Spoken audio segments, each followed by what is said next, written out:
Hello everyone. Today we bring you part 2. First, let's briefly recap the previous episode. In a land torn by war and intrigue, Derek, a knight from the north, has carved out a thrilling legend with his exceptional martial skills and unwavering determination. Derek, an underestimated knight, showcased unparalleled military talent in the midst of war. Not only did he repeatedly achieve victory against overwhelming odds on the battlefield, but he also navigated the treacherous waters of politics with ease. His adversaries included the nobility of the Holy Cross Kingdom, southern schemers, and even power-hungry individuals within his own ranks. Yet, regardless of the opponent, Derek always managed to outsmart them with his intelligence and bravery. The story began with Derek shining in the face of an unexpected assassination attempt. Not only did he effortlessly defuse the crisis, but he also turned the tables on his would-be attackers, displaying his ruthless methods for all to see. His reputation spread like wildfire across the north, becoming a legend spoken of by many. Following this, Derek's performance in the war left everyone in awe. He single-handedly held Birch Castle against a massive force and cunningly exploited his enemies' greed and short-sightedness to turn a seemingly doomed battle in St. Milieu province into a stunning victory. Each of his decisions was as precise as a chess master's move, entrapping his foes every time. However, Derek's journey was not without its challenges. During the war with the Holy Cross Kingdom, he faced unprecedented obstacles. Confronted with an enemy force several times larger than his own, Derek chose not to retreat but to launch a nearly suicidal assault on the enemy's heart. His army, like a sharp dagger, pierced deep into enemy territory, striking fear into all who opposed him. In this war, Derek showcased not only his martial prowess but also his strategic genius. He skillfully exploited internal conflicts among his enemies, transforming a seemingly unsolvable war into his stage. Each of his strikes was as powerful as a thunderbolt, causing his enemies to tremble with fear. Finally, in a torrential downpour, Derek achieved his ultimate comeback. He not only defeated the Holy Cross Kingdom's army but also cornered Duke Fernandez. His reputation, like the rising sun, soared across the land, making him the unstoppable lion of the north. That's the recap of part 1. I hope you enjoy today's part 2. Your likes and comments are my greatest motivation. If you're interested in this story and are watching it for the first time, you can start with part 1 in the comments section or playlist below. Now, let's dive into the plot of part 2. Since Derek became a count, the bandits in the northern mountains have become semi-organized. Even the mountain wolf, Lloyd, has found a powerful ally. In this new power structure, the positions of both sides are constantly shifting, and a subtle balance is quietly forming. One day, Lloyd received a new assignment.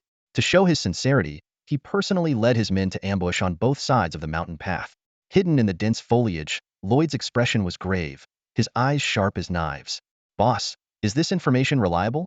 The simple mountain villager, Wood, poked his head out, curiously peering around.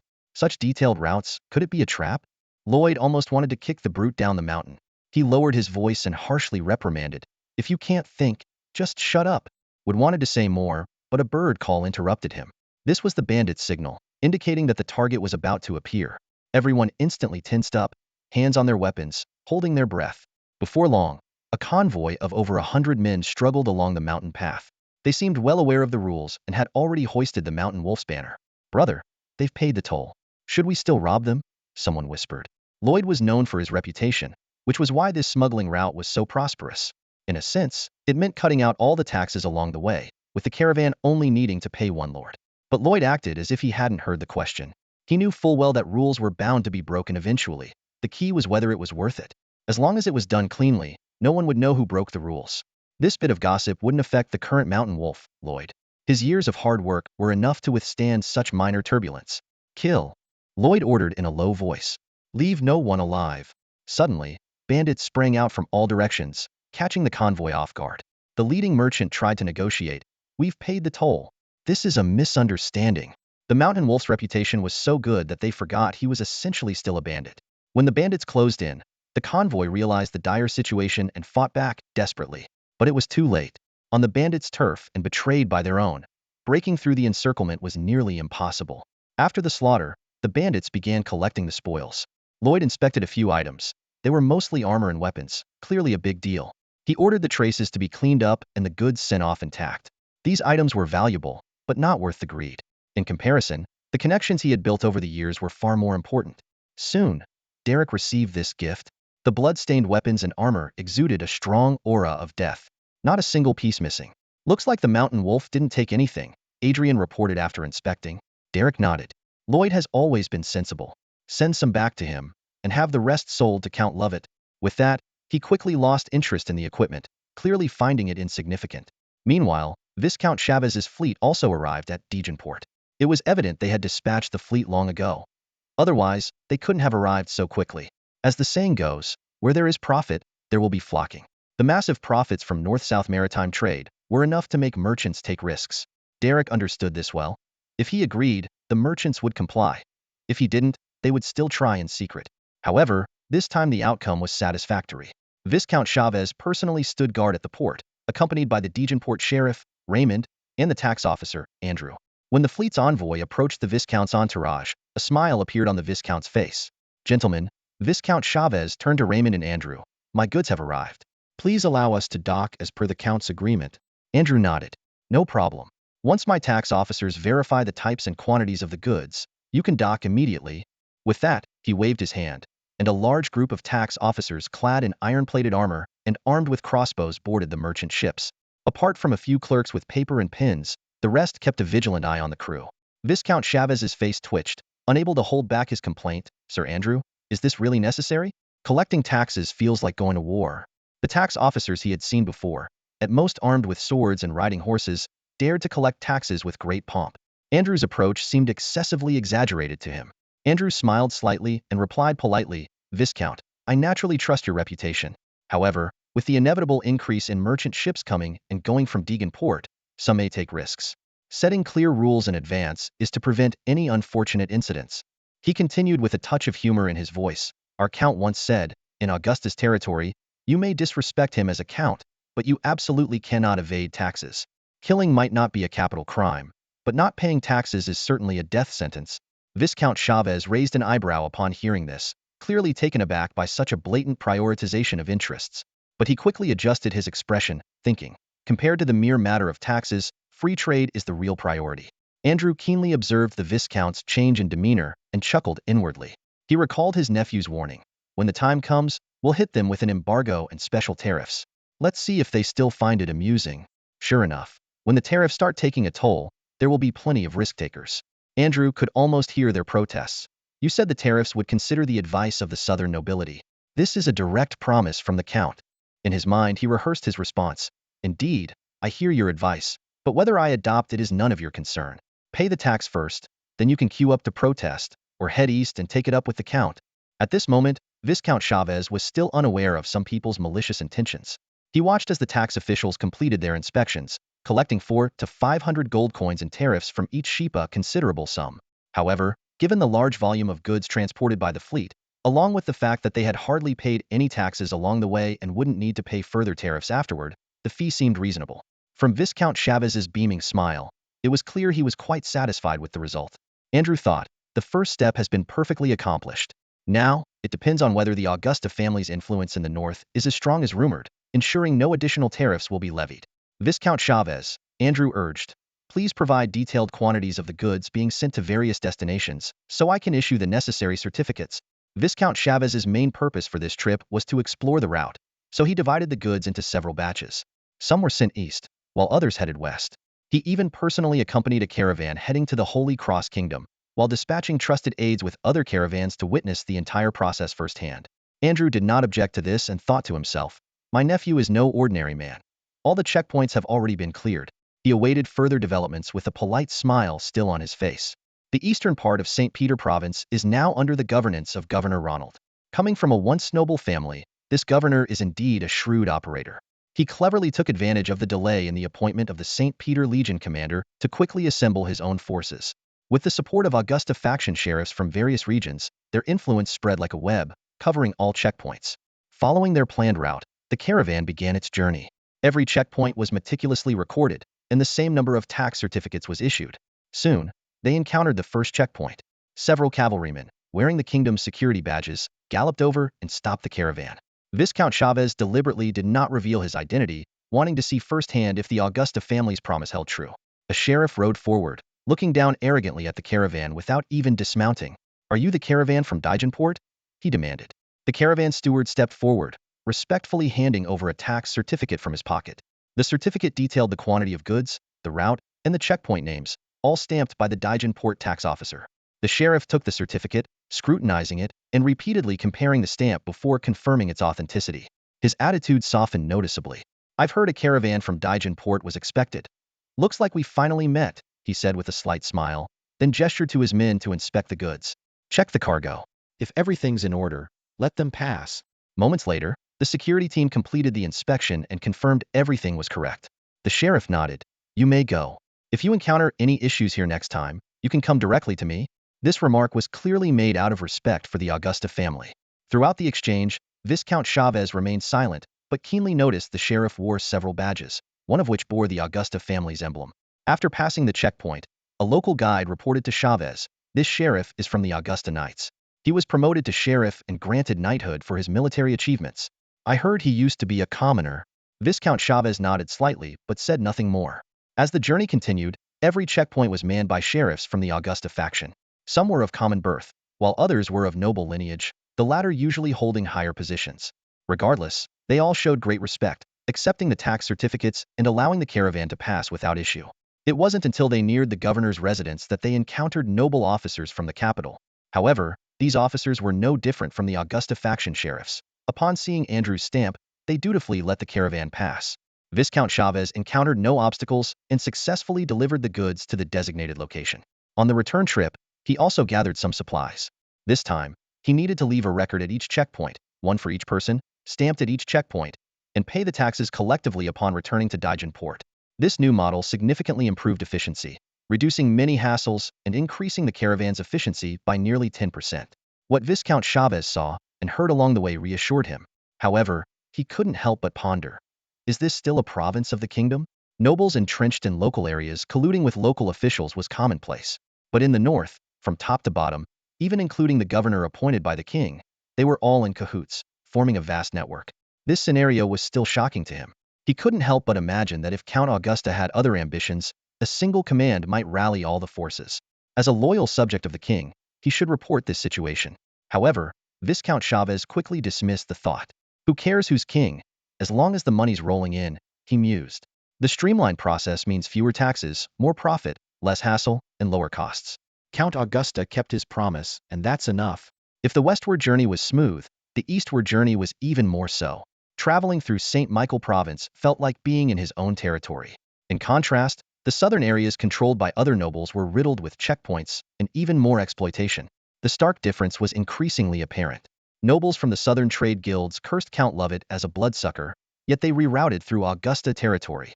They even tried sending goods to the lands of the barbarians and the Holy Cross Kingdom, reaping substantial profits due to the price advantage. When Viscount Chavez finally circled back to Dijon port, Governor Ronald happened to be there under the pretext of a visit.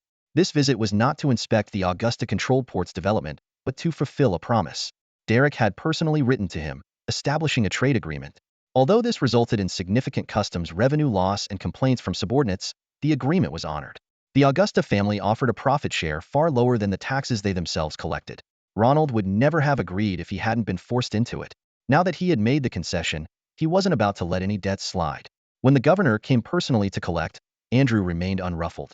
He calmly said, Your Excellency, according to our agreement, you can collect the taxes anytime. However, I suggest setting a fixed date. Ronald replied without hesitation, No problem. I'm here to discuss the details with you. In his view, there was no shame in having money. The two of them reconfirmed the details of their cooperation. As it was their first collaboration, both sides were particularly cautious. The tax office quickly determined the amount of gold coins to be distributed based on the records. 2,380 gold coins. Would you like to count them yourself? Andrew asked. Ronald didn't leave it to anyone else and started counting himself. He counted 3 times to ensure accuracy and randomly checked a few coins to verify their authenticity. Watching the governor's meticulousness, Andrew couldn't help but shake his head secretly. This sum was the largest revenue Ronald had seen since taking office, making him quite excited. More importantly, this method essentially brought the tax rights of his subordinates under his control. Having the power to redistribute resources had far-reaching implications. The total tax revenue had not significantly decreased, thanks to the numerous southern trade caravans, making this income an additional gain. Because of this, Ronald was able to convince the subordinate nobles to accept this arrangement. Now, he had no more doubts about cooperating with the Augusta family. Sir Andrew, rest assured, Ronald vowed confidently, I will form a dedicated tax inspection force when I return, to strictly crack down on any irregularities. I won't allow anyone to disrupt the current favorable situation. With the lure of money, he despised tax fraud as if it were stealing directly from him. Andrew smiled confidently. This was exactly the outcome he had hoped for. When a regional governor began regularly receiving money from the Augusta family, and the kingdom's army's primary income came from Augusta's taxes, whom would this army truly be loyal to? If not for Derek's reminder, Andrew wouldn't have realized this. Governor Ronald would probably need some time to wake up to this reality. By then, the well-fed army would likely bind and deliver to Deganport anyone suggesting a break with the Augusta family, even if that person were the governor himself. As the winter solstice approached, Augusta's carriage finally returned to the province of Mergen. In just a few months, this land, abandoned for decades, had come to life again. The horses' hooves crunched over the frost-covered ground, breaking the hardened surface with a crisp sound. On the newly repaired official road, convoys bearing various noble flags struggled forward. Scattered barbarian merchant caravans interspersed among them, with more barbarian laborers hired for the work. When the banner of the two-headed dragon and accompanying knights appeared, the caravans on the road stepped aside and bowed respectfully. Mergen province was more prosperous than expected. Tiona leaned against the cushion as her maid lifted a corner of the curtain with a hook, allowing the countess to view the scenery outside. The chilly breeze dispelled the stuffiness inside the carriage. Despite the backward times, the nobility's indulgence remained undiminished. While productivity couldn't benefit everyone, it was more than sufficient to satisfy the luxury of a few nobles. Derek never opposed enjoying life. In these harsh times, he believed there was no need to deprive oneself. Hearing Tiona's voice, he too looked out the window. The barbarians knelt or bowed, showing their submission under the gaze of the heavily armored knights. Derek intended just a casual glance, but unexpectedly recognized a familiar face. Stop for a moment. The convoy came to a sudden halt, and Virat rode up to the window. Derek explained, I saw an old friend. Let's take a break here. Though puzzled, Virat moved to arrange the stop. Who is it? Do you need me to do anything? Tiona asked softly. A barbarian chieftain, Derek replied, preparing to get off the carriage. Wait for me to come back. But Tiona grabbed his hand firmly, saying, I'll go with you. With the crown comes responsibility. Derek laughed and pulled her up. Then let's go together. Tiona didn't forget to instruct her maid. Bring the snacks I prepared. The couple stepped out of the luxurious carriage, drawing surprised looks from everyone. Gully had a vague suspicion that the stop might be related to him, but the thought was too bold to believe. Sharing a drink with the Count had already been a proud moment for him. A formal meeting would be an honor worth boasting about for generations. Feeling both nervous and excited, Gully saw the Count walking towards him. Derek greeted him warmly. Chieftain Gully, I didn't expect to see you here.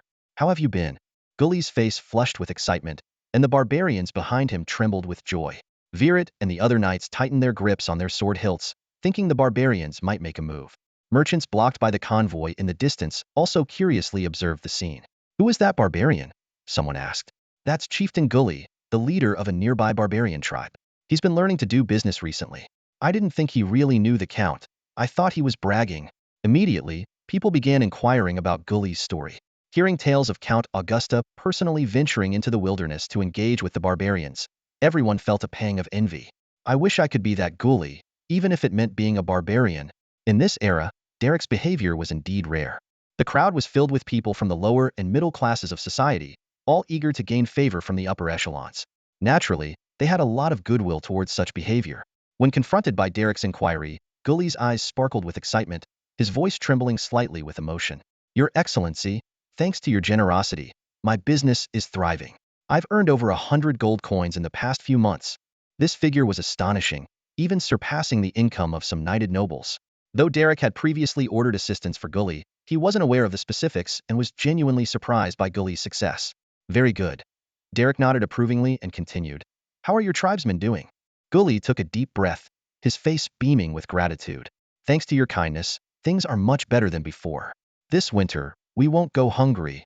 He began to list the changes in the tribe, noting the significant improvements in a short period as one of the first tribes to respond positively.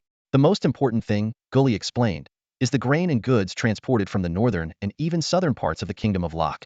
These have greatly enriched our basic supplies. While we can't say we're living in luxury, it's definitely much better than before. Life had always been tough for the barbarians, and these changes brought immense happiness. In terms of support, Gully's tribe was undoubtedly the most steadfast supporter of the Augusta family. Hearing this, Derek's joy was evident. He turned to the surrounding people, exclaiming, This is wonderful news. Augusta has brought the barbarians not war and death, but a better life. He looked back at Gully, Speaking earnestly, Chief Gully, I believe the future of the barbarians and the province of Meljin will be even brighter. Keep up the good work. I hope you can become a noble under the Augusta family and lead your people to an even better life. If these words had come from anyone else, the barbarians might have ignored them. Even if it were the barbarian king, they would have treated it as a fleeting wind. However, these words were from Count Augusta, the man responsible for their current improvements. The barbarians present were moved to tears, many unable to hold back their emotions. Gully's eyes reddened, his voice choked with emotion. Thank you, my lord. In the past, every winter saw the loss of elders and children, but I promise that won't happen this year. Though the barbarians were rough, their emotions were sincere and intense at this moment. The scene became chaotic, and an uninformed observer might have thought the count had wronged them. Seeing the atmosphere was just right, Derek immediately ordered, "We'll camp here tonight. I want to treat everyone to a meal." Verret, he turned to his attendant, "Invite the merchants over as well." As the caravan formed a circle, the bonfire blazed up, its warm light dispelling the chill of the night. The invited merchants began to arrive, each bringing food and drink, contributing to a sumptuous feast. The count and countess sat at the center of the circle, becoming the focal point of the gathering. Lady Tiona gracefully removed her veiled hat, revealing her exquisite face. She softly instructed her maid, "Share my desserts with everyone." In such a setting, Tiona only needed to sit and smile, her white teeth gleaming, to assert her status. The presence of the count and countess was significant. Although Lady Tiona was strikingly elegant, no one dared to look at her directly. Instead, everyone was deeply moved by the chance to taste the delicate desserts bestowed by the countess. In fact, anyone bearing the title of countess would have had the same effect, but not everyone understood this subtlety. Derek was very pleased with his wife's conduct, thinking that this was the true demeanor of a noblewoman. Those who were only interested in frivolities or foolish enough to behave inappropriately in public were not suitable wives. The countess's appearance was just a prelude. The main event was the count himself engaging with the guests. The merchants were convinced that with such a personable count, the business environment in the province of Meljin would certainly surpass that of other places. Gully, having calmed down from his initial excitement, was approached by Derek, who seized the opportunity to ask numerous questions, especially regarding the internal changes among the barbarians. Such details were hard to come by, even for intelligence agents. However, coming from Gully, the information seemed largely credible. Gully candidly said, "We tribes are merely abandoned pawns by the great chief, with few loyal to the royal tint. Rest assured, Count, if anyone dares to be ungrateful, I and my young men will uproot their family graves ourselves." His declaration was driven by both fear of the Count's power and genuine affection. After Derek had personally poured wine for Gully several times, Gully, slightly intoxicated, stood up with a flushed face and loudly proclaimed, "Count, if you ask me, the king should let you take his place." This statement startled the merchants, some of whom turned pale. Fortunately, Gully continued, "That damn royal tint always comes to extort us, but when my people are freezing to death, they do nothing. Count, if you plan to overthrow that dog of a king, I'll be the first to join you." The merchants breathed a sigh of relief, realizing Gully was referring to the barbarian king. They quickly chimed in, "Gully is right. If the count can subdue the barbarian king, our business will surely flourish." Derek was not offended. Instead, he raised his glass to Gully and said heartily, "It's settled then. When I go to overthrow the barbarian king, I'll have you lead my horse." Gully felt no shame in leading the count's horse. In fact, he felt honored.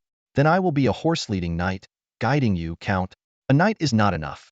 Perhaps a baron would be more fitting," Derek replied, the banter becoming more exaggerated. The merchants joined in, cheering, "Baron Gully." The feast concluded with everyone in high spirits. The nickname, horse-leading baron, quickly spread, and people praised Count Augustus for his humility.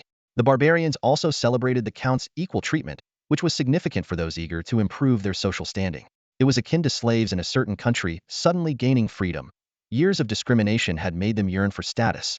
However, the barbarians simply desired a bit of equality. As the Augusta family's rule solidified, more and more barbarians began to emerge from their tribes, actively integrating into the new system under the leadership of various chiefs. They saw not only a hope for survival, but also an opportunity to gain dignity. In this atmosphere filled with hope, Derek arrived at the newly established Yenil City. After the Great Fire, Yenil City, which had barely recovered, had now been completely transformed into a fortress. Barbarian captives and Augusta family craftsmen worked together to widen the city walls and extend the defensive perimeter. The arrival of a large number of elite infantry showcased the true prowess of infantry warfare to the opposing barbarians. The barbarians, primarily composed of light cavalry and unarmored foot soldiers, made several attempts to attack but were repelled each time. In the Yinel Mountain corridor, the infantry held a natural advantage. Coupled with the newly built fortresses and camps, the barbarians found themselves unable to make any headway. When the Count and Countess arrived, the barbarians had just finished a probing attack. After a brief military briefing, Derek learned that in addition to the ongoing war, a group of barbarians had crossed the border into the province of Mergen. These mixed-blood and fringe barbarians, although having a unique status, were still considered kin by the opposing barbarians. While the Augusta family's army could control the main routes, they couldn't completely sever the connections between the two sides. Soon, news of the situation reached the barbarian kingdom. Encouraged by their local relatives and friends, more and more barbarians chose to cross the border into the Mergen province. The remaining Bull Knights were deeply concerned and expressed their worries to Derek. "Count, I fear there may be spies from the barbarian king among them." Derek replied without hesitation, "It's not a matter of maybe. There definitely are. But so what? If they have the guts, let them come. We should continue letting barbarians in, even take the initiative to organize them to invite their relatives and friends over, and offer them rewards. Would a few spies stop coming due to a crackdown? No, quite the opposite. The influx of people is substantial. Moreover, this serves as a kind of propaganda. The more support we get, the weaker the barbarian king becomes. If the barbarians choose to seek refuge here instead of with the barbarian king, what does that tell you?" Derek fully supported this strategy. After dealing with official matters, he turned to Tiona and said apologetically, "For the foreseeable future, we'll have to stay here. Compared to Swan Castle, I'd rather witness the construction of our homeland firsthand."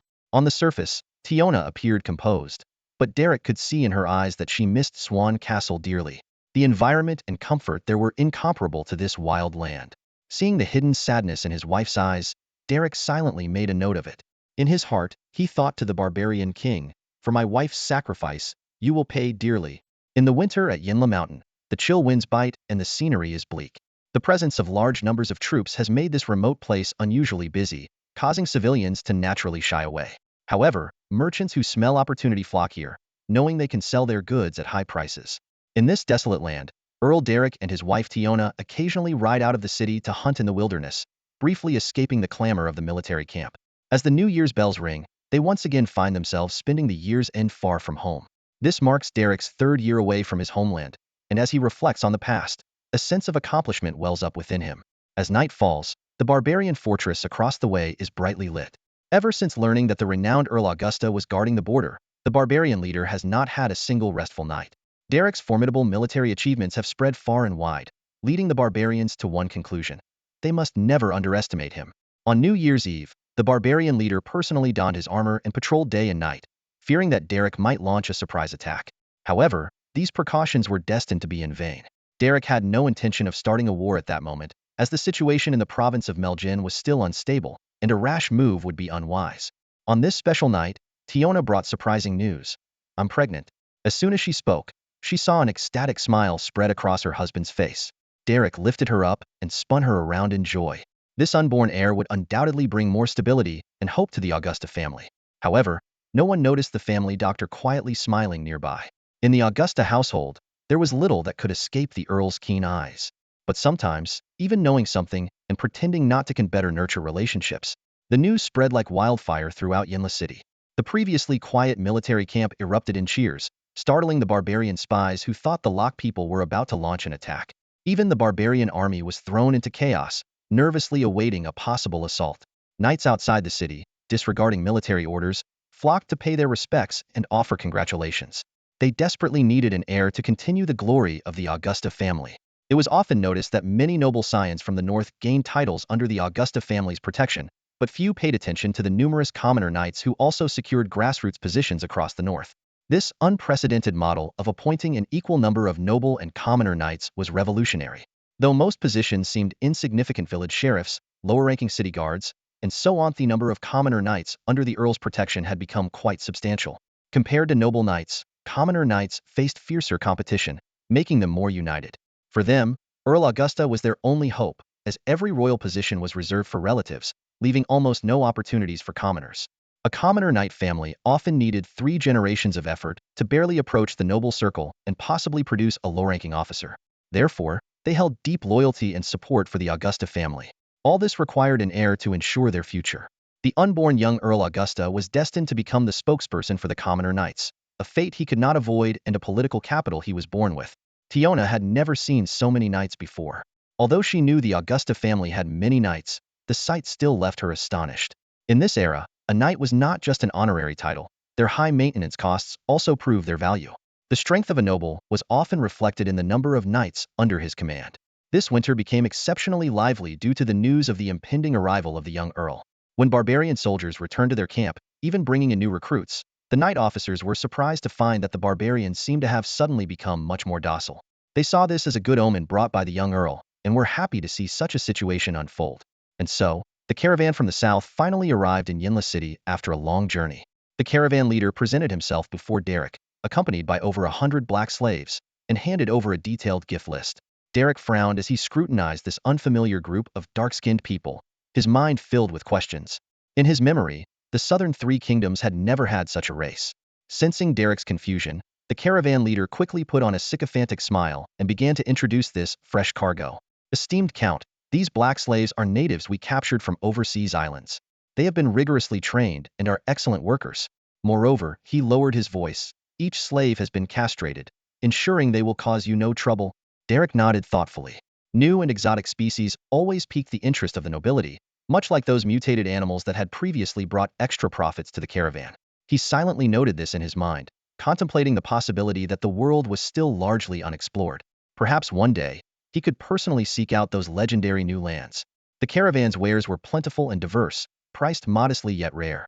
Derek had to admit that the craftsmanship in the south had indeed surpassed other regions over the past decade. Upon hearing that the countess was pregnant, the caravan even presented a solid gold cross as a congratulatory gift. After presenting the gifts, the caravan leader cautiously proposed the idea of conducting business with the barbarian kingdom. Derek did not oppose but solemnly emphasized 2 points. Firstly, all goods destined for the barbarian kingdom must undergo strict inspection, and contraband is absolutely prohibited. Secondly, his tone grew serious. Once you leave my territory, your safety cannot be guaranteed. War could break out at any moment here, and I will not take any responsibility for it. The caravan leader appeared confident. Of course, my lord. We have already weighed the risks and benefits.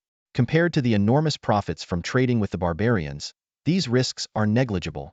Derek consented to their plan. The likelihood of large-scale war in the short term was low, so letting them take their chances seemed harmless. As for whether these merchants would collude with outsiders, Derek wasn't worried. He knew time was on his side. At this moment, Derek's thoughts had already shifted to a more pressing issue: the immigrants from the Kingdom of Locke. In fact, the king's counterattack had quietly begun. Marquis Hussein, despite the loss of his beloved son, had gained even more trust from the king. In the operations targeting Meljin province, he had shown exceptional enthusiasm. The population issue in the province of Mayurjin is like a massive jigsaw puzzle missing too many critical pieces. To complete this picture, at least 200,000 to 300,000 immigrants are needed to make a noticeable difference, and to truly revitalize the area, over 500,000 new inhabitants are required. Even if this number were spread across several provinces, it would still be a daunting and colossal task. In this era, population is a double-edged sword. On one hand, the nobles are extremely disdainful of human life, trampling on it at will. On the other hand, they tightly control population movement, seeing it as the foundation of their power. This contradiction is not hard to understand. In the eyes of the nobles, people are merely tools for providing food and taxes, and who would have reverence for tools? It was only out of respect for Count Augusta that some nobles reluctantly loosened their grip, allowing a trickle of immigrants to enter the province of Mayurjin. However, more immigrants came from the kingdom's directly governed territories. But with the king's counterattack, Marquis Hussein took direct control of the border cities, and with just one order, he could cut off the flow of immigrants. Hussein's goal was clear: to turn the province of Mayurjin into a depopulated wasteland. He thought with a cold smile, without people, what would Derek use to fight the barbarians? After experiencing the pain of losing his son, the Marquis seemed to have shed all his burdens, becoming even more ruthless and merciless. I can't control the nobles, Hussein ordered, but no city in the kingdom is to allow a single person to leave. He even sent people to the northern provinces to set up checkpoints, doing everything he could to curb population movement. As a member of the Lewis family, Hussein, once authorized, could wield significant influence within the Kingdom of Locke. He didn't need to block all paths completely, just enough to make a significant impact. However, some of his subordinates expressed their concerns in private. They cautiously reminded him, "Your Excellency, many routes are not just smuggling people. They involve the business of many important figures. Should we consider the consequences?" Hussein heard this and glared at the subordinate who dared to advise him, saying coldly, "They haven't lost a son. If anyone has complaints, they can take it up with the king. Our job is to block all gaps." Despite this, Hussein was not unaware of the consequences of his actions. In fact, he had his own allies and was acutely aware of the source of his current power. If he completely alienated the northern nobles, he would have no way out. Pleasing the king was his only option. With a heavy heart, Hussein dismissed everyone from the room and listened carefully at the door for a while to ensure no one was eavesdropping before returning to the inner chamber. To his surprise, several people were already waiting inside, one of whom was seated in the main chair, reading documents with a serious expression. This unexpected visitor was the crown prince, who had never imagined the situation in the north would be so complicated before he arrived secretly. He even began to understand Marquis Hussein's predicament. It wasn't incompetence but the sheer complexity of the northern situation. Before I came, I heard that the northern knights had declined and lost their valor. The crown prince sighed. I didn't expect. It turns out they are a bunch of old foxes. He felt his understanding had been completely overturned. Those seemingly reckless northern nobles were actually highly adept at political maneuvering. Marquis Hussein, the crown prince asked humbly, who do you think is the biggest problem in the north? How should we deal with it? Hussein had pondered this question many times, playing it out repeatedly in his mind.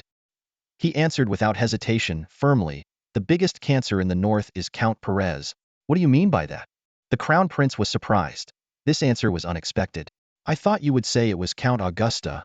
Augusta, I wish I could kill him, Hussein said through gritted teeth, but then calmly analyzed. However, the biggest hidden hand in the north, I believe, is still that old fox, Count Perez. I've carefully studied the events in the north over the past few years. On the surface, everything seems to follow a logical progression, but in reality, it doesn't hold up under scrutiny. The most direct question is, how could Derek, a knight from a baronial family, have such capabilities? Even if he is outstanding, what about those craftsmen and knights? Could they appear out of thin air? Did they just emerge on their own? It's not reasonable. We nobles aren't fools. The crown prince, finding this reasoning very compelling, gestured for Hussein to continue. Marquis Hussein, brimming with energy and his eyes gleaming with wisdom, continued his analysis. Let's closely examine the rise of Count Augusta. He trained in the knightly order of Count Perez, amassing his first fortune around Perez's territory. The bandits associated with him also conveniently operated within Perez's sphere of influence. Upon enlisting, he was immediately promoted to a commander, gaining immense support in several campaigns. Those skilled craftsmen, commoner knights, and noble officers are all talents that require long-term cultivation. Lastly, he married Count Perez's granddaughter. Doesn't all this raise some suspicion? The Marquis paused, allowing this information to sink into the mind of the crown prince before continuing. Everyone says the northern knights have declined, but I see someone preserving their essence in the shadows. Take the case of Count Chris Jeffreys being ambushed and killed by barbarians. It reeks of foul play. Over the years, the Jeffreys family has gradually faded from the public eye, their influence waning. His voice lowered, tinged with a hint of conspiracy. These are all pieces of evidence. Once or twice could be coincidence, but a dozen times? I would rather believe this is a carefully orchestrated plot, a scheme laid out by a cunning old fox. As far as I know, Count Perez has never sworn allegiance to His Majesty the King. Moreover, he has formed a heavy cavalry regiment. What are his intentions? Initially, the crown prince considered these words as mere references, but as Marquis Hussein's analysis deepened, a sense of fear began to envelop him. It was as if an invisible hand was manipulating everything in the north. In the Marquis's depiction, the seemingly straightforward Count Perez morphed into a cunning fox, plotting unseen schemes. What was even more unsettling was that Marquis Hussein could present seemingly plausible evidence. The relationship between Derek and Count Perez indeed existed. The Perez family's heavy cavalry regiment was a fact, and the rise in the Perez family's reputation over the years was evident. Count Perez not only had the strength, the motive, and the capability, but as a beneficiary, his actions appeared inexplicable. However, upon calming down and thinking it through, noble marriages, intricate networks of relationships, and the forging of weapons and armor were all standard practices among the nobility. Not just Count Perez, but any prominent noble acted similarly. Yet, once suspicion arose, everything seemed more and more dubious. The crown prince's thoughts began to drift, even wondering if his secret entry into the north had been exposed. With Count Perez's displayed cunning, could he have already arranged an accident for him? As he was lost in these unsettling thoughts, a loud announcement suddenly echoed from outside the door. Marquis, Count Perez requests an audience. The sudden news hit like a heavy blow, causing the crown prince to shudder and nearly slide off his chair. At such a moment, the sudden news of Count Perez's visit was indeed quite alarming. Even Hussein felt a wave of anxiety. His fingers tapped the table unconsciously, his eyes flickering. Fortunately, despite not making much progress in other areas over the past 2 years, he had seen enough major events to quickly regain his composure. Taking a deep breath, Hussein said to the crown prince. I'll go take a look. He gestured for the crown prince to remain calm, and then walked alone towards the reception room. In the reception room, Count Perez was standing in front of a painting, pretending to admire it. Hearing footsteps, he slowly turned around, his face showing a hint of seriousness. Marquis, Perez began bluntly, your recent actions have gone too far, severely affecting the business environment in the north. Hussein straightened his back and retorted defiantly, I am merely executing the king's orders. The province of Meljen is not part of the kingdom, and emigration is prohibited. Seeing that Perez was not here for the crown prince, his confidence returned. Count Perez frowned and said, the north has its own rules. The king is far away in the capital and does not understand the situation here. Do you not understand it either? He paused and added, if this is about that incident, I think it's unnecessary. I know Derek well. He would never do such a thing. Hussein responded with a cold laugh, clearly not believing a word. He retorted, I act for official duty, not personal vendettas. Realizing that convincing Hussein was futile, Count Perez got straight to the point, you can prohibit immigration, but you are severely disrupting trade caravans. This needs to stop immediately. Hussein stood his ground, Count. Don't forget, this is the kingdom's territory. The Augusta family's influence doesn't work here. Feeling the situation becoming difficult, Count Perez said sternly, it seems I need to speak with the king and suggest replacing you with someone more level-headed. Hussein snorted, unfazed. He counter-threatened, Count, you better clean up your own act. I will also report the North's filth and corruption to the king. The fragile balance maintained over the years between the two finally shattered at this moment. Count Perez left in a fury, and Hussein's face darkened as well. Returning to the crown prince, Hussein reported the situation truthfully and confidently assured, my troops are ready for action, and most of the city guards in the north are under my control. Count Perez can't stir up much trouble. The crown prince immediately responded, I will explain the situation to father. We will not give the northern nobles any chance to sow discord. Hussein nodded, feeling even more assured. He silently planned that as long as he could gradually eliminate the northern nobles' power, he could effectively control them. On the other hand, Count Perez calmed down quickly after leaving Hussein's residence. Reflecting on their confrontation, he sensed a change in Hussein's attitude. Hussein had always been low-key, only becoming slightly more aggressive after his son's death. But today's meeting revealed Hussein's newfound assertiveness. I must advise the king to replace him, Perez thought to himself, otherwise, the interests of all northern nobles will be greatly affected. He realized that dissatisfaction was not limited to the northern nobles. On a smaller scale, the smuggling routes affected a portion of the kingdom's nobility. On a larger scale, maritime trade impacted every noble and official in the north. Count Perez himself was also affected, but he was still thinking along old lines, not fully grasping the severity of the problem. In fact, no one had fully realized the gravity of the situation. When Hussein made his move, he was fully aware of the potential backlash it might trigger. Confident in his military power and backed by the king, he felt invincible. However, he overlooked a crucial element. Many of the nobles, including those under his command, had been rooted in the northern lands for 2 years.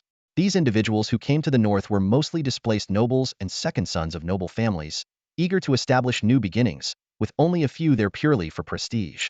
A lucky few had received land grants, settling in the north and becoming part of the new nobility, thus forming a solid support base for the king and Marquis Hussein. The majority, however, had secured minor official positions, using the opportunity to amass wealth. For the Marquis, a few gold coins might be insignificant, but for numerous lower-ranking officers, these taxes were their lifeline. When news of Count Perez's failed negotiations spread like wildfire, the first to hear were his own trusted officers. As night fell, several lower-ranking officers gathered to drink after their shift. As the alcohol flowed, so did their grievances. Centurion John couldn't help but complain, we can't go on like this.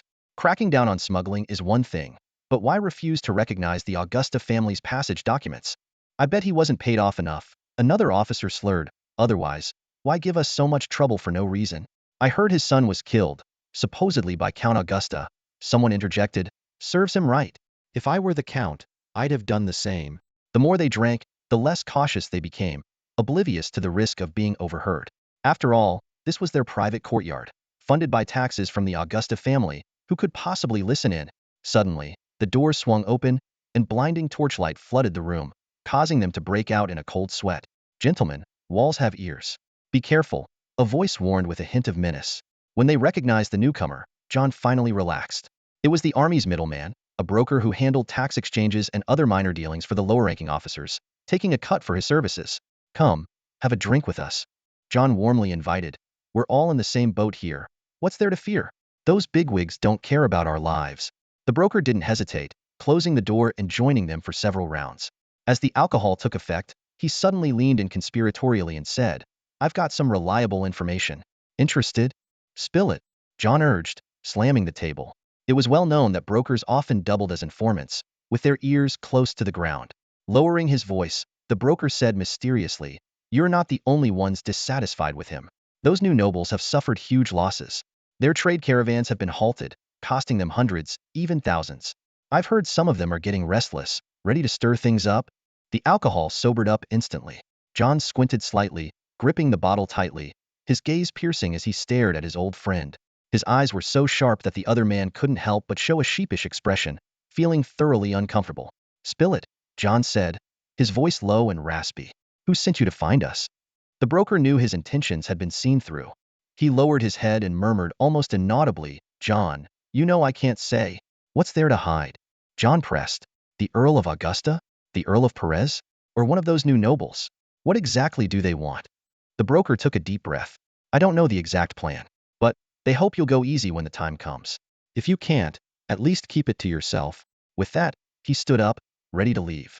John watched his retreating back and said calmly, We won't interfere. Consider today never happened. Go on and do what you need to. The broker paused but did not turn around. Not many dare to get involved in such matters. Even if Marquis Hussein harms their interests, most would choose to play deaf and dumb. John sighed inwardly as he watched the broker leave. He hoped this operation would succeed, as it didn't concern him directly. Meanwhile, in a remote part of the north, Marquis Hussein was frequently meeting with several new nobles and maintaining close contact with the crown prince. Hussein knew well that the king's trust came at a price. No matter how much the king trusted him, he wouldn't leave himself defenseless. Hussein's primary task was to make these new nobles understand who their real benefactor was. The crown prince's visit was partly to support Hussein and partly to secretly observe if Hussein had any other intentions. You said a son died? The crown prince had asked privately. Hussein remained unfazed. I still have 4 sons. For the future of the entire family, it's a worthy price. Each of these new nobles had been personally approved by the king. Despite the power struggles between the nobles and the king, they were all individuals with clean backgrounds and reliable origins. Some even had distant blood ties to the Lewis family. Hussein wisely turned a blind eye to the crown prince's private contacts, knowing better than to inquire. His ambition was limited to becoming a powerful noble, at least for the time being. Under these circumstances, the new nobles inviting Hussein to admire the winter scenery was nothing out of the ordinary. Hussein was extremely cautious, especially after learning that the crown prince would also secretly attend. He knew that any mishap could plunge his entire family into disaster. To ensure safety, all the guards were noble officers brought from the capital. The security measures were watertight. The new nobles had also been thorough, choosing a local lake as the viewing spot. Soldiers worked through the night, using fire and manual labor to clear an area on the ice. The boat slowly sailed to the center of the lake. After the crown prince and Hussein boarded, it continued to distance itself from the shore, leaving potential threats far behind. Standing on the deck, Hussein felt a rare sense of relief as he watched the receding shoreline. Tiny snowflakes continued to fall, and the noble officers standing guard surrounded the deck tightly.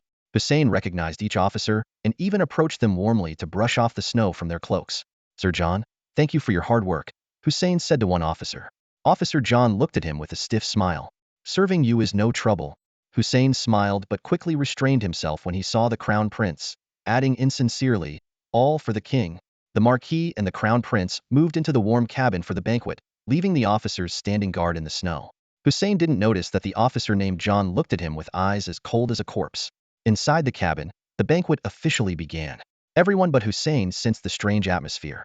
John glanced around and saw familiar faces from the capital, clearly a hastily assembled group.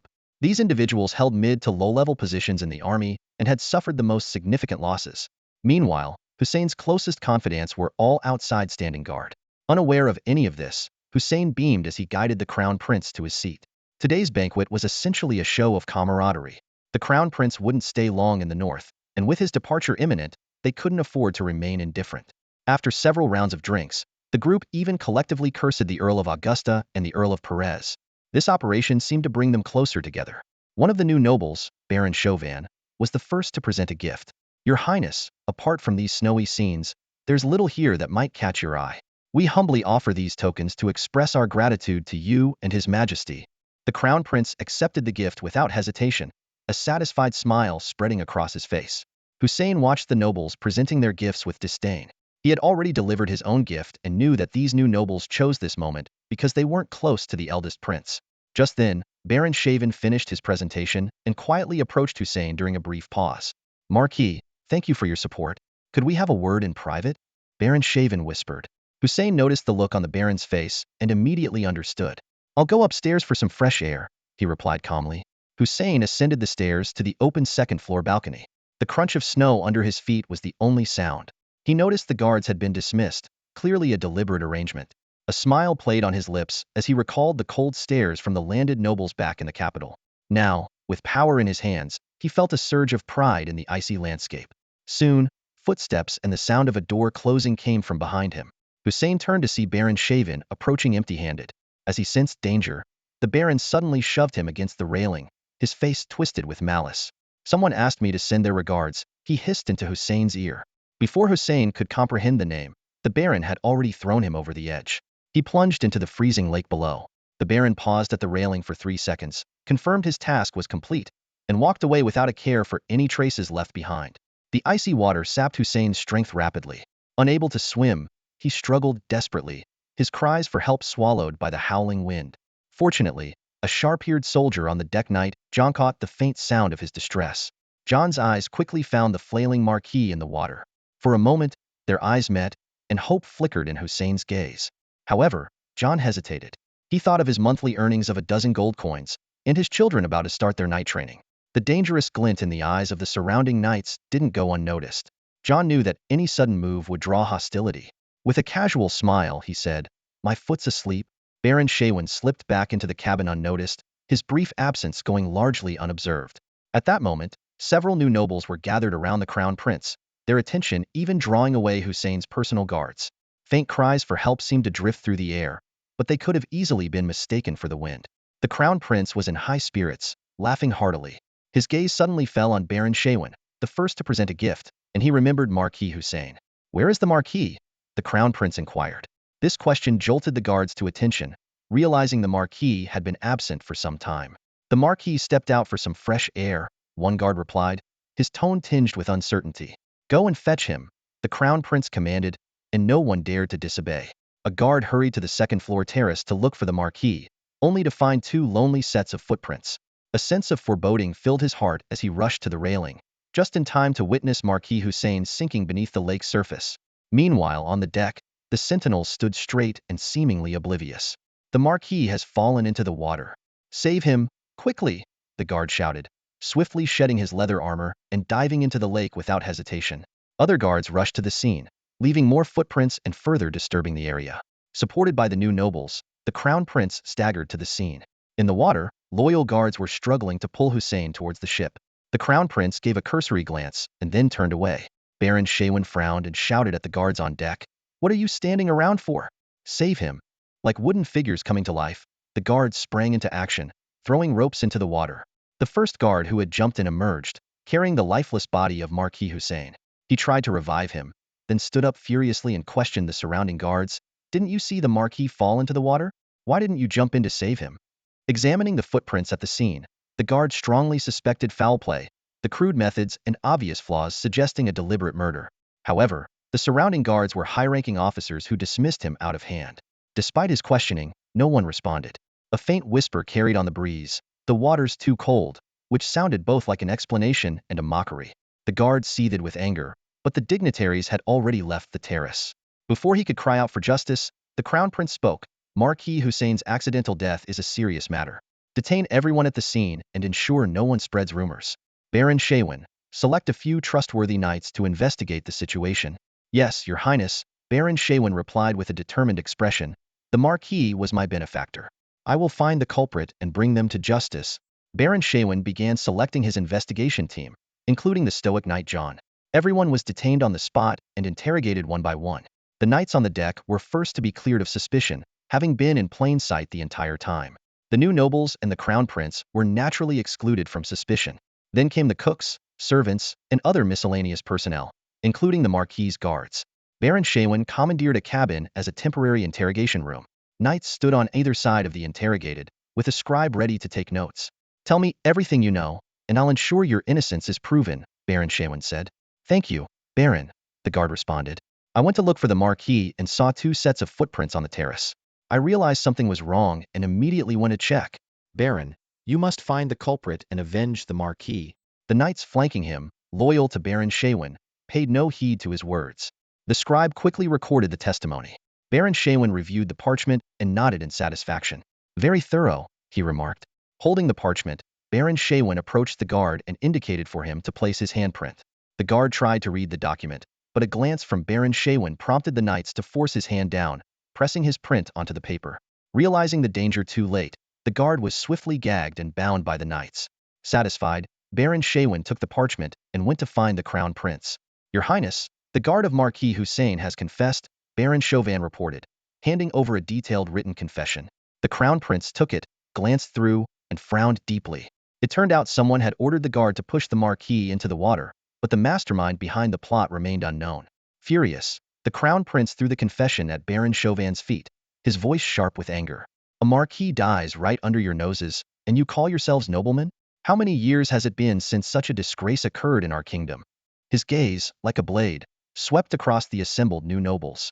Find the culprit quickly, or you will all face the consequences. Baron Chauvin bowed his head, unable to meet the crown prince's wrathful stare. The other new nobles also lowered their heads, not daring to breathe. Seeing this, the crown prince's anger slightly abated.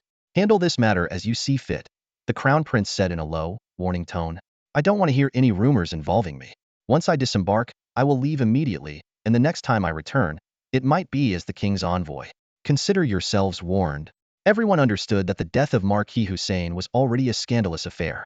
If the crown prince, the kingdom's first heir, were implicated, the consequences would be disastrous. It became a mutual agreement to keep the crown prince out of this incident. As the ship docked, the crown prince indeed left in haste, leaving the new nobles gathered around Baron Chauvin, exchanging uneasy glances. What do we do next? Someone whispered. Baron Chauvin looked around, calculating. These colleagues appeared united for now, but who knew if they would turn against him later? For now, resolving this thorny issue was the priority. Set it on fire, Baron Chauvin commanded decisively. Burn the ship. Let it be the end of it. This will provide an explanation to all parties involved. The suggestion was quickly agreed upon by everyone. Soon, flames engulfed the ship. Those who could move fled, while the unfortunate ones tied to the vessel perished in the inferno. In the distance, the crown prince's figure had long vanished. A few new nobles stood by the shore, silently watching the burning ship. Baron Chauvin spat on the ground, cursing inwardly, hypocritical scum. He vowed to himself that he would change his fate and no longer be controlled by such despicable people.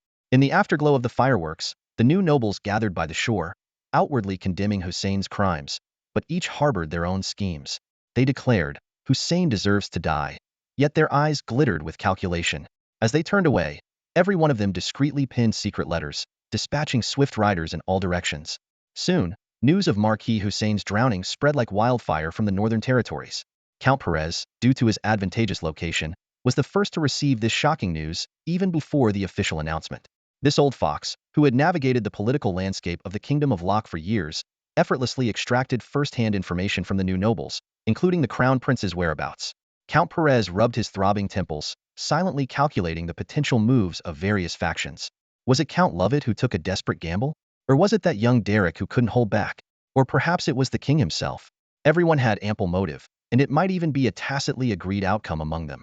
The old count felt a headache coming on, regretting not acting sooner, and now finding himself in a passive position. He swiftly ordered his troops to remain on high alert, prepared for any unforeseen events. Meanwhile, Count Lovett, upon receiving the news, was initially stunned but then showed a look of delight. He genuinely wasn't the one behind it. At most, he had fanned the flames from behind the scenes. Striking against Hussein had both pros and cons for him, and it wasn't worth the risk. He had been busy reorganizing the southern nobility's internal affairs lately, and the merchant's significant movements hadn't escaped his notice. But knowing was one thing. Being able to stop it was another. He had once tied everyone to his chariot with the bond of shared interests. Now, Augusta's greater allure tempted a portion of them to abandon ship without hesitation. The crucial point was, he couldn't stop them. Many of them held power comparable to his. Count Lovett fell into deep suspicion, wondering if those short-sighted fools were responsible for this. Derek received the news just as quickly. He was, after all, involved. The largest faction among the new nobles was aligned with Augusta. Although the new nobles in the capital didn't frequently interact with this circle, once they settled in the north, Could they still be considered pure capital nobles? It was clear to the discerning that in another generation or two, allegiances would shift. The smart ones would bet early and cling to Augusta's powerful influence. Derek was reading a letter from Baron Chauvin, who had long been secretly colluding with the Augusta family. But don't get it wrong. Derek wasn't the mastermind behind this. Was it the king's order? Nonetheless, Hussein's death was not undeserved. Derek sneered, not believing the crown prince was unaware of the matter. Baron Chauvin's clumsy tactics couldn't possibly deceive everyone present. Derek burned the letter, knowing it wasn't even solid evidence. They were merely using each other. Hussein's death wasn't baseless. The king's trust had limits, especially with His Majesty Louis II. Granting the Northern Expedition Corps military command was already favorable. Temporarily assigning control over the northern city guards was merely to curb his influence. But Hussein overstepped, mistakenly assuming it was his power. He quickly planted his confidence, forgetting that the northern officials were either local strongmen or personally appointed by the king, not to be commanded by a temporary envoy. Moreover, the smuggling routes involved too many interests, even royal caravans were part of it, leading to numerous slanders before the king. A baseless accusation could be enough to kill. How much more so with so many taboos violated? Thus, the king's power couldn't protect Hussein's life. Derek pondered deeply, convinced that the king wouldn't act so harshly out of mere pettiness. A greater scheme must be at play. Is it aimed at me? What can I do? Derek indeed misjudged Louis II's intentions. While the king was wary of Hussein's overreach, he hadn't planned to eliminate him just yet. Louis II watched coldly, calculating in his mind. Let Hussein and the Augusta family destroy each other first, then he could step in to clean up the mess. That would be in the king's best interest. A few rumors and some financial losses were just minor entries in his ledger. At this moment, the crown prince sat in a carriage, his expression grave. The wheels clattered rhythmically over the cobblestone road. He tapped his fingers on the window, pondering how to report the matter to his father. Indeed, he had orchestrated everything from behind the scenes. The reason was simple. Hussein's analysis had sparked his interest. Count Perez was both suspicious and powerful, which suited his plans perfectly. Louis II had been on the throne for nearly 30 years, and the crown prince had been waiting for just as long. Furrowing his brow, he murmured to himself, who can remain an heir forever? His father was in robust health and could easily live another 30 years. The time to secure his own future had come.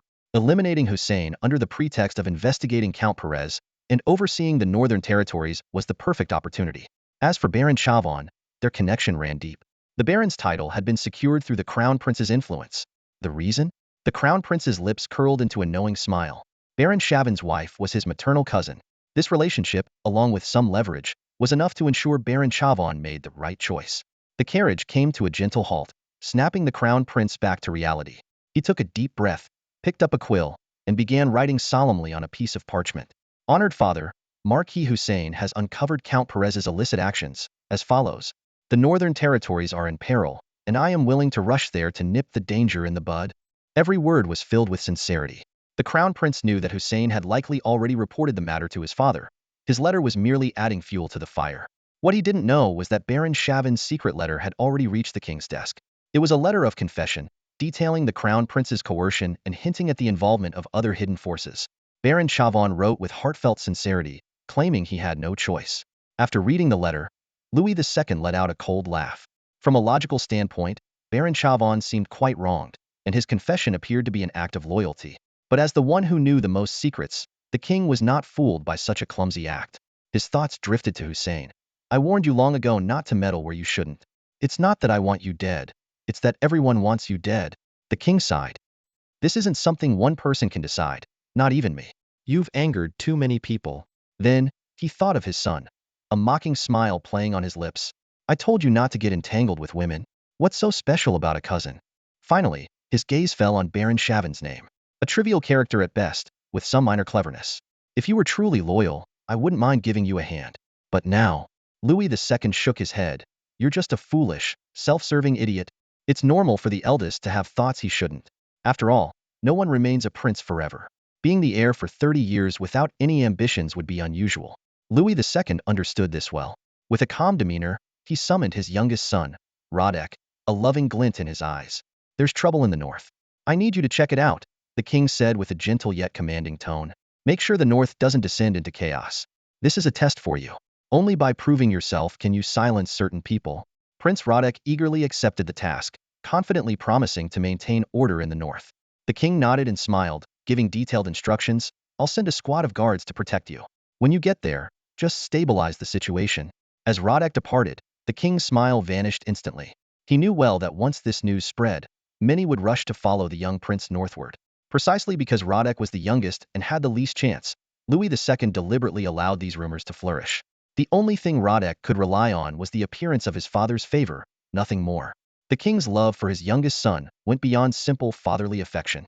In the power struggles of the royal family, familial love was often a luxury. What Louis II was doing was merely maintaining a delicate balance to prevent the situation from spiraling out of control.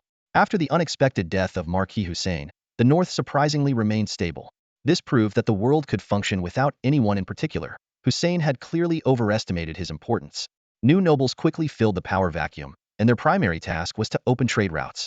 While population movement was still officially restricted, commerce flowed freely. Undefeatable human trafficking went unchecked. The hungry market devoured all products, pleasing the nobles, enriching the officers with taxes, and providing more resources to the northern commoners. The market thrived like never before. However, the crown prince had no interest in this facade of prosperity. He was already halfway there, just waiting for the king's command to officially take charge.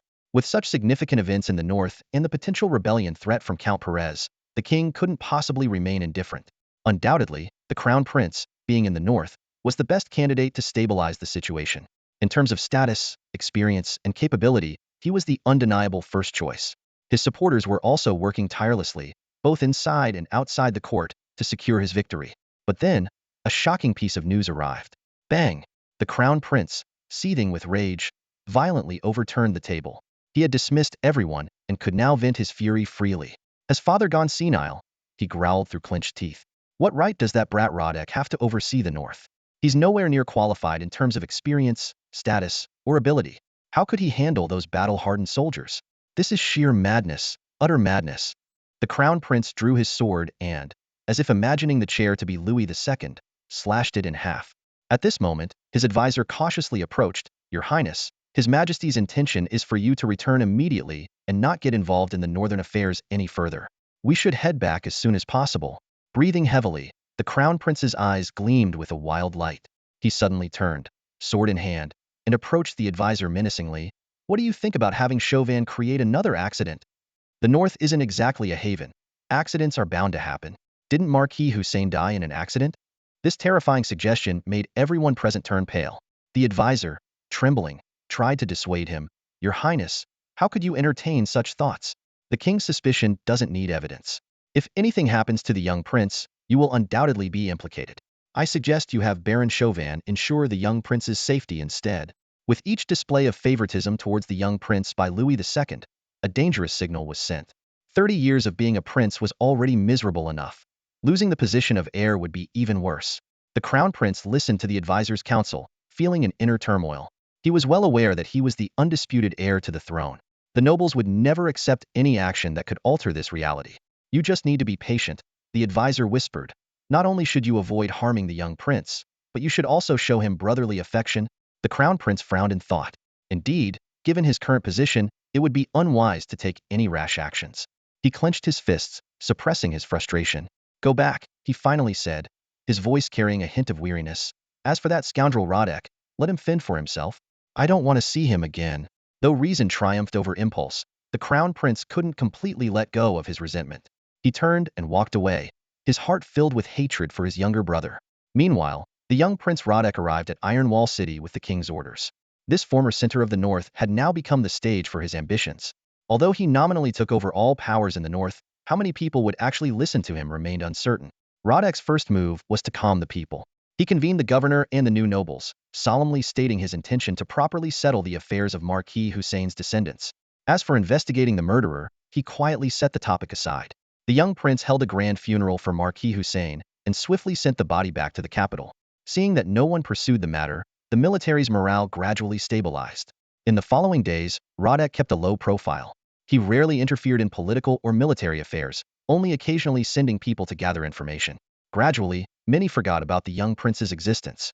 In this relatively relaxed atmosphere, the north began to prosper.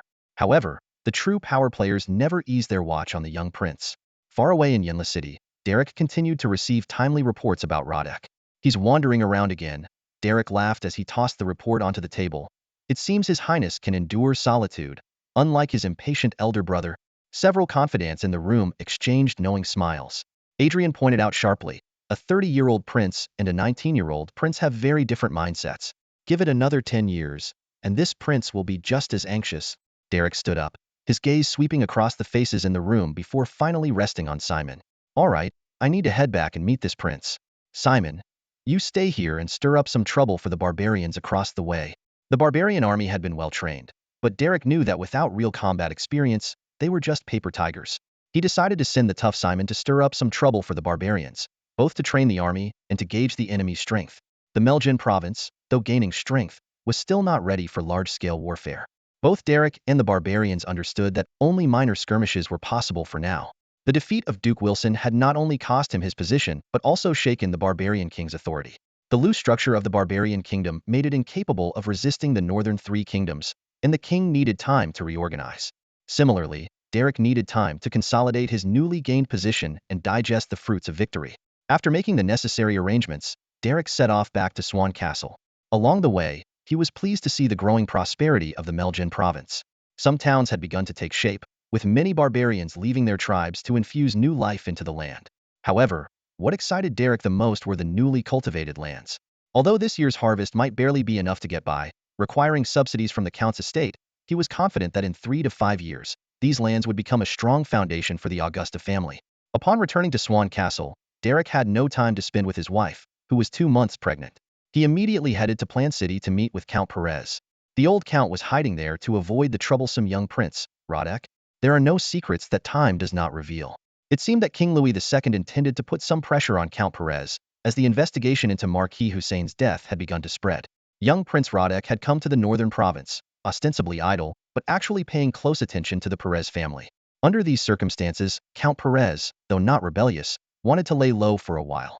As long as he didn't openly rebel, the king wouldn't seriously act against him. Such was the confidence of a landed count. The meeting between the grandfather and grandson-in-law was quite interesting. The old count seemed unaffected by the rumors and was leisurely grinding coffee. Derek, unceremoniously, found a seat. Although their relationship was that of grandfather and grandson-in-law, their respective statuses prevented them from interacting like ordinary people. This relationship only served to strengthen their alliance. The old count would not truly overshadow Derek. Derek took over the task of grinding coffee and inquired about the old count's recent troubles, offering his help. The old count retorted, "You want to cheer me on? Hoping I'll rebel, aren't you?" He pointed out sharply, "Deal with your own troubles first." Their exchange was filled with wit and banter. In the end, they both laughed. The old count remarked, "You see things clearly. I've watched this king grow up. To be honest, he's a competent ruler, but he does enjoy these little maneuvers sometimes. Radek might not understand, but there must be someone among his subordinates who does." The old count's reminder was significant. If there are any tricks up their sleeve, now is the time to use them. Radek isn't beyond bribery. The key is how to approach it. Derek pondered and asked, "What do you think the prince wants?" "He wants everything yet can have nothing," the old count replied meaningfully. "Once he truly gains something, he loses all hope. Louis II is no fool. If Prince Radek truly becomes powerful, the king won't give him any more opportunities." Derek suddenly understood, a smile forming on his lips. "Then let's give him hope." "Exactly." The old count nodded in agreement. Bribing someone doesn't always require tangible items. Sometimes, a glimmer of hope is enough. "Isn't that just fooling him?" Derek asked, feigning confusion. The old count shook his head. "How can it be fooling? It's a mutually agreeable transaction. If you offer gold, weapons, or even land, do you think Radek would dare accept?" After agreeing on a strategy to deal with Prince Radek, the two exchanged some intelligence about the northern regions. They both knew that neither the Augusta family nor the Perez family could fully control all the situations. This was precisely the value of their cooperation. In fact, they both understood that dealing with Prince Radek wasn't particularly difficult, nor did they need to worry about an extreme reaction from the king. Stability was what His Majesty valued most. Despite the significant power of the northern nobles, over half of the northern troops were still under the king's control. If a rebellion were to break out, not everyone would support Count Perez. Before heading to the northern province, Derek decided to move westward first, arriving at Deegan Port. The port had been transformed. The booming maritime trade had doubled the port size, even leading to the establishment of a shipyard. Southern shipbuilders had been brought in to start building ships locally, though the endeavor was still in its early stages without notable success. Derek briefly reviewed the tax records and declined all social engagements before boarding a warship. This ship was vastly different from the traditional ramming and boarding tactics, with its deck bristling with numerous ballistae. If given a chance to engage in combat, it would surely show the pirates of this era what a technological gap looks like. The ship's destination was an island not far from the coastline. Some slaves from the Augusta family had already been settled on the island, which was heavily guarded with watchtowers everywhere and its only exit tightly secured. The other sides of the island were sheer cliffs, with no navigable waterways for ships. This was Derek's first time setting foot on the island. All his accompanying personnel, including Adrian, were left at the island's small harbor. Adrian had no curiosity about this secret base. Knowing about its existence was already a significant display of Derek's trust in him. Although Derek was his cousin, his more important role was that of his liege lord. It was best not to inquire about the secrets of one's liege. Adrian was secretly relieved that he wasn't as talkative as Simon. Otherwise, he might have invited unnecessary trouble. Despite the island's unique terrain, there was no sign of laxity. Guards were everywhere, and watchtowers stood at strategic points. Inside the island, there were multiple layers of walls, making entry and exit extremely difficult. All the soldiers were tattooed slaves, managed under such strict conditions that they moved mechanically, like robots. There were no free men on the island. Barring any unforeseen circumstances, they would live and work here until they died, with no chance of leaving. Master, loyal slave Philip approached. In exchange for his service, his son had been granted a piece of land. For Philip, this was an extremely satisfactory deal. Elevating from a slave's son to a landed noble was a leap in status significant enough for him to give everything for Derek. How are the preparations? Derek asked directly. The early construction is quite complete, and the craftsmen are in place, though their skills still need improvement, Philip replied respectfully. A minor shortfall is acceptable, Derek said, revealing his special abilities without hesitation. Under God's watch, they will experience rapid development. This was his absolute private territory, with no need to worry about leaks. After all, most who left this place were already dead. Follow the schedule I've provided and conduct the research step by step. If anyone disobeys, you can deal with them as you see fit. We don't lack skilled craftsmen. I only need obedient ones. No one is irreplaceable, Derek said coldly. Philip remained expressionless, but knew well that he, too, was not irreplaceable. Under the watchful eye of God, the master only needed obedient sheep. Derek made his rounds and saw various cutting-edge projects like ballista research and hydraulic hammers. As a time traveler, merely swinging a sword was too lowbrow. Developing productivity while ensuring safety was the right path. The pleasure of overwhelming power made Derek secretly delighted. Of course, as long as the knights of the Augusta family could crush all opponents, he wouldn't easily reveal his trump cards. But if he encountered obstacles, he wouldn't hesitate to use them. If he could handle it, he'd exploit it mercilessly. If not, he'd upgrade. Derek was very familiar with this approach. Unfortunately, everything was still in its infancy, with no remarkable results yet. After completing his inspection, Derek left the island. Back on the mainland, no one questioned the Count's whereabouts. He immediately set off to meet Prince Rodek. Though Prince Rodek had been low-key recently, he hadn't been idle. Given his status, it was hard to keep any northern secrets from him. The Lewis family's influence was vast, with supporters lurking everywhere. Northern nobles might have their political stances but didn't exclude contact with the royal family, at least on minor matters. Moreover, there was the Garcia family, the shame of the north, who had completely sided with the royal family. For the Garcia family, loyalty to the king and to their liege was not problematic. On the contrary, they saw the northern nobles as the real issue-forming cliques, being arrogant and excluding dissenters. Of course, the most crucial point was that the Garcia family was one of the excluded. This phenomenon had worsened with the rise of the Augusta family, almost becoming a form of political correctness. Your Highness, you have no idea how severe Derek's misdeeds are, Harvey Garcia lamented to Prince Rodek. In the north, there are iron mines that can't even sell their ore. This statement sounded absurd, considering the North's current commercial boom and the soaring weapon prices. Logically, the sales of iron ore should be soaring, especially with the Garcia family owning the mines. They should be swimming in wealth. However, the reality is quite the opposite. Even during times of or shortages, people would rather pay a premium to buy from elsewhere than purchase a single card of or from the Garcia family. The root of all this lies in the fact that the Garcia family once offended Count Augusta. What started as a trivial conflict has since evolved into a well-known tale, thanks to Derek's rise to fame. Without Derek lifting a finger, nobles, merchants, and even kingdom officials who had benefited from or relied on the Augusta family all began to collectively shun the Garcia family. For shrewd businessmen, the allure of cheap iron ore is undeniable, but risking their lives for it is another matter entirely. Moreover, offending the Garcia family to gain Count Augusta's favor is seen as the real profit. Ultimately, the gains from the Garcia family just aren't lucrative enough. Prince Rodek, though unaware of the history, sensed something was amiss as soon as he heard about it. While comforting the tearful knight Harvey, he signaled to his aides with his eyes. What the prince didn't know, his advisors certainly did. They would have all the pertinent information at their fingertips. At this moment, one of the aides interjected, "Knight Harvey, the truth is, you and your people went too far back then. Count Augusta has been more than magnanimous by not causing you trouble. Otherwise, the Garcia family's situation would be even worse." As he spoke, he recounted the story from years past. The young prince suddenly understood and found a way to resolve the issue. "Knight Harvey, so there's more to this story. But don't worry, I'll explain everything to Count Augusta on your behalf." And just like that, a troublesome matter was resolved.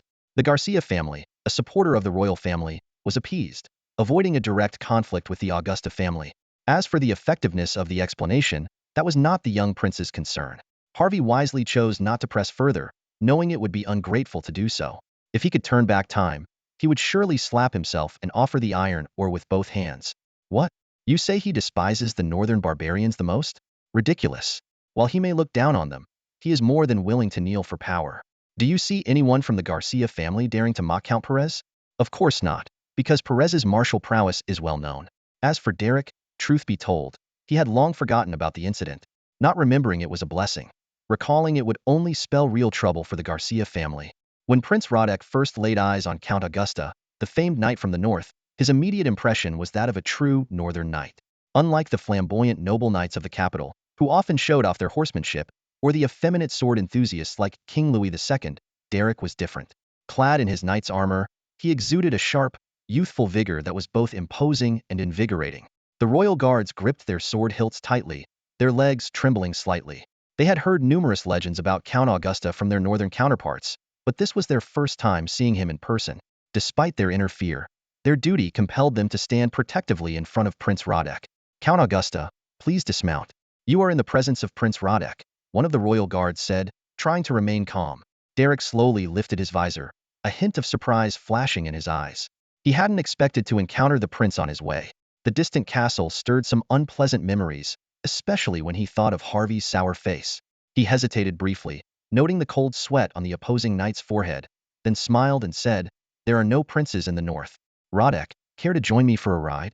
Prince Radek was momentarily taken aback, but quickly smiled and nimbly jumped down from his carriage. "An invitation from Count Augusta? I'd be honored." He turned to his guards and instructed, "Bring me my horse." Derek, however, raised a hand to stop the guards and gestured to his own squire, who released the reins of a magnificent warhorse. "Your Highness, try riding one of our northern warhorses. This is what a real man should ride."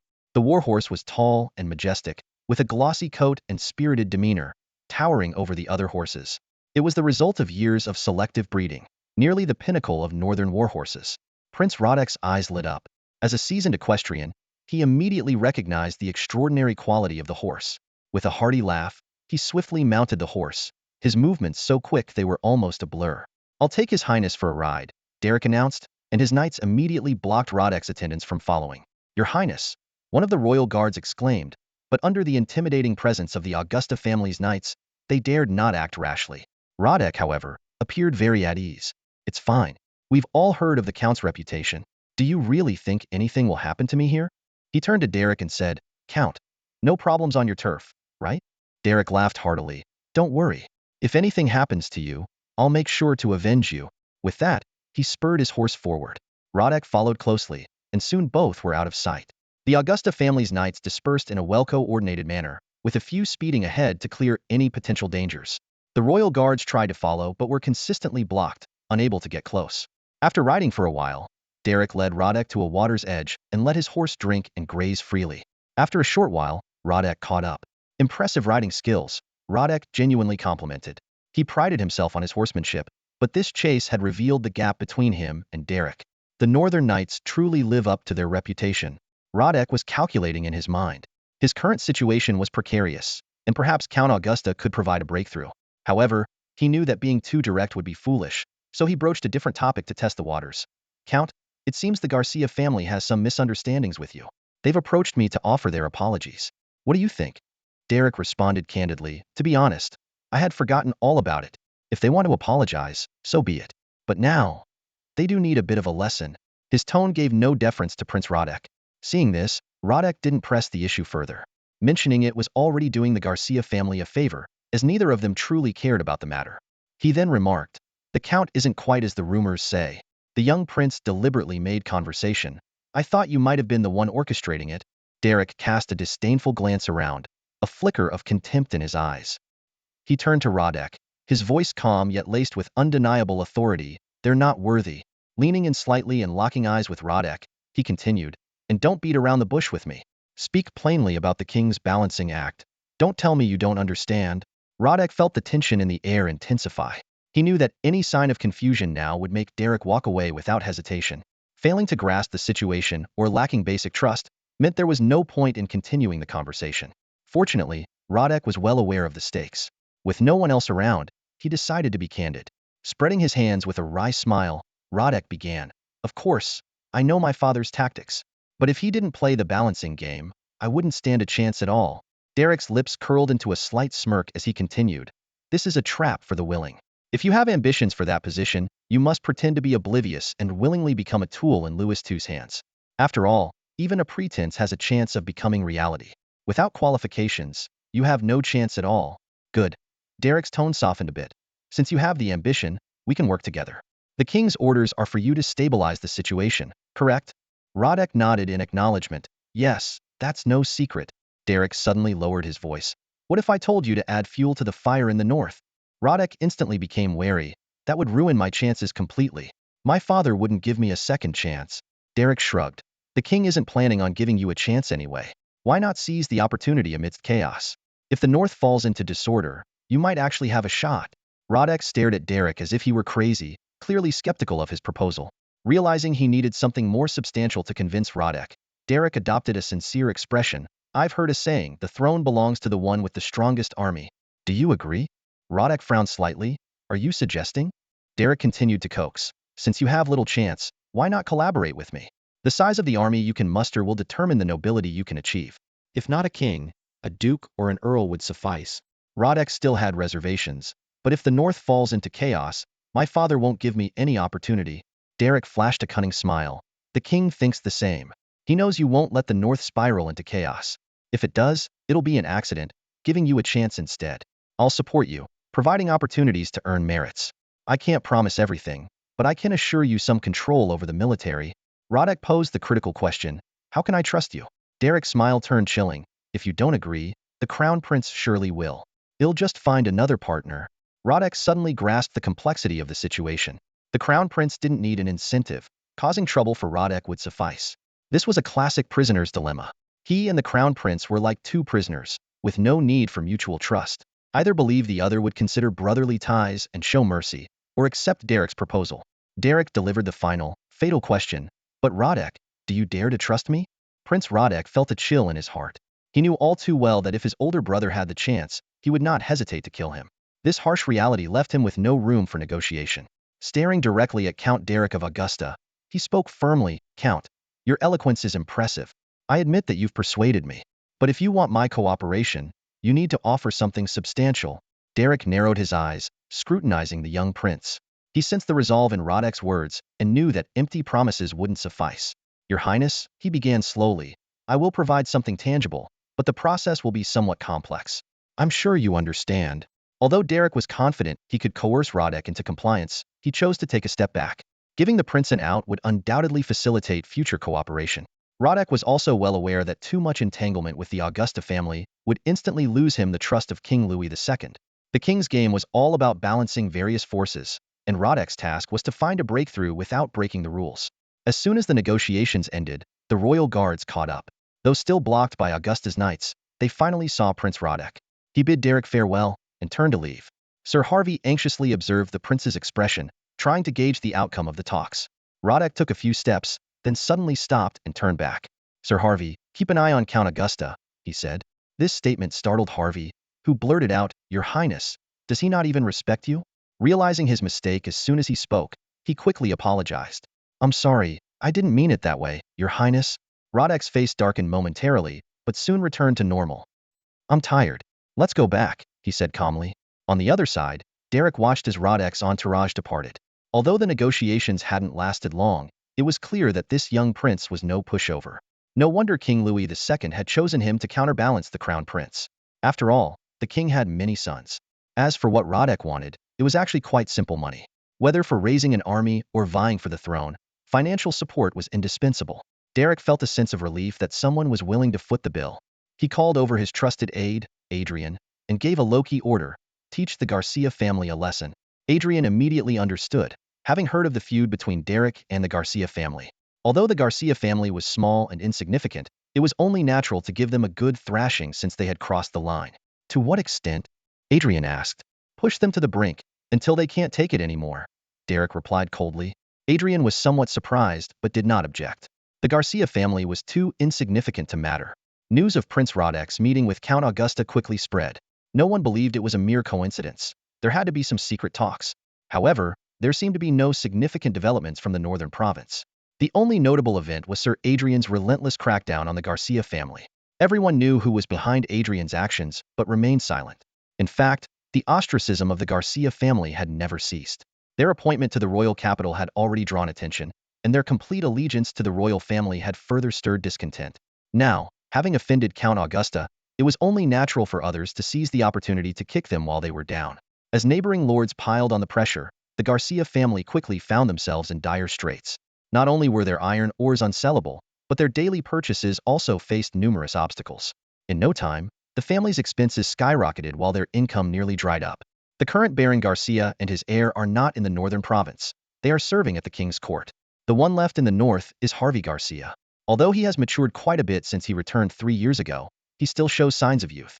When Harvey learned that the pressure from the Augusta family was becoming more severe, he was furious. He hurled his wine glass to the ground, shattering it into pieces. Bunch of bastards, he snarled through gritted teeth. A useless prince who can't even control a count. Frustrated, Harvey kicked the corner of the table, as if he was kicking Prince Radek. All his recent efforts to curry favor seemed to have been in vain. Derek, you won't be arrogant for long, he said venomously. His Majesty the King will deal with you sooner or later. Harvey was both angry and jealous of Derek's domineering behavior. A few years ago, Derek's status was lower than his, but now he had soared to great heights, seemingly by sheer luck.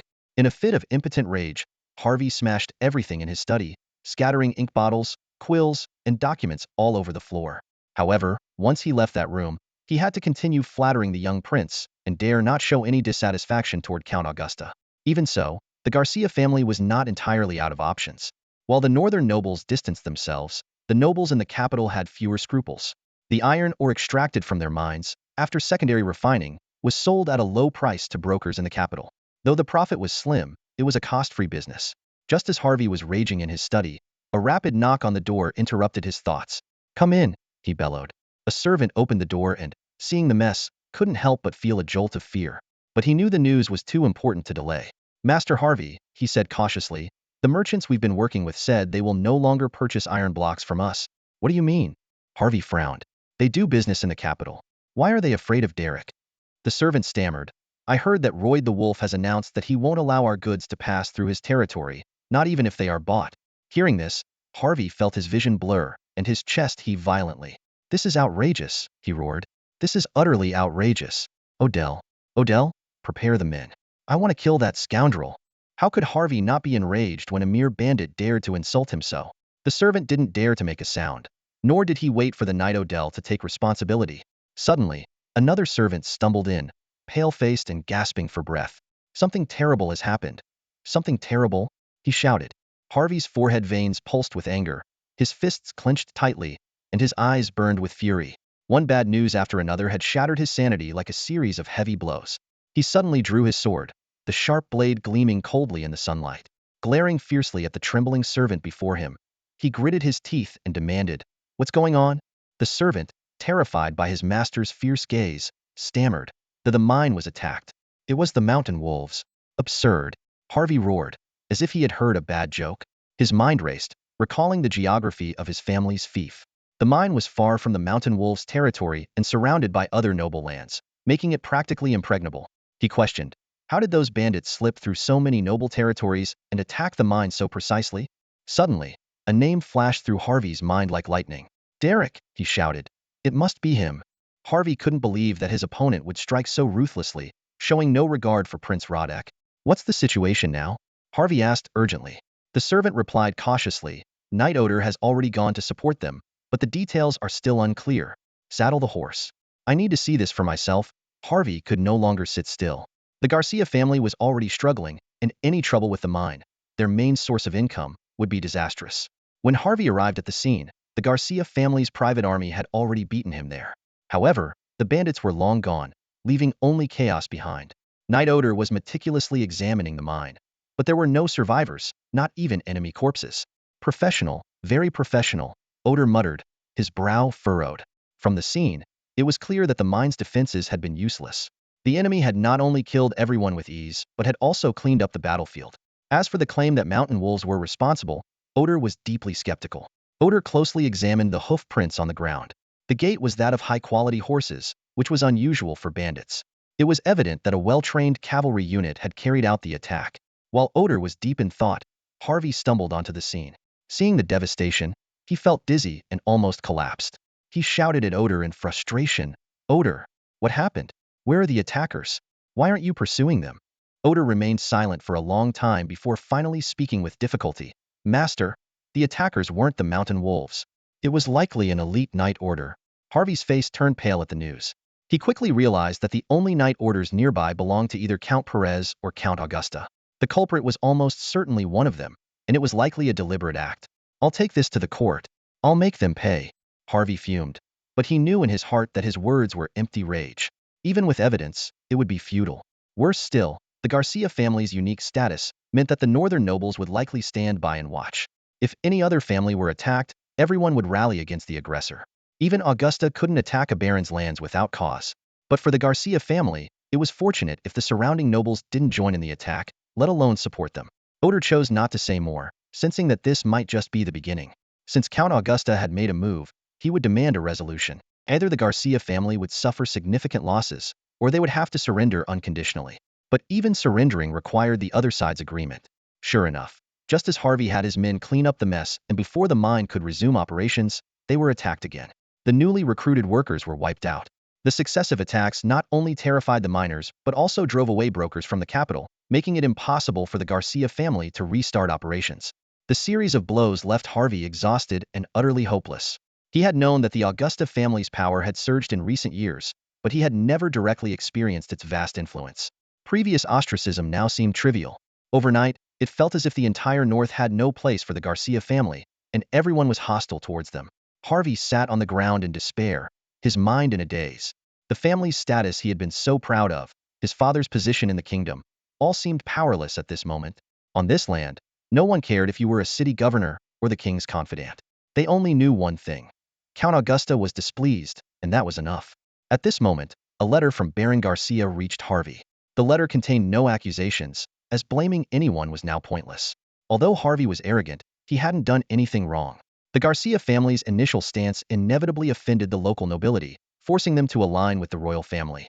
Anyone in their position would have faced rejection. It was just unfortunate that the person rejected back then happened to be Derek. In the letter, Baron Garcia straightforwardly instructed his son to offer the mine to Prince Radek. He knew well that in the current northern territories, there were very few who could save the Garcia family, and only Prince Radek was willing to accept their allegiance. Rather than benefiting others, it was better to earn Prince Radek's favor. The Baron calculated that this gesture might pave the way for the young prince to ascend the throne in the future, planting a seed of goodwill in advance. Even the king could not criticize this move. After all, the Garcia family was not acting out of willingness but desperation. They were not truly aligning with Prince Radek, merely seeking temporary protection under his banner. If anyone questioned why they didn't directly donate the mine to the king, it would be a huge joke. If the king were willing to accept it, that would be truly surprising. A king who couldn't even protect his own nobles, forcing them to offer up their property, had no face to save. Moreover, if the king accepted the mine, it would mean directly confronting the local powerful nobles, leaving no room for compromise. If anything went wrong, the consequences would be disastrous. In contrast, letting Prince Radek take the forefront allowed for some buffer even if things went awry. Baron Garcia's acceptance by Louis II was not just because of his status, but also his unique insight. After reading the letter, Harvey regained some of his spirit. Despite his reluctance, he couldn't refuse his father's arrangement. Prepare the horses, he ordered his servant. I need to see Prince Radek. When Harvey visited, Prince Radek finally understood the nature of Derek's gift. As soon as the mine's deed fell into his hands, He instantly calculated the considerable annual revenue in his mind. Sir Harvey, Prince Roderick said, feigning ignorance and speaking formally, I will communicate with Count Augusta on behalf of the Garcia family.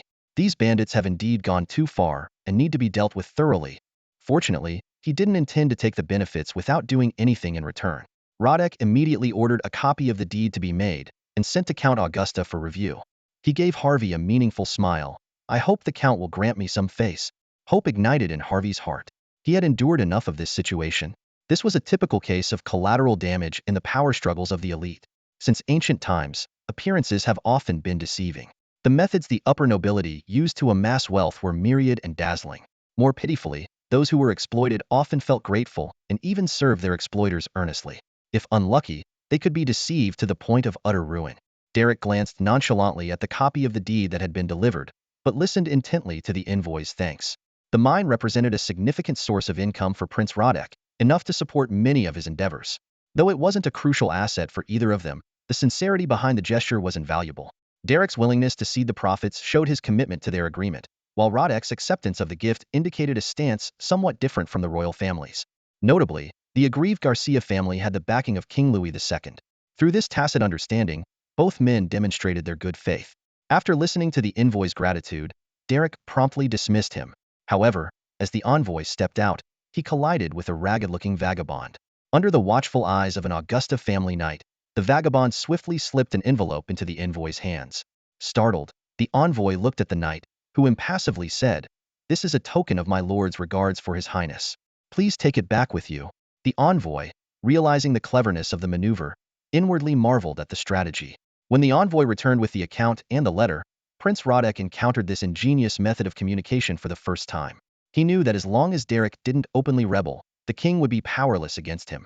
Even if the king grew suspicious, he would need solid evidence to move against a powerful noble, and even then, it wouldn't be easy. Roderick took the intact letter, opened it, and found only an address inside. Though puzzled, he trusted Derek wouldn't act without reason.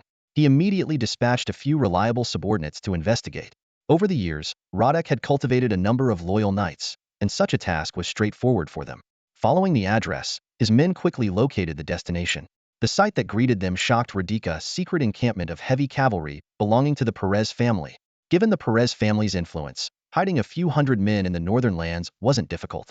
While forming a heavy cavalry unit wasn't illegal, keeping it hidden certainly raised suspicions. Roderick suddenly wondered if the unfortunate Hussein's suspicions were correct. Could it be that the old Count Perez harbored ambitions of becoming a duke? He realized that if Count Perez raised the banner of rebellion, the northern lands would be plunged into chaos.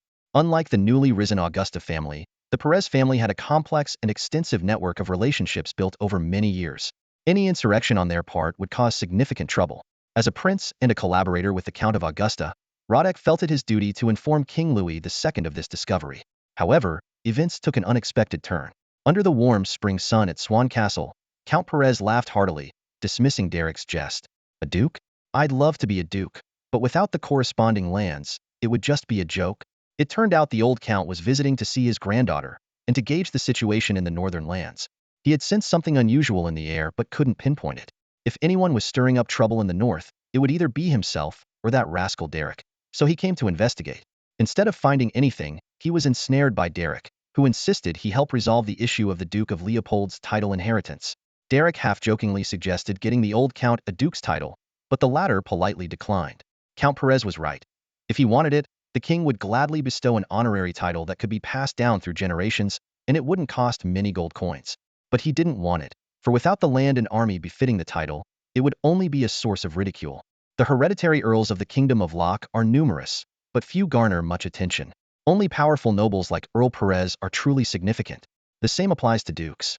Derek is already in a position to be promoted to Dukia Province's land is sufficient to support the title, even if it is nominally under the church's control. Earl Perez silently calculated, easily coming up with 100 ways to legally secure the inheritance of this land. The old earl was well versed in the rules of the power game. Whoever had more knights and sharper swords was the true noble. He dismissed Derek's jest and, after serious consideration, offered advice. You'd better send someone to lobby the noble senate. Those old stubborn folks won't budge without enough incentives. Switching his tone, the old earl added, never mind, I'll wait a bit longer. I'm sure His Majesty the King will come around eventually. He knew well that inheriting the duke's title was not urgent. As long as he gained the recognition of either the noble Senate or King Louis II, it would be a breeze. Derek silently calculated that the opportunity might come soon. The two old foxes tested each other back and forth, revealing nothing. The old earl intended to stay for a while longer and was in no rush to clarify matters. Only after the old earl retired to his room did Derek rub his stiffened face, thinking to himself, "Old fox." Even though he had married the man's granddaughter, Derek knew he had to stay vigilant. He was well aware of the Perez family's nature and never saw them as benevolent. The Perez family had always supported him for one reason only: shared interests. In reality, they were no different from other nobles exploiting commoners, indulging in debauchery, imposing harsh taxes, amassing private armies, and engaging in factionalism. Derek coldly thought. The primitive accumulation of capital is always bloody and deserves the gallows. The extravagant indulgence of nobles is always cruel and deserves the guillotine. He no longer naively believed in anyone's goodness, understanding that everyone was equally corrupt and that caution was always necessary. In the past, Derek's understanding of the Perez family was superficial, but now he could see more. For instance, the old Perez, who claimed he did not want to become a duke, had been secretly preparing for it all along. The heavy cavalry, outwardly newly formed with armor purchased from the Augusta family in the past 2 years, actually included the oldest armor dating back 30 years. The visible heavy cavalry openly appeared in the Perez Knights, but many more sharp blades were hidden in the shadows. After careful consideration, Derek ultimately decided to report this disloyal behavior to the king, to clearly demonstrate his own stance. Derek had uncovered the secrets of the Perez family, thanks to two key factors. First, Augusta, as a rising star among the northern nobility, was naturally accepted into their circles. Numerous noble families who sought alliance brought with them covert information and resources, providing Derek with valuable channels of intel. Secondly, another northern noble family, the Jeffreys, was working behind the scenes. Although the old Earl of Jeffreys had been killed by barbarians, dealing a severe blow to the venerable family, the new Earl of Jeffreys had not forgotten Derek's indirect role in avenging his father. The two families maintained frequent private interactions, with the Jeffreys Earl using this to draw in new allies and maintain his family's influence, while also curbing the Perez family's expansionist ambitions. It was the Jeffreys Earl who provided the crucial information about this location. As the person most familiar with the Perez family, the Jeffreys Earl held a trove of damaging secrets. Derek cautiously chose to release some of this information first, closely monitoring King Louis II's reaction, curious to see if these revelations would trigger a response from the king. King Louis II read Prince Roderick's letter with an impassive face. His calm demeanor masked his inner turmoil as he casually passed the letter to his trusted aide. The king coolly remarked, "Which noble doesn't have a few secrets? Ference, don't you have a few elite archers hidden in your castle outside the city? Should I accuse you of plotting a rebellion?" The named advisor felt as if he were sitting on pins and needles, quickly jumping up to defend himself. "Your Majesty, you know my loyalty. Those archers are merely for protection." Louis II waved his hand dismissively, then asked the group, "Who do you think fed Roderick that information? The Earl of Augusta? The Earl of Jeffreys? Or was it a ploy by the Perez Earl himself?" The advisors each offered their analysis of the complex situation in the north. However, the king wasn't genuinely interested in tracing the source of the leak. He made an unexpected decision. It doesn't matter who leaked the information to Roderick. It shows the north is unsafe. Send 2 banners of knights from the royal guard to protect him. The advisors breathed a sigh of relief, understanding that the king's calm facade belied his true feelings. This decision not only upheld the king's image of magnanimity, but also cleverly applied pressure to the north under the guise of protecting his son. Muttering Perez under his breath, Louis II shook his head after a moment of thought. "No, we can't use him. Let's go with the Earl of Jeffreys."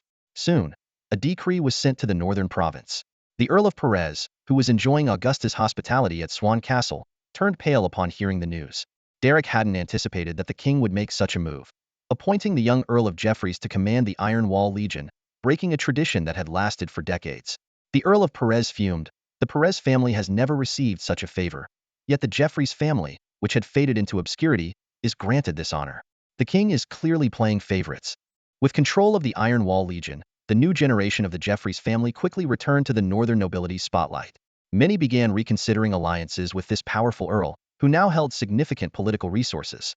Derek set down his utensils, commenting with a relaxed demeanor, "I actually think His Majesty's move is quite clever. The presence of the Jeffreys family will put him more at ease, and we won't have to tread so carefully anymore." King Louis II's intentions were crystal clear, intended to play a delicate balancing game in the north. The old count viciously sliced the steak before him, the knife and fork clashing against the porcelain plate with a grating sound. As he cut, he muttered complaints, Even a superficial balance would save the Augusta family a lot of trouble. At least we wouldn't have to worry about Louis II's watchful eyes on us all the time. He put down his utensils and frowned in thought. Compared to the Augusta family's territory, the Perez family is closer to the Jeffreys family, with more overlapping interests. Most of the trouble caused by the latter's rise has fallen on me. The old count snorted and continued to grumble. I think Louis has lost his mind. How could someone who tarnishes the honor of the northern nobility hold such a position? I certainly don't like seeing things turn out this way. Just as he was about to resume his meal, a servant hurried in to report, "My lord, the Earl of Jeffreys is here to see you." This news only made the old count more irate. The newly appointed commander of the Ironwall Legion, Earl Jeffreys, had come to Swan Castle instead of assuming his post. Earl Jeffreys entered the dining room and greeted politely, "Good evening, Count Augusta, Count Perez. It's a pleasure to see you both." Count Perez, not hiding his irritation, asked, "Young Jeffreys, why aren't you attending to your duties as commander? What brings you here?" Jeffreys sighed, "My lord, I'm here to discuss with Count Augusta about purchasing warhorses, weapons, and armor. You know the Ironwall Legion situation. With the expansion into the St. Michael and Melgen provinces, it has become a second-line unit. Over the past 2 years, not only have we lost a batch of elite soldiers, but we're also severely lacking in equipment. As the new commander, I must show some results." Jeffreys' reasoning sounded plausible, leaving the old count with nothing more to say.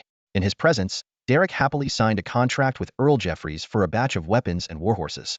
That evening, Swan Castle hosted a grand banquet to welcome Earl Jeffreys. Amidst the clinking glasses and lively conversations, the nobles seemed to be enjoying themselves. However, after the banquet, the old count pulled Derek aside, his expression serious as he warned, "Derek, I must tell you, the Jeffreys family has always been restless. They have enough production capacity for their own armaments and don't need to purchase from you. Over the years, although I've cooperated with the old Earl of Jeffreys against the royal family, our goals have been different. The Jeffreys family also wants to become a ducal family." The old count's words were almost a direct hint, but Derek was already well aware of this. He thought to himself, "That's right, the old count aims to become a duke, focusing on expansion and preparing knights for external wars.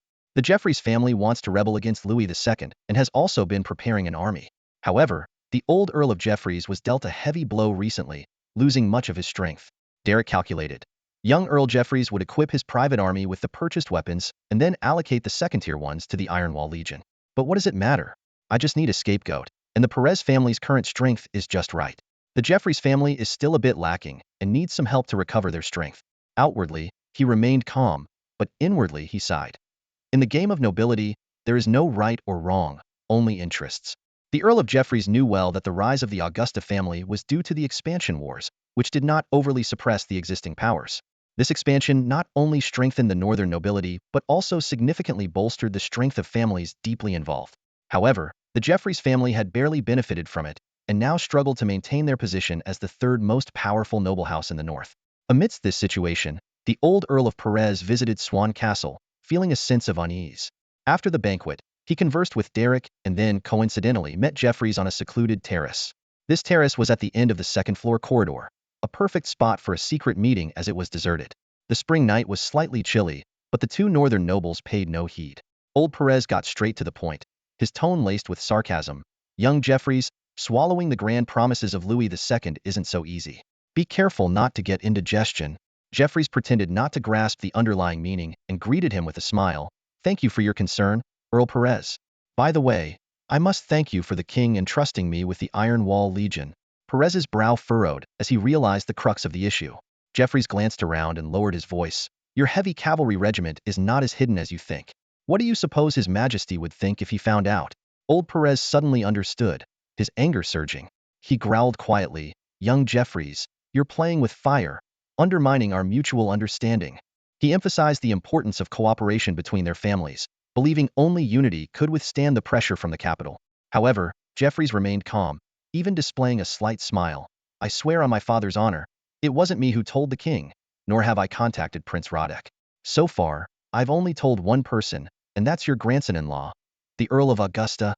These words hit like a sledgehammer, shattering the long-standing understanding between the two families. Jeffreys awaited Perez's reaction, his goal achieved, planting the seed of doubt and disrupting any potential alliance. For the Jeffreys family, a tripartite balance was the most advantageous. Earl Perez was furious, almost ready to confront Derek directly. Yet, years of political experience helped him restrain this impulse. He shook his head with a bitter smile. admitting that Derek, despite his youth, was already adept at the sordid machinations of nobility. From Augusta's perspective, such actions were indeed understandable. Count Jeffreys stood by the window, his brow furrowed. He not only guessed Jeffrey's intentions, but also realized that the old fox had deliberately leaked information to Derek. The so-called repayment of kindness was merely a facade. This clever move not only shed some of his burdens, but also created a rift between the Augusta and Perez families. More ingeniously, by maintaining a balance, he secured a position in the Iron Wall Legion, taking a crucial step toward the revival of his family. Young Jeffreys, came the voice of Count Perez from behind. You are more capable than your father. With you and Augusta, the northern nobility will not decline in the next 30 years. Jeffreys turned around to see the old count smiling approvingly. Aren't you angry? He asked. Of course, I'm angry, Count Perez chuckled. But this is the way of the nobility. If I were in his shoes, I might have done the same. He paused, a sly glint in his eyes. And let me remind you, I suspect Derek saw through your intentions from the beginning. Have you ever wondered why he still played along? Jeffreys was taken aback, but quickly shook his head in denial. Impossible. You overestimate Count Augusta. Count Perez didn't pursue the topic further.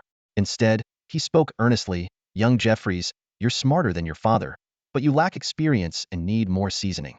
A heavy cavalry regiment will indeed anger King Louis II, but he won't take drastic actions. The complexities of the royal family are beyond your imagination, and Louis II is no exception. The old count patted Jeffreys on the shoulder. Seize this opportunity to regain some strength. Remember, the northern nobility is ultimately a unified entity. Now is not the time for internal strife. With that, Count Perez exited, leaving Jeffreys deep in thought. He recalled the nature of Louis I narrow-minded and vengeful. But did he truly not understand Count Perez? The two had known each other their entire lives, understanding each other well.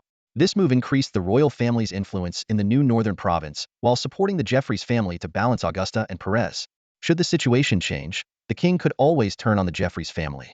Jeffreys stood in place for a long time, finally shaking his head with a bitter smile. The old fox is indeed an old fox, but I didn't come out empty-handed either, he murmured to himself. This game of chess involves sacrifices and gains. Who's right and who's wrong? Only time will tell. After Jeffreys had been gone for a while, Derek, hidden in the secret passage on the third floor, finally stretched his stiff body. He sure can stand for a long time, he complained. Rubbing his numb legs, I've been standing here so long my legs are asleep. Neuschwanstein Castle was Derek's domain. Although it briefly belonged to the Perez family, it remained uninhabited until Derek and his wife moved in. Since then, the castle's interior layout and modifications have become a closely guarded secret. The open-air balcony was undoubtedly the perfect spot for private conversations, and Derek wasn't about to miss the chance to set up a listening device. He cleverly installed a thin copper tube within the stone crevices, directing sound straight to a secret room upstairs. As night fell and two counts conversed in hushed tones on the balcony, Derek quietly positioned himself in the secret room, ears perked. His intention wasn't to invade privacy, but to understand his guests' experiences and improve their stay. However, upon hearing the count's complaints, Derek decided some adjustments were necessary. Reflecting on their conversation, Derek couldn't help but think his late maternal grandfather had overestimated him.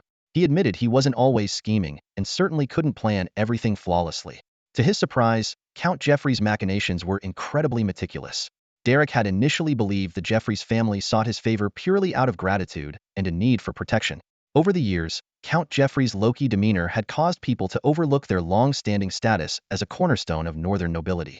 But then Derek reconsidered. This internal strife might divert external attention.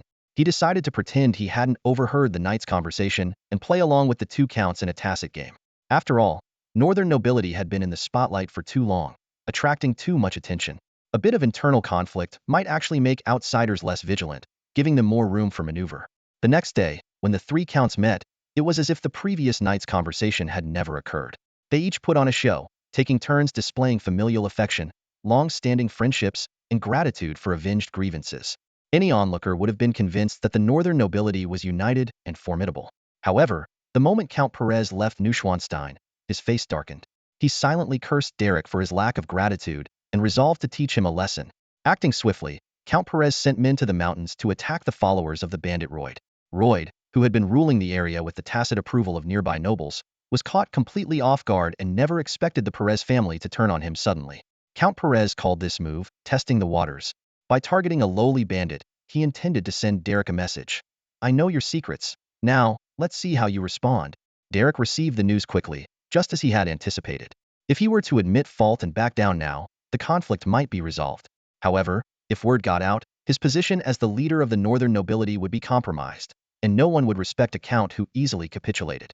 Derek's response was straightforward. He immediately halted the supply of knight armor to the Perez family and dismissed several officials affiliated with Perez.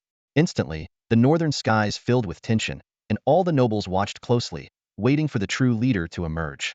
Count Jeffreys couldn't stay out of it either. Count Perez incited the Knights of the Iron Wall Legion to rebel against the Jeffreys family, which he deemed a disgrace to nobility. Derek, in turn, raised the taxes on Jeffreys' family trade routes by a staggering 50. Count Jeffreys, who had initially intended to sit back and watch, was now caught off guard as the conflict spilled over to him. Next, Derek's older brother, Sergei, was expelled from the Iron Wall Legion and demoted to a mere sheriff. Meanwhile, a batch of knight officers from the Perez Knight Corps was also dismissed under various pretexts.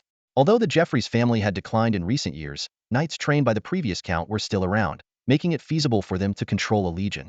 Count Jeffreys had enough leverage to confront the two other counts he'd. Initially, various parties could come up with plausible reasons for their actions. But as tensions escalated, even the pretense of decorum was abandoned. Whenever an opportunity arose, they would seize it to catch the other side off guard. The infighting among the northern nobility erupted like a sudden storm, engulfing the entire community. Derek's meticulous management over the past 3 years finally bore fruit amid the chaos. The Augusta family's faction became a powerful magnet, drawing in many established noble families. Some were eager to make their mark by following the legendary Count Augusta. Others had children serving under Augusta's command, and thus felt compelled to align with them. Still, others relied on the Augusta family's tax system for their livelihoods and dared not switch allegiances lightly. Despite the scale of this internal conflict, it did not escalate into a bloody confrontation. Trade continued as usual, and tax receipts issued by Digenport were still honored everywhere. Even knights from the Perez family could use these receipts to claim payments from the Augusta family. On the surface, everyone maintained a facade of harmony and cooperation. King Louis II scrutinized the intelligence reports from the north and casually tossed the documents onto his desk. A bunch of old foxes, he muttered to himself. Although the infighting wasn't as intense as he had feared, it provided some reassurance. Northern knights were notorious for their poverty and roughness, and he had once favored this military group. However, the rapid expansion of the northern nobility's territories and economic power in recent years had begun to unsettle him. If the northern counts remained united, he might even question the stability of his throne. Now, although the infighting among the 3 northern counts hadn't reached a point of no return, it had effectively restrained the strength of the northern knights. The resources consumed by this infighting were significant. Louis II fell into deep thought. The power of the northern nobility had grown to a dangerous level. Even if they were currently engaged in infighting, he could not afford to be complacent. If they were to reach some sort of agreement, the consequences would be dire. The northern nobility must be divided, Louis II finally resolved. He had been contemplating this idea for a long time. Now, the time had come to settle old scores with the Jeffreys family and, at the same time, fulfill Augusta's request, though the old count would remain untouched for now. His strategy was clear: support the weak, isolate the upstarts, and treat the old count differently. He believed this approach would surely fracture the northern nobility. In the grand scheme of things, individual wills seemed insignificant.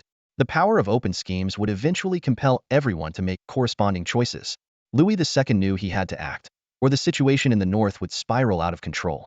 When King Louis II set his mind on something, success was almost inevitable.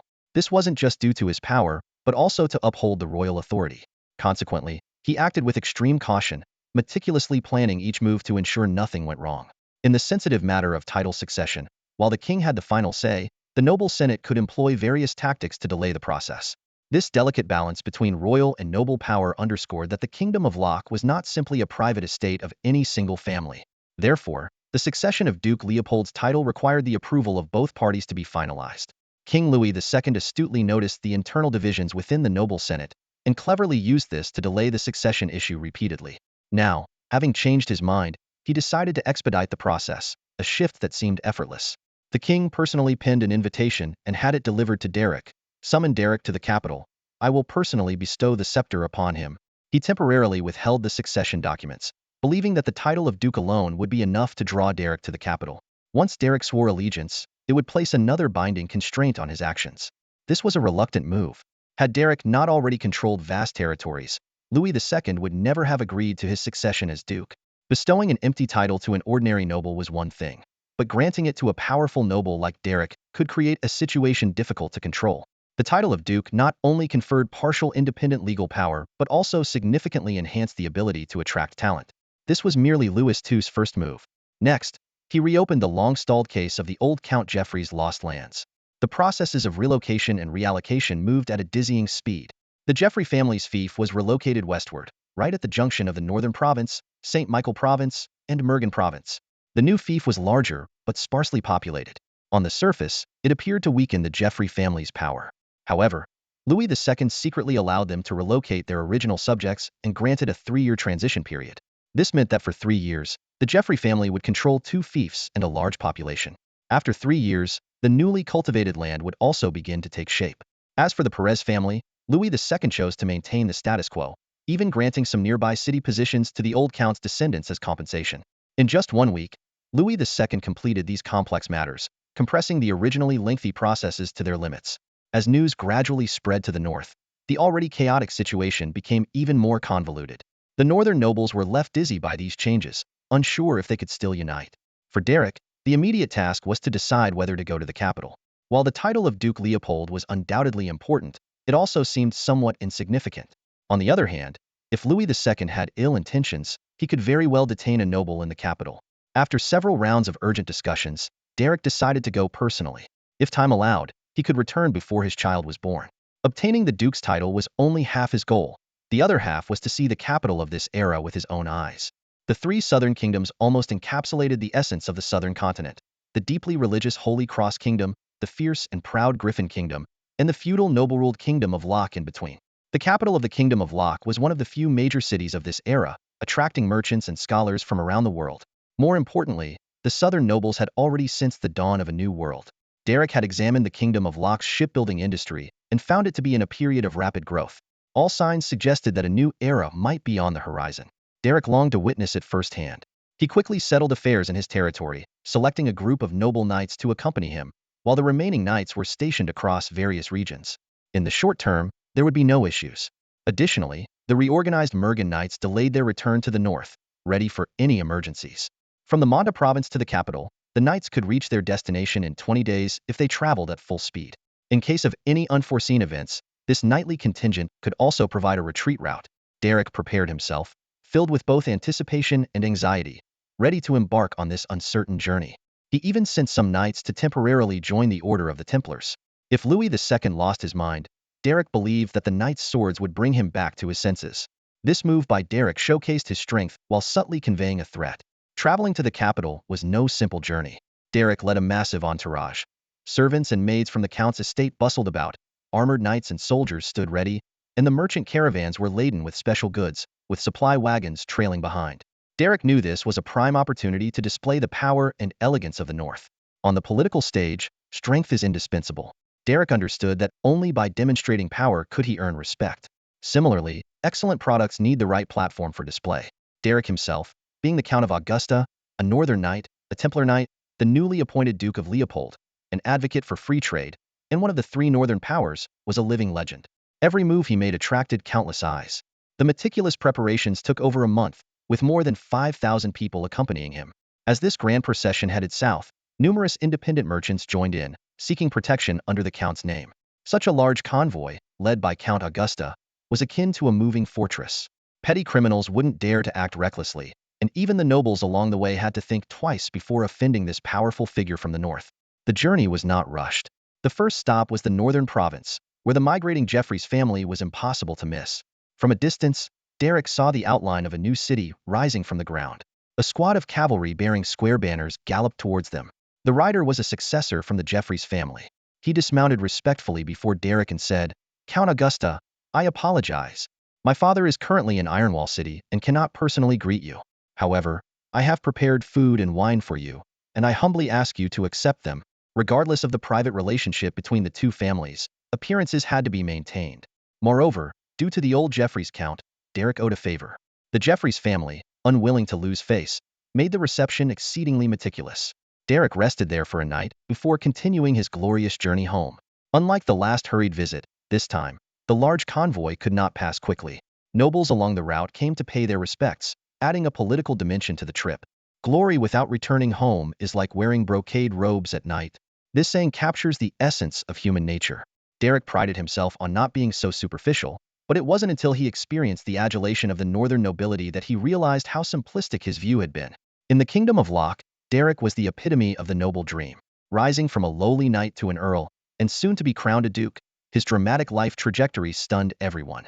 In a world where bloodline was paramount, Derek's unconventional rise made him an idol for many noble descendants, especially in the north, where he was fervently admired.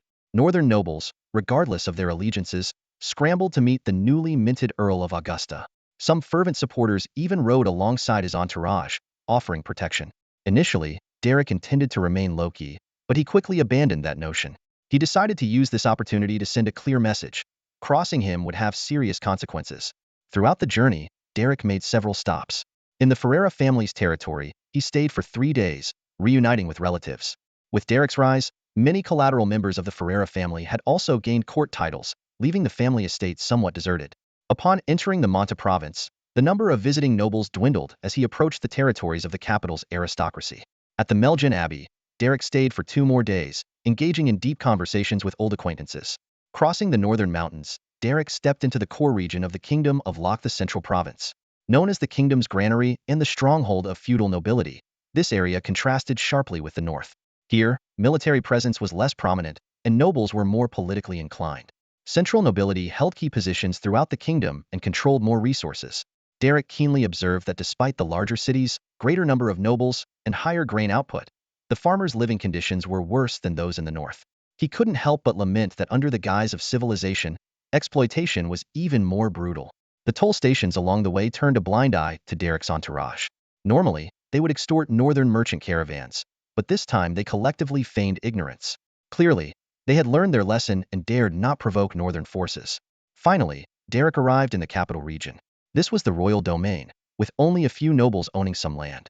Derek specifically sent someone to inspect the former fief of Duke Leopold, only to find it occupied by a court baron. "Count, I have confirmed that Leopold's former fief is now a baron's manor," Virat reported. "This land was abandoned nearly a century ago, and the current manor has no connection to the previous estate." Derek smiled, recognizing the not-so-subtle yet effective test. The capital's nobles were observing his reaction to gauge his stance. They wanted to see if the new earl would be as overbearing as the old one, or if he would show some deference. Complete submission, however, was out of the question. Derek couldn't be bothered to ask when the scapegoat would take over the manor. He figured he'd wait until he met the king. Looking at the noble who was about to become the fall guy, Derek felt no sympathy. In his eyes, anyone who mingled in the capital's noble circles but lacked basic discernment deserved to be a scapegoat. A thought crossed his mind. The manor must have been cheap to acquire. There's nothing wrong with getting a good deal, but if you can't even understand the basics of what you're getting into, who else but you should be the scapegoat? Shaking his head, Derek refocused on the task at hand, meeting Louis II. Since he chose to come to the capital, he naturally aimed to gain the greatest advantage. Otherwise, wouldn't this trip be a waste? Although the main army couldn't enter the city, after reporting to the royal guard, they were directly given a vacant camp. Derek glanced around and was surprised to find that the capital seemed well prepared. The camp was not only clean and tidy, but even the basic food and supplies were already stocked. He couldn't help but admire the generosity of the royal family. At that moment, Valu revealed the truth. "This is a special privilege for our northern count. Every time we come to the capital, the royal family prepares the camp and supplies." Valu's tone was filled with pride. "This special treatment may seem insignificant, but it represents the honor of the northern nobility." He continued, "No matter how much you central nobles look down on us country bumpkins, in the end, you still prepare supplies and wait for us to arrive. Fists define status, and swords forge respect. The pride of the northern nobles has been earned over generations." Valu's words made Derek ponder. He recalled that even during the Holy United Kingdom period, the northern nobles were already gaining fame, and it had only increased over the years. Only by leaving the north could one truly appreciate the renown of the northern knights. Derek then realized that his title might carry more weight than he had imagined. The news that Earl Augusta had moved into the camp soon spread through the various noble circles of the capital. Some disdainfully remarked, "A bunch of savages. Nobles living in a military camp? How disgraceful." However, Louis II had anticipated this reaction. Judging by every event leading to Derek's rise, he was a quintessential representative of the tough northern nobility. The king's lips curled into a slight smile, thinking, "It looks like there's going to be some entertainment." In fact, these special privileges for the northern nobles were personally arranged by Louis II. At every royal court meeting, the northern nobles were imposing and simultaneously suppressed other noble factions within the country. No matter how unruly the Northern Knights were, they could not escape the fate of being the king's sharp blade. Before Derek met the king, the surveillance around the military camp was more intense than ever. The addition of two new provinces not only symbolized the kingdom's rising power, but also heralded the rise of new nobility. Every move Derek made was closely watched by the political circles of the Kingdom of Locke. His bold arrival in the capital suggested that he was confident and unafraid of any action the king might take against him. The feudal system of the Kingdom of Locke was vastly different from the centralized dynasties of the past. If King Louis II rashly acted against Derek, it would lead to the collapse of royal legitimacy. Not only would the Melgin province be lost, but the entire kingdom could also change hands. Even the southern nobles, who despised Derek, would rise up against Louis II to protect their own interests. Despite the numerous spies outside the camp, Derek continued his secret arrangements. As night fell, a mysterious figure, wrapped tightly in a cloak, quietly slipped into the camp, bypassing the outer tents and heading straight for the semi-permanent building in the center. Derek personally greeted the visitor at the door as a sign of respect. Duke Leopold, Viscount Adam. The two exchanged formal greetings. Once inside, the visitor removed his cloak, revealing his true identity. "Thank you for coming so late. I should have visited you instead," Derek expressed his gratitude once more. "No need for such formalities between us," Adam replied. "I have urgent matters to discuss and must return immediately after." Adam Caprioli, the Viscount, was the deputy commander of the Royal Guard in the capital and a secret representative of the Northern Knights. This combination of roles seemed odd at first glance. How could such a critical position be held by an outsider? In reality, very few were aware of Adam's true identity. "The atmosphere in the capital has been strange lately, and I fear something unexpected might happen," Adam said in a low voice. "If anything goes wrong, leave through the East Gate. My men are stationed there." Once out of the city, there are several places where the northern nobility can offer assistance. He quickly listed several locations and names, emphasizing, "Remember, they do not know my identity, so it's best not to reveal it." "Understood. Thank you very much," Derek nodded solemnly. As a secret representative of the northern nobility, Viscount Adam remained neutral. Unlike public representatives, he ensured the safety of two northern earls and Derek in the capital, disregarding lesser figures. Adam briefly updated Derek on the current situation in the capital and reiterated, "Duke, I am not exaggerating. The atmosphere here is truly unusual. Please be extra cautious." Such repeated warnings were not typical, and Derek grew serious. "Has anything significant happened recently?" "No, your arrival is the biggest event. But my instincts are usually accurate, and lately, I've been feeling uneasy." In a direct confrontation, Tin Adams would be no match for Derek. However, when it came to connections and maneuvering within the capital, the situation was entirely different. Climbing from a fallen noble to deputy commander of the Royal Guard, Adam was no ordinary person. "I understand," Derek said earnestly. "Viscount Adam, please remember, if you encounter any trouble, you can come to me. The Northern Knights may lack in other areas, but in wielding a sword, we are second to none. And remember, you will always be one of us." Adam was touched by these words. His rise to this position was heavily supported by the northern nobility, but as an undercover agent, he often felt insecure. Derek's assurance brought him a sense of warmth. He quickly composed himself, provided a few more crucial pieces of information, and then donned his cloak once again. "I must go now. There are others who will visit you later with more intelligence." Adam's arrangements were meticulous. As one of the leading figures of the northern nobility, Derek's presence in the capital without any visitors would have seemed suspicious. These obvious northern factions were merely decoys to draw attention. Derek nodded slightly to show his understanding. He escorted Viscount Adam to the door, a hint of regret flickering across his face. "Stay safe, this is as far as I can take you," Derek whispered. "I hope one day, you can return to the north openly and honorably." Viscount Adam nodded, gratitude flashing in his eyes. Without another word, he turned and melted into the night. Derek watched his figure disappear into the darkness until he heard the faint sound of someone climbing over a distant fence. Before long, representatives of the northern nobility arrived in two waves. One came with great fanfare, with grand carriages and horses. The other slipped in quietly through the main gate. Derek greeted them all with enthusiasm, while keenly gathering more detailed intelligence. From their reactions, it was clear they knew nothing of Viscount Adam's presence. Derek carefully sifted through the information he had collected, finding nothing unusual. The capital of the Lock Kingdom had been peaceful for a long time, far from border conflicts and seemingly devoid of any signs of danger. Most of the intelligence consisted of trivial family matters, gossip among nobles, and disputes between young aristocrats. Of course, there were also signs of some rival nobles plotting to give Derek a hard time. Derek smirked inwardly. Many of these longtime residents of the capital had lost touch with reality. The north was so distant that any military achievements or current events from there seemed like distant legends. Without direct comparison, it was easy for people to misjudge. Only feats like those of Count Perez could make some realize the true gap. Count Perez hadn't visited the capital in years, and rumors of declining combat prowess among northern knights had been circulating. Derek mused to himself, ultimately, it's because they haven't been beaten in years. They've forgotten what pain feels like. Trying to give me a hard time? Derek's lips curled into a cold smile. This time, he had brought the elite of the knights. If given the chance, he even wanted to witness King Louis II's swordsmanship. After all, the king was rumored to be a master swordsman, though the truth of that remained to be seen. With anticipation, Derek spent his first night in the capital. As the new day's sun rose, the knights from the north marched proudly into the city's streets. The request for an audience had been sent in advance. While others might need to wait in line, the northern count never had to wait and could always see the king immediately. According to protocol, a count could bring 50 attendants into the city. Derek was no exception, leading 50 fully armed knights in a neat formation straight to the palace. The clatter of hooves and the clinking of armor drew the attention of the townspeople lining the streets. Derek sat tall on his horse, eyes sharp, ready to make his mark in the palace. Generations of royal management had made the palace look incredibly sturdy. Derek stood before the palace gates, observing the imposing structure. Though the inner city was not large, he understood the reasoning behind it. A messenger from the king was cautiously briefing him on various etiquettes, but Derek paid little attention.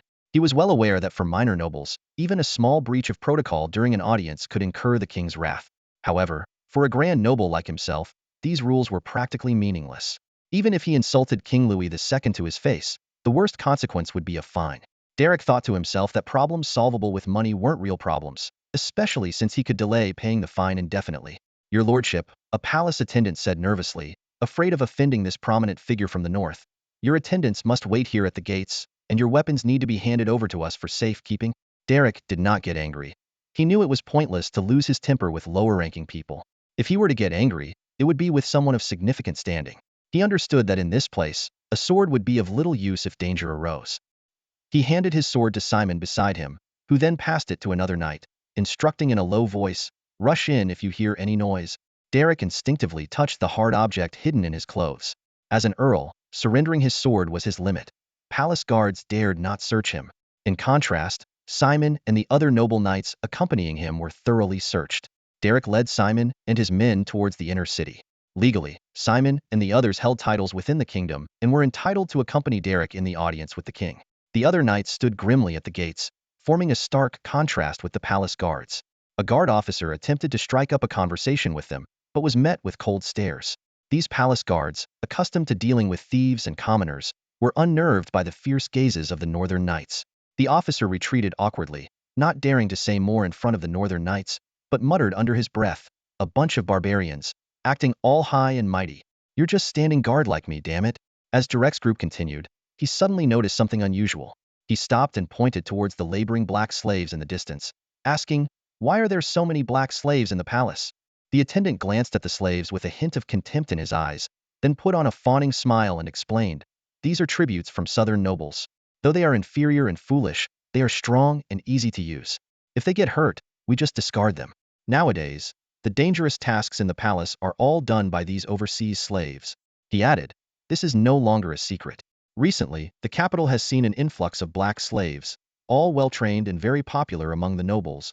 What the attendant didn't mention was that some particularly unruly slaves were even kept in hunting grounds as targets for noble knights. Derek observed the slaves for a while, noting their muscular build and diligent work. He asked no further questions and continued to follow the attendant. Meanwhile, in the palace's inner courtyard, King Louis II had donned an elaborate ceremonial robe, waiting with numerous nobles for the northern earl's arrival. Even those nobles who looked down on the northern knights were now patiently waiting. Some noble knights were already eager to spar with the northern visitors at the right moment.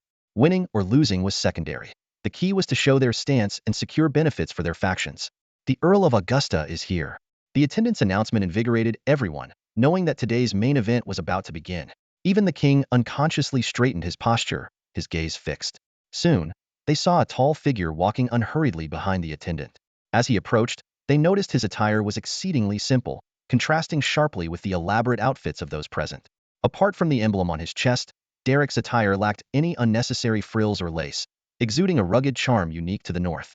The grandeur of the formal attire was only slightly more impressive than the training clothes, with the vibrant colors being the only noticeable difference. This inappropriate dress code caused many to frown, considering it an affront to court etiquette. However, Derek paid no mind to such details. His gaze swiftly scanned the hall, finally resting on King Louis II. Without hesitation, Derek dropped to one knee, his left hand over his chest, and proclaimed loudly, "Greetings, Your Majesty." To him, this was not an act of humiliation but a part of the game. He understood well that it was more beneficial to focus on improving his status than to get entangled in issues of dignity. From an obscure knight to now an earl, who else but Louis II could compel him to kneel willingly? King Louis II rose and made a slight gesture with his hand, a small act that conveyed respect for Derek. Although Derek was his vassal, there were distinctions even among vassals. Ordinary court nobles could be easily dealt with by the king. Even landed nobles dared not lightly offend him. But a grand noble like the Earl of the North, once angered, had the power and the audacity to overturn the entire board. As the saying goes, if people suspect you possess nuclear weapons, you better actually have them. Even a king must show respect to such powerful nobles. "Rise, Earl of Augusta," said King Louis II. Derek stood up gracefully and, guided by a courtier, took a seat near the front. Interestingly, he was surrounded by those he had met the previous night. Clearly, King Louis II was aware of who his true allies were. Derek sensed the friendly gazes around him. These people were, in a broad sense, his own. As for the internal disputes in the north, everyone understood and accepted them. Conflict was part of the game, but deep down, they were still family. King Louis II gave a preemptive warning. "This is Earl of Augusta's first time attending the royal court meeting, so I ask everyone to be considerate and avoid unnecessary conflicts." This remark seemed more directed at Derek. Some smiled kindly, while others chuckled. Everyone was watching Derek's reaction, but he simply smiled, as if oblivious to the king's hint. King Louis II then turned serious and said, "Now, to the first matter. I have agreed that the Earl of Augusta will inherit the title of Duke of Leopold. The noble senate is prepared, and the ceremony is scheduled for 7 days hence. Does anyone have any objections?" Derek sat quietly in the council chamber, his gaze sweeping over the assembled nobles. He secretly hoped someone would oppose him, so he could publicly humiliate them. However, everyone knew that the matter had already been decided, and the formalities were merely a charade. No one wanted to risk offending others for a momentary outburst. King Louis II deliberately paused, his eyes scanning the faces of those present, as if waiting for someone to voice an objection. Seeing no one speak up, a barely noticeable look of disappointment crossed his face before he announced the next agenda item. "Since there are no objections, let us move on to the issue of the new batch of noble titles." Hearing this, Derek straightened up. Noble succession was no trivial matter. It required careful verification of lineage, bloodlines, and order of precedence, all according to the procedures filed with the noble council. The final approval had to come from both the king and the council. Though tedious, these steps were essential. During this round of discussions, Derek remained silent. Occasionally, someone would raise an objection, sparking heated debates, mostly concerning unusual circumstances like the untimely deaths of nobles. The northern noble representatives were keen on defending their faction's interests, so Derek didn't need to intervene personally. As the discussion moved into the third round, focusing on the vacancies and rotations of regional legion commanders, Derek's attention sharpened. Although the appointment power belonged to the king, he had the right to voice objections for northern appointments. Someone proposed, "Count Augusta is about to inherit the duke's title and will likely be too busy to manage the military affairs of the St. Milos province. We need to consider a new candidate." Derek immediately spoke up, drawing everyone's attention. "It's too early for that. We can discuss it this time next year," perfectly aligning with the new governor's appointment. "Moreover, I insist that the opinions of us northerners be considered." A viscount named Karim Belosin retorted, "Count Augusta, this is a royal position, not your private army. The appointment of the legion commander does not require your approval." Derek shot back without hesitation. "The soldiers of the St. Milos Legion are all northerners. If you send an incompetent leader, causing a mutiny, don't blame us for any disruptions." Karim countered aggressively, "This position is tempting, but let's see if you dare take it. The kingdom's carefully selected legion commanders are hardly incompetent." Derek tilted his head dismissively and asked his confidant beside him, "Who is this person?" Upon learning that the man was a close military officer of the king, Derek directly addressed Louis II, "Your Majesty, I see that Viscount Karim here is quite courageous. Why not appoint him as the commander of the St. Milos Legion?" This unexpected suggestion caught everyone off guard. Though some were tempted, they quickly realized it wasn't an opportunity but a death sentence. Louis II looked at his trusted officer with interest, as if anticipating his response. However, Viscount Karim found himself in a bind. He knew that taking up the post in the north would likely lead to disaster. Facing the king's gaze, he shamefully backed down. Derek scoffed and stood up, addressing the room. I know there are misunderstandings about us northern nobles, but I welcome you to give it a try. I'm willing to relinquish the commander's position. Who wants to give it a shot? No one spoke. Everyone understood that this was a dangerous trap. Seeing this, Louis II decided to move on. All right, we'll revisit this matter next year. Let's proceed to the fourth agenda item, concerning overseas slaves. The southern nobles had discovered a new source of slaves. Although these slaves had peculiar appearances, they were quite capable workers. The king continued, we need to carefully discuss the specific trade regulations. Derek sensed the hidden agenda. The so-called regulations were merely a pretext. The real focus was on the distribution of profits. This new batch of slaves represented a new source of wealth, one that the southern nobles couldn't monopolize. At that moment, someone whispered to Derek. The suggestion came from the crown prince. The crown prince then spoke. I propose we classify these slaves as third-class slaves for sale. I oppose this. While black people may appear human, they are fundamentally different from us Lockians and should be treated as fourth-class slaves. The atmosphere in the conference hall turned tense following these words. Attendees exchanged glances, some frowned, while others nodded. An elderly nobleman began to explain the complexities of the slave classification system. Slave classification might seem confusing, but it fundamentally concerns economic interests. His voice echoed through the silent hall. First-class slaves are Lockians, bearing the heaviest tax burden. Second-class slaves are those of similar ethnicity to Lockians, with a slightly lighter tax load. The third class includes barbarians and the like, who are taxed very lightly. As for the fourth class, he paused. Take warhorses, for instance. They're considered fourth class and are nearly tax-exempt because the Lockian kingdom encourages their import. As the explanation deepened, issues of human rights and treatment were raised, though it was clear these were not the main points of contention. Derek stood by, keenly observing the heated debate. The crown prince, representing the nobility, fervently advocated for giving black people third-class status. This would not only increase the kingdom's tax revenue but also grant black people some basic rights, he declared passionately. However, his tone betrayed his true priority: boosting tax income. In stark contrast, the southern slave owners were vehemently opposed. A corpulent slave owner retorted angrily, we shouldn't have to pay taxes. What do black people's rights have to do with us? The more of them that die, the better our goods will sell. The argument escalated, with insults flying back and forth. Suddenly, a loud crash indicated that someone had resorted to violence. Derek was stunned, and the newly minted nobles who had never witnessed such chaos before had their idealistic visions shattered. The scene resembled the disorder of a rural tax collection. Ultimately, under the king's displeased gaze, a compromise was reached. Taxes would be assessed at the fourth-class rate, but treatment would align with the third class. The king's furrowed brow made it clear he was unhappy about the tax revenue loss. The meeting continued with discussions on minor matters. Derek was nearly nodding off until a significant issue was raised. Your Majesty, a minister said respectfully, the national tax system hasn't been adjusted in 5 years. Given the rapid development in the northern regions, I suggest eliminating their tax exemptions. Additionally, with increased overseas trade in the south, we should raise their taxes. This statement struck like a bolt of lightning, instantly invigorating all the nobles. Even those who had been listless perked up.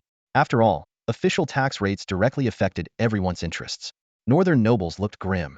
They understood that even if the northern situation wasn't ideal, someone would propose eliminating their exemptions.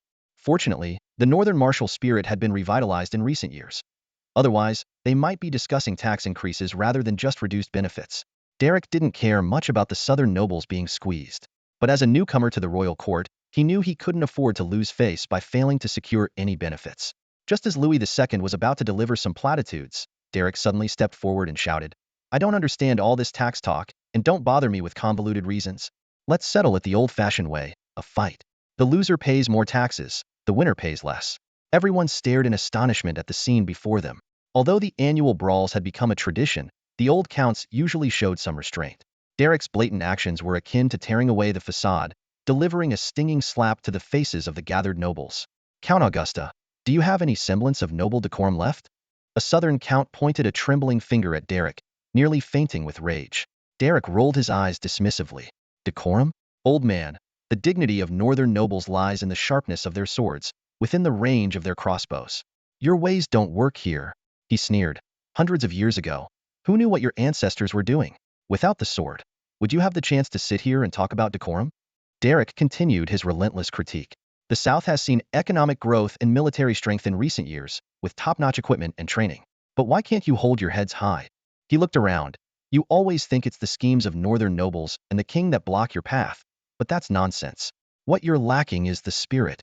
His words cut like a blade, hitting the mark. No matter how skilled the knights and well-trained the soldiers, what does it matter? The old men in power don't even have the courage to draw their swords. How can you expect to overtake us when you cling to this notion of noble decorum? Derek's tough stance was surprising, but only slightly so. The northern bigwigs were always this assertive. Derek was just more ruthless. Though some found it unbecoming and others despised the barbarity, they had to admit that, in the end, real issues were settled with real fights. King Louis II understood this well. He knew that words alone couldn't resolve conflicts. Rather than letting tensions build to the point of internal strife, it was better to let them be vented in this manner. Thus, he silenced the old men who wanted to argue and set the tone decisively. Count Augusta is right. The kingdom of Locke's independence was secured by swords and crossbows. It was true then, it is true now, and it will be true in the future. Whoever has the strongest fist will earn my special tax reduction decree. As soon as the king finished speaking, the chamberlains swiftly removed the chairs, clearing a large area. Derek watched their practiced movements, suspecting that this scene had been prepared in advance. King Louis II announced the simple rules. The southern, northern, and royal capital nobles would each set up 3 targets for the others to challenge. Winning would reduce their taxes by 10%, losing would increase them by 10%, and forfeiting would leave them unchanged. Theoretically, if someone could win all their matches, they would receive a total tax reduction of 120%, effectively making them tax-exempt. But in such a series of challenges, no one could realistically achieve that. Without hesitation, Derek sent out Simon, Verret, and another trusted knight. These 3 were among the elite titled knights, seasoned veterans of countless bloody battles, confident in their abilities. 9 knights gathered in the arena, their eyes filled with hostility. This was not a mere contest. The victor would gain fame, while the loser might never recover his reputation. Each match would determine a 10% tax change, and losing knights would likely face disdain even from their own noble peers. Who goes first? A southern knight stepped forward. I, Brooke, challenged the northern knights. His gaze fixed on Simon, his fighting spirit almost tangible. These southern knights existed to break the northern knights' dominance. This was their moment to shine. Simon grinned, excitement gleaming in his eyes. Great courage. I will give you the highest respect. Each chose a sharpened knight's sword and donned the standard light armor provided by the royal court. They stood ready, each begrudgingly performing the required salute to avoid giving the other any leverage. With a shout, the southern knight Brooke launched himself at Simon like an arrow. The battle had begun. In knightly duels, there isn't much back and forth. The outcome often hinges on a combination of speed, strength, and experience. Although Simon was confident in his abilities, he did not underestimate his opponent. Narrowing his eyes and leaning slightly forward, he suddenly spurred his horse into a charge. At the moment of collision, Simon executed a series of swift actions, blocking, striking, and overpowering. The clash of knightly swords produced a crisp metallic ring, and with superior technique, Simon quickly unseated his opponent. The fallen knight desperately rolled and dodged, but Simon showed no mercy, swinging his sword heavily at the opponent's helmet. After a few resounding blows, the opponent's neck twisted at an unnatural angle. In just a few breaths, the opponent lay dead. Simon silently acknowledged his victory. I won. Although the victory seemed easy, he knew the actual gap wasn't as wide as it appeared. Life and death struggles are often decided this swiftly. The southern nobles were visibly shaken, but they did not give up. According to the rules, they could continue to send challengers against Simon. This kind of relay combat was permitted. After all, a knight's condition is hard to maintain at its peak after intense fighting. To the southern nobles, it was worth sacrificing 2 or 3 men to take down a northern knight, even if it meant conceding a 10% tax reduction. However, Simon's performance continued to defy expectations. He faced 3 more challengers in quick succession, each time dispatching his opponent with lightning speed. Despite his success, the high-intensity battles left Simon breathing heavily and visibly drained. As the capital's knights prepared to step in, Verret stepped forward, casually pointing to an opponent and declaring, I challenge you. This brief interval gave Simon a chance to catch his breath. Yet, the result was another swift and decisive kill. Seeing this, a knight from the capital immediately issued a challenge, but Simon emerged victorious once more. The northern knights quickly initiated the next round of combat, securing another win. By this point, Simon had achieved 6 consecutive victories, 5 of which ended in the opponent's death. The capital's knights had exhausted their right to challenge. The northern knights had secured a 60% tax reduction and still retained the right to challenge the southern knights 3 more times, and the capital knights once more. The situation was clear. The southern faction had no more viable fighters. Even if replacements were available, it would be futile, as the northern knights had not lost a single man. King Louis II's smile had long since frozen. His meticulously crafted plan seemed to have turned into a farce. What troubled him even more was that Derek seemed eager to continue. If the Northern Knights achieved a complete victory, the consequences would be disastrous. Unwilling to accept such a significant loss, King Louis II exchanged glances with the Southern nobles, quickly reaching a consensus. The Northern Knights must be stopped from winning further. Clearing his throat, the king proposed, "It seems the Northern Knights are exhausted. Why not end the competition here?" Derek felt a tinge of regret. He had wanted to see the king's reaction to a complete victory. However, the sudden change in rules was not unexpected. After all, rules are often made to be broken. If the benefits outweigh the costs, overturning the table is inevitable. Derek stood up and silently accepted King Louis II's proposal. He knew well that the king had the power to overturn the situation, and it was wise to take what he could get at this moment. Although the king had lost face in this round, Derek understood that a series of remedial measures would surely follow. The royal court meeting came to a temporary halt, and everyone moved on to the luncheon. During this break, Louis II specifically called Derek to his side and led the leaders of various factions for a stroll in the garden. In a tone that was almost paternal, the king said, "Count of Augusta, we haven't had a proper chat yet. Let's take this opportunity to talk about the northern lands." Derek, sensing the moment, responded with some polite and appropriate remarks. They seemed to be having a pleasant conversation, and Louis II even pointed to his eldest son and praised him to the surrounding nobles, saying, "Arthur is quite capable too, but he still can't compare to a genius like the Count of Augusta." Derek humbly replied, "The Crown Prince is excellent as well, and I've met Prince Roderick. He's also very impressive." Louis II smiled and affirmed Derek's opinion, maintaining a delicate balance. "Yes, with so many children, Roderick is the most like me."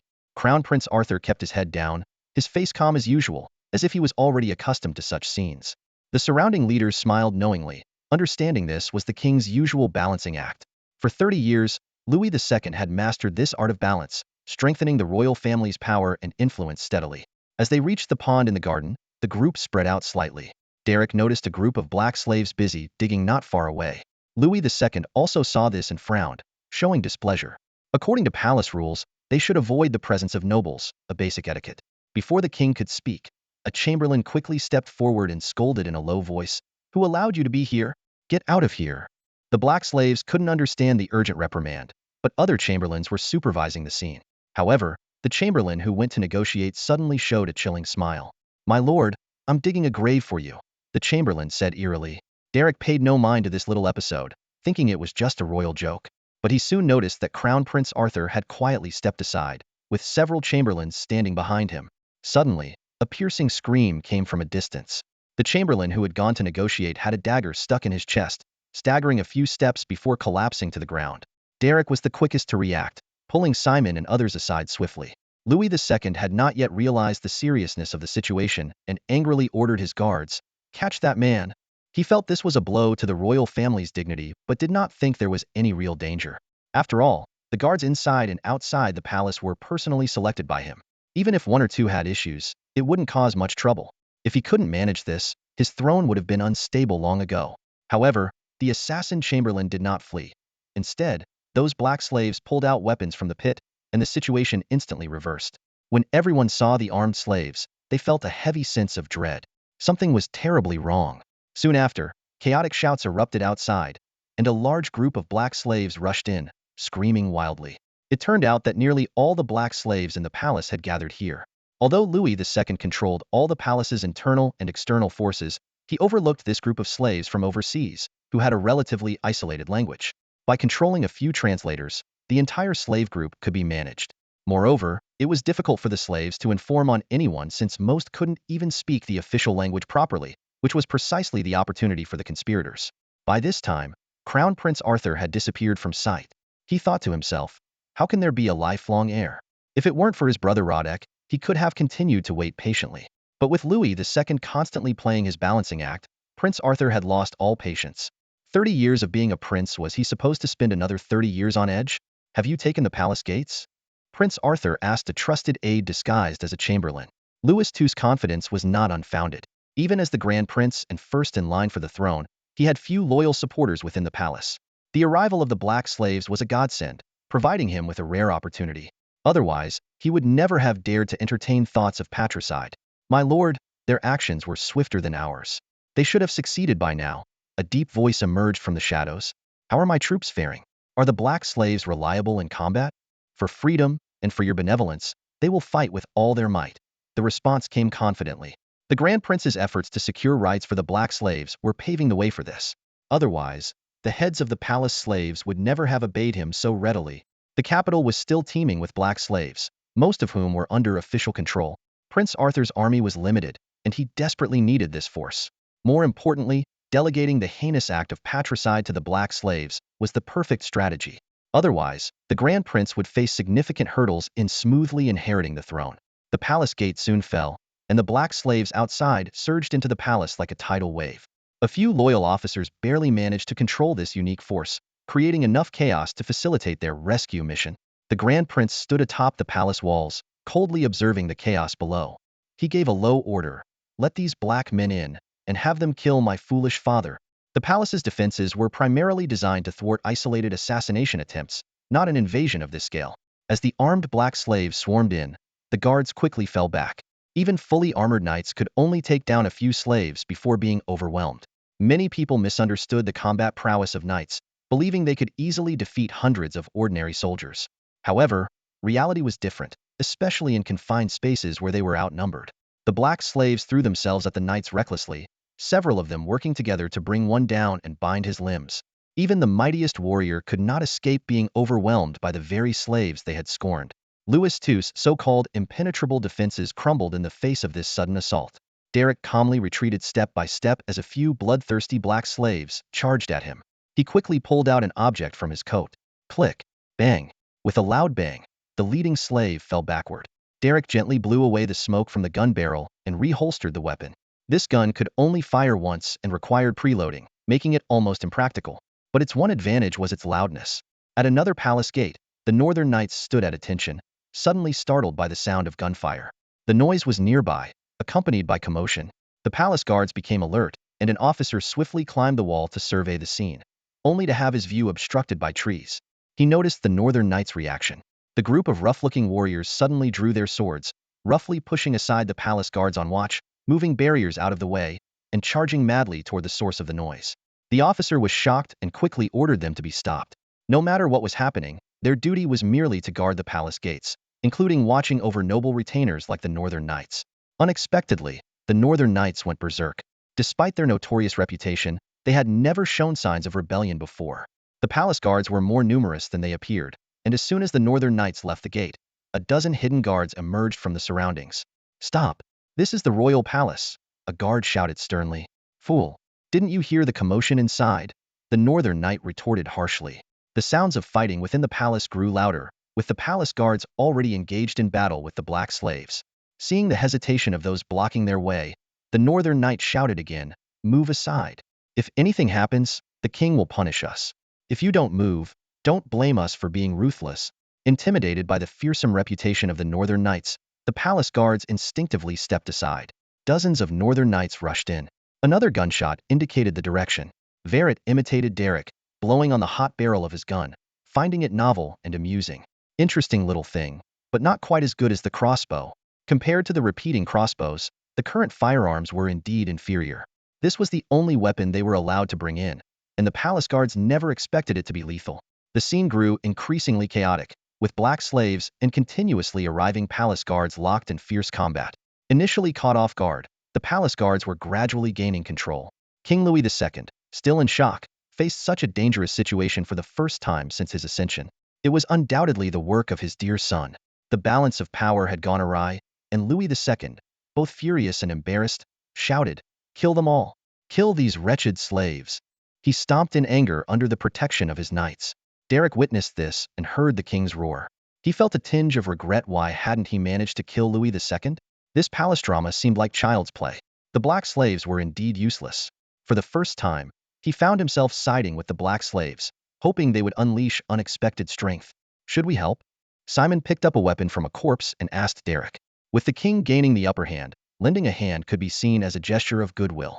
But Derek shook his head and said, "Let's leave first. The situation is unclear. No need to take risks." What he didn't say was that he didn't need to curry favor with Louis II. At his level, pleasing the king was meaningless, so why take the risk? Guided by the sound of gunfire, the Northern Knights finally reunited with Derek. With weapons in hand and fully armed knights by his side, Derek felt somewhat reassured. "Let's head out through the east gate," He chose to trust his own people at this moment, deciding to return to the camp outside the city first. Just as Derek left, a large group of black slaves stormed into the garden. The previously dominant palace guards were instantly overwhelmed. Derek heard more shouts and saw the black slaves scattering in all directions. Passing by the council hall, Derek felt a moment of disorientation. Not long ago, the nobles, including Louis II, were here, discussing and deciding the kingdom's direction. The lives of knights were nothing more than a gamble to them. Any word could determine the fate of countless people. Yet now, in the blink of an eye, some lay dead in the garden's soil. The so-called noble blood was no different from that of the lowly slaves. Swords and blades cut down, blood flowed, death followed. And the once revered grounds of the Lock Kingdom were now being trampled upon with impunity. The scattered food on the ground seemed to symbolize the kingdom's future. This is my chance. Derek turned and left without hesitation, his steps firm and his eyes gleaming with determination. The city was in chaos, with people running in panic. Derek thought to himself, in times of turmoil, rules are broken. The capable rise, the mediocre fall. The only ones suffering are the vested interests. No matter who wins or loses, the royal family has already lost. Outside the eastern gate, an army bearing the banner of the royal city guard had arrived. The soldiers were lined up neatly, and the officers were shouting orders. Viscount Adam appeared at the palace gate, his face full of anxiety. He kept glancing back, his ears filled with the sounds of fighting from within the palace. Viscount Adam, the troops outside say they have orders from the crown prince to support the king. They want us to open the gate, one of his subordinates reported urgently. Open the gate? Open it for whom? Viscount Adam roared angrily. We just received the news, and these people are already here. Don't you find that suspicious? Viscount Adam knew well that although the crown prince was trying to distance himself from the rebellion, once involved, it was hard to clear his name. To ensure everything went smoothly, the army had to be arranged for a swift response, which had already exposed everything. Of course, the crown prince didn't intend to fool everyone. As long as there was a plausible excuse, it would suffice. If he won, everything would be fine. If he lost, would Louis II let him off the hook just because there was no evidence?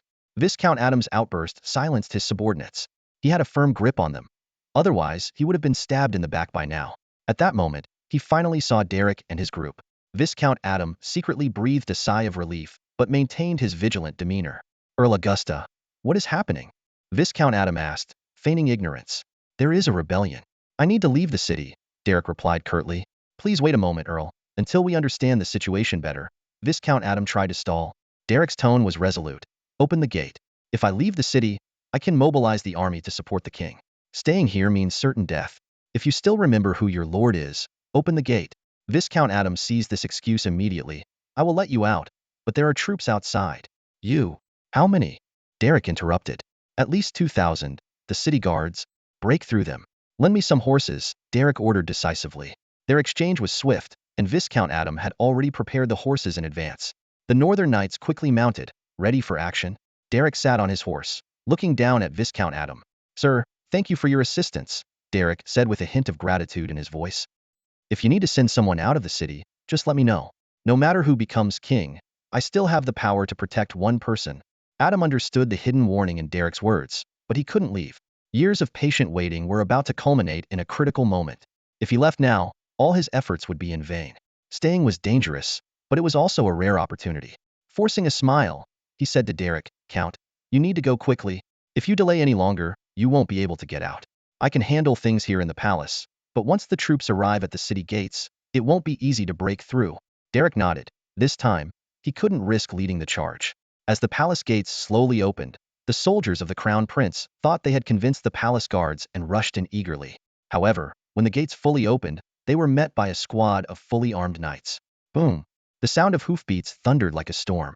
The northern knights charged, creating a bloody path. The sounds of battle and screams filled the air as the knights fought with their lives, paving the way for Derek's escape. Derek, expressionless, rode out of the palace gates under their protection. The city guard officers were caught off guard and hadn't had time to react before Derek's cavalry had broken through their lines. The palace gates quickly closed again, as if nothing had happened. Viscount Adam gripped his sword tightly, standing on the palace wall. He announced loudly, the situation is unclear. Without a direct order from His Majesty, we cannot let anyone in. This is the duty of the palace guards, even if it costs us our lives. For matters of life and death, let fate decide. Derek spurred his horse, racing out of the city before the outer gates could be sealed. The rebel forces were slow to react and undermanned. Despite years of preparation, Prince Arthur couldn't rally enough support. The ruler of the Kingdom of Locke remained Louis II. Arthur's plan relied on the element of surprise regicide and ascension. Once Louis II was dead, as the first in line to the throne, he could legally command all the troops and take control of the kingdom. As Arthur's forces entered the palace, they were greeted by the sight of Louis II's corpse. Loyalists controlling the slave army and the head of the slave faction came to pay respects to the new king. "Your Majesty, mission accomplished." Prince Arthur couldn't hide his excitement, his eyes gleaming with victory. He gazed at his father's corpse, feeling a pang of sadness, but mostly joy. "Finally, I've waited too long for this day. I am the rightful heir to the kingdom, and I don't need any competitors." As Arthur reveled in his victory, a slave leader stepped forward, speaking in broken Locke language. "Honorable King, the Book tribe has fulfilled its promise. We humbly request equal status." Arthur's smile twisted, his eyes taking on a sinister glint. "Of course, I will honor my promise." The slave leader knelt in gratitude, sincerely pledging loyalty to Prince Arthur. Arthur ordered his men to remove Louis II's body. Suddenly, he paused and whispered to his confidant, "Make sure it's clean." Patricide was a dark stain on any king's legacy, especially with witnesses still alive. Promises meant nothing to him. As soon as Arthur left, the surrounding soldiers drew their longbows. Thrum! The bowstrings vibrated, and arrows shot through the air. Soon, news spread throughout the capital. Count Azio Lesco Unamuno assassinated the king, leading to a slave uprising. Prince Arthur has quelled the rebellion and ascended to the throne. All troops are to follow his command. Derek wasn't the only one to escape, but he didn't bear the blame. Arthur shrewdly chose a suitable scapegoat, Count Azio Lesco Unamuno. The count had a high enough status, but wasn't powerful, with a territory conveniently located in the southern central region, adjacent to the royal lands, making him the perfect candidate to take the fall. Countessor, primarily a businessman, lacked military prowess and was never known for his bravery. Despite his wealth, he had a strained relationship with Prince Arthur, making him the perfect scapegoat. Even when wrongfully accused, he was powerless to resist. The royal family's immense influence quickly silenced Countessor. Regardless of the truth, King Louis II had passed away, and the crown prince naturally took up the scepter, assuming temporary rule over the Kingdom of Locke. Most critically, he now controlled the military. With power in hand, the new king swiftly took action. He ordered the city gates sealed, placed trusted allies in key positions, and summoned the capital's nobility for discussions. Once the situation became clear, some nobles began to pledge their loyalty to the new king. For those who opposed him, Prince Arthur showed no mercy. Troops were dispatched to their homes, and with accusations of regicide, entire families were eradicated. In just one day, the capital was pacified. Derek tried to enter the city but was stopped at the gates. The new king even, considerately, sent the duke's title papers and scepter to Derek. Prince Arthur's decisive actions allowed Derek to closely observe this royal coup. He realized profoundly that power crumbles and shifts swiftly. The nobles didn't care who sat on the throne as long as their interests were protected, and the system continued to function. Changing the person in charge seemed inconsequential. At this moment, those who had once sworn loyalty to King Louis II all pretended to be deaf and mute. Everyone knew who the culprit was, but no one dared to speak up. So-called loyalty seemed particularly ironic at this time. Simon felt indignant about this, even though he had never liked King Louis II. Valou, however, could accept the situation, calmly saying, "I am a noble too." Simon couldn't help but retort, but Valou just rolled his eyes, unwilling to argue with this contrarian. "Duke, what should we do now?" Simon asked. Derek looked at the title papers in front of him and suddenly smiled. "We can't intervene in this matter, but we also can't let Prince Arthur have it too easy." Pointing to the seal on the papers, he instructed, "Find someone to make an identical one and send a set of documents to our Prince Roderick." Prince Arthur demonstrated rare political acumen by not only giving Derek face, but also sacrificing some interests. However, the schemes had to be set in motion. The fake seal and forged edict, though widely known to be false, became the very pretext and justification needed by various factions. Supporters of Prince Roderick would treat the false as true, while Arthur's backers would consider the true as false. In this power struggle, Derek chose to side with the seemingly weaker Prince Roderick. He understood the art of balance and intended to use Roderick to deplete the royal family's strength. However, as an outsider, Derek's influence was quite limited. Around the capital, the royal family's control extended far beyond what most could imagine. Prince Arthur swiftly took command of the royal forces, suppressing dissent with the palace guards, city garrison, and royal private army, totaling tens of thousands. If an outsider had murdered King Louis II, they would face the royal family's fierce retaliation. But Arthur was different. As the legitimate heir to the throne, even a bloody murder would be seen as an internal conflict. Derek watched the entire conspiracy unfold with a cold eye. When he saw black slaves being hanged one by one on the city walls and some nobles meeting the same fate, he realized that Prince Arthur's promises had turned to empty words. How could Arthur, who prided himself on legitimacy, ever grant black slaves equal power? Derek saw through it all, understanding that the more illegitimate one's position, the more they would emphasize legitimacy. The black slaves were ultimately too naive, never having witnessed how cheap a politician's promises could be. Simon regretfully remarked, "It's a pity. These black slaves worked quite well. I was planning to buy a batch to use on my estate." Virat coldly pointed out the reality. "Don't worry. As long as there's profit, there will be black slaves for you to use. The king desires legitimacy but won't refuse gold coins."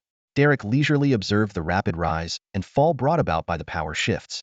When Prince Arthur finally remembered the formidable Duke Leopold, Derek unhesitatingly declined the king's invitation. He bluntly told the royal envoy, "Please inform the new king that under the current circumstances, I dare not enter the city." The envoy, undeterred, immediately produced another parchment, detailing the new king's generous terms. Continuing the late king's promises, a 5-year tax reduction in the north, promotion of northern nobles, increased commercial exchanges, and recognition of Derek's legal rights over the province of Meljen. These concessions would undoubtedly weaken the royal family, but Arthur understood that only what he could control mattered. Derek gladly accepted these benefits, but his stance remained unchanged.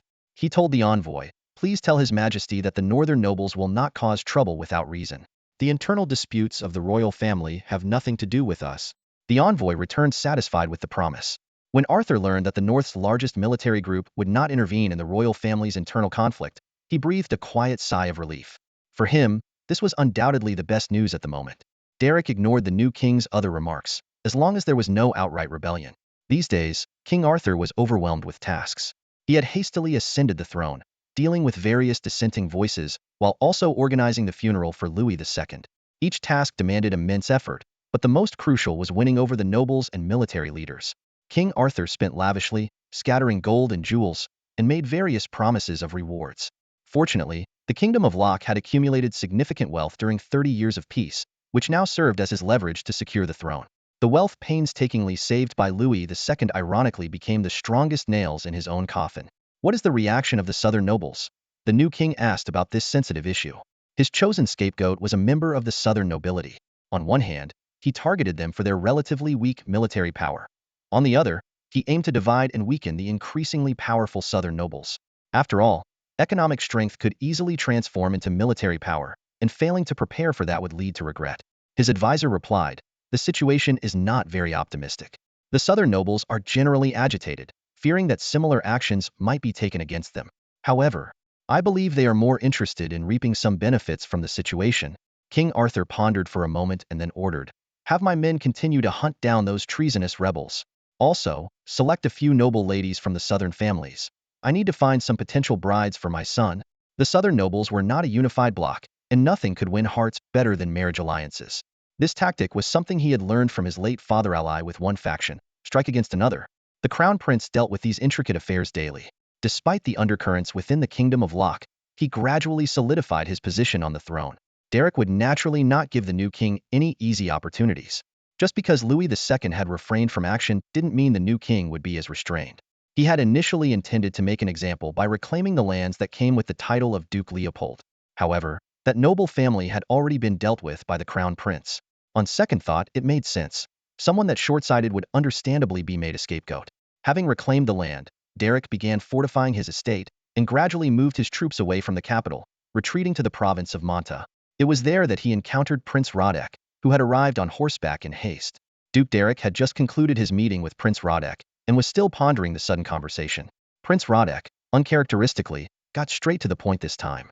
Unlike their first encounter, where he was evasive, this time he was much more direct. "I need your help, and I will reward you handsomely," Prince Radek stated bluntly, his eyes gleaming with urgency and determination. "Weapons, war horses, even knight training. I can provide it all." Derek raised an eyebrow slightly and asked calmly, "But you need to tell me why I should support you. I have a responsibility to the knights who trust me." Without hesitation, Prince Radek revealed his trump card. "My maternal grandfather is Count Hina Bergen, one of the leaders of the Southern Trade Guild. Countess Sir Lesko Unamuno, who was falsely accused by my brother, also supports me. I have many supporters in the south and even in the capital." Derek listened quietly, a flicker of interest in his eyes. Prince Radek continued, "Although we've suffered heavy losses, we have money. With a bit of help, I can march back to the capital, avenge my father, and send the usurper king to the gallows. Derek pondered for a moment before slowly nodding. Sounds intriguing. I'll provide you with some covert assistance. Not long after Prince Radek left, Viscount Angelo Chavez hurried in. The representative of the Southern Trade Guild was clearly in a rush, barely taking the time to compose himself. Congratulations, Your Grace. The name of Leopold will shine once more, Viscount Chavez said, doffing his hat and bowing, maintaining his decorum despite his haste. Derek poured him a cup of hot coffee and got straight to the point. Are you really prepared to support Prince Radek? Viscount Chavez's expression instantly turned angry. We have no choice.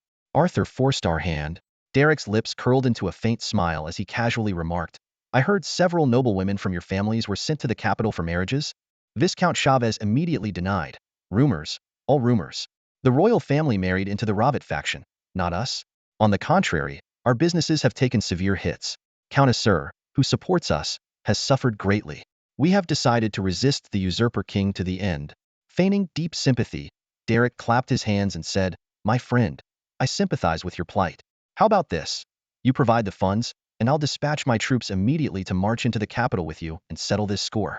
Viscount Chavez's expression froze, caught off guard and unsure how to respond. Derek observed the Viscount's awkward demeanor, silently calculating his moves in this new political chess game. Viscount Chavez touched his nose, his expression hesitant, and began to stammer. Well, maybe. It's not necessary. I advocate for a peaceful solution. A glint of mischief flashed in Derek's eyes as he pressed. Are you sure? Peaceful? The Viscount sighed, spreading his hands in resignation. All right, we all have the same goal. The royal family's power is too strong. It needs to be weakened a bit. Derek raised an eyebrow, his tone relaxed. See, that wasn't so hard. So, how do you plan to support this little prince? Viscount Chavez straightened up, his voice low. We intend to purchase a batch of weapons and war horses from you, with the first order exceeding 100,000 gold coins. Derek's eyes widened in astonishment, his surprise evident. What are you planning? Are you really going to help Radke seize the throne? He calculated in his mind that 100,000 gold coins could equip tens of thousands of troops, and this was just the first batch. Even though the southern nobles were wealthy, such extravagance was unusual. Moreover, maintaining an army was the real financial burden. Viscount Chavez gave an awkward smile, trying to ease the tension. Duke, don't get excited. The situation is unstable right now, and we need some weapons and war horses to prevent any unforeseen events. Derek understood immediately. This purchase wasn't really for Prince Radke. It was a strategy for the southern nobles to strengthen their own power. After the royal family's internal conflict, regardless of who won or lost, the southern nobles could use the opportunity to rise. He smiled and said decisively, no problem. As long as you pay, the weapons are yours. The two discussed further details and agreed on their stance regarding the royal family's internal strife before ending the conversation. After Viscount Chavez left, Derek's smile faded, and he fell into deep thought. A moment later, he called for Verret. Have our people investigate why these southern folks need so many weapons. Derek recalled that since the opening of North-South trade, the South had been purchasing weapons in large quantities. Given that the South already had considerable weapon production capabilities and had even sold weapons to the North, this behavior was particularly suspicious. Even if they were expanding their army, they didn't need to rely on the North. They could be self-sufficient, and buying a batch of weapons and war horses for Prince Radke as a protection fee would have sufficed. But now, they were not only purchasing for the prince but also buying in large quantities for themselves, indicating a larger scheme. Derek couldn't help but wonder what the southern nobles were plotting. In this age of limited information, many secrets could easily be hidden. Like the black slave trade, which had never been heard of before, suddenly emerged in the past year, bringing considerable profit to the southern nobles. They claimed these slaves were captured from overseas islands, but Derek had his doubts. Which island could provide so many slaves? Derek stood on the walls of Yenla City, gazing at the newly cultivated wheat fields in the distance. The golden waves of wheat swayed in the wind, growing beautifully. Yet, his brow was furrowed, calculating the complex situation in his mind. The actions of the southern nobles made him suspicious. Betting so heavily on Prince Ladek's future was not typical of noble behavior. What concerned him even more was the unexpectedly large number of black slaves and the flimsy rumors surrounding them. Slaves discovered on some isolated overseas island? Derek scoffed. Even if such an island existed, it couldn't possibly produce so many slaves. He was certain the southern nobles had ulterior motives. Despite his doubts, Derek did not terminate his dealings with the southern nobles. He decided to continue investigating the truth while closely monitoring the envoys from the capital. These envoys frequently appeared in the northern lands, clearly aiming to stabilize the situation. The new king, after ascending the throne, had neither lavishly rewarded his supporters nor disrupted the local political landscape. Instead, he sent envoys to calm the restless local officials. Derek couldn't help but sigh. The new king must have a wise advisor. At that moment, a messenger hurried over, handing Derek an urgent letter. As he read it, his face grew serious. News of the Lewis family's upheaval had finally reached neighboring countries, and both the Barbarian Kingdom and the Holy Cross Kingdom were ready to pounce. As the de facto ruler of the North, Derek had no choice but to become the royal family's scapegoat, standing on the front lines. He quickly descended from the wall and gathered his trusted aides to discuss their strategy. Ronald, you are to hold off the Holy Cross Kingdom's advance. That territory is directly under the kingdom's control, and as the governor of St. Peter's province, if you face difficulties, go and plead with the new king, Derek commanded decisively, while dispatching a messenger to reject the request for aid from St. Peter's province. Turning to the map, Derek continued his deployment. Virat, you will lead the troops to the front lines and oversee the battle. I will take the elite knights and move south to the Yenla city fortress. His gaze fell on the map of Melgen province. Compared to St. Myler province, Melgen is now our top priority. Derek exited the council chamber and once again climbed the city wall. He watched the busy farmers and patrolling guards in the distance, calculating silently. In a short period, tens of thousands of immigrants had poured in, and combined with the local barbarians, Melgen province was beginning to take shape. The short-term commercial boom had driven infrastructure development, with towns springing up like mushrooms after the rain. Food is our lifeblood, Derek muttered to himself. Although this year's harvest was not enough for self-sufficiency, it would alleviate some of the pressure. Next year, they could solve most of the food supply issues, and the year after, they could achieve complete self-sufficiency. Thinking of this, Derek's mouth curled into a cold smile. The barbarian king's ruthless strategy was fierce, but Derek was fiercer. With external support, he not only occupied this land but also accelerated immigration and development. Anyone else would need 5 to 10 years of continuous investment to gain a foothold. What a pity, Derek said softly. Even the most intricate schemes can't match brute force. He looked around, nodding in satisfaction. The steady flow of food from the north and south supported the massive influx of immigrants, making the land-clearing efforts far exceed the barbarians' expectations. As night fell, Derek remained standing on the wall. The distant campfires, tended by soldiers and farmers on night watch, flickered in the darkness. He took a deep breath and confidently said, I've already got one foot firmly planted.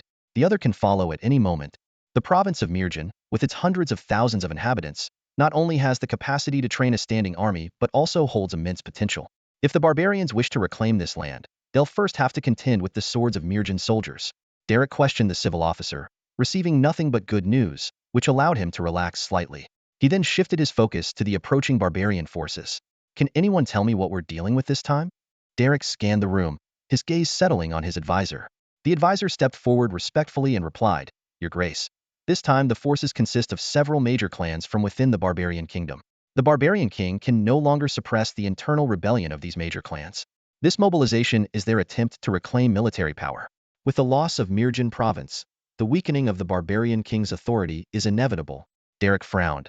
But what do these major barbarian clans mean? Do they think we're an easy target? Are they planning to come after us once they've reclaimed their military power? He let out a cold laugh, a hint of disdain in his eyes. Where do these barbarians get their confidence? The surrounding knights also showed signs of anger, their fury barely contained. The actions of these barbarian clans clearly indicated that they thought Mirjan province was easy prey. The advisor continued, their intentions are clear. By targeting Mirjan province, if they win, they can further weaken the barbarian king's power. As for failure, they probably haven't even considered that possibility. Derek turned to his knights, his voice tinged with anger. My knights, look at these arrogant fools. Tell me, what should we do? Simon was the first to step forward, snarling. We hit them back hard. Show them what we're made of. Their previous victories over the barbarians had given them ample confidence. Good, then we'll hit them back. Derek slammed his hand on the table, a glint of determination in his eyes. Suddenly, he remembered something and asked, by the way, how's the training of my barbarian troops going? The bull knight, responsible for training, stood tall and proudly responded, just give the order, and every soldier is ready to prove their loyalty. The changes in Mirjan province had become the greatest motivation for the barbarian soldiers. They refused to let their newfound good life be destroyed. No matter who the invader was, even if it was their former comrades, they were ready to send them to hell if they dared to disrupt their peace. Hearing this, Derek smiled with satisfaction. Then let's have the barbarian troops show the clans from the barbarian kingdom what it means to awaken under the banner of the double-head dragon. Although these clans' ideas seemed absurd, Derek was not surprised. Despite having defeated the barbarian kingdom's armies multiple times, these clans remained confident. In their stubborn minds, it was the barbarian king's troops that had lost, not the elite forces of the clans. Limited and narrow information channels had kept these clans' understanding of the outside world stuck a decade in the past. Only a severe and decisive blow could wake them up and make them realize who truly ruled this land. As the assembly horn sounded, the barbarian soldiers briskly emerged from their camp, forming orderly phalanxes. This disciplined army starkly contrasted with the unruly image people typically had of barbarians. In the province of Meridian, the twin-headed dragon banner seemed to possess some magical power, compelling every barbarian to follow commands and obey orders. Daegu, now a centurion, stood at the front of his unit. He glanced around, noticing that most of the higher-ranking officers were the Duke's knights, and the first batch of outstanding barbarian soldiers had already been promoted to centurion positions. Higher ranks would have to be earned through military merit. A year ago, Daegu had been a directionless barbarian warrior, living a life of idleness. Now, the Duke had given him a second chance, a new lease on life. He quickly organized his 100-man unit and helped the new recruits adjust their leather armor. A fire burned within Daegu. He knew the purpose of this assembly. The enemy's maneuvers were no longer a secret. Former barbarian comrades were now mortal enemies. It was the Duke who gave me new life, who made me understand why I live and why I fight, Daegu thought. The Duke has brought hope and a future to us barbarians. I will not allow anyone to ruin this good life. His eyes blazed with anger, and his movements were fierce. After patting the last soldier on the shoulder, Daegu took his place at the far end of the formation. Units from various tents gradually fell into place, forming small phalanxes. Daegu was just one among many centurions, all of whom stood tall and resolute, eyes fixed on the fluttering twin-headed dragon banner. Today's wait felt unusually long, and Daegu sensed a peculiar tension in the air. Suddenly, more twin-headed dragon banners appeared in sight, and he immediately realized the Duke was arriving. Stand firm. Don't embarrass me in front of the Duke. Daegu's voice quivered with excitement as he inspected his unit one last time, ensuring everyone looked sharp. The Duke began his address, recounting the unjust war of the barbarian kingdom. Daegu's mind wandered. He had only one thought: destroy the barbarian king. Soon, the Duke personally inspected the troops, stopping before his loyal barbarians. Daegu straightened his posture, trying to appear even more spirited. The Duke paused in front of Daegu, marking their third close encounter. I remember you. Your name is Daegu, right? The Duke's voice carried a hint of pleasure. Already a centurion? Keep it up, and you might earn a title. When that happens, I'll personally bestow it upon you. Daegu was too excited to speak, and envious glances came from the surrounding soldiers. Derek took a bag of wine from an attendant and handed it to Daegu. A reward for you. The wine from our first meeting wasn't enough for everyone. This time, you can drink to your heart's content. But I look forward to personally pouring you a drink at your title ceremony. Derek patted Daegu on the shoulder and continued with the inspection. He looked at the high-spirited army with satisfaction and said to the knights beside him, there are 3 types of armies in the world that are unbeatable. One is an army of honor, the second is an army of faith, and the third is an army protecting its homeland. The Duke's attention was drawn to 3 distinctive traits of the barbarian legion, sparking varied opinions about their potential. Some believed the Duke overestimated the barbarians, while others were convinced they had the capability to achieve greatness. However, everything needed to be proven on the battlefield. As the barbarian legion prepared for war, a unique scene unfolded in the camp. Among the newly dismissed troops, Daegu, a centurion, became the center of attention. A throng of barbarian officers surrounded him, while ordinary soldiers could only look on enviously from the periphery. Daegu, did you really drink with the Duke? One officer asked skeptically. Daegu proudly raised his chin. Of course, the Duke personally handed it to me.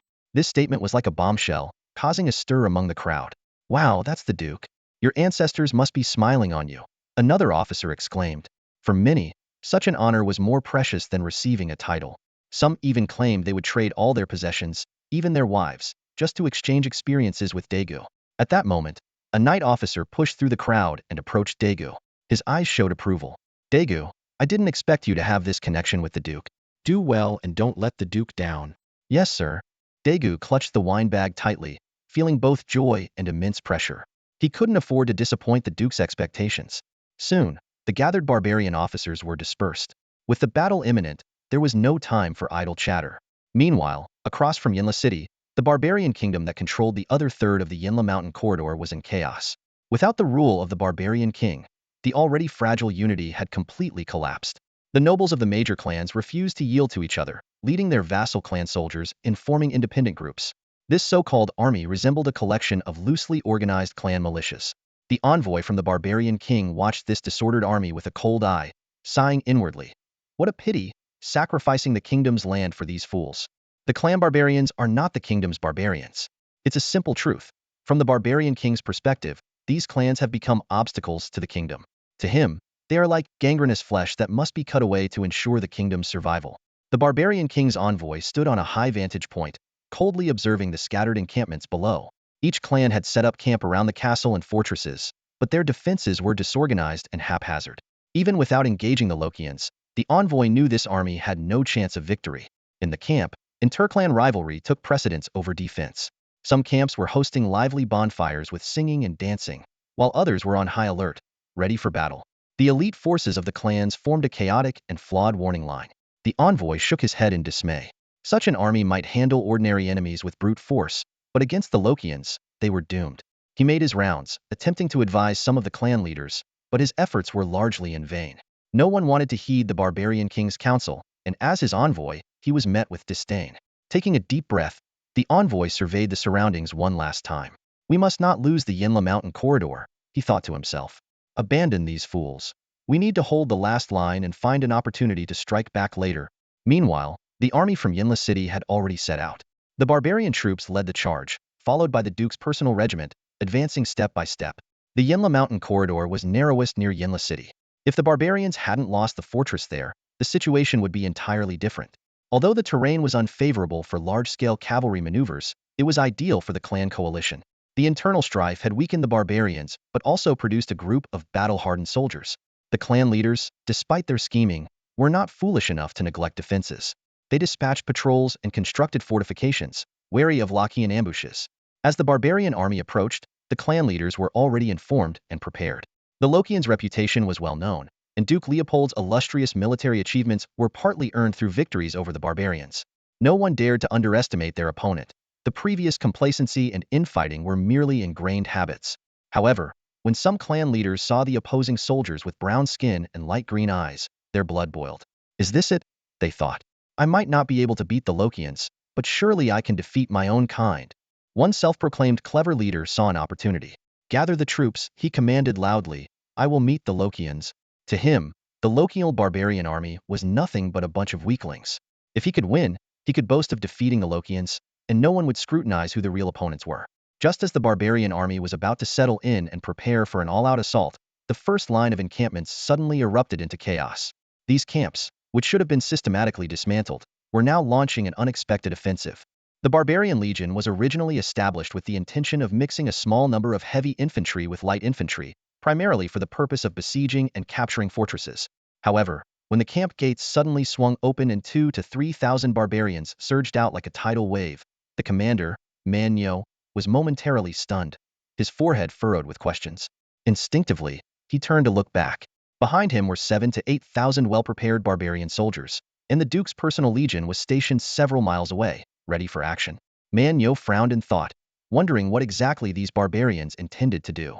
Opposite them, the barbarian leader named Pabo, head of a large clan, commanded enough strength to pull together a few thousand warriors and even fight personally.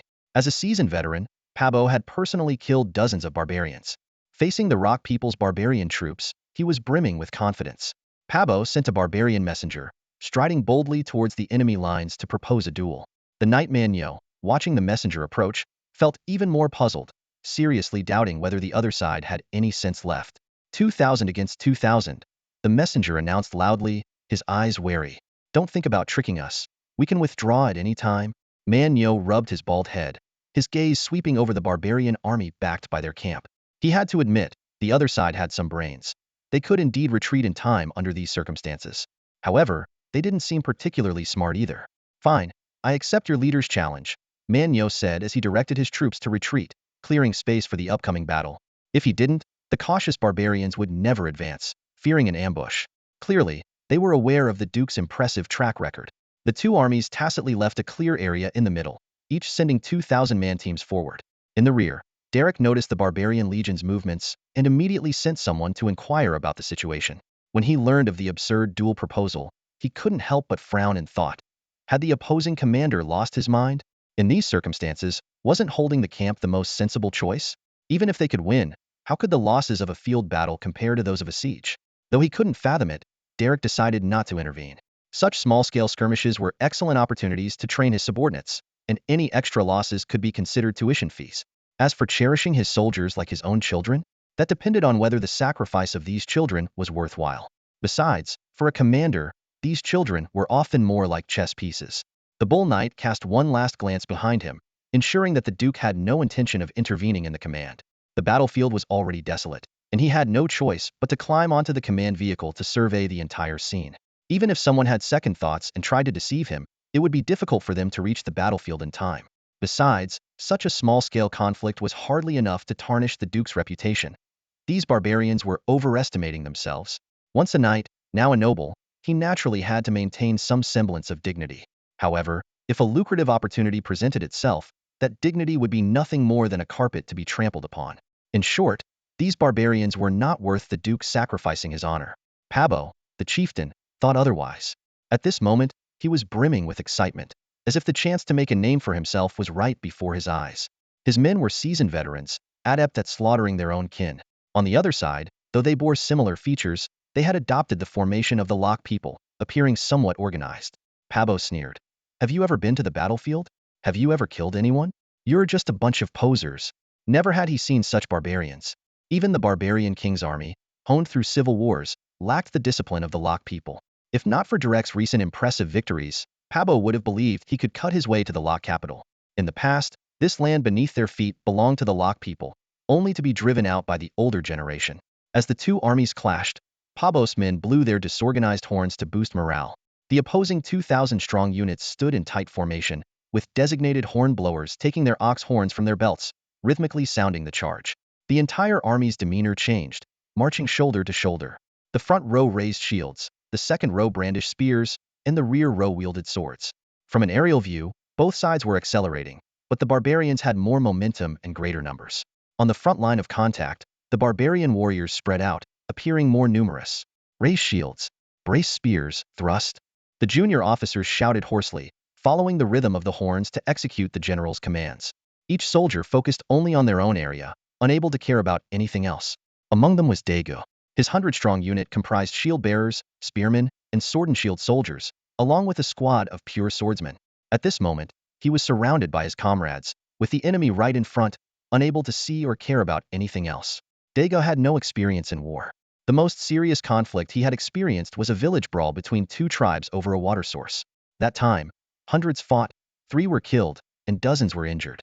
Dago had been squeezed in the back, the fight ending before he even saw blood. After that, it was day after day of training in the barracks until it became second nature. Initially, he felt some nerves, but once the close combat began, he forgot what it meant to be nervous. He forgot about the Duke, forgot about everything. He simply acted on instinct, commanding his men to advance and thrust based on the enemy's movements. The soldiers had no other thoughts, and evasion or combat skills were laughable concepts. Surrounded on all sides, even a deity couldn't dodge. They could only follow their training and the centurion's commands: advance, retreat, rotate, and thrust. The shield-bearers didn't even hold weapons, firmly bracing at the front. The first wave of barbarians fell before the shields, but their ferocity was not to be underestimated. Seeing their comrades fall, they climbed over the shields, most getting stabbed to death, though a few managed to get over. The barbarian formation began to show damage, with a dent forming in the middle. Dago didn't forget his duty, waving his large sword and shouting, "Sword and shield warriors, advance! Advance!" The sword and shield soldiers, armed with short swords and arm shields, inserted themselves into the gaps, fighting freely, coordinating at will to slaughter their kin on the other side. For soldiers on the battlefield, they often weren't aware of fear until they regained consciousness. A lowly soldier's vision couldn't encompass the entire battlefield. Correcting a common misconception, the collapse of an army is not always directly due to casualty rates. In fact, a collapse often occurs after a battle has ended, or when soldiers realize the overall losses. In small skirmishes over a short period, even if casualties reach 30 or 50, it's rare for an army to collapse directly. History is filled with instances of entire centurions, or even larger units being wiped out, while other units remain virtually unscathed. However, this doesn't necessarily mean the former were more elite than the latter. In the current battle, Pabbo's vanguard is being decimated, while the rear troops have yet to engage the enemy. Initially, Pabbo himself did not grasp the severity of the casualties, finding it difficult to quickly assess the situation amidst the chaos of battle. A commander who can do so is undoubtedly exceptional. Conversely, Pabo noticed the Lachians' formation being compressed into a concave shape and urgently ordered his men to intensify the attack. Advance! Advance! The Lachians are about to collapse. Victory is near. Overcome with excitement, Pabo even sent his personal guard to the front lines. He couldn't help but imagine the glory that awaited him after defeating the Lachians. The hurried sound of horns spurred the barbarian warriors to fight fiercely. These battle-hardened soldiers remained undeterred by the deaths around them. They had no time to think, only to charge forward relentlessly. Daegu and other lower-ranking officers remained calm. The ferocity of the barbarians did not break their resolve. Although their formation was being pushed back, it did not descend into chaos. Each centurion unit retreated in an orderly, staggered manner. Experienced commanders allowed the front lines to compress while reinforcing the flanks, eventually forming a pocket-shaped defensive formation, with the center being particularly strong. When their formation could no longer retreat, the Lachians' army stood firm against the barbarian assaults. As the battle dragged on, some barbarian warriors began to sense the danger, noticing familiar faces dwindling and being replaced by enemy soldiers. Pabos' excitement waned as he finally grasped the gravity of the situation. "Keep pushing. Break through them," he shouted from the rear. But his words could no longer affect the frontline battle. Seeing this, the Lachians' commanding knight waved his signal flag, and the horn sounds suddenly became urgent. This was the signal to attack. Daegu and the other centurions, invigorated, ordered their shield-bearers to abandon their shields and the swordsmen to advance.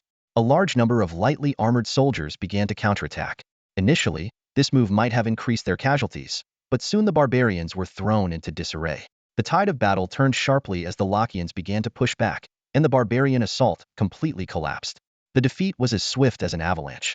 The turnaround came so quickly that Pabo and his troops didn't even have time to react. The Lach soldiers surged like a tidal wave, forcing Pabo's guards to lift him and desperately retreat towards the camp. "Close the gate! Hurry, close the gate!" The guards' shouts were filled with panic. They practically dragged Pabo into the camp, slamming the gate shut, leaving their fellow tribesmen behind in danger. Once back in the camp, Pabo collapsed into a leather chair fetched by his subordinates, his eyes vacant. One question echoed in his mind. How could this happen? How could I lose? He couldn't accept the reality, staring blankly ahead, trying to comprehend why those warriors, who looked just like him with their brown skin and green eyes, fought so fiercely under the Lach command. Meanwhile, Night Bull was leading his army closer to the camp. A 1,000-man crossbow unit unleashed a barrage of arrows on the camp walls, followed by light infantry pushing heavy siege towers and setting up ladders for the assault. This kind of siege warfare was second nature to the barbarian army, and now, against their own people, it was eerily effective. The barbarian defenders, having lost nearly half their numbers, and with morale plummeting, struggled to repel their fellow tribesmen. The heavy infantry on the siege towers were particularly terrifying, charging onto the walls with massive custom-made swords, like human war machines. In this era of cold weapons, the barbarians' superior physicality made them an almost unstoppable force. The barbarian defenders, who had just witnessed their comrades' defeat, now experienced firsthand what a living hell felt like. What shattered their resolve even more was that the soldiers attacking them looked exactly like them. After a brief rest, Daegu followed the battering ram that broke through the gate. Protected by his uninjured subordinates, he strode into the camp. "Surrender, and you won't be killed," he shouted in fluent barbarian, beginning his effort to persuade them to surrender. Compared to indiscriminate slaughter, capturing prisoners was far more valuable. In the Duke's army, capturing enemies was also considered a military achievement. The psychological defenses of the barbarians quickly crumbled in the face of their own kin's calls to surrender. Even when they later saw the Lach soldiers, their already lowered morale made it easier to accept. Pabo had barely sat down when he heard his subordinates' frantic shouts. "The Lach soldiers are here. Chief, we need to run." Pabo didn't respond, dazed, until his two guards lifted him again and started to run. "Let me go. Let me go." Pabo finally snapped out of his stupor, struggling fiercely. "I want to fight the Lach soldiers to the death. I want to defend our barbarian honor." But his shouts were in vain. Exhausted, his guards easily placed him on a horse, letting it carry them away from the battlefield. When Derek stepped into the camp, the soldiers were already cleaning up. A large number of barbarian prisoners squatted on the ground, heads bowed, not daring to look at their conquerors. Daegu, with his men, personally moved the bodies from the roadside and used stones from the camp to pave the road again. Night Bull, recognizing this, was the Duke's favored young man, specifically assigned him to stand guard by the road. Derek quickly noticed Daegu and understood why he was there. Whether it was a political gesture or a coincidence didn't matter. What mattered was that the barbarians needed a role model at this moment, to show them that under Duke Leopold's command, even barbarians could rise to prominence. and that the Duke treated everyone equally. Brave, loyal, and fierce. This was exactly the kind of example the Duke needed. Derek halted his steps, his gaze falling on Daegu. With a slight smile, he asked, "Finish the wine?" Daegu chuckled sheepishly, scratching his head. "Still got half left. The wine you gave me, I can't bear to finish it." A flash of appreciation crossed Derek's eyes. He asked with concern, "You didn't get hurt, did you?" Standing tall, Daegu replied energetically, "I'm perfectly fine." Derek shook his head with a smile, patting Daegu on the shoulder. "Good to hear. We're having a celebration tonight. Come over, and I'll make sure you have your fill." Hearing this, a broad smile spread across Daegu's face. He exclaimed excitedly, "I'll drink you dry tonight." "Big talk," Derek chuckled, giving him a playful punch before wrapping up the conversation. This brief exchange had a noticeable impact on those around. Daegu and the nearby barbarian soldiers seemed visibly more spirited, and even the prisoners crouched on the ground couldn't help but glance up curiously. As Derek walked away, Daegu's face still glowed with excitement. He gave a light kick to a barbarian prisoner who was staring and warned, "What are you looking at? Offend the Duke and you'll regret it." The prisoner looked surprised, as if he had just seen an alien. A Duke? That man was a Duke of the Lock people? This question revealed the complex psychological state of the barbarians. Outwardly, they despised the Lock people, calling them weak and inept. Yet, privately, they envied the Lock's advanced civilization and longed to be part of it. This contradiction led to many barbarian leaders speaking Lock, and even some lower-ranking barbarians knowing a few words. The Lock people's mindset was equally complicated. Though often outmatched by the barbarians in unknown combat and historically chased by them, the steadfastness of the Northern Knights had prevented a complete collapse of their faith. Thus, they harbored intense disdain for the barbarians, wishing to trample them into the mud and hoping never to hear of them again. In this context, the prisoner's expression grew particularly strange upon seeing a Duke of the Lock treat a barbarian so kindly. He scrutinized Daegu's features. His brown skin wasn't too noticeable, and his eyes had just a hint of green. Suddenly, in a moment of rashness, the prisoner blurted out a shocking question, "Are you the Duke's illegitimate son?" The logic behind the question was simple: a mixed blood, part barbarian and part Lock, valued by a Lock Duke. It seemed like the only explanation that made sense. Daegu realized what was happening and was furious. He kicked the other man hard on the backside and shouted, "What nonsense about being an illegitimate child? You better behave yourself." He then lowered his voice, speaking more persuasively, "The Duke treats everyone equally, including us barbarians. If you switch sides now, you might even have a bright future." The other man hesitated, "But my family is still with the clan." Daegu scoffed, "Are you stupid? How many people even recognize you? Once you make a name for yourself, you can return home with honor." "You're right." The man's eyes lit up. "I'll follow you then." "Not so fast." Daegu shook his head. "To become one of the Duke's soldiers, you first have to go through the training camp, then you'll be assigned to one of the units." Daegu circled around and gave these captives their first indoctrination, promoting the promising future under the Duke's banner. The effect was quite good, as there were many living examples of their tribesmen around, making it easy to resonate. That evening, Derek held a celebration banquet. He was disappointed to find that the barbarians were too timid. No one took the opportunity to launch an ambush, rendering his preparations useless. In fact, Pabo's personal experience had sobered up some hot-headed barbarian leaders. Regardless of the Rock people's strength, Duke Leopold was undoubtedly formidable. His recent military achievements spoke volumes. Worse, the barbarians who had defected to the other side had become exceptionally brave. Of course, some didn't believe this and thought Pabo was making excuses for his incompetence. But regardless, no one dared to take risks anymore. They all tightened their defenses, waiting for the Rock people to crack open their turtle shells. The barbarian generals believed they could at least slow down the Rock people's advance. Reality quickly gave them a harsh lesson. The barbarian army, which had been preparing for a year and was eager for a fight, was not easily satisfied. The next day, the entire army launched an attack, using various siege engines in coordination with the soldiers to forcefully capture a camp. The same happened on the third day, and the fourth day the barbarian army steadily and slowly removed obstacles from their path. The barbarians' supposedly strong defenses crumbled like paper under the assault. Camp after camp fell, with fewer soldiers dying than being captured. Derek converted several captured camps into new training grounds on the spot. Ideological education and basic training were conducted simultaneously. The instructors were now half Rock people and half barbarians, and they regularly held meetings where barbarian soldiers and officers took turns sharing their past and present experiences and their hopes for the future. The results were significant. The captives' attitudes visibly changed, and they trained with renewed vigor. The barbarians were anxious, but Derek remained calm. He never forgot the main purpose of the attack. Stabilizing the situation was enough, and it wasn't time for him to personally intervene yet. Meanwhile, in the province of St. Peter, the army from the Holy Cross Kingdom launched wave after wave of attacks. King Bruno wanted to take advantage of the Rock people's internal strife to reclaim some lost territories. In recent years, the Rock people had been expanding aggressively to the west and north, while the Holy Cross Kingdom, like a sluggish giant, suffered setbacks everywhere. Naturally, Bruno wanted to seize this opportunity to regain some land and restore his declining prestige. The internal problems of the Holy Cross Kingdom were far more severe than those of the Rock Kingdom, with the Church exerting significant influence. If not for the overthrow of Louis II, it would have been difficult for King Bruno to achieve anything. Fortunately, Ronald was indeed capable, handling both military and administrative affairs, effectively becoming the de facto ruler of the St. Peter province. With Louis II's death, no one paid attention to this distant half-governor, concentrating unprecedented power in his hands. The newly crowned Louis III, for political reasons, was also unlikely to abandon the land conquered by his predecessor.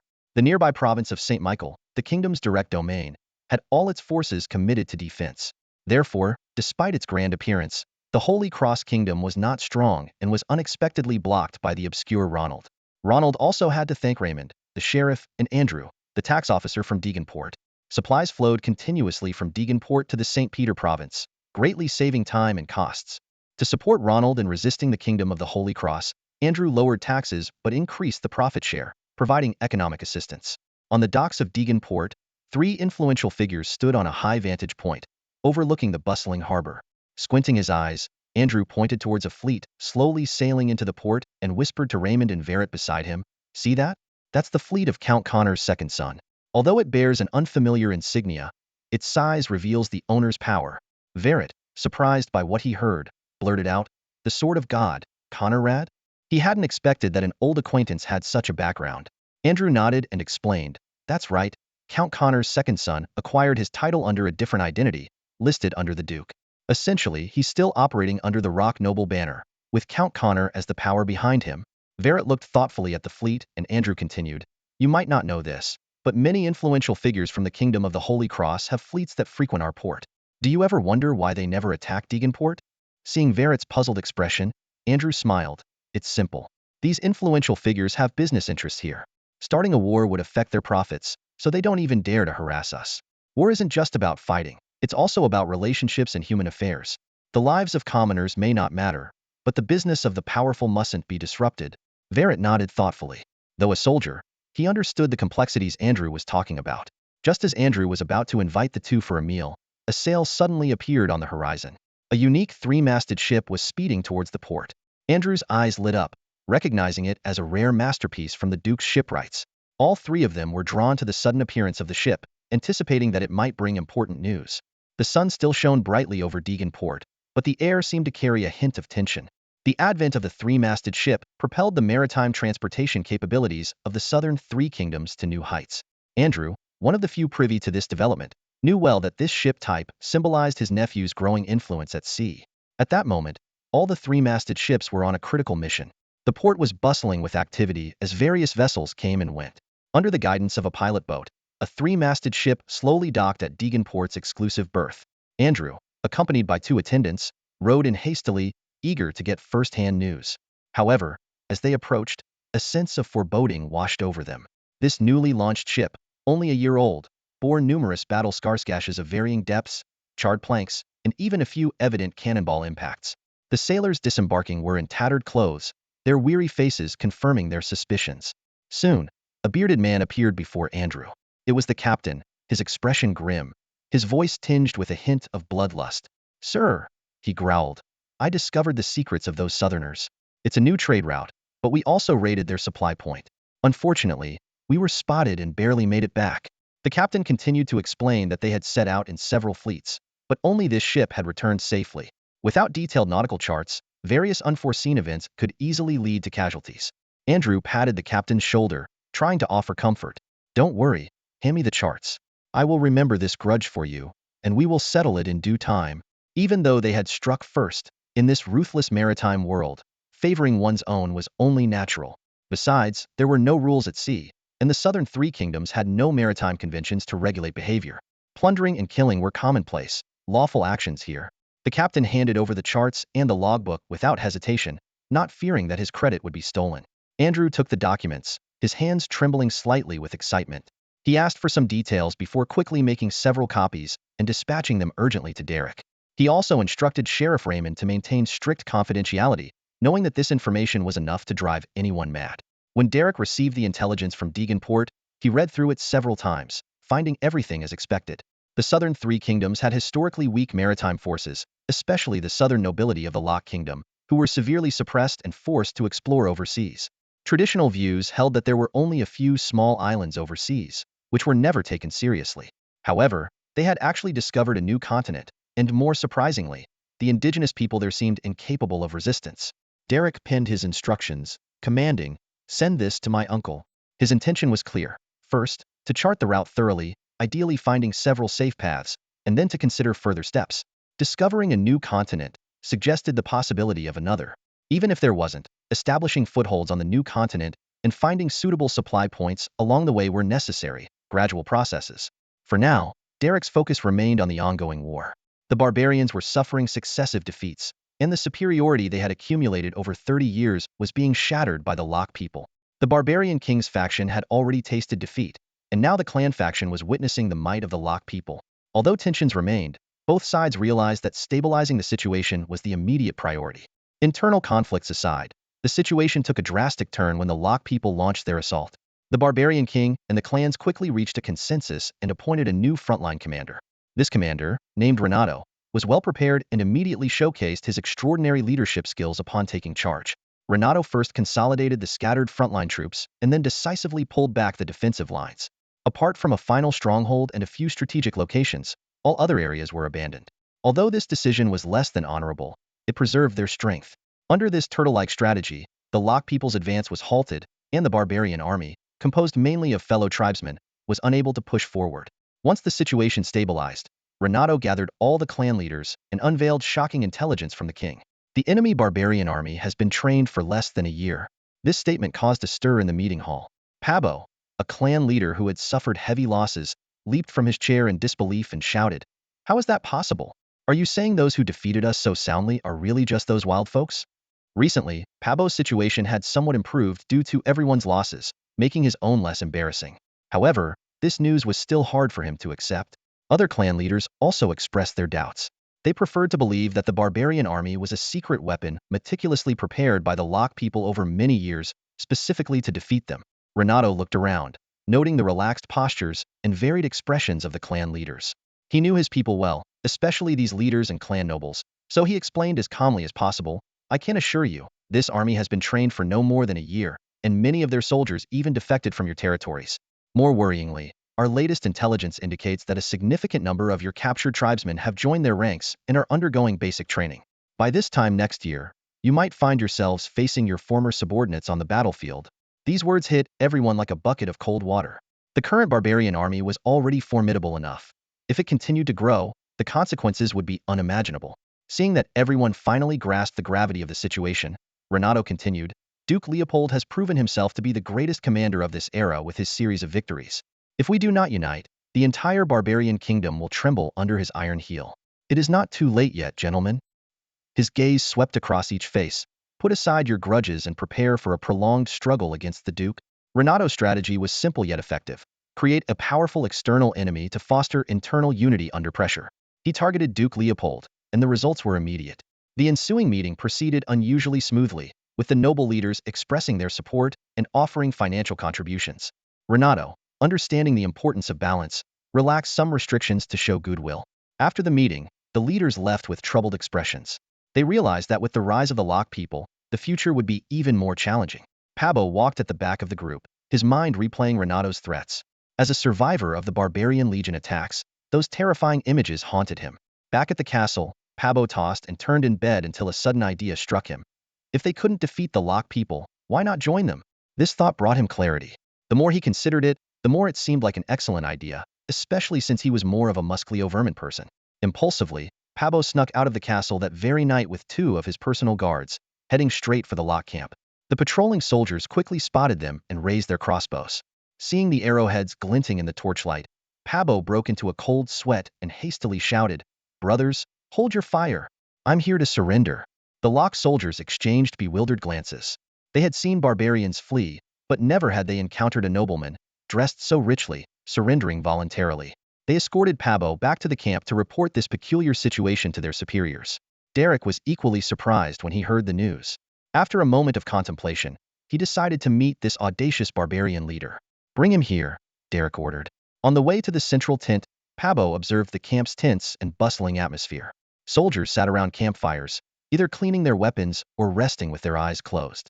Messengers scurried about, delivering various orders. The entire camp was shrouded in a sense of impending conflict. As Pabo approached the central command area, the sight made his legs weak. Under the bright lights, rows of fully armored knights stood ready, their armor gleaming menacingly in the firelight. Pabo and his guards lowered their heads, not daring to make a sound. Derek was discussing details with his officers when Pabo arrived. Pausing the discussion, he looked directly at Pabo and asked bluntly, "So, you're the one wanting to defect?" Pabo nodded vigorously, terrified that a single wrong word could get him executed. Derek said curtly, "Fine. Tonight you will open the gates. You'll be credited for this." "Understood." In the face of such overwhelming force, Pabo didn't dare utter a word of dissent. Before he knew it, Pabo was swiftly taken outside, the process happening so quickly that he barely had time to react. After a long while, as the evening breeze brushed past, Pabo finally snapped out of his daze. He furrowed his brow in contemplation. Was surrendering really this simple? Shouldn't there be some bargaining involved? His personal guards, seeing his expression, frantically shook their heads, their eyes filled with terror. At such a life-and-death moment, thinking about negotiating was nothing short of seeking one's own demise. Pabo, feeling indignant, muttered, "What's the point of surrendering if I get nothing in return?" No sooner had he spoken than Manyo emerged, overhearing his words, and chided him. "At least you get to keep your life. If you wait till we attack the city tonight, you'll be lucky to surrender and end up as a minor." These words made Pabo suddenly realize he had been given a good deal. If he knew the history of another world, he might have exclaimed how similar this was to surrendering to the Communist Party before 1949, feeling that he had made a great gain. Manyo, unaware that the person before him was the same fool he had once challenged, would have avoided him like the plague, fearing his own intelligence might be dragged down. After Manyo left, Pabo watched as batches of knight officers streamed out of the tents. By the scattered lights around, he could vaguely see the orderly operations of the Lock People's camp. He had to admit, this troop lived up to its reputation. Suddenly, Pabo's stomach growled loudly, sweeping away his complex thoughts and replacing them with a strong sense of hunger. The commotion of the Lock camp was irrelevant to him now. All he wanted was to fill his stomach. As night deepened, after Derek had made all the arrangements, Pabo finally set off with the main force. Elite scouts had already infiltrated ahead, silently taking out the barbarian patrols. This bought the army precious time, allowing them to split into several groups and head towards the outer castles. A knight, after a brief inquiry, led Pabo to his designated castle. Though other barbarian nobles were stationed there, Pabo held the highest rank. As they reached the castle gate, he blurted out, "Open the gate. I'm starving. Get me a leg of lamb." The knight on watch looked at him with a peculiar expression. It was the first time he'd seen someone trying to trick their way into a castle so blatantly and couldn't help but suspect deception. He warned, "Behave yourself. No funny business." However, Pabo was genuinely speaking without thinking, having momentarily forgotten his situation. The soldiers on the wall were from Pabo's tribe and immediately recognized their leader by his arrogant tone and voracious appetite. Who else could it be but Pabo? "Open the gate." With a command, the castle gate slowly swung open. Pabo, smugly turning back, boasted to the knight, "See? No tricks here." When the knight placed his sword against the barbarian officer's neck, the officer was completely stunned. His eyes widened, his Adam's apple bobbed, and cold sweat dripped down his forehead. He scrutinized the knight before him, utterly puzzled. Isn't this our own leader? But why would the leader's men be disarming their own? Around them, the barbarian soldiers were on high alert, gripping their weapons tightly, their blades pointed at the uninvited guests. The air was thick with tension, ready to explode at any moment. In this critical moment, Pabo, drenched in sweat, shouted, "Put down your weapons. Don't misunderstand. These are our own people." He waved his hands frantically, his voice trembling. "Put them down, quickly. These are the knights of Duke Leopold. They're on our side." As soon as Pabo's words fell, the barbarians were even more bewildered. They exchanged confused glances, their eyes filled with doubt. Since when did the Lock people become our own? Nevertheless, Pabo's authority as a leader still held sway. Reluctantly, but obediently, the barbarian soldiers lowered their weapons under his repeated urging. Pabo sighed in relief, wiping the cold sweat from his forehead. He thought with lingering fear, if they had been mistakenly cut down by their own people, it would have been truly unjust.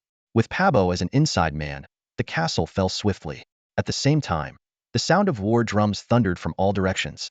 Troops from the Mergan province launched a surprise attack under the cover of night. The barbarians had recently let their guard down due to the Lock people's behavior. All signs indicated that the Lock people seemingly had no extra strength to launch an attack. Even Renato had overlooked the potential danger, not anticipating a sudden assault from the Lock people. According to the barbarian king strategists, Duke Leopold's short-term goals should not include waging war. Mergan province lacked the confidence for a large-scale war, as battles couldn't be won simply by knights wielding swords. Based on this judgment, the barbarian king decided to take the initiative, exerting pressure on the opponent while resolving some internal conflicts. However, they didn't expect the barbarian army's combat effectiveness to be so underestimated, nor did they anticipate the Lock people daring to continue their offensive. As the cries of battle echoed through the night, it took less than a quarter of an hour for Renato to stand atop the city wall. He gazed around, seeing flames flickering in the darkness. The fortresses of the city were all in chaos, except for the one where Pabo was stationed. Renato recalled Pabo's recent clash with the Lock people. Although the outcome was unsatisfactory, the courage displayed was commendable. Because of this, Renato had secretly helped Pabo out of several troubles recently. In Renato's view, a brave barbarian leader was worth protecting. However, at this moment, the quiet castle exuded an unusual aura. Before Renato could sort out his thoughts, one messenger after another brought alarming news. The Lock people were here. This time, Duke Leopold's seasoned troops were taking action. Renato felt a heavy weight in his heart. Despite his outward confidence, his apprehension towards Derek was genuine. Derek's illustrious military record was daunting. He had risen to prominence as a knight in just a few years through his battlefield exploits. Setting aside their adversarial roles, Renato even saw Derek as a role model. As a fan, witnessing Derek's battlefield prowess was exhilarating. But as an opponent, the experience was incredibly daunting, especially when considering the possibility of becoming a mere backdrop to Derek's legendary rise. Renato's feelings were complex and difficult to describe. Standing on the city wall for a long time, Renato finally exhaled deeply and resolved, "Get ready. The Lock people won't stop here." Although the battle's outcome was still unclear, he knew the Lock's night raid was far from just capturing a few castles.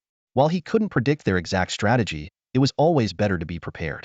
The barbarian leaders were even more tense than Renato. Having been harshly reprimanded by their own not long ago, now facing an even fiercer opponent, their nerves were understandably frayed. The louder they boasted in peacetime, the more anxious they were now. Of course, there were still some hot-headed warriors among them. The barbarians were never short of such men, though they rarely rose to high ranks. Following Renato's orders, the city walls were soon lined with fully armed soldiers. Their preparedness proved not to be in vain. Just 2 hours later, the shouts and clashes from all the castles ceased, leaving an eerie silence that instilled fear. After a brief respite, the Lock forces, now free of obstacles, arrived at the city gates. By the light of the fires, Renato saw row upon row of soldiers. Though their numbers were large, they amounted to no more than 20 to 30,000, still fewer than the barbarians within the city. As night fell, the sudden and flamboyant attack by the Lock forces caught everyone off guard. Renato stood high on the fortress, his brow furrowed, his mind filled with questions. Such a high-profile night assault not only forfeited the element of surprise, but also increased the difficulty of the operation. What puzzled him even more was that the Lock forces were limited in number, posing no real threat. What are they up to? Renato muttered to himself, his gaze piercing the darkness, scrutinizing the enemy's movements. If it were up to him, he would have opted for a covert raid, which might have yielded some results. But this blatant approach was truly baffling. Outside the fortress, Derek's eyes were also fixed on the stronghold ahead. This midnight operation was far from aimless. It was meticulously planned. The castle in front was merely an appetizer, meant to loosen up the old soldiers who hadn't seen blood in a while. The real target was the sturdy fortress ahead. Derek knew well that conventional tactics would not work. The barbarians had accurately assessed both sides' strengths and were confident in holding the fortress. Since that was the case, they shouldn't blame him for resorting to some unconventional methods. "It's time to reveal some of our cards," Derek said with a sly smile, a glint of cunning in his eyes. He had accumulated some goodies that he was eager to test on the barbarians. The night provided the perfect cover for their covert operations. After all, these new weapons were still quite primitive and needed extensive use to be effective. "Your Grace, shall we begin?" Simon asked eagerly. Though he was unaware of the Duke's specific plan, years of trust had prepared him to charge into battle at a moment's notice. "Begin," Derek commanded with a wave of his hand, and the army advanced in a crisscross formation, launching their attack. He turned to Simon, a meaningful smile on his face. "Simon, take a good look. After this battle, you might think twice about charging in yourself." As a loyal subordinate who had risen from humble beginnings, Derek had a soft spot for Simon. He hoped this action would give Simon a shock, making him more cautious in the future. Simon heard the concern in the Duke's words, but fighting had become second nature to him, and changing that wasn't easy. Pretending not to understand, he stretched his neck to observe the attacking troops. Suddenly, he noticed something unusual. "Your Grace," Simon asked in confusion, "why are they carrying shovels for an assault? Are they planning to dig the walls down?" To him, this seemed utterly absurd. If breaching the fortress were that easy, what would they need warriors for? Derek didn't answer Simon's question. He simply stared into a certain spot in the darkness, murmuring softly, "Soon, soon." In the dead of night, the attack from Locke's forces was all thunder and no rain. Shadows flitted at the base of the city walls as shouts and cries filled the air, but few actually attempted to climb the ladders. The barbarian defenders, tense and anxious, fired arrows wildly, yet not a single enemy reached the top. In a corner of the wall, out of the barbarians' line of sight, a group of soldiers wielded shovels, digging a deep pit with all their might. Soon, barrel-like objects were carefully transported and placed into the pit, one after another, quickly filling it. Suddenly, a burning torch was thrown down from the wall, nearly landing in the pit. The officer in charge felt his heart nearly stop. With quick reflexes, he kicked the torch away, breaking out in a cold sweat. The soldiers swiftly pulled out the fuse cord, and the officer, as if his pants were on fire, sprinted away. "Retreat! Get back!" he shouted, fully aware of the treasure's destructive power. The sound of gongs followed, and Locke's forces retreated like a receding tide, leaving the barbarians on the wall utterly bewildered. Renato clung to the battlements, peering out. Alarms went off in his mind, his intuition screaming that danger was near, though he couldn't pinpoint its source. Gunpowder, this new invention, was beyond his understanding. Simon was equally puzzled, not grasping the Duke's intentions. The army's actions seemed like child's play, achieving nothing but increased casualties. He noticed that the soldiers with shovels were fleeing particularly quickly, like startled rabbits. "Simon, keep your eyes open.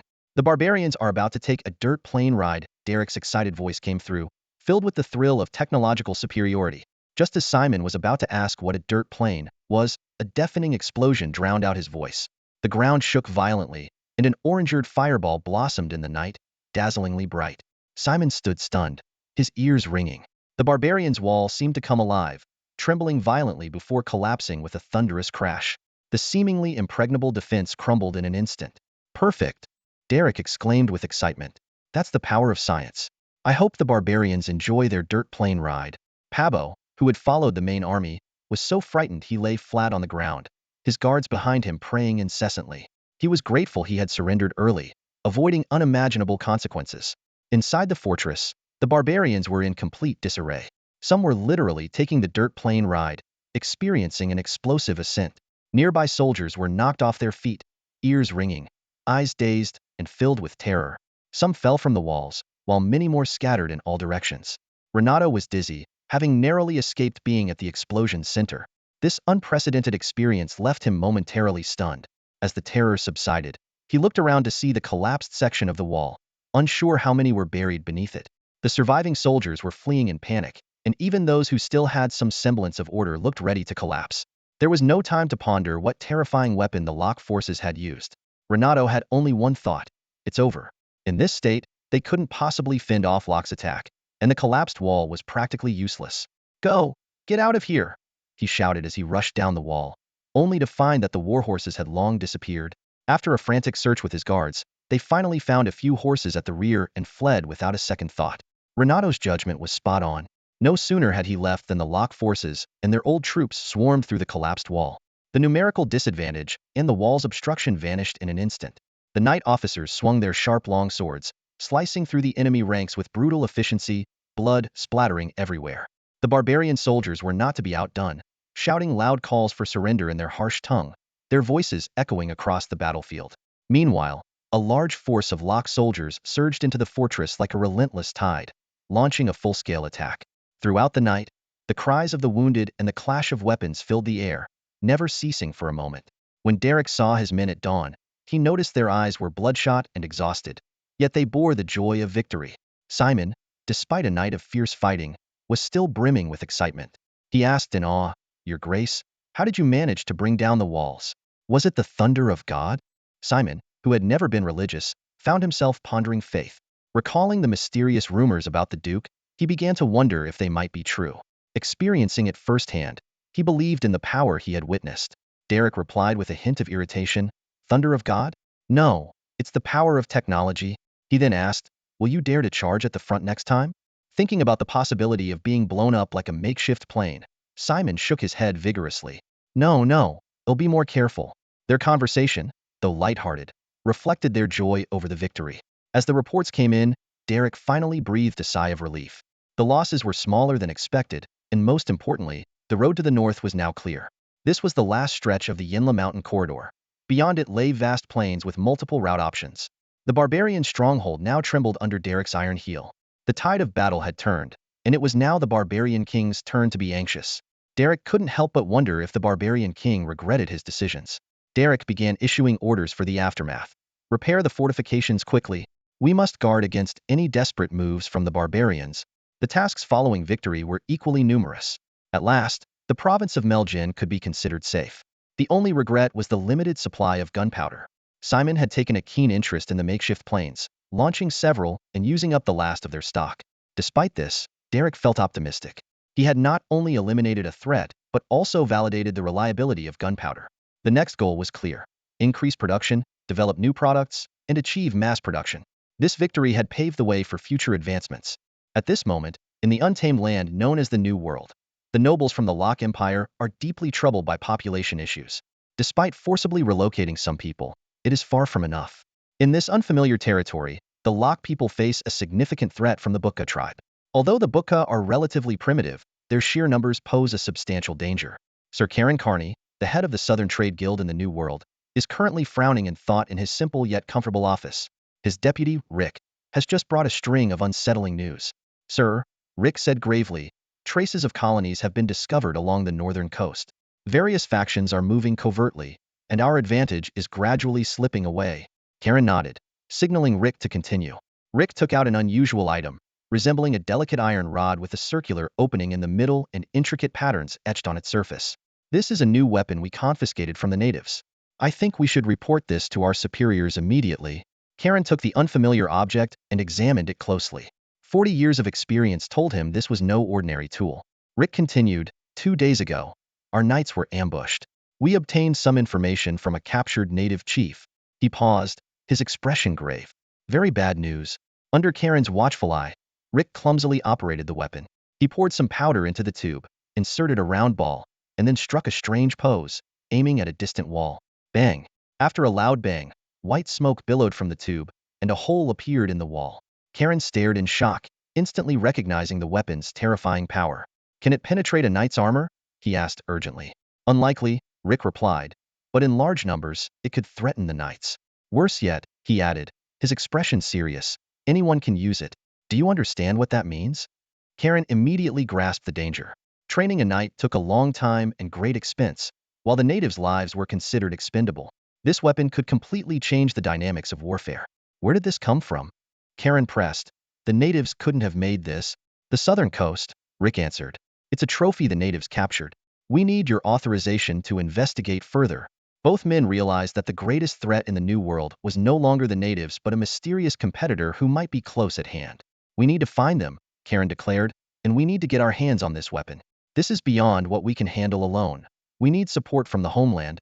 Karen thought to himself that if he could master this weapon, he might be able to develop covertly in the New World for a few more years, and one day reclaim everything lost. But for now, the primary task was to ensure they could survive. Thus, the colony adjusted its strategy, and the mysterious gun, along with related intelligence, was swiftly sent back to the homeland. Meanwhile, in the distant north, Derek stood on the last fortress of the Yinla mountain corridor, gazing at the vast plains ahead. This land once belonged to the United Kingdom, harsh and cold but rich in potential. Now, it was occupied by barbarians who couldn't fully exploit its resources. At Derek's feet lay the legendary Jimpilla province. He could feel the deep attachment the northern people had for this land.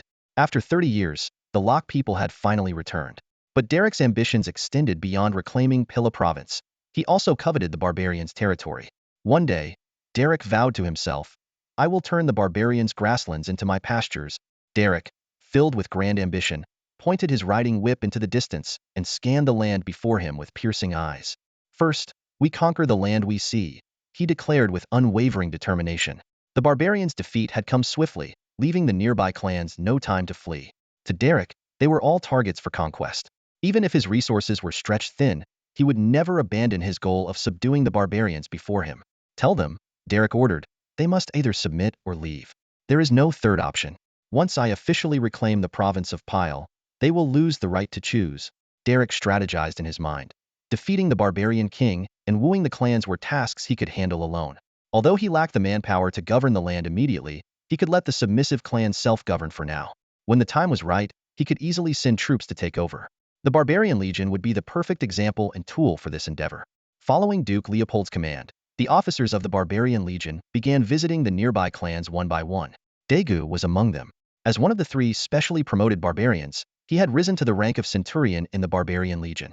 This position was almost unattainable for ordinary people, but political needs and a bit of luck had allowed Daegu to break through the social barriers. Daegu understood the mission and role he bore.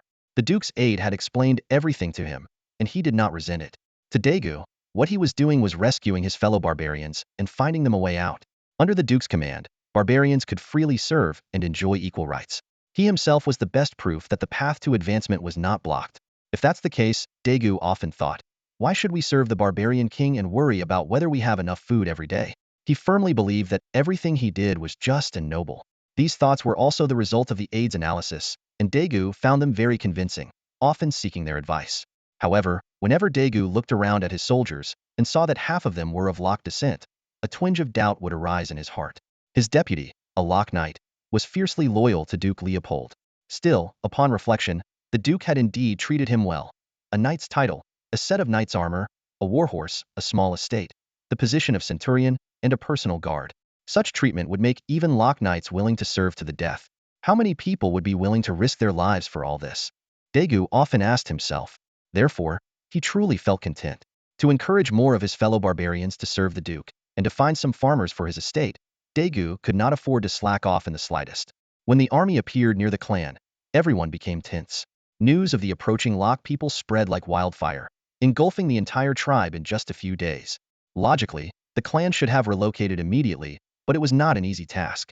The barbarians of the Pylar province had gradually shifted their lifestyle from pure nomadism to a semi-nomadic, semi-settled existence. Their fixed dwellings made relocation exceedingly difficult. At the same time, rumors of their compatriots living well in the Mergen province kept coming in, and some even sneaked away to see for themselves. These factors slowed down the relocation process. However, as the army drew nearer, panic inevitably began to spread. Daegu understood the intimidating presence of the army on the clan. To ease the tension, he meticulously arranged for the frontline soldiers to be all barbarians. This strategy, at least visually, reduced some of the clan barbarians' fear. Under the guidance of the double-head dragon flag and Daegu's swallowtail banner, the army advanced slowly and finally halted at Daegu's signal. Ahead lay the clan's camp, guarded by a simple stone wall that was clearly an attempt to mimic Locke architecture but was poorly constructed, making it low and narrow with questionable practicality. I'll go talk to them myself, Daegu said to the officers beside him. This decision immediately sparked opposition, especially from the Locke knights. Centurion, going yourself might be effective, but it's too risky, the knight said bluntly. The situation is tense, and there's no need to take such a gamble. If something goes wrong, you won't even have a chance to escape. Understanding the knight's concerns, Daegu thanked him and then firmly said, I stand by my decision. What our barbarian compatriots need most now is a sense of security.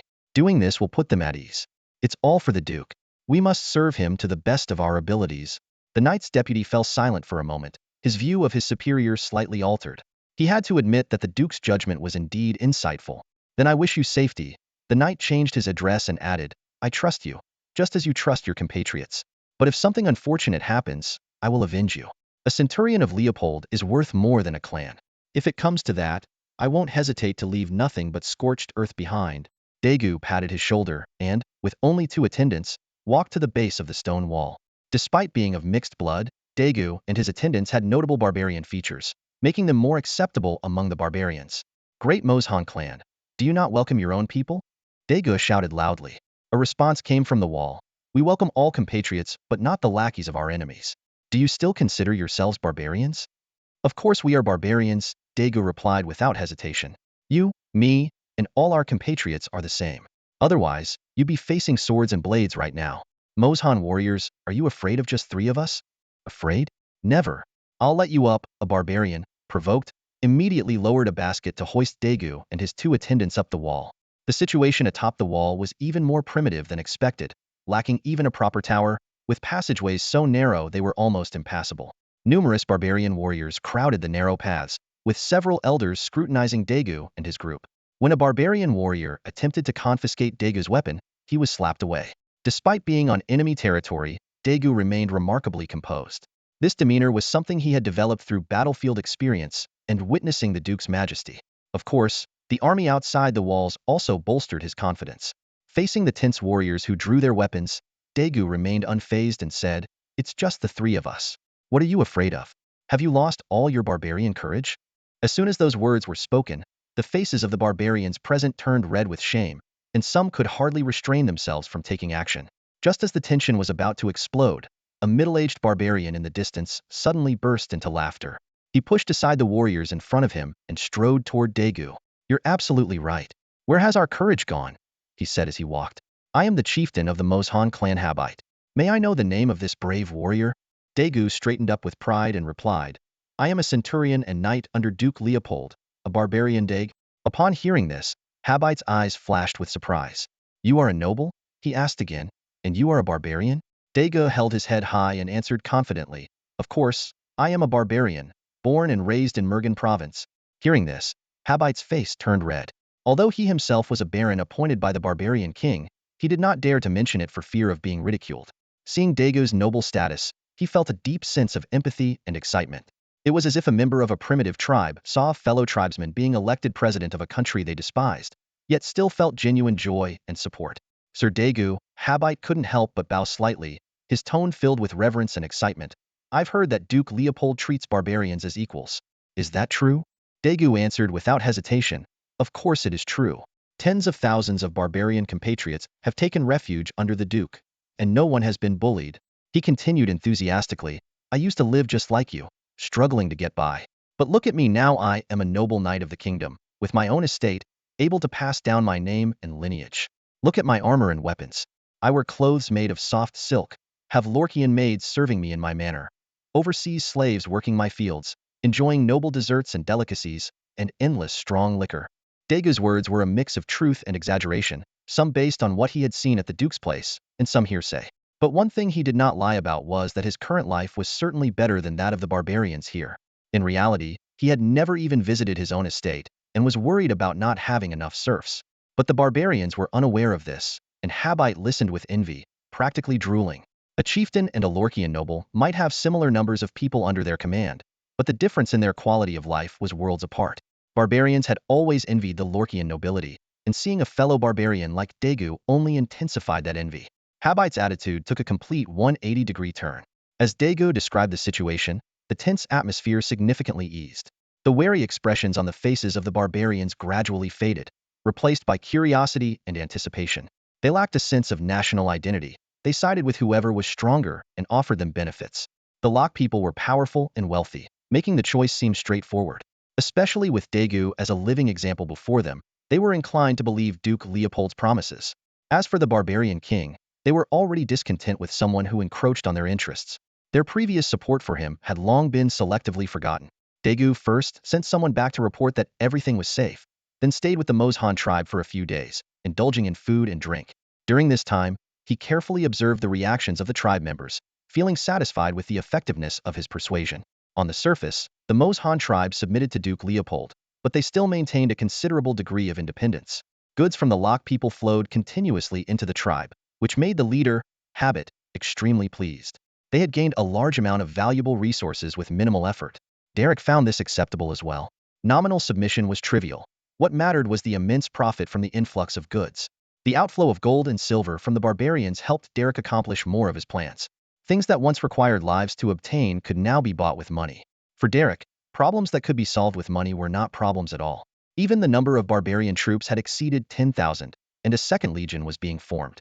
However, at this moment, Derek's attention shifted away from the barbarian kingdom.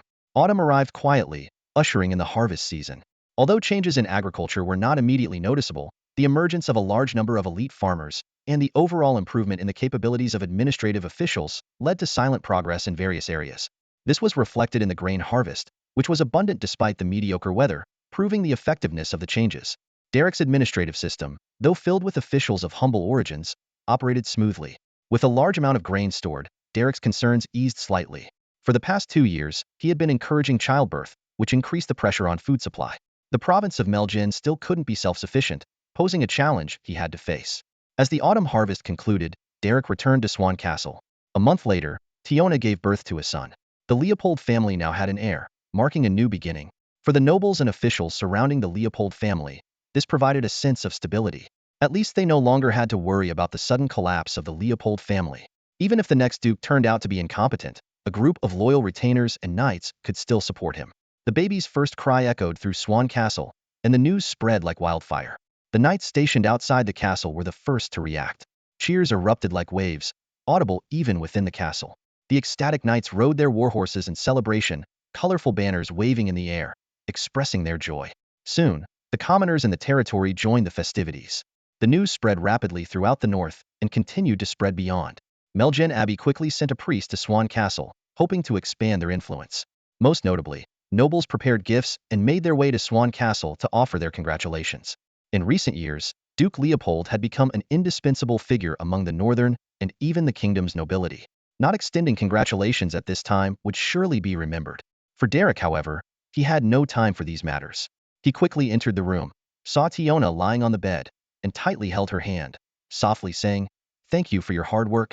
Tiona smiled at her husband, feeling fortunate for her happy marriage. She suggested, "Go see the baby." As the daughter of a noble family, she understood the significance of an heir. Even a common knight valued an heir, let alone a duke. Derek gently squeezed his wife's hand before letting go and walked towards his swaddled son. The baby's wrinkled face was not particularly attractive, but when he saw his father's enlarged face, he cried loudly. An indescribable feeling surged in Derek's heart. Having lived 2 lives, this was his first child. That feeling instantly anchored his once wandering heart. Derek handed his newborn child to the maid, his face brimming with excitement. He generously announced, "A gold coin for everyone. Taxes in the Leopold domain will be halved this year." The birth of his firstborn son was a cause for celebration, and joy permeated the entire castle. After a brief conversation with his wife, Derek's perceptive attendant discreetly withdrew. Postnatal rest was crucial, but the cheers of the knights outside the castle continued unabated. Standing on the balcony, Derek looked down to see the crowd below, like a boiling sea, celebrating with abandon. He was in high spirits and chose to turn a blind eye to the knights' indulgence. Before nightfall, Count Perez arrived, weary from his journey. The old count was visibly delighted. His granddaughter giving birth to an heir meant the continuation of the family lineage. This great-grandson was destined to be one of the most esteemed individuals in the world, given that the Duke was already at the pinnacle of power. Count Perez earnestly reminded, "Derek, with an heir, the Leopold family truly has a future. You must be vigilant and watch for any potential dangers."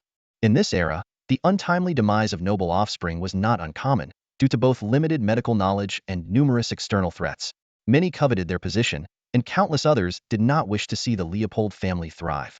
Derek nodded solemnly, his expression turning serious. "Rest assured, I will be extremely cautious," he replied. He was not overly concerned about medical issues. As for external threats, he believed they were manageable. Everyone in Swan Castle had been carefully screened, and with the data panel's oversight, those with ill intentions found it nearly impossible to infiltrate. Count Perez was among the first distinguished guests to arrive, thanks to his recent stay in the nearby city of Pran. Following closely behind was Viscount Chavez, a representative of the Southern Trade Guild. Though normally preoccupied with extensive travels, he had unexpectedly arrived at Swan Castle just in time. When Derek saw the list of gifts presented by Viscount Chavez, he immediately realized that the Viscount must have been waiting nearby for some time. The Viscount solemnly announced, "Your Grace, on behalf of the Southern Trade Guild, I congratulate the Leopold family on the arrival of an heir. We present 2,000 slaves, a fleet of ships, and a castle as our gift." The grand scale of the gift far exceeded normal expectations, inevitably arousing suspicion. Viscount Chavez's gift brought a playful smile to Derek's face. The elderly earl beside him even trembled, spilling a few drops of coffee onto his trousers as he quickly set down his cup and discreetly pressed a hand against the damp fabric.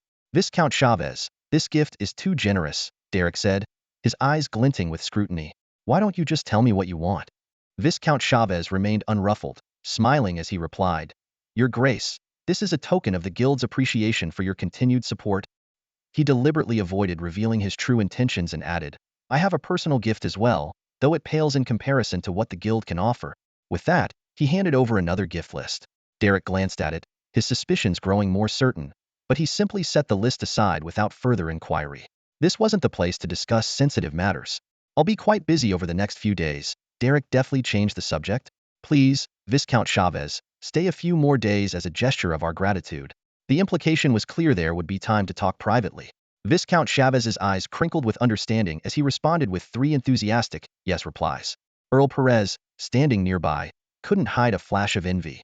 After Viscount Chavez left, he remarked with a tinge of bitterness, the Duke really does get special treatment. Those southern misers are willing to spend big.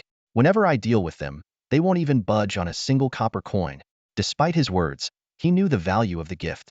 Reminded of the dowry he had provided when marrying off his daughter Tiona, to Derek half of which was to curry favor with, Derek vowed silently, I'll find a way to get back at those scoundrels one day. Viscount Chavez's arrival marked the end of the first day. In the days that followed, Swan Castle became the most bustling place of the year. Nobles from far and wide came to offer their blessings to the Duke of the North's heir, a child born into nobility. When the envoy from King Arthur arrived, the atmosphere reached its peak. Perhaps due to the commotion caused by Prince Roderick in the south, the new king, busy consolidating his power, felt immense pressure. He had to make more concessions, even extending goodwill to potential threats to his reign. The young duke, whose name was yet to be decided, was granted the title of court, a rare honor even for most princes. Though the practical value was limited, the prestige of this title surpassed that of 99.999% of the population. This infant was born into a position most people could never dream of achieving. Amidst the gazes of numerous nobles, the royal envoy read the king's decree with a smile. We thank Duke von Frederick Augusta Leopold for his great contributions to the kingdom. His achievements, including the recapture of the kingdom's old territories, stabilization of the capital during the palace coup, and leading the northern nobility in defending the borders, are recorded in history. His legitimate son is bestowed the title of court earl, along with the king's blessings. May the Leopold name continue to thrive alongside the kingdom of Locke. The envoy's speech was filled with lavish praise for Derek's accomplishments, interspersed with subtle attempts to sow discord. However, the 3 northern giants present merely smiled without comment. Avoiding the envoy's gaze, Earl Geoffrey whispered to Earl Perez, this one is far from his father's level. Balancing power isn't done this way. Perez nodded in agreement. They both understood that playing the balance of power required skill. When Louis II employed this tactic, the 3 northern giants would cooperate, creating some noise. But King Arthur I's current approach was laughable in their eyes. His attitude no longer influenced the northern situation. Perhaps once he truly consolidated his royal power, they might be willing to play along. But for now, he was far from that point. The royal envoy scanned the room, seeing only polite smiles. Outwardly, no one showed dissatisfaction. This left him sighing inwardly. Though he had no expectations, the scene still felt too indifferent. Sigh. Where is the courage of the northern nobles? Derek thought to himself. Given Count Perez's temperament, he should be fuming by now. But Count Jeffries was beaming, as if the arrival of a great-grandson in someone else's family was the greatest news. Before they could react, Derek decisively grabbed the blank enfeoffment document, scepter, and seal from the envoy's hands. Thank you for the king's generosity, he said calmly, his eyes piercing. The envoy, smiling obsequiously, added, Your Grace, after the young duke's baptism, you only need to register his name with the noble senate. Derek sneered inwardly. King Arthur's urgency in sending the enfeoffment document clearly exposed his own weakness. Even more laughable was the new king's clumsy attempts to both win favor and sow discord. Compared to Louis II, the difference was night and day. However, Derek thought again. This might not be a bad thing. Dealing with a weak opponent is certainly easier than facing a strong one. He secretly hoped King Arthur would maintain this level of incompetence, ideally squandering the royal family's resources within a few years. Just then, Archbishop John Hadley arrived, clearly having set aside all his duties to come specifically for the young duke's baptism. Following closely was the delegation from Mergen Abbey, with Knight Burdett seizing the opportunity to act as a guard. The commander of the Abbey's Knight Order, having endured brutal battles with barbarians, now had a fervent look in his eyes. From afar, he gazed at the young duke with a peculiar glint in his eyes. Derek ignored Burdett and turned to speak privately with Archbishop John. Your Holiness, he said respectfully, we thank God for his grace in allowing the sacred bloodline to flourish among us. Tomorrow, I will baptize the young duke. Do you have any instructions? Archbishop John nodded solemnly. According to the customs of the Kingdom of Locke, the baptism of a newborn was slightly different from the norm. Derek handed him a note and whispered, I hope this will be his name. It was a subtle tradition. Though the clergy bestowed a holy name during baptism, it was often prearranged. The archbishop opened the note. which bore an obscure word that seemed meaningless on its own. Initially puzzled, he soon understood. A sacred bloodline naturally has a profound meaning that common people might not grasp, he thought.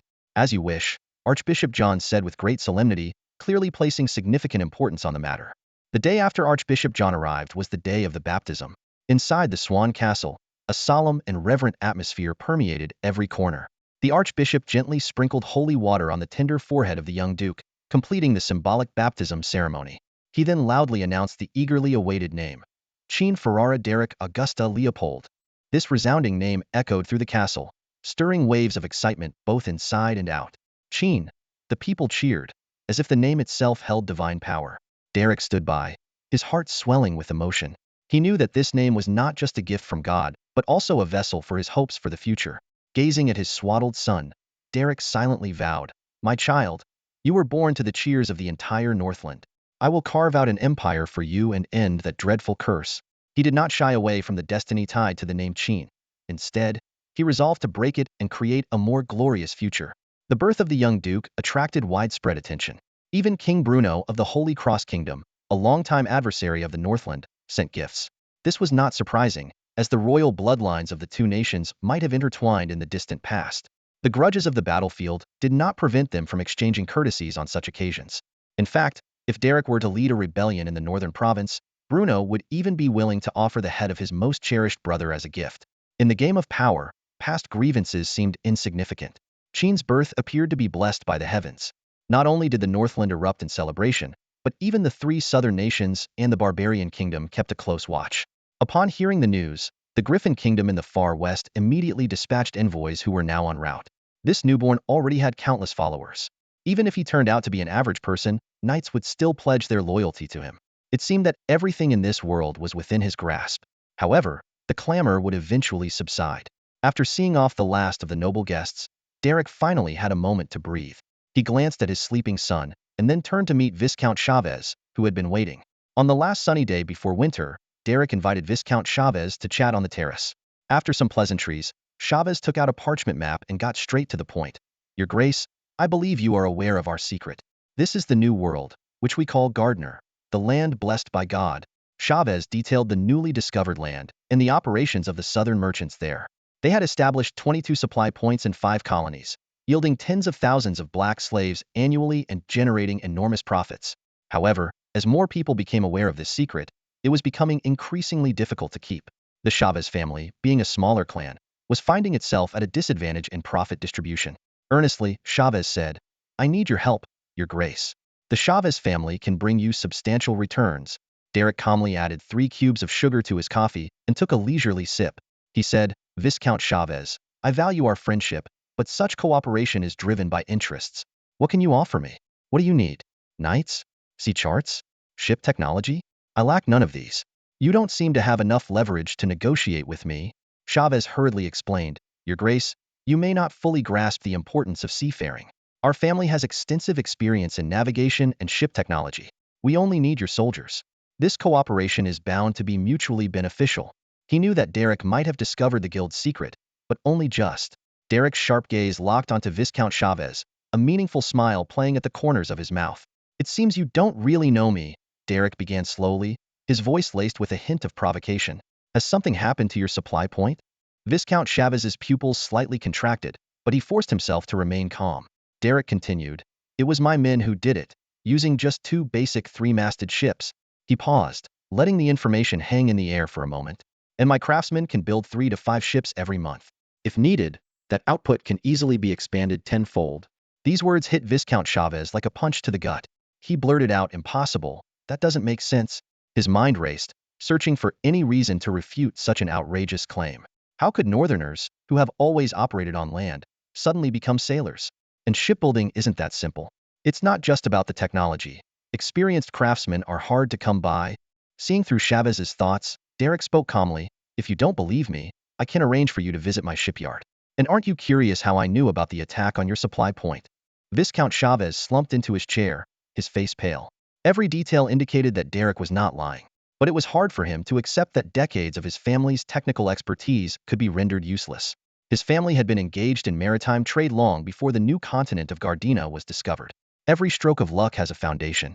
Surviving a storm comes down to sturdy ships and seasoned sailors, Chavez muttered to himself, as if trying to convince himself. But reality had dealt him a harsh blow, one that was hard to accept. Derek waited quietly, observing his opponent's reaction. He was quite willing to cooperate. The new continent was too vast for any one person to dominate. The Chavez family could bring significant value to the table. He was merely squeezing out more benefits, or at the very least, securing a voice in the matter. Viscount Chavez struggled internally. He understood that the Chavez family could only play a follower's role in this cooperation, not an equal partner. But he had no choice. As more people joined this grand feast, the Chavez family's interests were being continuously eroded. To maintain their current share, he needed stronger allies. Rather than silently falling behind, he'd prefer to feed Derek's insatiable appetite with other collaborators' shares. After all, those guys had broken the rules first. Since the rules were shattered and his interest could no longer be guaranteed, he might as well go all the way and flip the table. He believed that the Northern Knight would show everyone what true dominance meant. After a long while, Viscount Chavez finally made up his mind. He took a deep breath, slowly stood up, and walked to the bookshelf. From a concealed compartment, he retrieved a yellowed sheepskin map. Viscount Chavez pulled out another map from his coat, causing Derek to wonder if he had a third one hidden somewhere. The map detailed the Gardener's silver mine, and the Viscount pointed to it, explaining, "This silver mine is very easy to extract from. With enough manpower, the annual output can exceed 20 tons. Before he could finish, Derek stood up abruptly. With a sincere expression and eyes full of determination, he said, "Angelo, your full name is Angelo Chavez. I've always believed that our genuine friendship is far more valuable than any profit." Viscount Chavez was momentarily stunned by Derek's words. He scrutinized Derek's face but found no trace of deception. Derek continued, his tone generous and open. "What do you need? Knights, soldiers, ships, or armor and weapons? How about this? I'll send people to help you establish a colony. I guarantee you will receive your fair share." Viscount Chavez paused for a moment, adjusting to Derek's sudden declaration. He carefully chose his words, "Your Grace, besides my personal needs, the Southern Trade Guild also requires a batch of weapons, armor, and warhorses for support. They seem to be facing some trouble." Derek understood immediately. The Southern Trade Guild's lavish gift was clearly a calculated move. They had timed it perfectly with the birth of the young Duke, making it hard for Derek to refuse their request. These merchants had planned meticulously. Derek wasn't particularly concerned about their demands. His production of armor and weapons had long exceeded demand, with a vast surplus stored in warehouses, waiting for an opportunity to be sold. What intrigued him more was the trouble the Southern Trade Guild was facing. Could it be that the black slaves in the New World had defeated their army? The idea seemed far-fetched. Even a third-rate army wouldn't easily lose to a group of unrefined natives, right? Viscount Chavez continued, "They told me they're supporting Prince Rodek's bid for the throne. But my informants say they've actually discovered other forces in the New World. Outsiders like us." This bombshell immediately piqued Derek's interest, but it was clear Chavez knew little more. Some within the guild had already begun to exclude him. Viscount Chavez added, "Your Grace, I believe these outsiders might come from other continents. After all, the ocean is still a mystery to us. If we can discover Gardner, we might also find other unknown lands." He sounded confident, but there's no need to worry too much. Despite the internal power struggles, the guild is formidable. No one can withstand the charge of the Rock Knights. Derek committed this information to memory. He agreed with the Viscount's assessment. If these outsiders hadn't even been discovered by the Southern Triumvirate, they couldn't be very powerful. The two continued to exchange a wealth of information, with the Southern nobles providing Derek with many hidden insights. These merchant nobles had extensive intelligence networks. They also finalized the details of their cooperation, solidifying their plans. Meanwhile, in the distant Gardner continent, the Southern Trade Guild's colony quickly assembled a small fleet. Upon discovering weapons that didn't match the level of the black slaves, Governor Sir Karen immediately reported it and began preliminary reconnaissance. Unfortunately, the black slaves' communication was extremely lagging. The northern coastal tribes were almost completely isolated from their distant kin, rendering any information meaningless by the time it arrived. Governor Sir Karen decided to send a scouting party himself. 3 old sailing ships ventured beyond their usual coastal activities, cautiously exploring further afield. However, they didn't find the northern coastal outsiders. Instead, they encountered a ship of unfamiliar design. The vessel's flag was distinctly different from those of the Southern Triumvirate, and it immediately changed course upon sighting the fleet.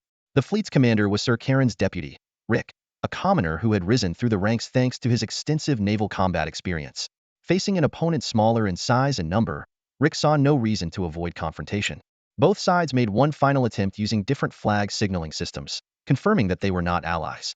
The tension on the sea surface instantly solidified. with the two fleets facing off, knowing that in this vast ocean, strangers meant enemies. Rick stood on the deck, his sharp eyes scrutinizing the opposing ships, calculating his advantages. His ship was equipped with massive ballistae from the northern lands, a weapon unheard of in the naval battles of the three southern kingdoms. Just as Rick was about to order the use of the ballistae, a deafening roar shattered the silence over the sea. The opposing ship suddenly emitted a thick, black smoke, followed by a solid iron ball whistling through the air, crashing heavily against the edge of Rick's ship, sending a towering spray of water into the air. Rick's face turned pale instantly. Though he didn't know what this weapon was, he immediately realized the immense potential threat. Fire the arrows. Quickly, fire the arrows. Rick commanded loudly, his voice carrying a barely noticeable tremor. Although the distance was not ideal for the ballistae to exert their maximum power, failing to retaliate would only shatter their morale. The sailors, though not fully aware of the danger's extent, swiftly executed the order. The thick ballista bolts whistled through the air, drawing arcs towards the enemy ship. The people on the enemy ship were clearly not expecting such a fierce counterattack. They had initially taken Rick's fleet for local natives. Despite having encountered some clumsy black monkeys before, they knew that such a vast land could indeed nurture some civilizations. However, when they saw the massive ballista bolts embedded in their ship, the enemy captain was furious. "Damn monkeys, how dare they fight back?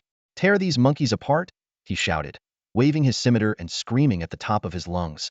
The solid cannonballs and ballista bolts caused some damage, but neither could completely destroy a sturdy sailing ship. Both sides realized that the final victory would be decided by boarding combat.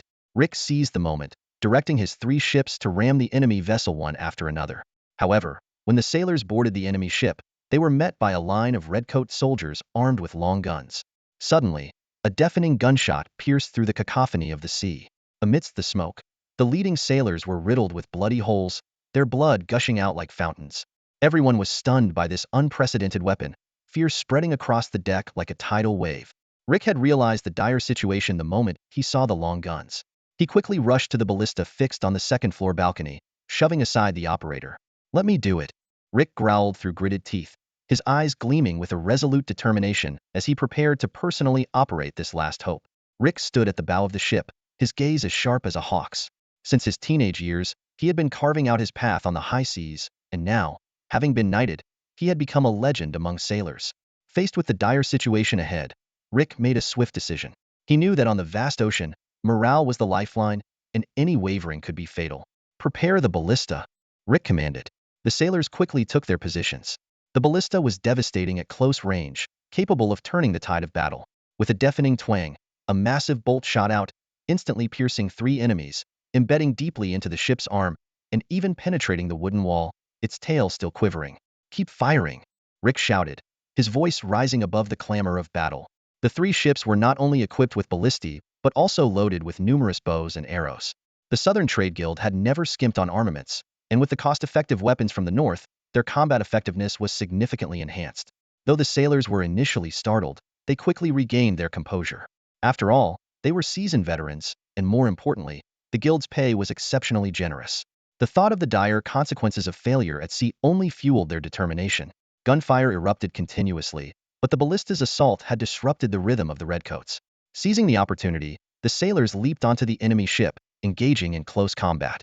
They wielded rapiers and scimitars with wild abandon. The redcoats, losing the advantage of their firearms in close quarters, were forced to retreat. Suddenly, a redcoat dragged out a small cannon and fired it point blank. The cannonball struck an unfortunate sailor, tearing him in half. His upper body fell onto the deck, writhing in agony, a gruesome sight. However, this brief shock did not alter the course of the battle.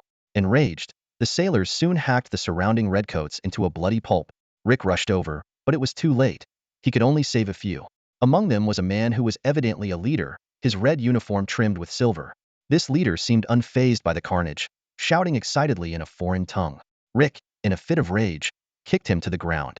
"Secure the prisoners, we're heading back," Rick ordered. "Back to the colony, and Sir Karen will double your bonuses." The sailors cheered exuberantly. After all, they had risked their lives for this reward. However, Rick's mood was far from light. Though they had won, it was a costly victory. What troubled him more was the realization that these redcoat enemies seemed more formidable than the guild's forces. Rick couldn't help but imagine the threat posed by an army of 10,000 such soldiers. Not only would the guild's colonies in the New World be at risk, but even the southern provinces could face a grave threat. Clearly, Rick harbored no illusions about the enemy's mercy. Their immediate aggression and enslavement of black people revealed their true nature. This also explained why the Southern Trade Guild was so eager to buy weapons from the North. They had sensed the imminent threat. Even the internal conflict in the Kingdom of Locke seemed to be of diminishing importance to the guild. To silence Derek, they chose an opportune moment to present an invaluable gift. Whether it was 2,000 black slaves or the magnificent castle, the offering was substantial. This generosity was soon rewarded.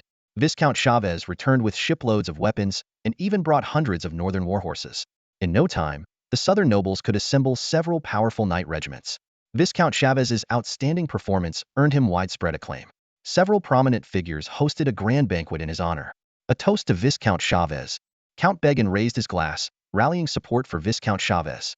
Then, he pulled the Viscount aside, and the other guests tactfully gave them privacy. In a low voice, Count Began said, "Viscount Chavez, thank you for your assistance with Radek." As the grandfather of the young prince, Count Began naturally supported him. If Radek could secure his own fiefdom, Began would gain significant political benefits.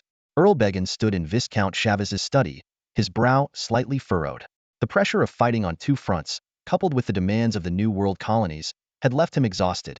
His eyes fell on the equipment that Viscount Chavez had brought back, and he felt a slight sense of relief. This shipment was undoubtedly easing some of the strain. "Viscount," Earl Began began, "I've heard you privately brought some items for Prince Radek as well?" Viscount Chavez nodded humbly. "Just a small gesture. Nothing worth mentioning." A faint smile appeared on Earl Began's face. "We've discussed it among ourselves. Given your discovery of the New World and your outstanding performance in recent years, we are planning to help you obtain a territory that befits your title of Viscount." Viscount Chavez suppressed an inward sneer. He was well aware that his family only held a barony, and without their long-standing maritime trade, they wouldn't even qualify to participate in this game of power. The so-called goodwill of the great nobles was merely a ploy to placate him, an initial stakeholder in the division of the New World interests. Their arrogance was glaringly obvious. They thought a piece of land would earn his eternal gratitude. "Thank you, Earl Began." Viscount Chavez feigned deep gratitude. "I also have a batch of knight's armor here, which I would like to donate to Prince Radek." "Very good, Viscount." Earl Began nodded in satisfaction. "I'll speak on your behalf and try to secure an independent colony for you in the New World." On the surface, their exchange was pleasant and harmonious. As Earl Began left, he believed he had a firm grip on this minor noble. However, he was unaware that human greed is insatiable. The submission of small players is merely a temporary measure. Once they find a better option, they will betray without hesitation.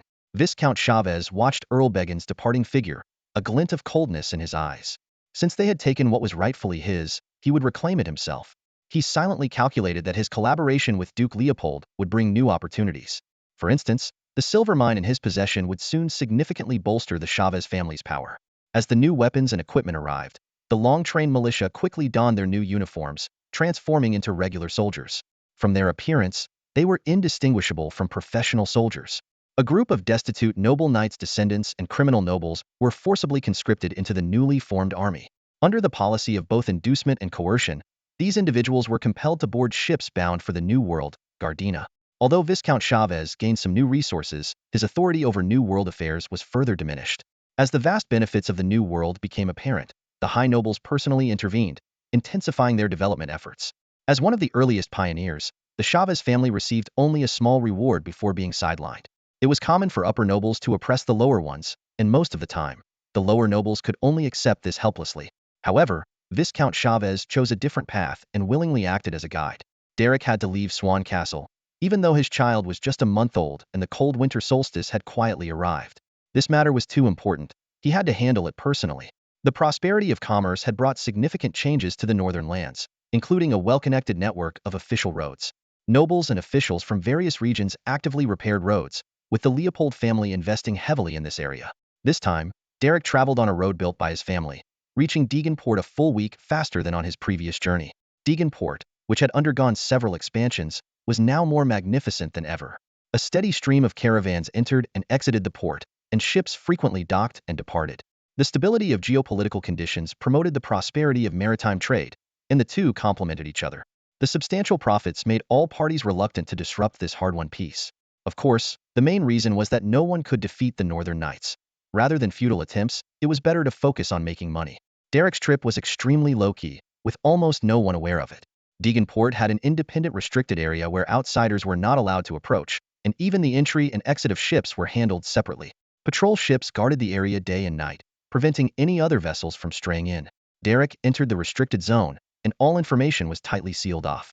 Experts would undoubtedly be amazed by the scale of the fleet in this secret port.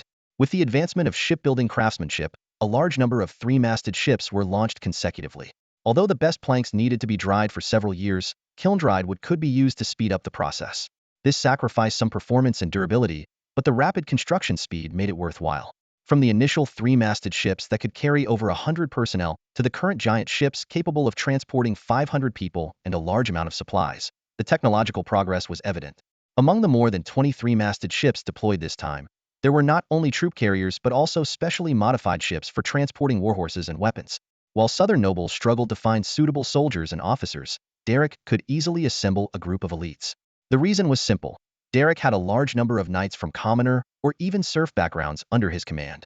As long as they were loyal, obedient, and trained hard, they had a chance to become knights. However, due to their large numbers, many qualified knights could only serve as squires. Despite the Leopold family's status as a new military power, high-ranking positions were still limited. Climbing from the bottom to the top was incredibly difficult. On the other hand, the comprehensive training not only brought a powerful system and rich command experience, but also awakened the knights' wisdom. They were unwilling to remain obscure and yearned for adventure. At this time, heading to the New World became the perfect choice. These knights believed that under the Leopold Duke's double-head dragon banner, they would ultimately win their own glory and land. Knights from various regions arrived one after another, traveling light, with everything else provided by the Duke. Derek held a small, late-night meeting with over 100 elite knights in attendance. Many more who served as squires and heavy cavalry were not invited. Derek wore his knight's attire and carried a knight's sword at his side. Unlike the knights he had personally trained in the early days, most of these new knights he had only met briefly, with no opportunity for deeper interaction. Derek stood atop the castle's high tower, overlooking the assembled knights below. Though he lacked the time and energy for personal training, he was determined to inspire these elite warriors. Descending the steps, he approached the knights, his gaze sweeping over each eager face. "Gentlemen," Derek's voice was loud and resolute, "you are my finest knights, the warriors who have emerged victorious from countless challengers to earn the honor of knighthood." As his words echoed, the knights instinctively straightened their postures. In that moment, they felt immense pride, as if they were experiencing the pinnacle of their lives. Derek continued, "I believe in you, just as you believe in me. My friend, Viscount Chavez, has brought important news." He paused briefly, ensuring everyone's attention. "Across the sea, there are vast lands without masters, inhabited only by slaves you've never seen. There lie fertile lands, abundant gold and silver mines, and endless natural resources, all waiting for us to develop." Excitement gleamed in the knights' eyes, and Derek saw their eagerness for adventure. "Some nobles have already begun colonizing the New World. But we, the Northern Knights, cannot be left behind." His voice grew more forceful. "Now, you will represent the Leopold family, journey to the New World, and claim the land that is rightfully ours." Derek raised his hand, making a solemn promise. "Land, wealth, and honor I will not hold back in rewarding you." He looked around, his eyes burning with intensity. "Now, tell me, can you defeat all competitors and plant the double-head dragon banner across the New World?" "Yes," the knights shouted in unison, their voices filled with confidence and determination. Their response was deafening, echoing through every corner of the castle. This confidence was not unfounded. The Northern Knights had been honed through countless drills and bloodshed, becoming world-class warriors. Among them, the knights of the Leopold family stood at the pinnacle. In unseen places, the knights' struggles never ceased. Whether out of provocation, determination, or simple competition, various forms of combat occurred daily. It was through these repeated victories that the Leopold Knights forged their unbreakable confidence. For them, competition was not a threat, but a long-awaited opportunity. The chances the New World offered were evident to all, fueling their eagerness. Derek seized the fervent atmosphere, continuing his promises. "Rest assured, supplies from Leopold will never falter. I will set up supply points along the way, and a fleet of ships will continuously deliver resources. Armor, weapons, horses, and medicine will be in short supply." Behind this promise lay the powerful resources of the Leopold family. In the following days, Viscount Chavez's men tirelessly briefed the knights on the New World's situation and survival skills. For days on end, the knights were immersed in various lectures while also meticulously organizing supplies. Finally, two brand new ships arrived at the port. These vessels were distinctly different, and Derek personally inspected them. The newly assigned sailors were already in position. As Derek stood on the deck, gazing at the distant horizon, He knew a new era was about to begin. Evidence shows that under current conditions, the design of a three-masted ship is already optimal. Nonetheless, the latest modifications, though minor, are of great significance. An iron cannon has been placed on both the bow and the stern, with meticulously designed gun ports on the sides. Below deck, 4 cannons are installed on each side. 10 cannons in total, the result of the craftsman's utmost ingenuity. Derek stood on the deck, listening to the detailed explanations from the shipbuilders and cannon makers. Their eyes gleamed with pride, their voices trembling with excitement. Your Grace, this new ship will revolutionize naval warfare. It can take on 10 ships at once, effortlessly destroying enemy vessels while maintaining elusive maneuverability. The crew gathered around, their faces full of confusion and doubt. They had never seen such advanced weaponry. The most powerful weapon they remembered was the ballista mounted on the old ships, which they had thought invincible. What could possibly surpass that now? Captain Lawrence, a newfound noble and a latecomer to the craft, despite his rapid progress under Derek's tutelage, couldn't help but voice his skepticism. Your Grace, is there really such a powerful warship? Derek's lips curled into a slight smile, a glint of confidence in his eyes. We'll see soon enough. 2 brand-new warships left the harbor, towing several old boats as targets. The gunners, eager to showcase their skills, prepared the cannons. With the front-loading cannons loaded, a command was given, and a deafening roar pierced the sky. The first cannonball landed in the sea, raising a massive splash. The target boats rocked violently but remained undamaged. Undeterred, the gunners quickly reloaded. The second shot rang out, hitting the target dead center. The target boat was instantly engulfed in flames, splinters flying, and soon sank into the depths. The crew stood in stunned silence, some turning pale and whispering, "This is the devil's weapon." But Lawrence, eyes gleaming with excitement, shouted, "No, this is God's gift, the Duke's great glory." Men, horseback fighting is romantic, but cannon fire is even more so. Derek nodded in satisfaction, his ambitions surging like a tide. With such powerful tools, fortified cities were no longer obstacles. The future of Leopold would be even more glorious. Andrew, having witnessed the entire demonstration, was left speechless with shock. He began to reassess his nephew, thinking to himself, could this really be fate? His thoughts drifted to the promising prospects of being the king's uncle. However, his reverie was soon interrupted by Derek's voice. The Duke was issuing orders, urging everyone to quickly learn to use the new weapons, training as they went. He also mentioned the production plans and regular supply arrangements for the cannons, but these details were lost on the excited Andrew. Derek is well versed in the art of wielding power. He grants his officers the autonomy to make decisions on the battlefield and spares no effort in providing top-notch logistical support. However, when it comes to production and critical technical repairs, he maintains an iron grip, even if it means making significant sacrifices. This is his unyielding bottom line. Those who understand this won't challenge it, while those who don't wouldn't even think to question it. This inspection left Derek exceptionally pleased. He personally named the new class of gunboats as the Little Duke class. One was named Cheen, and the other was christened Lady Leopold in honor of the Duchess's recent childbirth. The naming received no objections and was seen as a unique reward for the Duchess. Subsequently, the 2 gunboats were detached from the Degenport fleet and formed a new naval unit. Lawrence was appointed as the commander of this new fleet. Seizing the valuable time before departure, a group of gunners engaged in intense shooting drills, wearing out a batch of cannons to the point of needing replacement. Once all preparations were complete, the formidable fleet of 20 ships set sail. They carried a significant amount of supplies and the most loyal crew members, embarking on a journey to the New World. Shortly after, 10 ships from the Chavez family joined the fleet. The Chavez family, willing to collaborate with Derek, had their unique strengths. They were among the earliest explorers of the New World, possessing detailed sea charts and expertise in establishing supply lines. On this supply line, a few supply points were independent, but most overlapped with those of other forces. For instance, in a certain archipelago, the southern nobles had already established a supply station. However, the newly arrived Double Dragon fleet unceremoniously chose an island within the archipelago and hastily built a makeshift port. 2 ships from the Southern Merchant Guild, left to guard the station, attempted to approach and inquire, but were warned off by a few ballista bolts.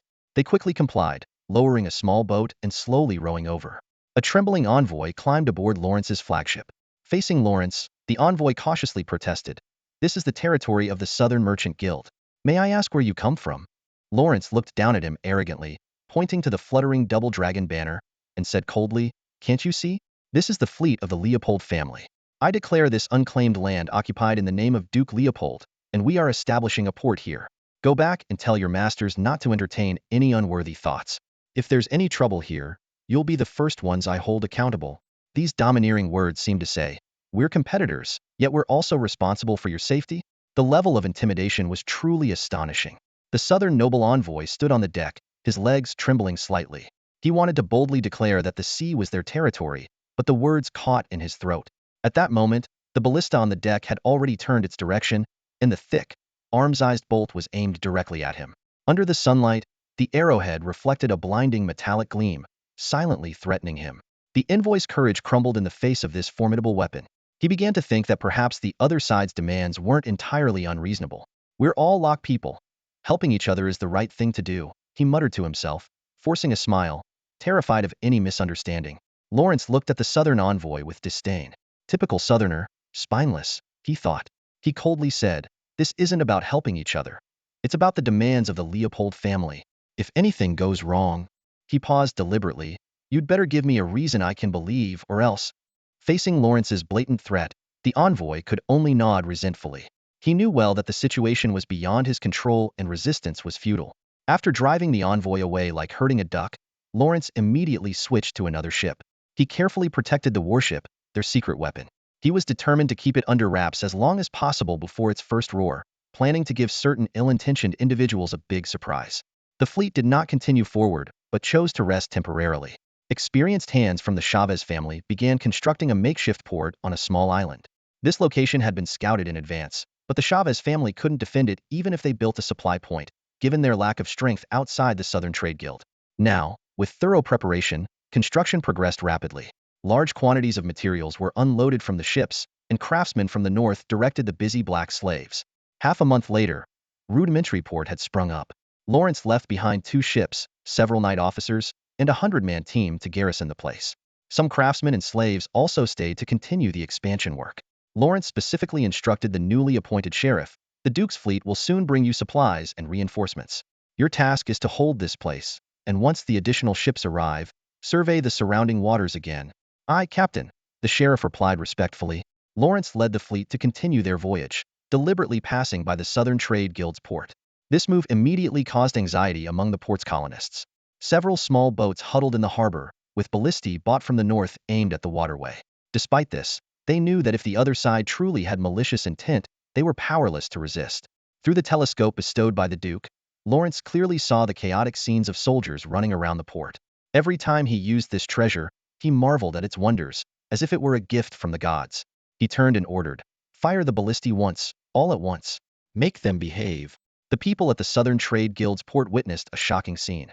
Hundreds of ballistae fired simultaneously, arrows raining down like a storm. After flaunting their might, Lawrence ordered the fleet to continue forward. He carefully observed the changes in morale on both sides, gaining a deeper understanding of the Duke's often repeated words, "Truth lies within range and dignity upon the edge of a sword." He silently vowed that the glory of Leopold would spread wherever the fleet sailed and cannons thundered. The appearance of the Leopold family's fleet on the sea spread like wildfire, quickly reaching the headquarters of the Southern Trade Guild and causing a panic. "A northern knight, a landlubber, dares to threaten us?" The initial reaction of the Southern Trade Guild's bigwigs was full of disdain. However, they soon realized the seriousness of the situation. The strength on land was indeed formidable, especially if the other side could personally come south to cause trouble. An earl angrily shouted, "We can sanction them, cut off sea trade." Yet, the others looked at him as if he were a fool. The interests and connections of north-south sea trade were too vast to sever just like that. If something truly went wrong, the Duke of Leopold wouldn't need to come south personally. Their own people could easily overthrow those present. "Calm down," a rational voice spoke up. "We can't tear up the contract, at least not in the Kingdom of Locke." He paused. "The Duke of Leopold is a far more powerful presence than we are." The Earl of Beijing turned his golden ring, his brow furrowed. He spoke slowly, his words cutting through the air like icy blades, piercing the hearts of everyone present. The Northern Knights, especially those under Duke Leopold, had long planted seeds of fear in the hearts of the people. A sense of defeat permeated the conference hall. No one believed that a direct confrontation could bring victory. However, just as despair was about to engulf everyone, a sly glint flashed in the Earl's eyes. He stopped toying with his ring, stood up slowly, and spoke with confident assurance, "Land belongs to the land, and the sea to the sea. No matter how formidable those knights are, can they charge over the waves?" The Earl's face broke into a cunning smile as he began to lay out his plan. "We need to teach Duke Leopold a lesson, to make him understand that the ocean cannot be controlled by a few ships. His voice was low and resolute.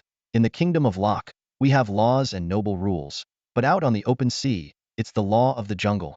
The Earl continued detailing his strategy. We won't touch the Leopold family's ports for now, but if pirates suddenly start attacking their trade routes, who can blame us? His eyes gleamed with mischief. Let Duke Leopold stand helplessly on the shore. Unless he can hang every pirate, he'll have no choice but to swallow his pride. At this point, the Earl removed his golden ring and looked around. He saw the suspicion and unease in everyone's eyes about internal spies, so he decisively said, I know you're all looking for the informant, but there are too many people who could leak information. It's not worth pursuing further. His voice grew firmer. The most important thing now is to deal with the trouble Duke Leopold has brought. Remember, the sea is still our domain. The Earl's words were like a hammer striking, dispelling the gloom in the conference hall. He emphasized that news of the New World would spread sooner or later. Instead of letting internal strife cause panic, they should focus on maintaining their advantage. As long as they controlled the sea, no new competitors could pose a real threat. The Southern Trade Guild quickly approved the plan, but they did not rush into action. Following the Earl's advice, they decided to let the northern barbarians first finish building their ports along the route. When they find they cannot maintain their maritime routes, they will naturally come begging for help.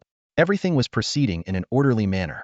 The fleet tasked with executing the plan had already begun to move in secret, ready to deliver a harsh lesson to the northern barbarians. In the conference hall, every eye burned with the fire of revenge. They silently vowed, on land, we may not be your match, but on the sea, we are the true masters. As the meeting concluded, everyone left with the resolve to turn the tide. They firmly believed that soon, the roles would be reversed. When that time comes, it will be the northern barbarians who come to them, humbled and pleading. The port of Deegan shipyard once again experienced the joy of launching a new ship. In the spacious dry dock, workers bustled about, making final preparations for the vessel about to be launched. These dry docks, primarily used for building merchant ships, could easily be adapted for warship construction with minimal modifications. Not far away, new dry docks were under fervent construction, signaling a future increase in shipbuilding capacity. The Duke-class gunboat had completed its 2-month maiden voyage, and the news was reassuring everything was in order. Even before this pioneering vessel set sail, the shipyard had already commenced the construction of 3 batches of gunboats. With each batch, craftsmen made meticulous adjustments, striving to create the perfect ship. Today marked the significant moment when the first batch of 3 gunboats would be launched. The second batch would follow in 15 days, and the third in a month. The shipbuilding plan was in full swing, with more shipwrights being recruited, while a group of mysterious gunners busily installed cannons, enhancing the firepower of these Suntobek-commissioned warships. Although the Duke-class gunboats met current needs, Derek's ambitions went beyond that. Designs for larger and more advanced gunboats were being drafted, based on the Duke-class hull, to accommodate more cannons and further enhance combat capabilities. At this moment, Derek's focus was entirely on the new ships about to be launched.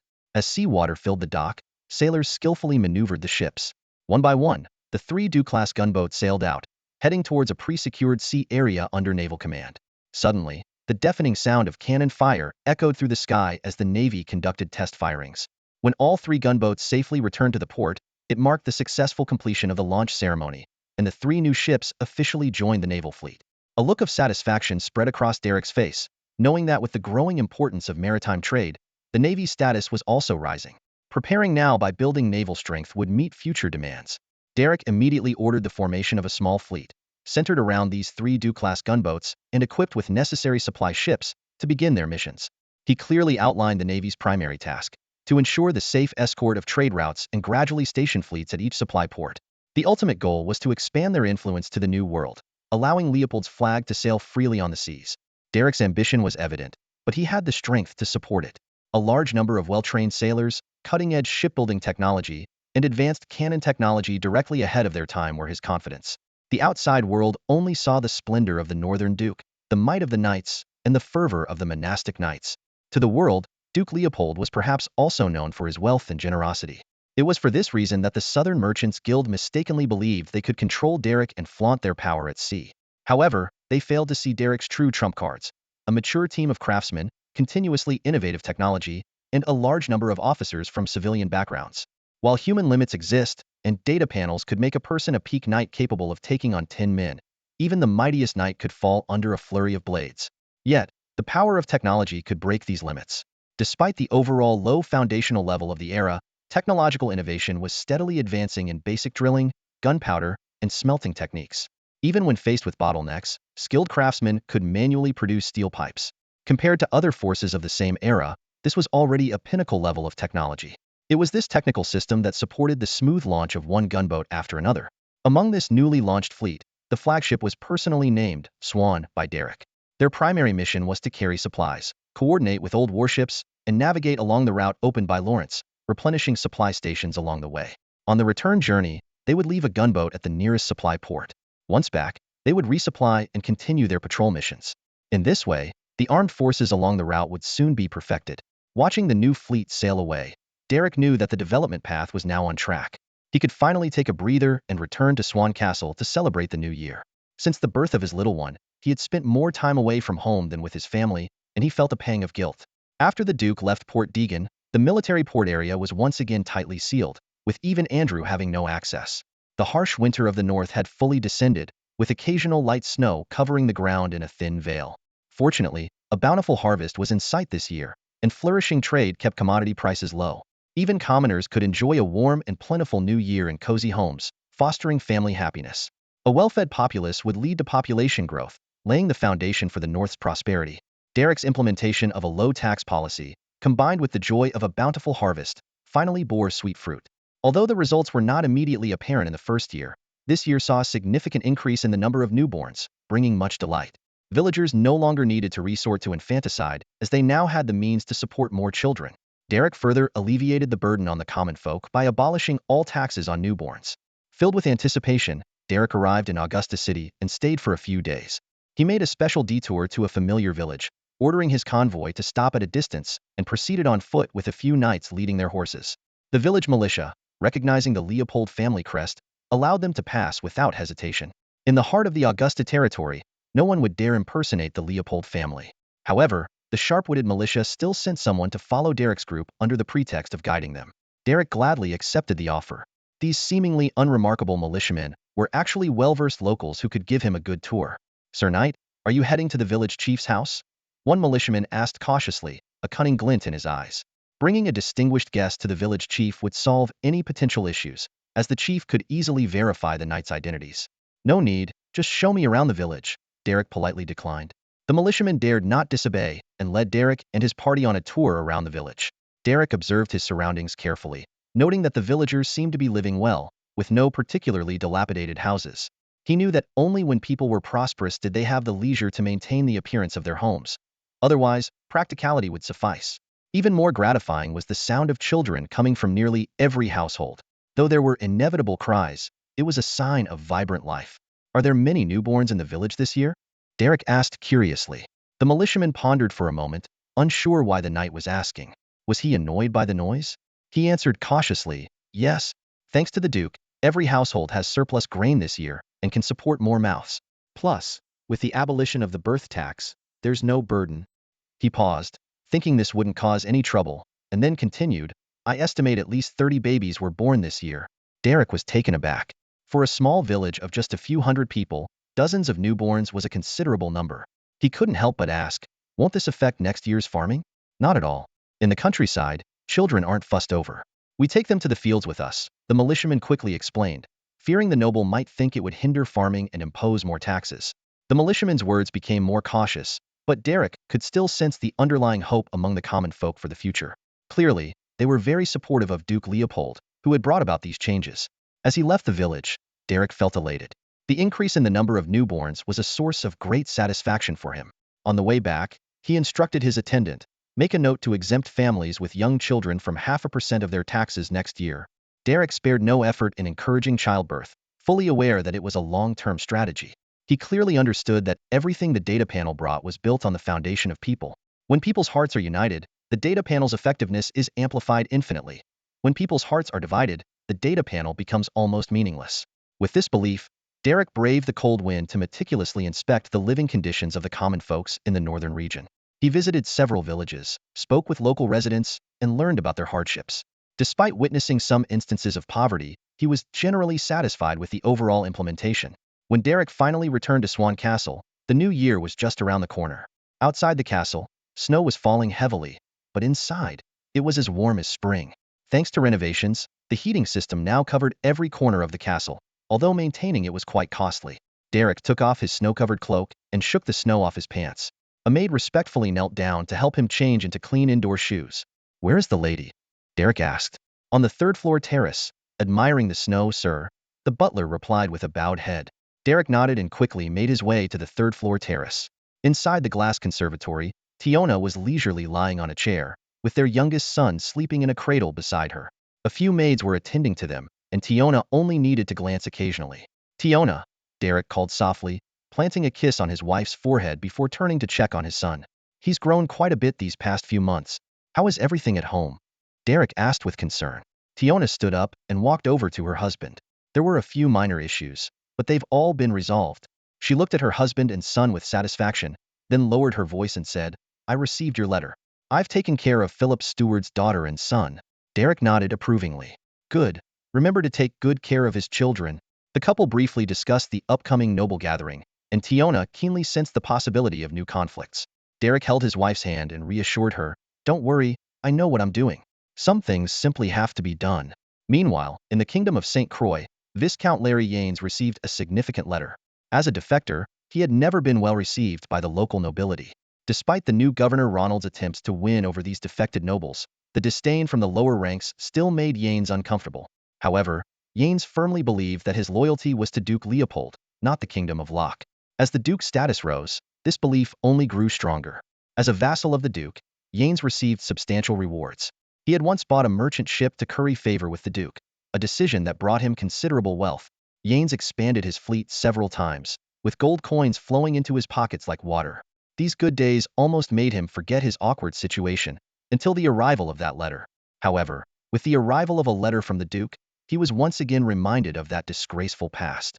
On a cold winter's day, Viscount Yanes sat in his study, tightly clutching the brief letter, his eyes scanning each word over and over again. He shook his head with a bitter smile, secretly mocking himself. Under Duke Leopold's command, he was nothing more than an insignificant vassal, practically invisible. Yet now, with the new year approaching, he had received an unexpected invitation to spend the new year at Swan Castle. Viscount Yanes carefully analyzed every sentence in the letter, not daring to share the news with anyone. The content seemed simple but was filled with hidden implications.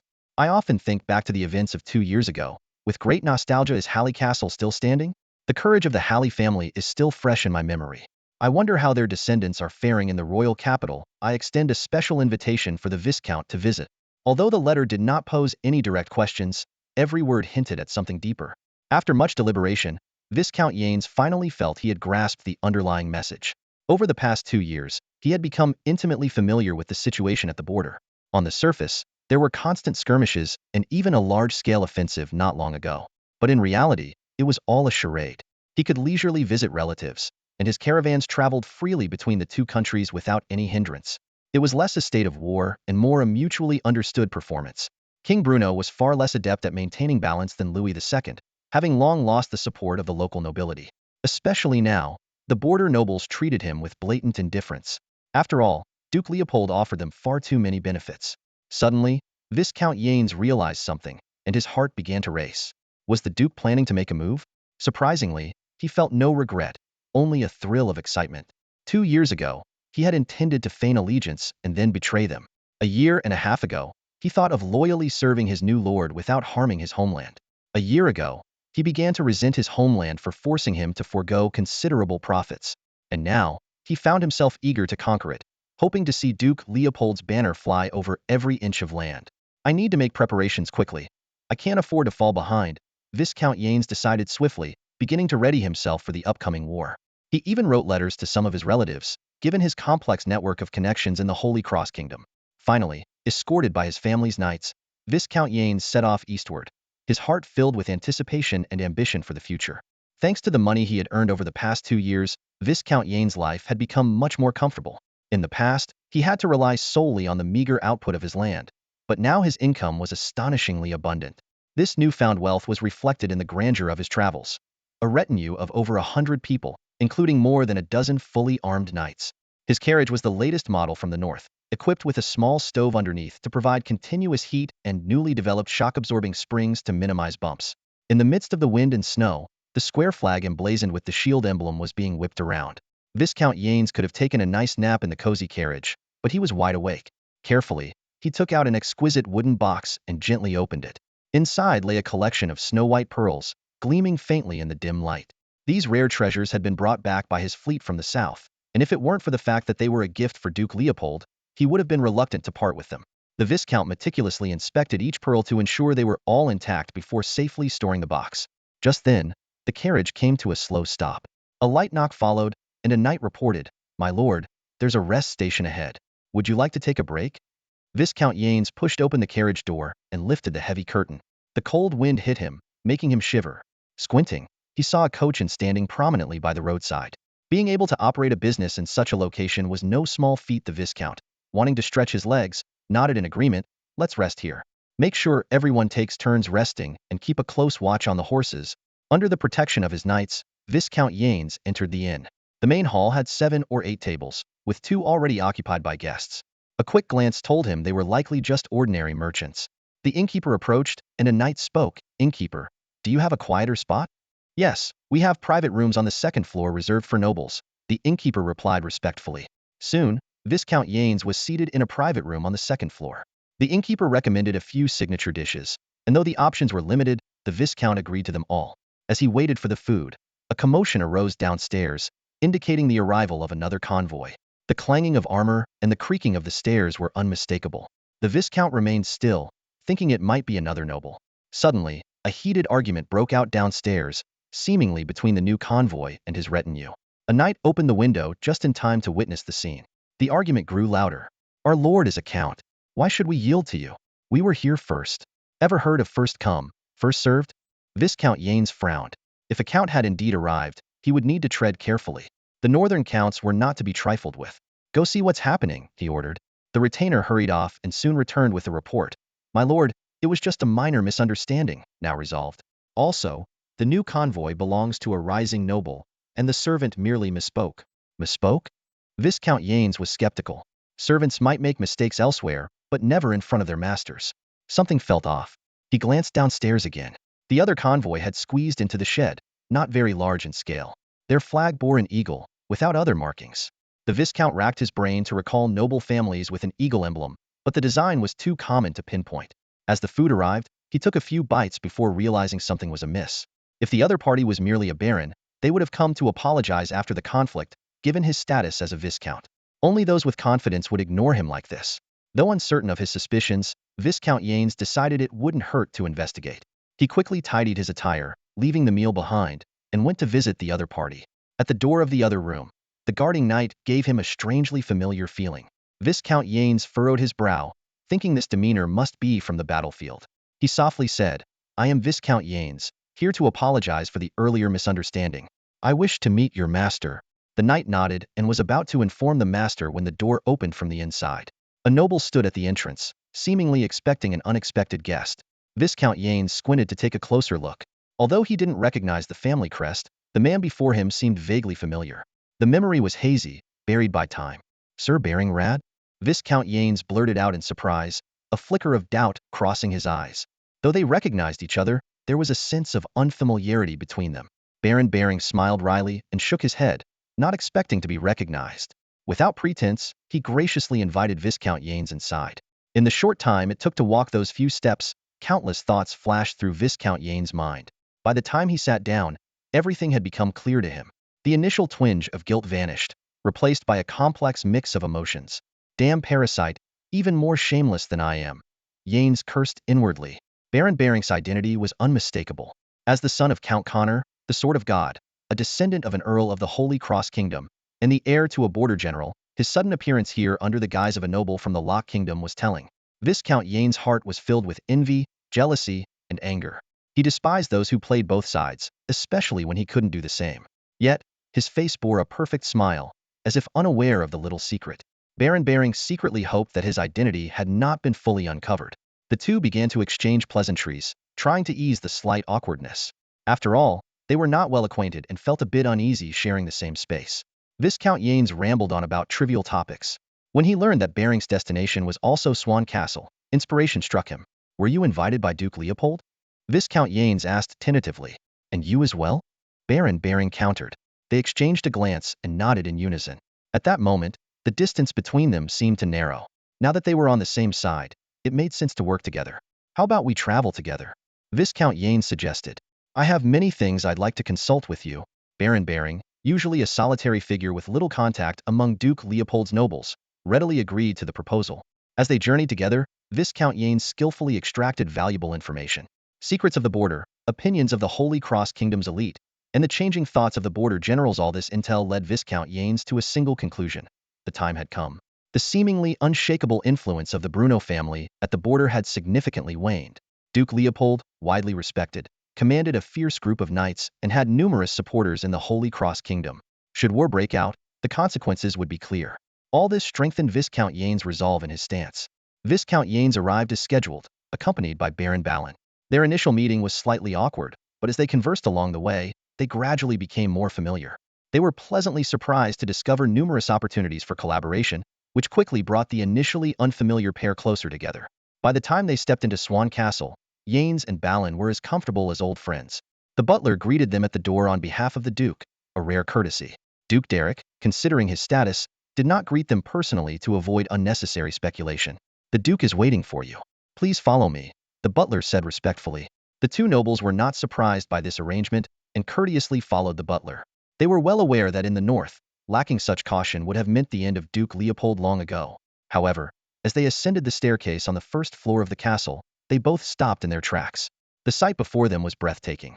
2 rows of heavy knight armors lined the winding staircase, appearing at first glance like a real guard of knights. Viscount Yanes stepped forward to examine the foremost armor closely. It bore the marks of war scratches, dents, and gouges. Despite being cleaned, it still exuded a faint scent of blood. These scars silently told the story of fierce battles fought. These armors. Yanes hesitated. Isn't it wasteful to display them like this? The butler explained timely. Some of the owners of these armors are still in service, while others have retired or fallen. They symbolize the knight's loyalty, and there is no better place for them. He gently touched a silver armor. This one belongs to the monastic knights. Its owner was killed in battle against the barbarians. Yanes noted the dent in the chest of the armor and couldn't help but imagine the brutal scene. The butler continued. This one belonged to Sir Simon. He charged into the fray multiple times, each time narrowly escaping death. As the butler recounted these stories, Yanes and Balin's expressions grew increasingly solemn. It was as if they could see countless knights launching fearless assaults under the twin dragon banner. These ironclad knights were like tanks on the battlefield, capable of turning the tide of battle. The valor, sacrifice, and loyalty of the Northern Knights were truly awe-inspiring. Unconsciously, the two men forgot their other thoughts, their hearts filled with reverence and respect. Each step felt like it was taken under the watchful eyes of the fallen heroes. By the time they stood before Duke Leopold, they had dispelled all distractions. Welcome, Viscount Yanes, Baron Balin, the Duke said kindly. The two men nervously returned the greeting. Greetings, Your Grace. I apologize for making you travel here during the holiday season. Derek expressed his regret. The two nobles quickly assured him it was no trouble. After the formalities, Derek got straight to the point, explaining the purpose of their summons. Since they both chose to come to the meeting, it's clear they were mentally prepared and understood my intentions. Derek glanced around the room, his eyes settling on Viscount Yanes. Viscount Yanes, I need you to form an army, Derek said bluntly. Once my forces secure the territory, you'll be responsible for maintaining local order. He briefly outlined the plan. The corps would be composed of nobles who had defected from the Holy Cross Kingdom, and as they advanced, they'd absorb more nobles from the conquered areas. Viscount Yanes' main task would be to ensure local stability, allowing the main forces to advance without concerns. Viscount Yanes immediately stood up, his eyes gleaming with excitement. I will accomplish the task, he vowed confidently. Leading an assault might not be his strong suit, but acting as a sheriff? That was his specialty. His business dealings over the past 2 years had helped him build a wide network among the defected nobles, and he had maintained excellent relations with his old connections. Once the army advanced, he was confident he could quickly rally his old friends. After all, this was what he had always been doing, maintaining local stability. The only difference now was that he was working for Duke Leopold, who offered greater power and rewards. Derek nodded in satisfaction, thinking to himself that this was a reliable subordinate. He then turned his attention to Baron Balin. Baron Balin, Derek's tone became cautious. I need you to provide accurate intelligence and, at critical moments, coordinate with my forces. Can you do that? Though he appeared to be addressing Baron Balin, Derek was actually watching Earl Connor's reaction. Earl Connor was a cunning old fox, and despite their close secret dealings, Derek could never fully gauge his true intentions. Baron Balin pondered for a moment before firmly replying, Your Grace, that's not a problem. I will do my utmost to provide you with intelligence. Even if my father doesn't cooperate, my brothers and I will do everything we can. Baron Balin was well aware that everything his father had would be inherited by his elder brother, leaving nothing for him. But everything he gained from Duke Leopold would be his own. Just like his title, even if it was just a puppet position, it was far better than before. Derek recognized the underlying meaning in his words and immediately reassured him, I will not shortchange those who contribute. As long as you provide valuable intelligence, titles and lands will follow. Thank you for your generosity, your grace. Baron Balin bowed slightly. Derek smiled in satisfaction and then announced, Now, please spend the new year at Swan Castle. We still need to discuss the specific details of our actions. Yanes initially thought that he and Baron Bailing were the only ones invited, but soon realized how mistaken he was. The banquet hall quickly filled with familiar faces, leaving him utterly astonished. Tokay, didn't you say you were going back to the Kingdom of Holy Cross for the new year? Yanes asked his old friend, his voice brimming with surprise. Tokay laughed awkwardly. Well, the Duke invited me, so I had to change my plans at the last minute. Yanes suddenly understood. Duke Derek had clearly planned this all along. If he hadn't come, he might not have seen the next new year. He didn't blame Tokay for prioritizing family matters over personal loyalty. In the grand scheme of things, family always came first. Looking around, Yanes saw even more familiar faces, some of whom were still serving King Bruno. This set off alarm bells in his mind. In the days that followed, discussions, plans, and tours came one after another. Yanes watched the Northern Knights train several times, and the session where the Duke personally took part completely shattered his preconceptions. The Duke's martial skills far exceeded the rumors. Yanes had been skeptical, especially since even the famed swordsman Louis II had met his end by a single strike. But witnessing the Duke's prowess firsthand left him in awe. When a defiant noble stepped forward to challenge the Duke and was knocked down in 5 seconds, Yanes swallowed hard, feeling a newfound respect for the Duke. Even though individual combat skills didn't matter much in large-scale battles, such displays significantly boosted morale. Under this education, the nobles grew increasingly fervent, eager to overthrow their current ruler. Meanwhile, on the Winter Sea, a silent confrontation was brewing. Several ships gradually appeared on the horizon, hiding behind a lonely island. At the island's peak, a sailor stood watch. The lookout soon spotted the target, vaguely recognizing the dragon emblem on the flags. They're here. It's the Leopold family's fleet. The lookout shouted down to the signalman, who immediately waved his flags to send a signal. The ships hidden behind the island erupted in activity. A dozen ships of varying sizes slowly sailed out, flying skull and crossbones flags. These were pirates, but not just any pirates. They were backed by powerful nobles, tasked with targeting smaller merchants and lesser nobles. Today, they had a new mission. Captain Jones, the pirate leader, had a colorful past. From fishing to robbing fishermen, to being jailed and then inexplicably released with a new ship, his life had been full of twists and turns. Now, he was no longer a poor fisherman but a wealthy pirate. However, Captain Jones had grown tired of this life. He was secretly planning to take the loot from this job and escape to the new world. That uncharted land might offer him a fresh start. But before that, he had 2 tasks: rob these northerners and deal with his treacherous first mate. Captain Jones glared at the first mate's back, a malicious smile spreading across his face. He had long known that the first mate was a spy for their old employer. The pirate ship was in chaos as the crew hastily prepared. Despite the turmoil, they maintained a relatively tight formation, holding the upper hand. In the distance, their prey had likely realized the impending danger. On a small frigate, the lookout lowered his telescope. Thanks to this powerful tool, they had spotted the enemy early. As soon as the captain received the news, he sprang into action. Nimbly, he climbed up the mast, gripping the wooden crossbeam with both hands, and squinted his eyes to scrutinize the horizon. Suddenly, a look of sheer joy spread across his face. Finally, a fight, he muttered excitedly. In the monotonous life at sea, a battle was the best form of entertainment.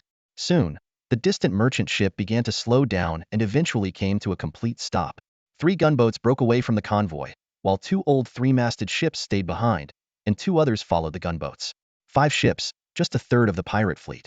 Captain Jones couldn't help but grin at these fearless adversaries. Looks like these northerners have never encountered real pirates before, he thought. Otherwise, they wouldn't dare to engage so easily.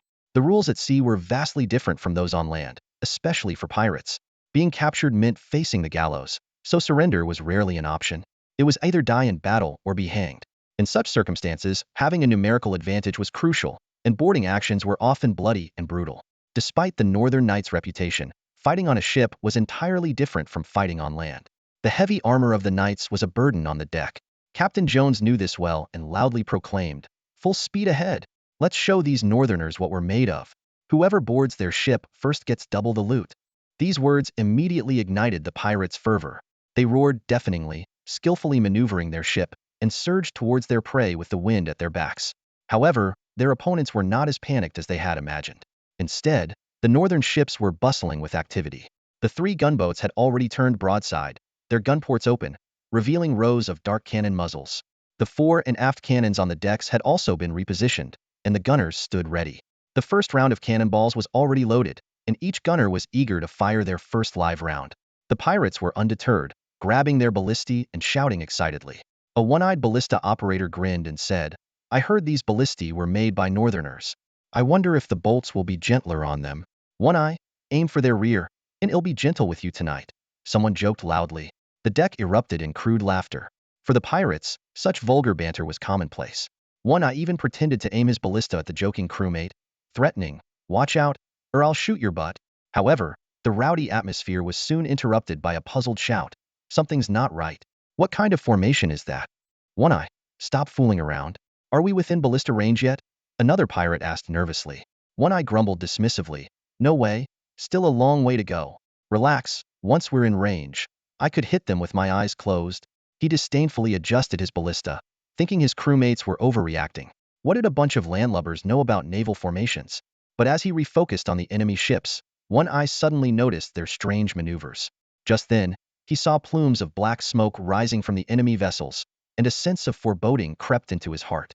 The one-eyed pirate squinted warily, his attention caught by the distant black smoke. In less than 3 seconds, the thunderous boom of cannons finally reached him. Moments later, he saw dark objects whistling through the air. Boom! The sea around the pirate ship erupted, sending massive waves crashing onto the deck, drenching everyone to the bone. Soaked to the skin, the one-eyed pirate was relieved to have escaped unscathed. In stark contrast, the nearby ship that had been hit wasn't so fortunate. The frigid seawater made everyone shiver, but the sight before them was even more chilling. With his keen eyesight, the one-eyed pirate could clearly see a large hole in the hull of the hit ship, with several lifeless bodies sprawled on the deck. Flames spread rapidly, engulfing the ship in chaos. Some frantically tried to extinguish the fire, others knelt in prayer for divine mercy, and many more ran around like headless chickens. The danger was far from over. Barely a minute or two later, another plume of black smoke rose into the sky. Though it was unclear what kind of weapon they were up against, the threat was obvious. The one-eyed pirate felt a strong urge to retreat. This was a fight they couldn't win. Captain Jones finally snapped out of his daze. The past minute felt like an eternity, and he couldn't even grasp what was happening. He heard the thunderous booms, saw the neighboring ship catch fire, but like most of the pirates, he didn't recognize the danger. Some even leaned over the ship's rail, pointing and laughing at their unlucky comrades, thinking it was just lightning. "Damn bastards," Captain Jones cursed, just as another cannonball struck the burning ship with pinpoint accuracy. He quickly changed his tune. "Oh, what is that? Divine retribution?" Though he had never seen a cannon before, he deduced it was a weapon from the northern lands. Damn it, damn it, damn it. Forget about the earlier plot to stab the first mate in the back. Captain Jones sprang into action. Full sail ahead.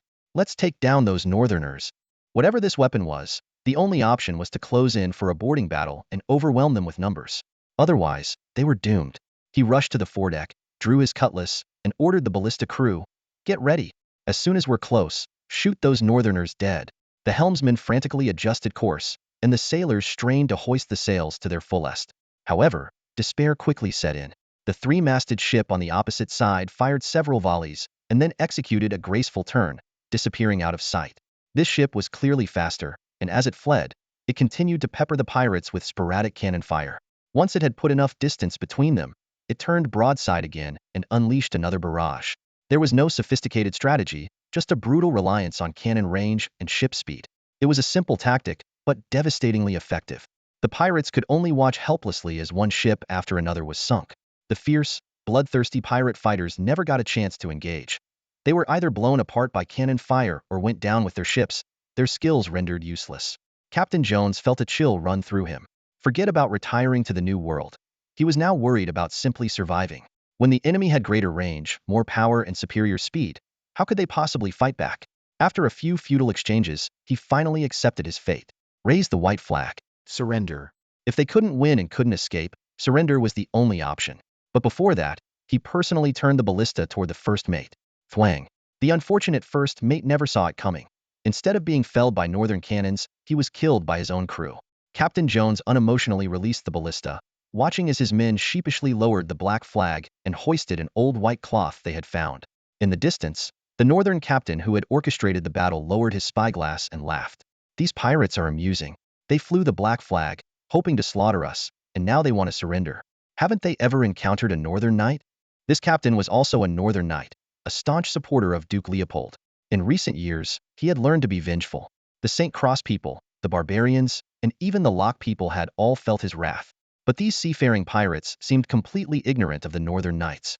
The captain from the Northlands coldly ordered his first mate, "Tell the gunners to hurry up and execute these scum. We, the Leopold family, have no use for a few ragged ships." The first mate obeyed, setting aside his tasks to patrol the deck.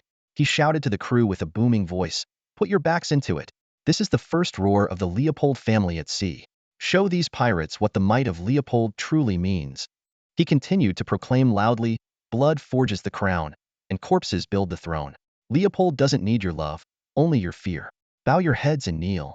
His words cracked like a whip in everyone's ears. "The ocean is no different from the plains," he went on. "A knight who can ride a warhorse can also command a warship." These words fired up the crew, especially the soldiers from the Northlands. At that moment, a Northland soldier somehow produced a black pirate flag and swiftly hoisted it up the mast. In the vast sea, the black skull flag that once symbolized a threat to merchant ships now served as their retort to the pirates. The pirates across the way witnessed everything. Captain Jones was in a tight spot. He had hoped that surrendering might save his life, even fantasizing about using his extensive raiding experience to serve the enemy. However, the actions of the Northlanders shattered his illusions. He couldn't comprehend these crazy northerners, but had to face the harsh reality. When the Northland warships began executing the pirate ships that had dared to offend the Leopold family, the remaining pirates finally broke down. They tried desperately to flee, but were relentlessly pursued. One after another, the pirate ships sank into the water. 5 Northland warships advanced, mercilessly picking off the pirates floating in the water. For the Northland soldiers, it was merely routine battlefield cleanup. Some might question the morality of such actions, but in the brutal reality of naval warfare, only those far behind the front lines dared to moralize. At that moment, who among the struggling pirates dared to voice any condemnation? Justice seemed powerless at this time. Only might truly ruled. The warships repeatedly crisscrossed the sea until they confirmed no obvious survivors remained, then swiftly returned to their fleet. In this blood-soaked sea, the Leopold family announced their presence with an iron fist, laying the foundation for their impending maritime dominance. When the supply fleet from Degenport arrived at the port of the White Sand Islands, the entire harbor erupted into a frenzy. The station sailors and soldiers cheered jubilantly, welcoming their brothers from home with open arms. As soon as the ships docked, a large amount of supplies was swiftly unloaded, including a contingent of 100 men and a batch of slaves. The fleet planned to rest here for 2 days before returning, but they would leave behind a gunboat and several cargo ships to bolster the transport and defense capabilities of the White Sand Port. The subsequent transport tasks would be handled by White Sand Port itself, needing only to deliver the supplies to the next supply port. However, for the Southern Trade Guild, which had been monitoring the port, this outcome was unacceptable. Upon hearing the surveillance ship's report, Knight George, responsible for this supply point, flew into a rage and smashed his beloved red coral ornament on the ground. "Where's that useless Jones?" Knight George bellowed. Wasn't he supposed to intercept those northerners? This was a task from the top of the guild, and that scoundrel pirate dares to slack off. Although Knight George was a fallen knight, he still stood atop the hierarchy of disdain when dealing with someone like Captain Jones. He ordered his men, "Go find that worthless Jones and inform the headquarters. I want to report him severely." After a round of furious shouting, Knight George could do nothing but seethe in impotent rage. He could freely insult someone of Jones's low status, but to actually confront the northerners? He didn't dare. It wasn't that there was no chance of victory. In fact, he looked down on the northerners, thinking they were just smug about occupying a port. What he truly feared was their subsequent retaliation. Occupying this port was easy, but what about after? If he angered the northerners, his family still in the kingdom of Locke could suffer. Did he want his whole family to be doomed? Meanwhile, the White Sand Port was bustling with activity. The strategic location of the first berth was right beside a cliff. During the waiting period, the slave laborers of White Sand Port had constructed several fortifications on the cliff. They layered homemade cement and placed large stones at the base. The 6 cannons unloaded from the merchant ships were carefully installed in the fortifications by craftsmen. They even considered potential counterattacks and built the fortifications to high standards from the start. After all, The labor was done by black tools, and it didn't matter if they were worked to death. The newly arrived 100-man contingent set up camp directly near the fortifications, and the gunners quickly took their positions. They fired a few test shots, and the one-armed knight Ben grinned broadly. Good stuff. With these beauties, I fear no one. As a wounded knight, Ben had seen many battles. He wasn't afraid of sacrifice. His only worry was jeopardizing the Duke's grand plans. Now, with the cannons, he was full of confidence. Without 10 times the ships and manpower, they can't break through. Knight Ben did not underestimate his maritime opponents, but knew their limitations well. Organizing a 10th sand-strong army on land was already incredibly difficult, let alone at sea. A solid stronghold was already an unbeatable position. The captain, also a knight from the north, felt a natural kinship with Ben. Hearing Ben's words, he glanced at Ben's empty sleeve and said, Knight Ben, cannon production is limited, and the small Du-class gunboats have the highest demand. Next time, I'll bring you a few more cannons. That would be great. Knight Ben said excitedly. Today, I'll treat you all to some seafood. It's a rare delicacy back home. No, no. The captain waved his hands repeatedly. I'm almost sick of it, and there's nothing good to eat here anyway. Ha ha ha. Knight Ben laughed. Then join me for a drink to ward off the dampness. While the southern nobles were still unaware of their significant loss, the troops from Augusta territory were already marching quietly through the wind and snow. The rule of not waging war in winter was almost universally accepted due to various limiting factors, including the soldiers' endurance. With no warfare, even reconnaissance and intelligence work were relaxed. By the time the nobles invited by the Duke returned to their territories, winter was gradually passing. The soldiers of the Holy Cross Kingdom were still huddled in their barracks, and occasional patrol duties were considered a torment. In this situation, Leopold's soldiers had quietly reached their designated positions. Derek secretly left Swan Castle without even bringing his night order. Ordinary troop movements could be concealed under the cover of winter's snow, but any movement of the night order would immediately draw attention. Fortunately, there was no shortage of elite troops in the army, and temporarily mobilizing a unit was not difficult. Intelligence from within the Holy Cross Kingdom began to converge. People like Viscount Yanes, who were tasked with such missions, showed no signs of activity for the time being.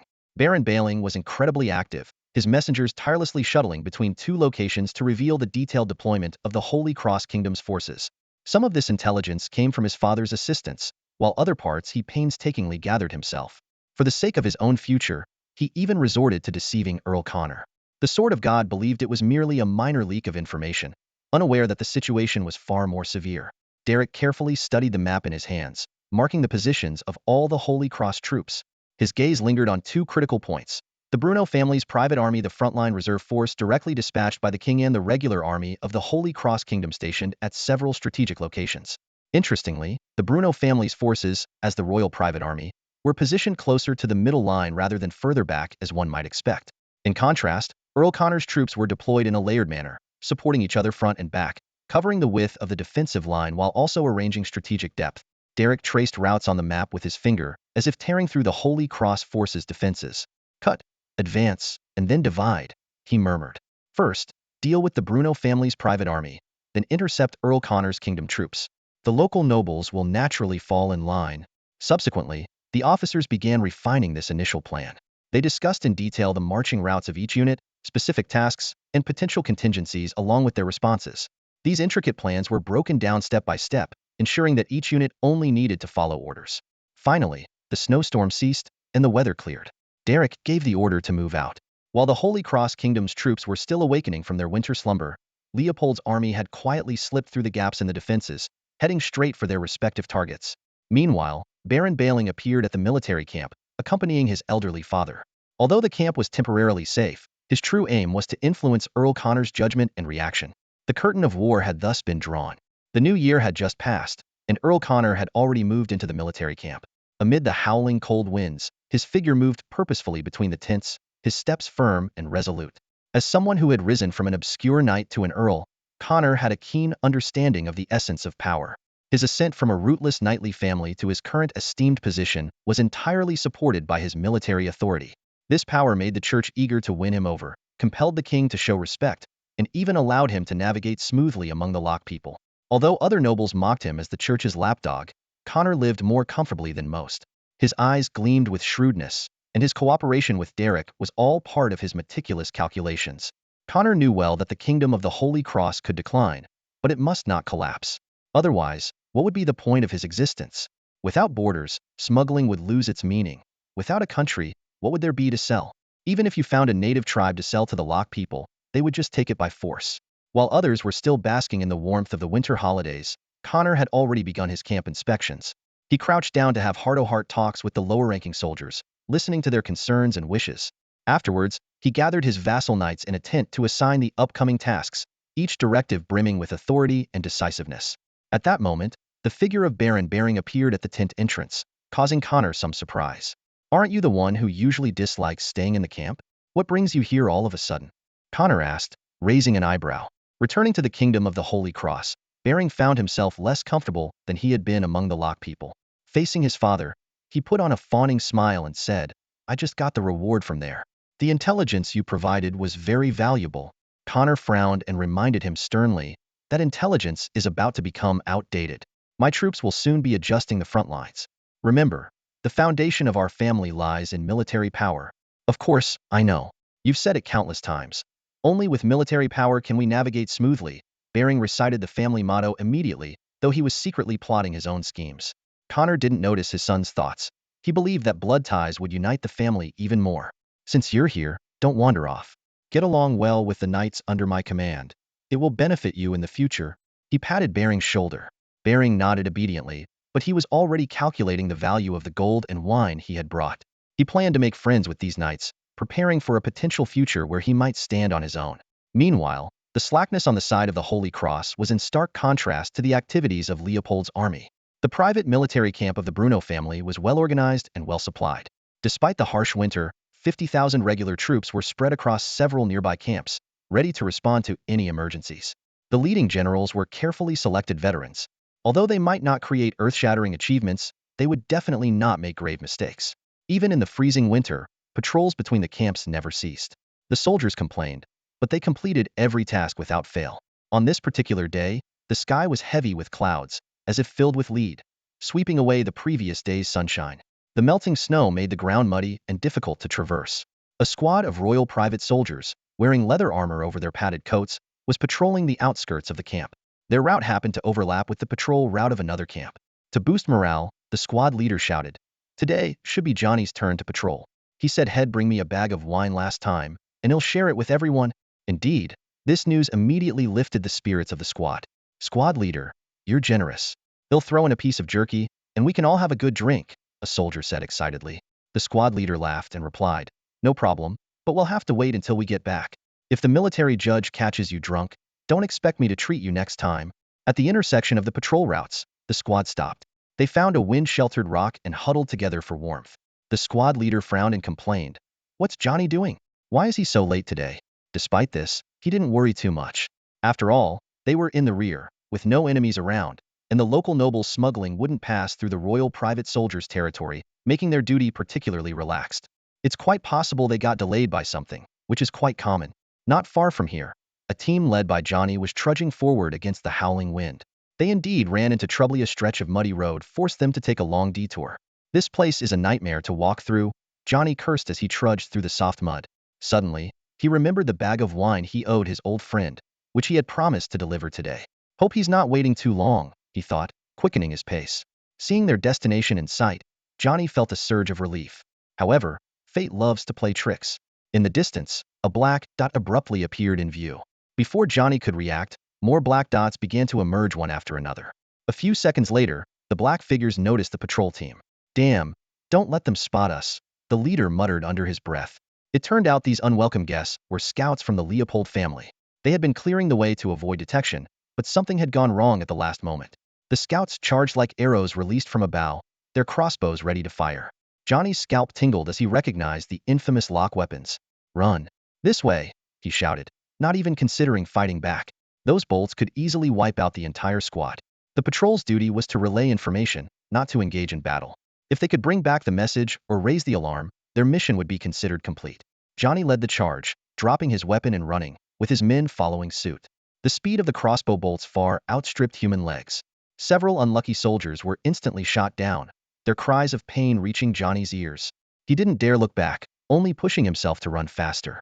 Finally, a familiar large rock came into view, the rendezvous point for the two patrol teams. Johnny felt a glimmer of hope, praying that the other team had already arrived. "Help! Help me!" he shouted at the top of his lungs. Hearing the commotion, a soldier hiding behind the rock peeked out. Squad leader, your old friend is here. One soldier called out. Looks like he's in a hurry to deliver your wine. The squad leader stood up, only to see a crossbow bolt was past Johnny, heading straight for him. Holy crap, he exclaimed, stumbling backward in a panic. Ignoring the embarrassment, he scrambled to his feet, shouting, enemy attack! Enemy attack! Prepare for battle! Johnny finally saw his old friend and scrambled behind the rock for cover. Several patrolmen hid behind rocks, with the unluckiest one having his back riddled with crossbow bolts, barely holding on. Altogether, there were about 14 or 15 people on both sides. With some cover, they could finally catch their breath. Hey, what's going on? Who dares to attack us? A soldier panted. Johnny, pale-faced, struggled to answer. Rock people.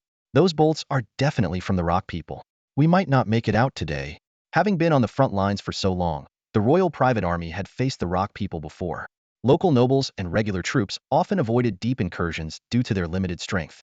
But those who ventured this far were no ordinary opponents. Johnny, observing their skilled movements, knew they were up against a formidable group. Why are the rock people here? Isn't it winter? Someone exclaimed. Everyone thought the rock people had gone mad, breaking all conventions. The soldiers' faces turned white, and their legs began to tremble. Johnny took a deep breath and said, Stop overthinking. We can't run, so let's fight them. He patted the wine flask at his waist. If we make it back alive, we'll have another drink. At that moment, no one had the mood to talk about wine. However, they had a slim chance the enemy's crossbows seemed to be running low on bolts, and reloading would take time. As seasoned soldiers, Johnny and his men knew this was their only opportunity. Draw their fire, then fight, Johnny whispered. They threw the bodies of their fallen comrades out, rolling them on the ground. As expected, the bolts came flying, falling into their trap. Johnny led the charge out of cover, ready for a desperate fight. If they succeeded, they might escape. But fate had other plans. Just as they rushed out and barely had time to smile, the sound of hooves suddenly echoed. A squad of cavalry appeared in view. Johnny's heart sank. Could anyone survive a cavalry charge? To his surprise, the cavalry halted. The leading knight pulled out a small object. Bang, bang, bang. Several patrolmen fell to the ground. Then came the sound of a jam. Click, click. Annoyed, Simon threw the handcrafted limited edition revolver like a dart, hitting an unlucky soldier in the face. He dismounted and swung his greatsword, charging into the enemy ranks. Johnny and his men felt like they were on a roller coaster, their emotions soaring and crashing. Seeing Simon approach, they secretly felt a chance had come. As veteran soldiers, couldn't they handle a single rock person? However, Simon's swinging greatsword shattered their illusions. This was the power of a top-tier knight able to easily handle several small fry even on foot. As Johnny's head was pressed into the mud, his last thought was, these rock people are despicable. If you're going to kill, just kill. Why humiliate someone? Oblivious, Simon was heartbroken as he retrieved his revolver. It was a rare item, hard to come by. Seeing the slightly deformed barrel, his face darkened, cursing its fragility. Spotting a wine flask on a corpse, he grabbed it, pulled the cork, and took a big swig. General Simon, the Duke said no drinking in the camp, his aide reminded. Simon poured some into the aide's mouth, retorting, This is the battlefield. Drinking is allowed. Despite the banter, they had reached the gates of the Bruno family's private army, clearly not here for a leisurely visit. As scouts advanced, more soldiers appeared behind them. Even warhorses dragged heavy cannons, struggling through the mud. Simon watched, feeling distressed. To him, no cannon could compare to a warhorse. Warhorses were like brothers, and seeing them suffer pained him deeply. But the artillery unit was directly under the Duke, and Simon knew none of them, unable to intervene. In the end, Simon directed his anger towards the people of the Holy Cross Kingdom. He prepared to lead a cavalry raid, but the Bruno family's private army was highly vigilant, closing their gates at the sight of unfamiliar cavalry. Faced with strong bows and crossbows, even Simon dared not attack recklessly. By the time the infantry and artillery soldiers finally arrived at the battlefield, huffing and puffing, Simon had already circled around several times. As the vanguard general, he was about to order the infantry to charge when he saw the artillery officer, Rogers, approaching quickly. General, Rogers suggested, why don't we use the cannons to bombard the wooden walls first? The outer walls of this camp are weak and can be easily breached. It would make the subsequent charge much easier. Simon frowned and thought. This artillery unit had been recently added, and he knew very little about cannons, having never witnessed an artillery strike firsthand. Despite his doubts, he asked, Sir Rogers, how confident are you? Rogers straightened his back, his gaze firm. As a newly knighted officer favored by the Duke, he was proud but not arrogant. I can't guarantee absolute success, General, but there's no harm in trying, and you can always order the charge at any time. Besides, the Duke assigned us to the vanguard to test our capabilities. Simon nodded. Though he had many reservations, he had always been one to follow orders. He appreciated Roger's resolute character. All right, give it a try. Use my men to help with the transport. I want to see just how powerful these cannons are. Upon receiving the order, Rogers immediately turned to organize the preparations. The artillerymen followed standard procedures, operating with the caution of facing a formidable enemy. They built earthworks, leveled the ground, and constructed defensive structures using sandbags, each action executed with precision. Once ready, the cannons were aimed, and the loaders inserted the cannonballs. Simon watched these methodical movements and suddenly noticed someone waving a small flag. Boom! The first cannonball whistled out, missing its target but creating a large crater in the ground. Simon was startled by the deafening noise. The artillerymen quickly adjusted and continued firing in rapid succession. Black smoke rose, and the battlefield was engulfed in a cacophony of explosions. Amidst the thunderous cannon fire, Simon realized that a new era was beginning to unfold. The first cannon shot rang out, and the deafening boom startled the Royal Private Army. Most of the soldiers had never seen artillery before and mistook it for thunder in the sky. When the first cannonball struck the wooden wall, the immense impact caused the entire fortification to tremble. Following that, a relentless barrage of cannon fire pounded the wooden walls like a sledgehammer, blow after blow. Wooden walls typically provided decent defense, being simple to construct and easy to maintain. Many armies favored them as outer defenses when setting up camp. The Royal Private Army's defenses were passable, but under the intense artillery assault, large sections of the wooden walls quickly crumbled. Flames began to spread, and the soldiers, now unprotected by the walls, saw their morale collapse. The warhorses neighed in terror, chaos erupted, and even Leopold's vanguard experienced turmoil. Simon's horse reared up suddenly, clearly spooked by the unfamiliar sound of cannon fire. Luckily, these warhorses had undergone rigorous training and were accustomed to the usual shouts and drumbeats of battle, thus somewhat resistant to the cannon's roar. Simon tightened the reins with one hand and gently stroked the horse's mane with the other, calming his startled mount. But his attention was soon drawn to Sir Rogers, who was commanding the artillery from a distance. One cannonball after another slammed into the Crusader positions like thunderbolts, causing chaos among the enemy ranks. Simon couldn't help but wonder if he was seeing things. This pretty boy, is he really that good? Simon muttered to himself. As a pragmatist, he quickly accepted the reality. Pretty boy or not, I'll deal with it. Without hesitation, he ordered the attack. Take down those Crusader bastards. At this moment, Simon's solid officer training was fully evident. Despite his doubts about Roger's abilities, he had already prepared his troops for the assault. Now that the time was ripe, his forces were ready to act immediately. Leopold's infantry, though initially frightened by the cannon fire, overcame their fear thanks to their strict training and obeyed orders. The knights were even more resolute, leading their units in a stepped advance. Rogers, focused on directing the artillery, was startled when he saw the infantry charge. According to the original plan, the bombardment was supposed to last 3 more rounds, stopping just before the cannons overheated, allowing Simon to launch his attack. As a first-time battlefield commander, Rogers was even more rigid than Simon. What Simon saw was the confusion and disarray in the enemy's ranks, which he believed was the perfect moment to strike. Even if there were some casualties, it would be less costly than attacking after the enemy officers had organized an effective defense. Fortunately, Rogers reacted swiftly, waving his flag to order the cessation of cannon fire. After the final barrage, the message reached each artillery commander. The artillerymen, exhausted from their efforts, finally had a moment to catch their breath. The stress of actual combat far exceeded that of training, leaving many drenched in sweat. Rogers, too preoccupied to comfort his men, watched the advancing troops with anxiety.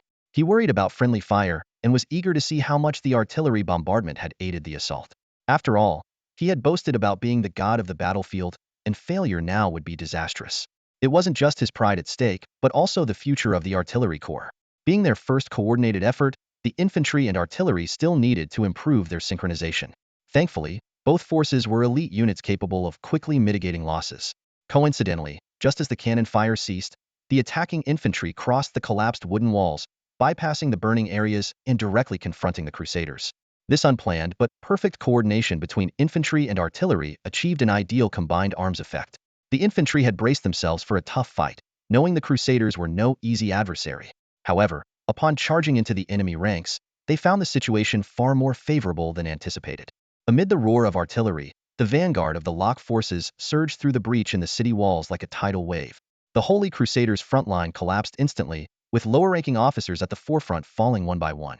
The survivors were powerless to quell the fear spreading among the soldiers. The already tenuous defense line crumbled completely at the sight of the enemy. Kill! The locked soldiers' battle cries echoed as the holy crusaders scattered in disarray.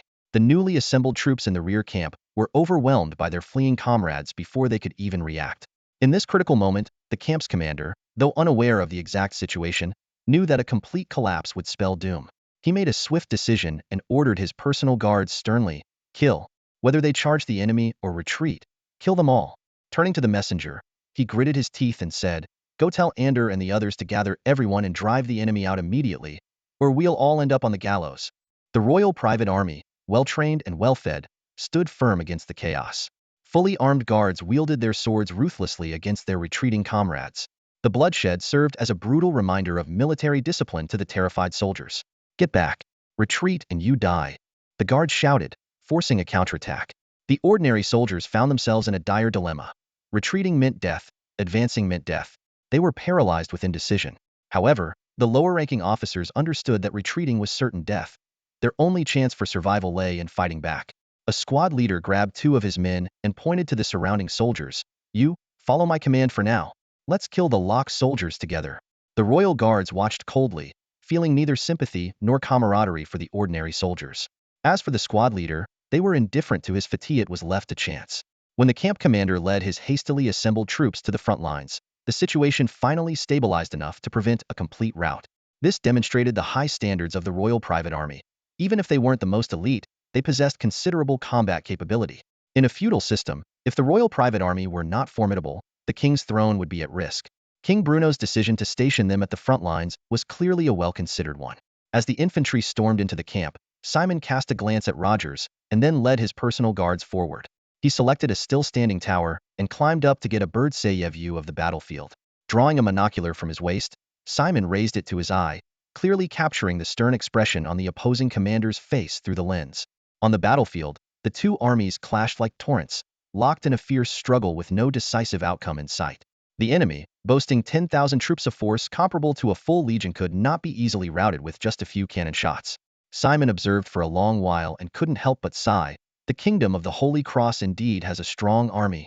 He recalled past encounters with peasant soldiers, who were little more than cannon fodder. Well, it's only logical, Simon mused silently. The kingdom of the Holy Cross is the largest of the three southern nations. If they had no trump cards, King Bruno's throne would have been lost long ago. Yet, despite understanding the enemy's strength, Simon would have preferred a weaker opponent. Suddenly, the wooden stairs of the tower creaked. Simon looked down to see Rogers climbing up the steep steps.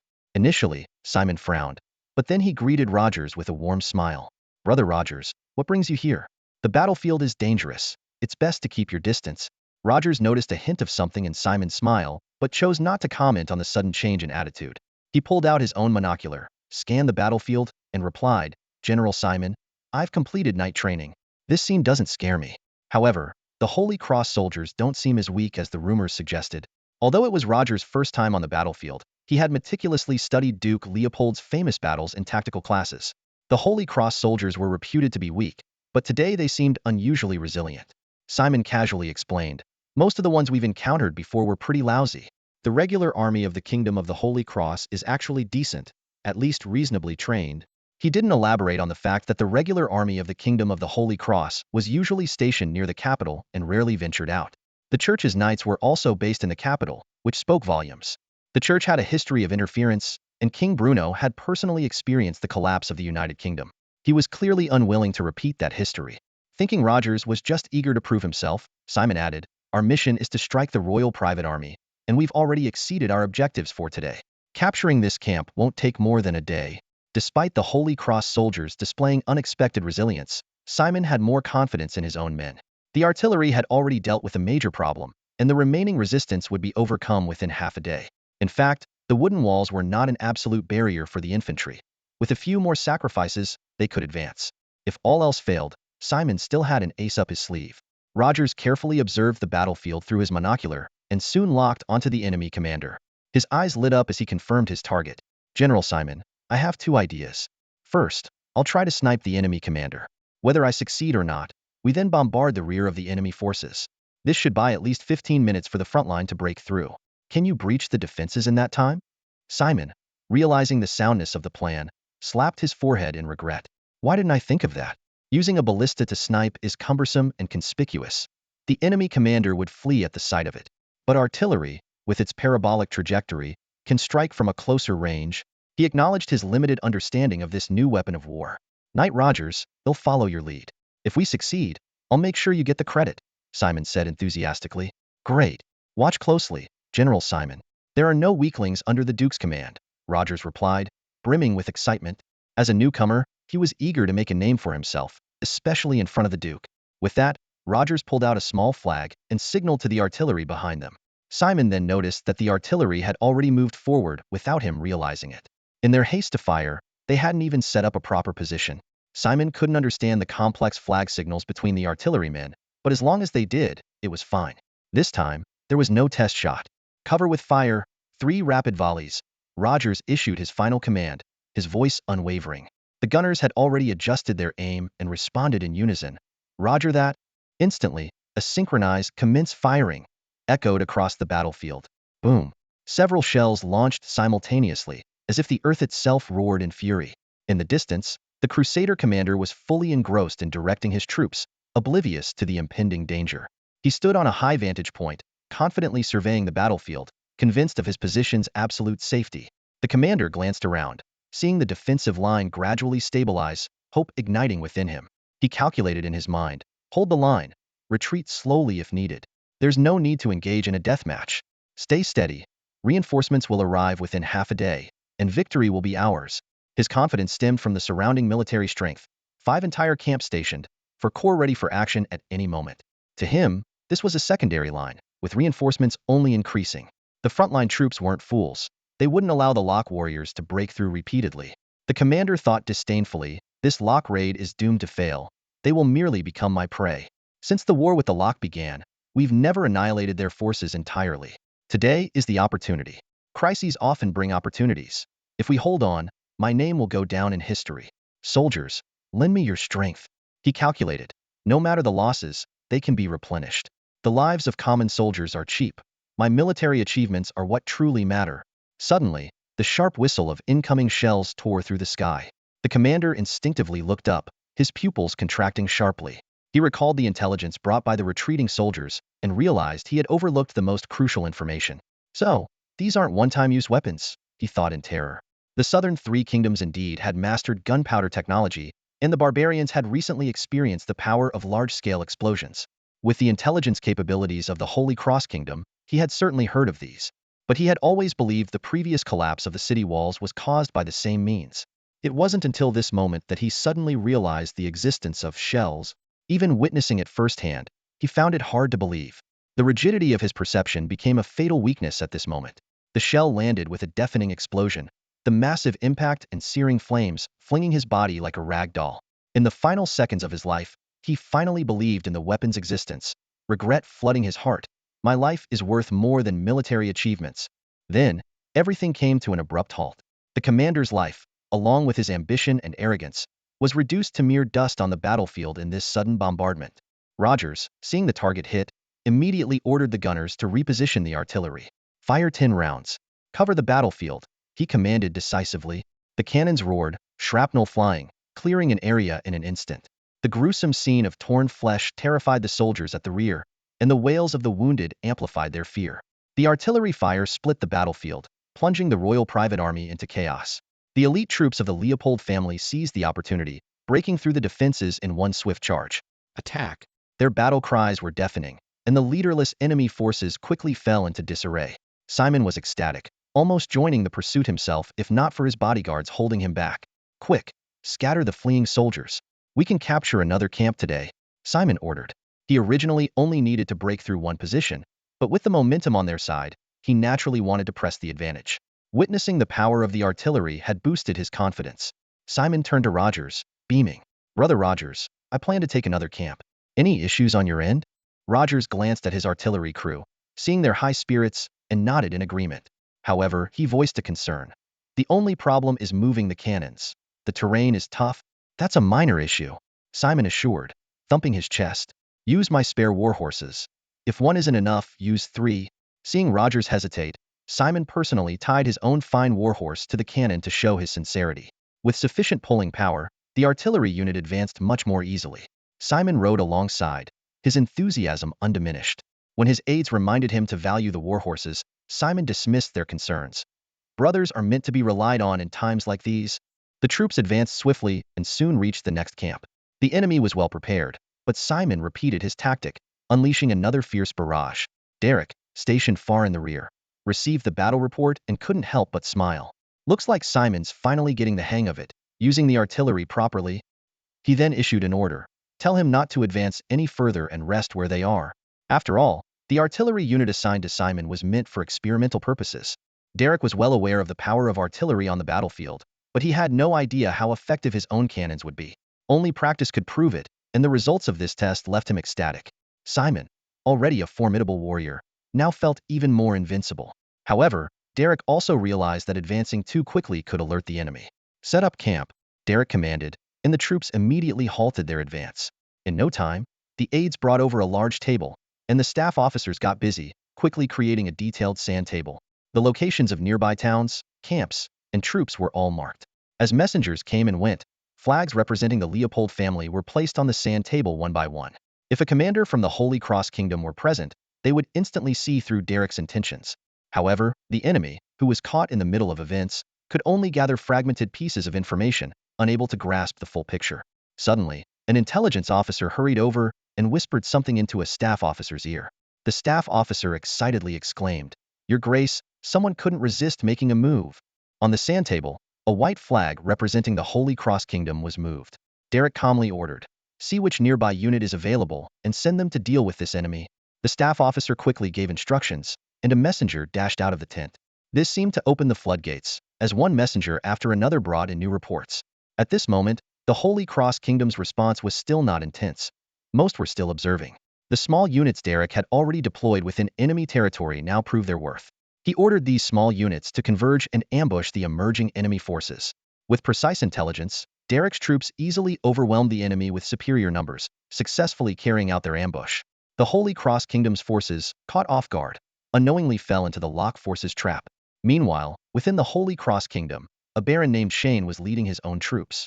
Though this locally recruited force only numbered 400 to 500, years of border skirmishes had made them appear quite seasoned. Being close to the royal private army, Shane's reaction time was exceptionally fast. "Hurry! We must rendezvous with General Michel and drive the Lock forces out," Baron Shane urgently shouted. As a staunch royalist, he would never allow the Lock forces to flaunt their power on his land. Baron Shane knew these roads like the back of his hand. Riding confidently at the head of a lightly equipped squad of soldiers, he led them forward without hesitation. They wore no heavy armor, only carrying basic weapons, moving swiftly and efficiently. Shane calculated that they were just 2 or 3 hours away from General Michel's camp, with only a small village in between. No obstacles, no dangers. After all, who would be foolish enough to cause trouble near an army of 50,000? However, Shane was unaware that his every move had been betrayed. The reason was simple: the Rock people had paid too well. When he saw the neatly arrayed troops ahead, with the twin-headed dragon banner fluttering in the wind, Shane realized he had made a fatal mistake. On one side was a well-rested elite force, on the other, his weary and scattered troops. The moment the charge horn sounded, the battle was over in an instant. Half an hour later, a large number of prisoners were bound and squatting by the roadside. The noble Baron Shane was no exception, escorted by Rock soldiers to the enemy general. "I am a baron, personally ennobled by King Bruno. I demand noble treatment," Shane shouted, his voice filled with humiliation and anger. The centurion in charge of his escort was indifferent. This veteran, who had followed Duke Leopold for years, coldly replied, "A baron? I've personally hanged a noble of your Holy Cross Kingdom before, though he was only a knight. If you keep shouting, I won't mind breaking that record." This threat immediately silenced Shane. He was all too aware of Duke Leopold's notorious reputation. The execution of lower-ranking nobles 2.5 years ago was still fresh in his memory. As a participant in that event, Shane wisely chose to remain silent. Being captured by the Rock people was one thing. Being captured by Duke Leopold's men was truly terrifying. Seeing Shane quiet down, the centurion nodded approvingly. He recalled the Duke's words, "Nothing silences a man like a blood-stained blade." "Now," he said to Shane, "help me control your men. If anything goes wrong, believe me, you won't like the outcome." Shane nodded vigorously. He had once believed his loyalty to the king was unparalleled, just like Baron Halley. But at this moment, He only wanted to survive. To serve His Majesty, I must stay alive, he convinced himself. With the cooperation of the local noble, controlling the other prisoners became easy. A small squad guarding Shane was enough to keep everyone in check. Meanwhile, Count Connor finally received news of the Royal Private Army's ambush. All signs indicated that danger was imminent. Just then, his son, Baron Baling, rushed in. "Father, what are you planning to do?"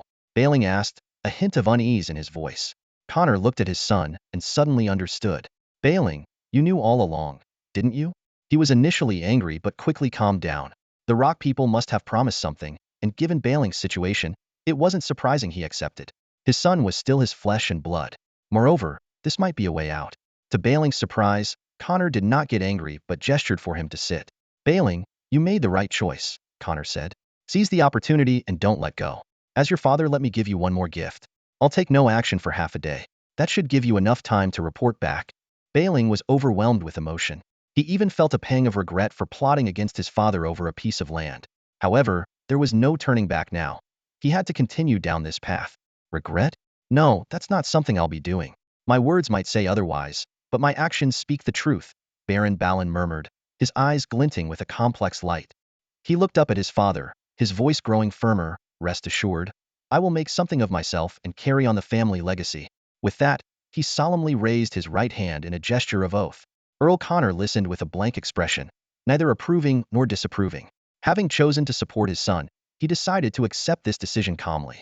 However, while the army remained still for the time being, the intelligence network never ceased its operations. As information flowed in from all directions, the situation began to shift. Some nobles, unable to sit still any longer, started to take action. Reports indicated that the number of Locke soldiers seemed small and had already been intercepted by the Royal Private Army. Connor thought that as long as reinforcements arrived in time, the situation could be quickly turned around. "The Locke are too arrogant, thinking they can defeat us with a single sneak attack?" Connor scoffed inwardly, yet a sense of unease lingered within him. Extracting crucial information from the chaotic intelligence was no easy task. His intuition told him there might be a trap, but his years of political experience reminded him that action was necessary. If the Royal Private Army suffered heavy losses, they would face even greater pressure in the future. Besides, standing by idly would hardly earn them the king's mercy. Time flew by, and half a day passed in the blink of an eye. Earl Connor suddenly stood up, the sharpness of his younger years returning to his gaze. "Balin, give the order," he commanded curtly. Baron Balin hesitated, wanting to suggest waiting a bit longer, but faced with his father's piercing gaze, he involuntarily stepped back and said nothing. Earl Connor brushed past his son. An aide draped a heavy cloak over his shoulders as he mounted his horse and led the army to the battlefield. Baron Balin watched the troops depart, stomping his foot in frustration before hurrying away. Meanwhile, a peculiar phenomenon unfolded on the battlefield. Forces converged from all directions, each under the impression that their side had troops spread everywhere, leaving the Locke with no escape. In reality, however, various armies were cleverly obstructed at key points. These barriers, though not necessarily impenetrable, caused significant delays. More puzzling was that Derek's central army was stationed nearby.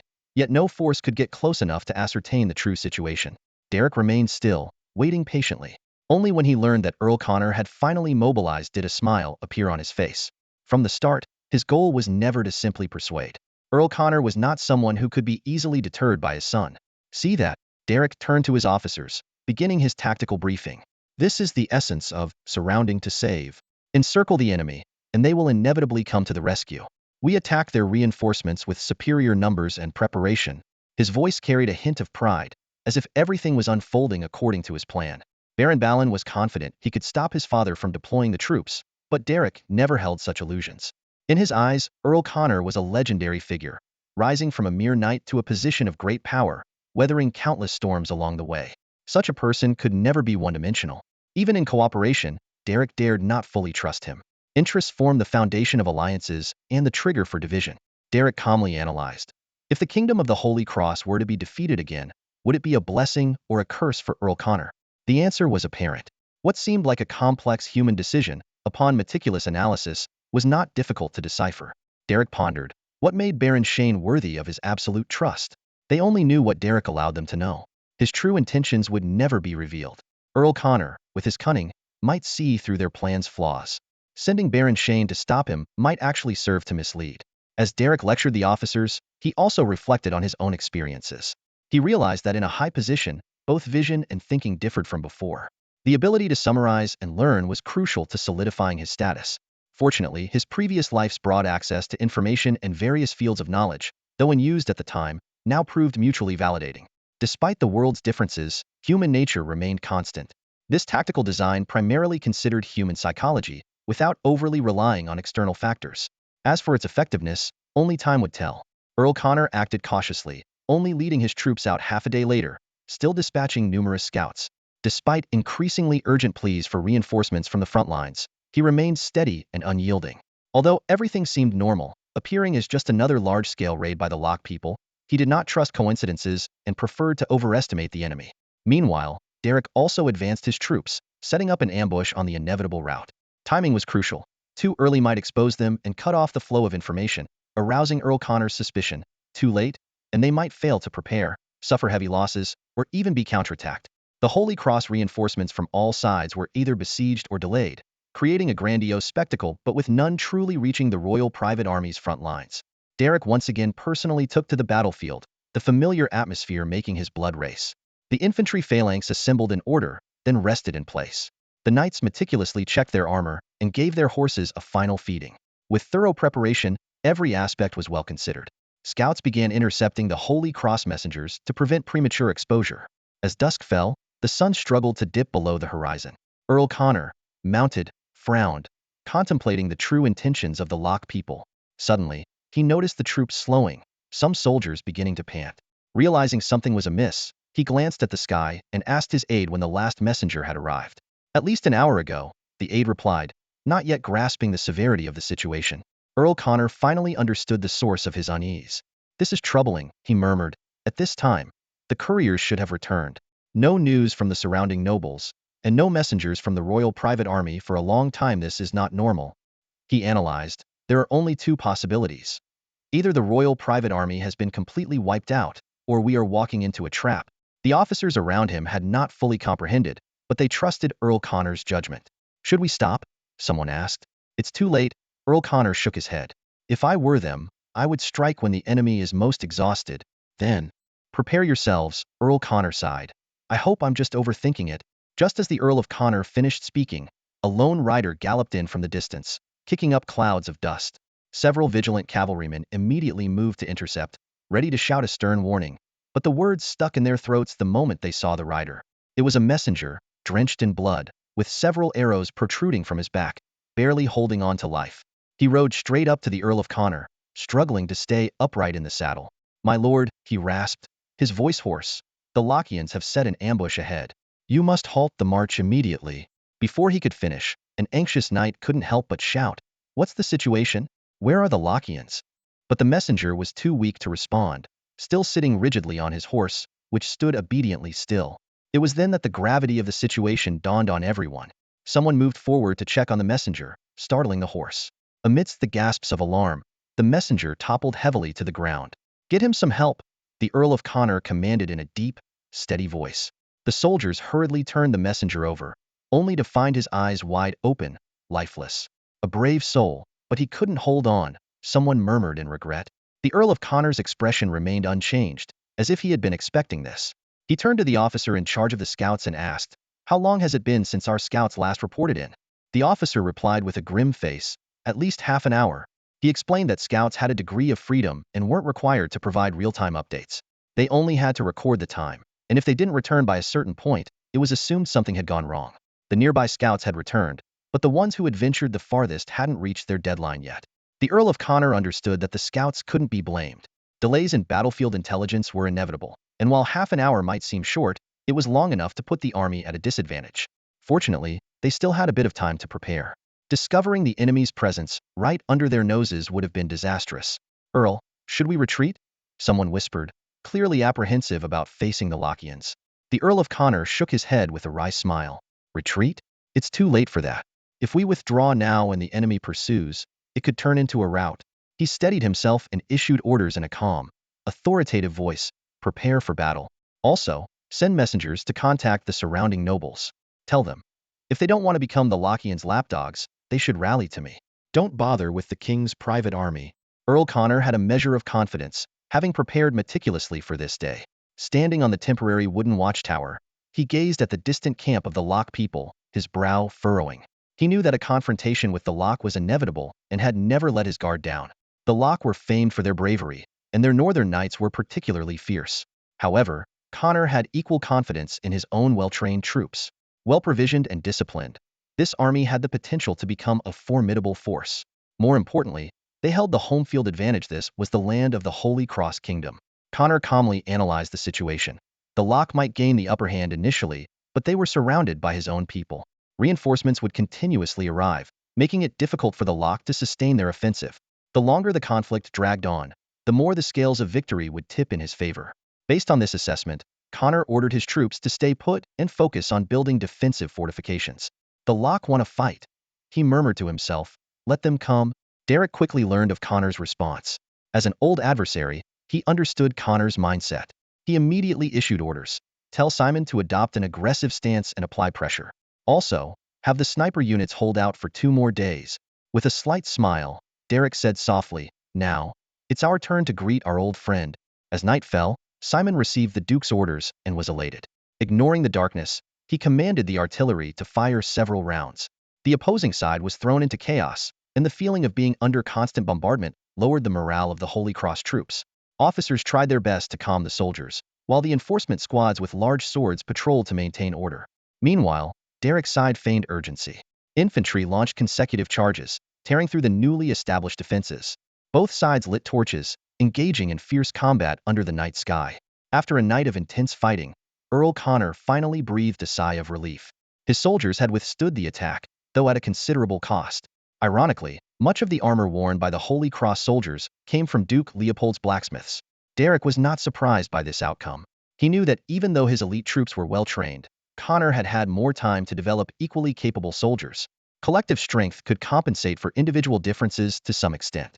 Elite knights were formidable, but not invincible. Derek's expression remained composed. The attacking infantry had performed well, but they were not his most elite units. The main force had yet to appear. In the center of the temporary camp, a group of engineers and artillerymen were sweating as they constructed semi-permanent positions. Numerous cannons were being moved into place, with ammunition carefully sorted and covered with tarps. If the previous bait was the Royal Private Army, the current bait was Earl Connor himself. Derek gathered his officers for another strategic briefing. Earl Connor overestimates himself, Derek said confidently. I can assure you, he is not a significant threat. Admittedly, this old friend is a cut above other opponents, but he is still no match for me. 2.5 years ago, such an army might have made me take them seriously. But now, any one of you could easily defeat them with sheer power. Ambition gleamed in Derek's eyes. My goal has never been merely to defeat him. I want the lands of the St. Peter province, the territory of the Holy Cross Kingdom. He continued, the Locke Kingdom is currently embroiled in internal strife, and is in no position to interfere with our actions.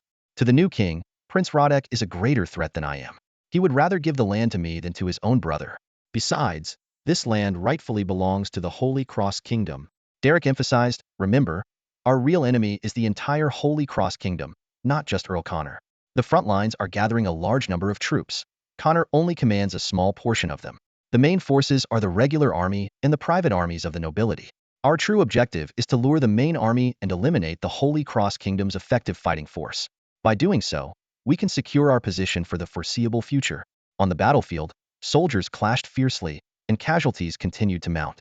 However, to the commanders on both sides, these were just cold, hard numbers. Derek suppressed the urge to strike immediately. To make the bait more enticing, he decided to wait a bit longer. Raise my banner, Derek ordered. Advance and give them a little surprise. Derek had kept his identity hidden, and Earl Connor did not yet know that his old rival was right across the battlefield. When the double-head dragon banner and the special flag signifying Duke Leopold's presence appeared, Derek's troops erupted in a thunderous cheer. The Earl of Connor, who had been closely observing the battlefield, also noticed him, a flicker of astonishment passing through his eyes. The Duke of Leopold daring to appear on such a perilous front line was truly unexpected. A surge of excitement quickly followed. If he could capture the Duke of Leopold, Connor's breathing quickened. This man, Derek, was no longer a minor figure but a significant authority controlling a province and influencing the borders of 2 nations. Capturing such a prominent figure would command a ransom of astronomical proportions, perhaps even the cession of an earldom. Despite Connor's usual composure, he couldn't hide his inner excitement, his heart racing and mouth dry. However, the rapidly advancing front line pulled him back to reality. He reminded himself, hold the line first. Being captured himself would be the ultimate irony. Connor swiftly redeployed his forces to fill the gaps in the line, his eyes continuously scanning the battlefield for Leopold's figure. There's still a chance, there's still a chance, he muttered under his breath, his mind racing. As long as he could hold off the enemy until reinforcements arrived, capturing Leopold would no longer be a mere dream. As night deepened, the battle became unsustainable, which was Connor's first advantage. Indeed, as darkness fell, both sides eventually called a halt to the fighting. Back in his tent, reports from various fronts poured in. The Royal Private Army had faced fierce attacks, with the Lock forces using gunpowder weapons. Troops in various locations had suffered heavy losses due to sniping. Despite the barrage of bad news, Connor remained unusually calm, even pleased. He began to respond to each report. General Michel, for the honor of the king and the glory of God, you must hold on. I will send reinforcements as soon as possible. Viscount Barak, the Lock forces are sniping at our troops. Please gather surrounding units and support each other. Urgent dispatches flew to various locations, all mentioning the critical information of the Duke of Leopold's presence on the battlefield. Connor was confident that with his strategic layout, the tide of the battle would turn. The Lock snipers, though troublesome, could at most delay them by 3 days. Once reinforcements were consciously assembled, the small sniper units would be unable to withstand the pressure. Connor only needed to hold out for a few days, which was not an insurmountable task.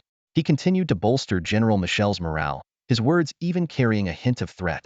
If Michel couldn't hold the line and allowed a large number of Lock troops to break through, all of Connor's efforts would be in vain.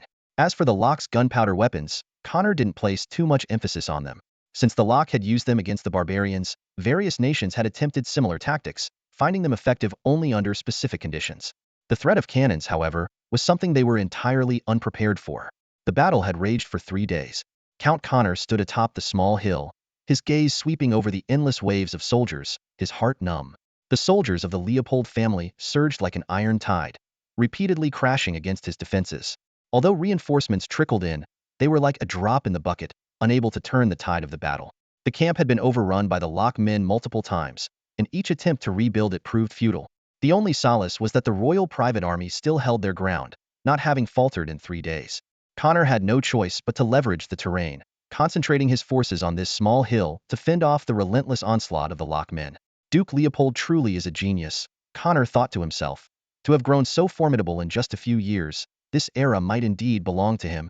But he quickly pushed aside such despondent thoughts and steeled himself once more. Keep sending messengers to locate our scattered units, Connor ordered his adjutant. Instruct them to converge on my position. Defeating Duke Leopold is our only chance for survival. Otherwise, the entire Eastern Territory will fall, and you all will be waiting for the gallows. The messengers hurried off, tirelessly delivering Connor's orders to the dispersed units. It was this steady stream of reinforcements that had allowed Connor to hold on thus far. Just then, a soldier rushed over to report, Count, the Lock snipers have been nearly wiped out. A newly formed regiment from local nobles is about to arrive on the battlefield. This good news lifted Connor's spirits. He immediately turned to his second-in-command. Any word from General Michel? He remembered that the Royal Private Army was still holding off a Lock force, and if the enemy reached the battlefield first, the consequences would be dire. The adjutant, his eyes bloodshot from lack of sleep, replied, the last report was 2 hours ago. General Michel is still holding on. He relayed your message. Our forces have suffered over 30% losses, but for the king's glory and the honor of the Bruno family, I can still hold out. Excellent, Connor exclaimed, pacing excitedly. Michel is performing admirably. Send word to him that the scales of victory are tipping in our favor. He must hold on for 2 more days. If we win this battle, I will ensure he takes the highest honors. Connor couldn't help but reflect. It's in the fires of war that true talent is revealed. Michel always seemed so average, but in this critical moment, he's withstood immense pressure. Meanwhile, on the other side, Derek had just awoken. Despite the relentless sounds of battle, he had managed to take a leisurely nap. If Connor knew, he'd probably be furious. In truth, the tactical adjustments of the past few days had all been handled by the Northern Night officers. Derek had simply stepped back, giving his subordinates a chance to gain experience. What's the situation? Derek asked. How many of the St. Peter province troops are left? The intelligence officer responded, Your Grace, our reports indicate that the Holy Cross Kingdom has formed 2 new regiments, which have broken through our sniper lines and could arrive at the battlefield at any moment. Additionally, there are at least 3 to 5 more regiments being assembled. Derek pondered for a moment before issuing his orders. Have the snipers cease their actions and regroup with Simon. The play has gone on long enough. There's no need to continue. With the withdrawal of the sniper units, the nobles of the Holy Cross Kingdom finally breached the barrier. Connor waited another day, and on the morning of the second day, a thick fog enveloped the battlefield. Yet, the Lockmen gave him no respite, their infantry surging against the defenses like a tidal wave. Amid the dense fog, the sound of drums thundered, and banners appeared and disappeared. Officers shouted, "Follow me." Drive the Lockmen back. Weary soldiers, dragging their heavy steps, raised their weapons to meet the enemy. The Lockmen seemed oblivious, surging up the slope like a tide. "For the Duke," they shouted, their eyes gleaming with fervor. The exhaustion of war seemed insignificant compared to their inner turmoil. These soldiers were not fighting for others. In truth, they were fighting for themselves. The Duke Leopold's generosity was well known. As thick fog enveloped the battlefield, Count Connor stood on high ground, his brow furrowed. The dense fog not only obscured vision but also seemed to hinder the side that wanted to take the initiative. Yet, from his vantage point, he could clearly see his own faltering defensive line. Anxiety surged within the Count, and ominous premonitions flashed through his mind. If the Lockians break through our lines, should I surrender or take my own life? This thought coiled around his heart like a venomous snake. The pressure Leopold exerted on him was crushing, almost breaking him. Suddenly, a dull drumbeat pierced the foggy silence. Boom! It was followed by a rapid succession of beats. Boom, boom, boom. The loyal rhythm seemed to strike directly at Count Connor's heart. Whose reinforcements are those? Count Connor muttered, straining his eyes to penetrate the fog. The reinforcements seemed to be flanking the battlefield, but the thick fog obscured everything, making it impossible to determine their origin. The Count's anxiety grew, hoping they were allies yet fearing they might be Lockians. "It must be our reinforcements," he repeated to himself, trying to rally the surrounding soldiers. However, deep down, he couldn't shake the feeling that they were likely Lockians. As the drumbeats drew nearer, shadowy figures could be seen moving through the fog. Even in such adverse weather conditions, this army maintained a disciplined formation, an intimidating display of their orderliness. Unknowingly, Count Connor began to sweat, his palms clammy with tension. Finally, a large flag burst through the fog. When the familiar angelic banner came into view, Count Connor felt a wave of relief and immense joy. "They're here. Our reinforcements have arrived," he shouted, releasing the pent-up pressure within him. The timely arrival of this army turned out to be the reinforcements from the Holy Cross Kingdom. This meant the tide of the battle was about to turn. With the fresh troops, Count Connor regained his confidence and stood tall once more. The reinforcements launched a fierce attack from the flank, catching the Lockians off guard. The previously precarious defensive line quickly stabilized. The Lockians' offensive momentum was halted, forcing them to retreat. The soldiers erupted in thunderous cheers, dispelling the gloom of war. On the other side, Derek also heard the drums and saw the arrival of the Holy Cross Kingdom's reinforcements. He swiftly ordered, "Pull the frontline troops back. The prey has taken the bait." Despite the sudden shift in the situation, his tone still carried a hint of confidence. Earl Connor now resembled a gambler holding a royal flush, his eyes gleaming with the light of victory. Though he had always detested gambling, this time he had one. A smile, the first in days, finally graced his lips as he surveyed the retreating Lock army. The deafening cheers in the air seemed to echo the prelude to triumph. "The time for the counterattack has come," Earl Connor whispered to himself, then commanded, "Prepare the secret forces for battle, but be wary of the northern cavalry." His hand unconsciously brushed against his waist, where his hidden ace lay. The northern knights were renowned, and Connor had long been prepared for them. Even in the direst moments, he had held back this trump card, waiting for the perfect opportunity to strike a decisive blow. Now, there was nothing left to hide. The first wave of reinforcements had arrived, and more were on their way. The tide of battle had turned, and the momentum had shifted. The morale of the Holy Cross Kingdom's army surged like a tidal wave, especially among the fresh reinforcements who had yet to face the brutal grind of war. Witnessing the Lock army's hasty retreat, their confidence soared. The commanding officer of the reinforcements directed his troops to launch a flank attack, creating a pincer movement with Earl Connor's main forces. The Lock army retreated step by step, and as the fog lifted, they found themselves back at their initial position. Their makeshift camp bore witness to the hurried nature of their retreat. Earl Connor mounted a magnificent warhorse and personally scouted the front lines. The sight before him brought a sense of relief. Duke Leopold had indeed lost the strength to counterattack. The fluttering banners in the wind seemed to herald the arrival of victory. A group of knights, led by an officer, came to pay their respects. Earl Connor, brimming with confidence, felt victory within his grasp. "My lord," the officer respectfully saluted, "we have arrived ahead of schedule. The temporary First Legion will be here shortly, and the 3rd to 5th legions will reach the battlefield within 5 days. Thank you. For the glory of His Majesty the King, Earl Connor replied courteously before decisively taking command. In the days that followed, as promised, one temporary legion after another arrived on the battlefield. The situation had reversed, and now it was the Locke army struggling to hold their ground, while the soldiers of the Holy Cross Kingdom launched relentless assaults. Earl Connor acted with caution, dispatching a detachment to support General Michel to prevent any mishaps at critical moments. He also personally inspected the surrounding terrain to ensure they wouldn't fall victim to flooding or fire attacks. The past exploits of Derek still haunted him, and as a former victim, Earl Connor was determined not to repeat history. With all the expected reinforcements in place, Earl Connor finally resolved to launch the final assault. Summoning his commanders, he spoke with grave determination. Gentlemen, this is the decisive moment. You must be extraordinarily vigilant. Duke Leopold has never known defeat, and none of us wish to become mere footnotes in his next victory. He paused, then continued, remember, whether you kill or capture him, Duke Leopold's value far exceeds your imagination. Victory means survival. Failure is of no consequence to me, but your family estates are nearby, and the consequences are clear. Using a mix of persuasion and threats, Earl Connor successfully rallied the troops and issued the order for the final assault.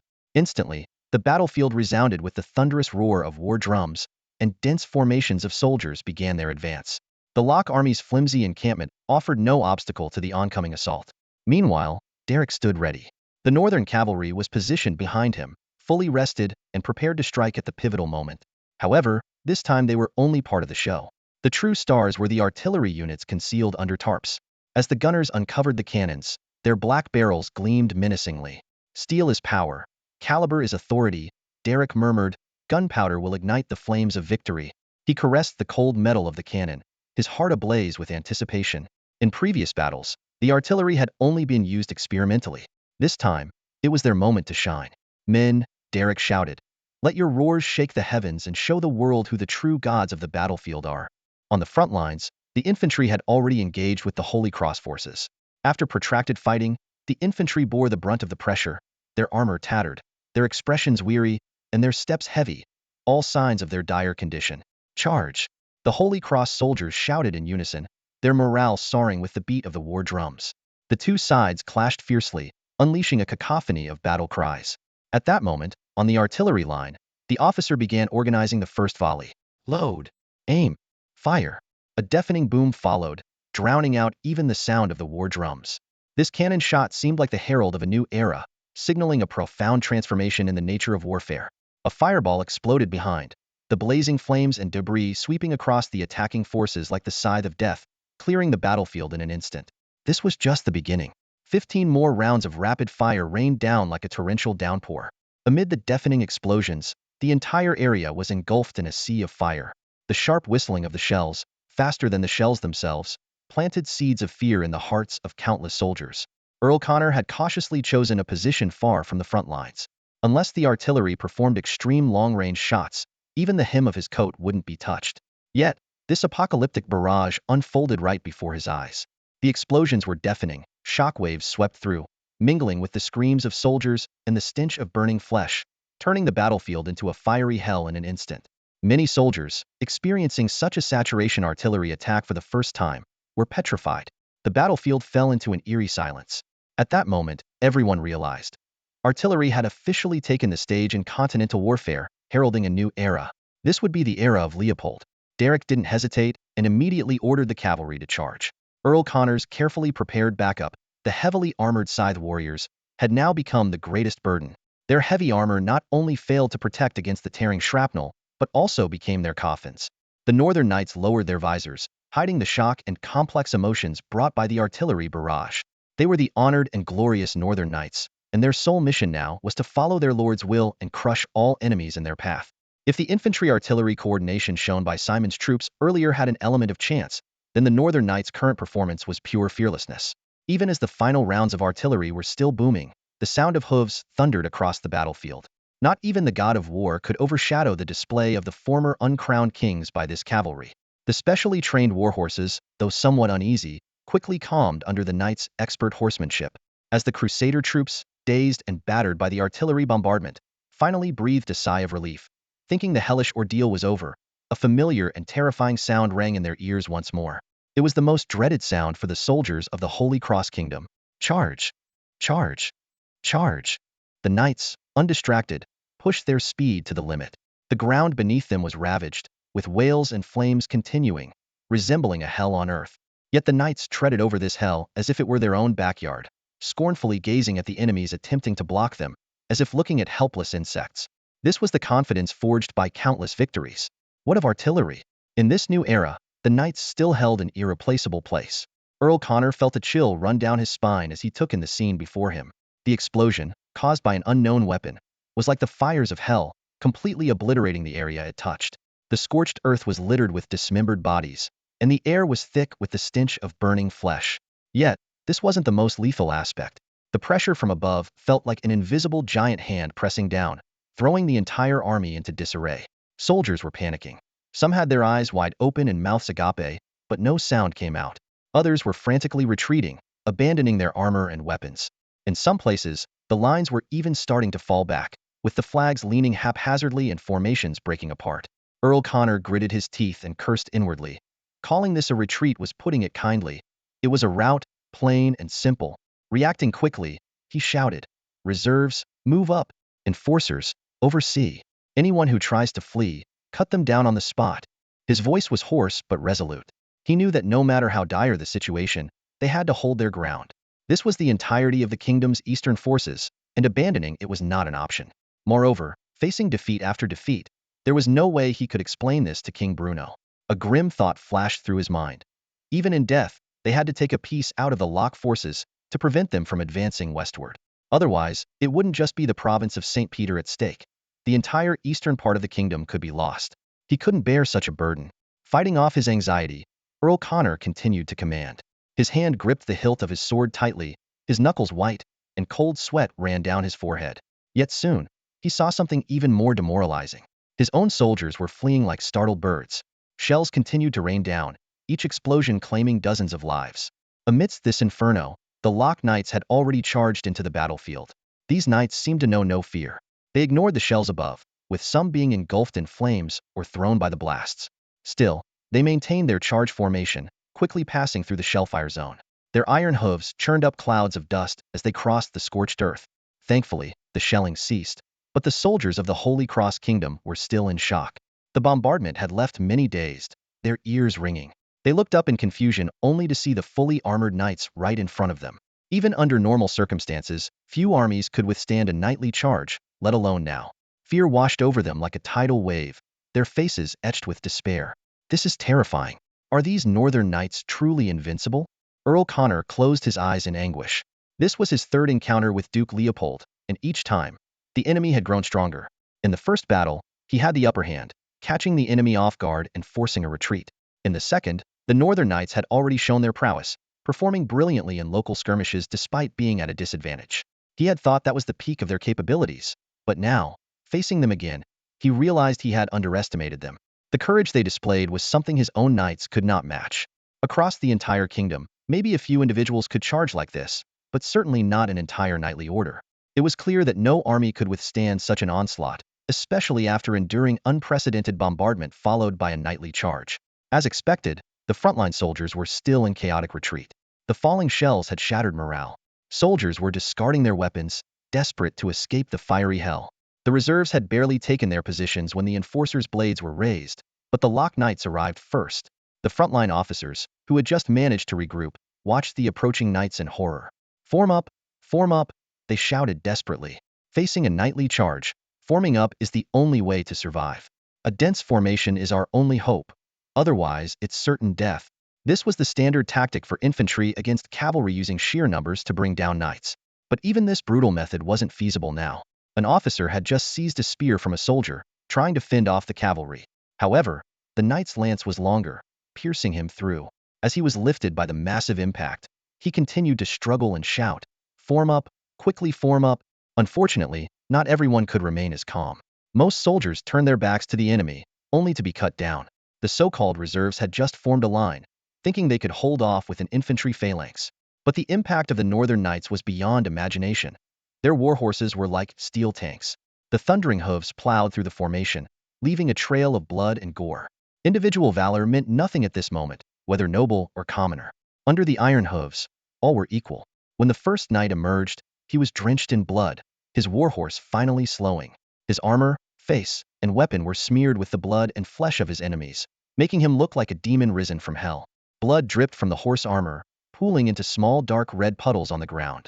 The warhorse's breath formed white mist in the cold air. Knights threw down their lances in disgust, their tips smeared with bits of flesh and blood. Before them, the enforcement squad had just taken up their positions. These soldiers, wielding large knives, were facing the northern knights up close for the first time, and a wave of dizziness hit them. They had once prided themselves on being fearless killers, but as they were thrown into the air by the knights, they had to admit that fear had gripped their hearts. The knights tightened their reins once more, and the warhorses neighed in preparation for another charge. The unfortunate members of the enforcement squad mistakenly believed that the heavily armored knights' horses were exhausted, unaware that these carefully selected steeds could easily launch a second charge in a short time.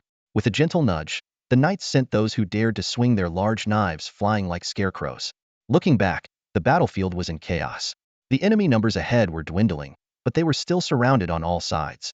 This was due to the vast expanse of the battlefield, with the knights piercing through the thickest part of the enemy's formation. Despite this, the outcome was clear, and the exciting moment of pursuit was at hand.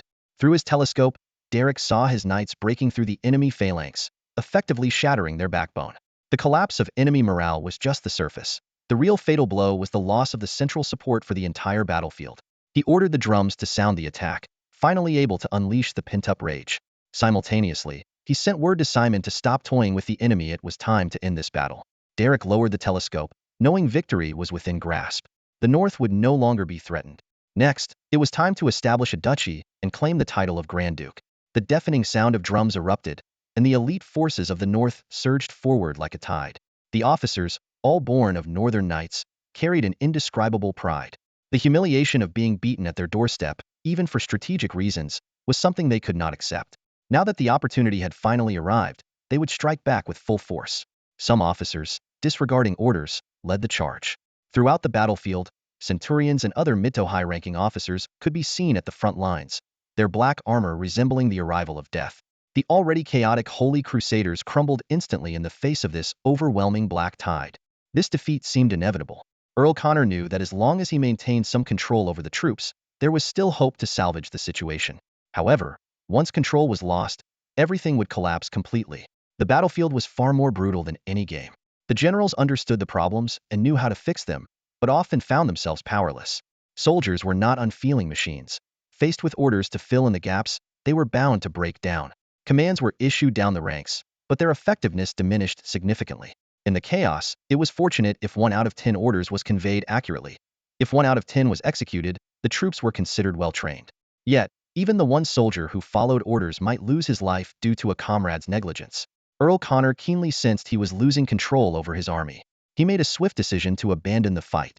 At this point, no amount of effort could turn the tide unless a miracle occurred.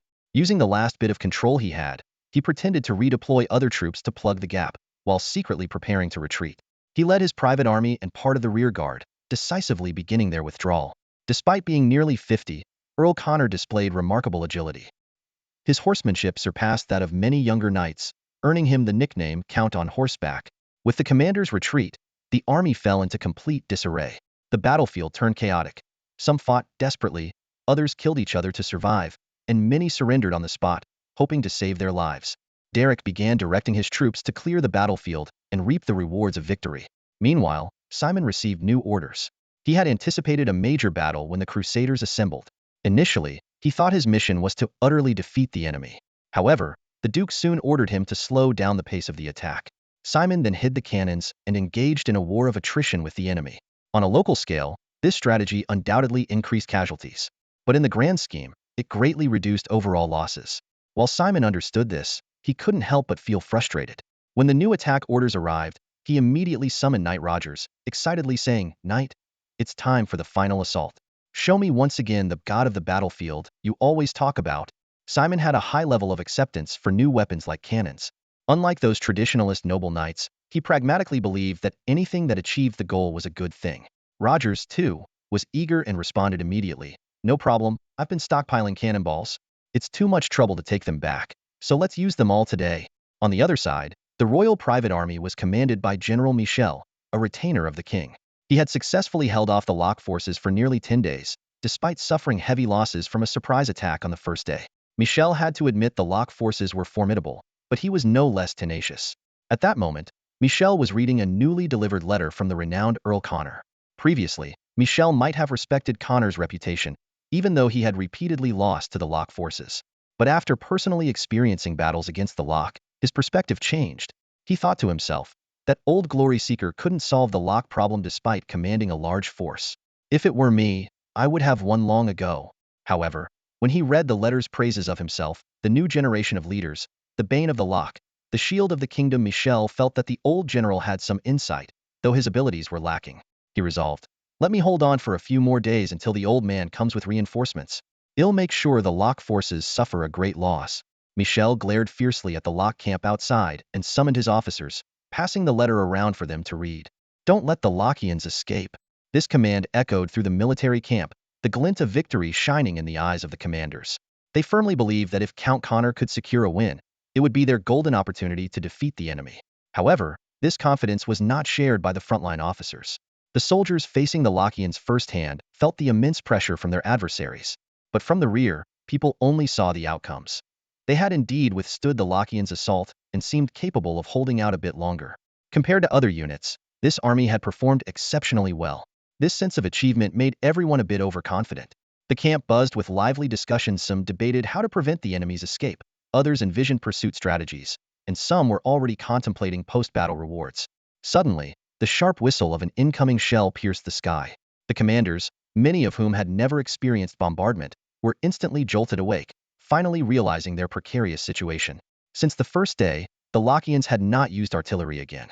Everyone, including General Michel, had dismissed that initial attack as a one-off tactic rather than a standard weapon. As the shell hit the ground, flames and shockwaves threw people into the air. General Michel stood nearby, witnessing a soldier being torn apart by the explosion, and saw an arm land at his feet. General Michel's face turned pale, not because of the gruesome sigh that was a seasoned commander, well acquainted with the battlefield's brutality. What truly terrified him was the prospect of failure. The thought of falling just before victory felt like a dagger to his heart.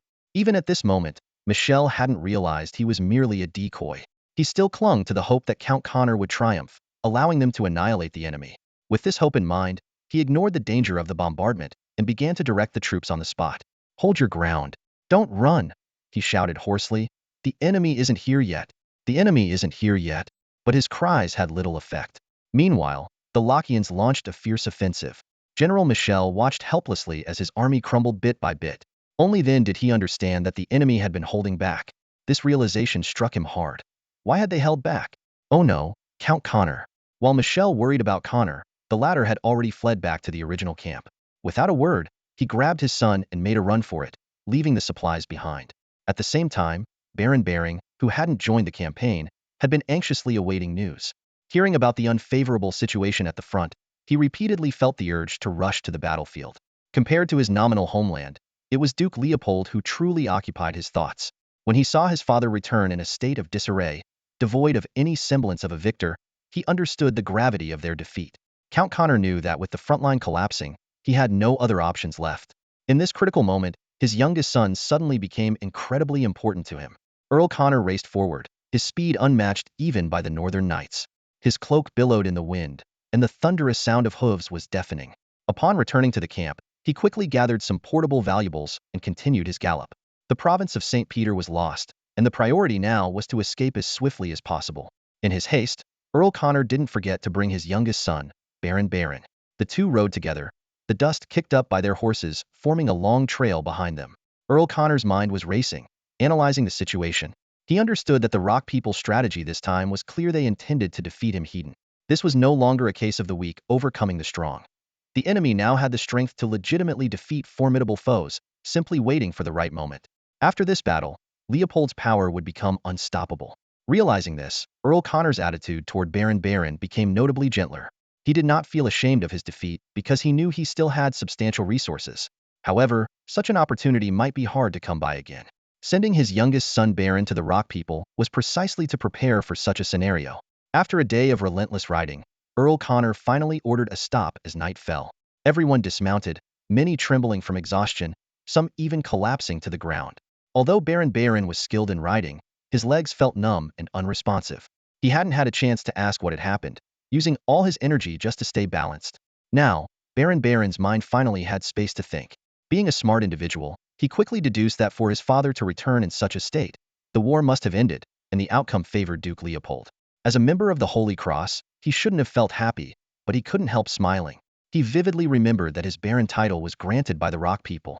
In the kingdom of the Holy Cross, he was merely an honorary Baron, ignored by everyone. In the kingdom of Rock, he was a genuine landed noble. This clearly indicated his allegiance. Despite his age, Earl Connor's stamina surpassed many younger men. After standing for a moment, he slowly sat down. Noticing the undisguised joy on his son's face, he patted the stone beside him and said, "Baron, come over here." Baron quickly restrained his smile, thinking it was foolish to be so happy when his father had just suffered a defeat. He obediently sat down. Like a dutiful student, Earl Connor sighed and said, "Go ahead and smile. I know you're happy. There's no need to hide it." Baron hastily explained, "Father, I didn't mean anything by it." "No matter," Earl Connor interrupted. "Your father has faced defeat before.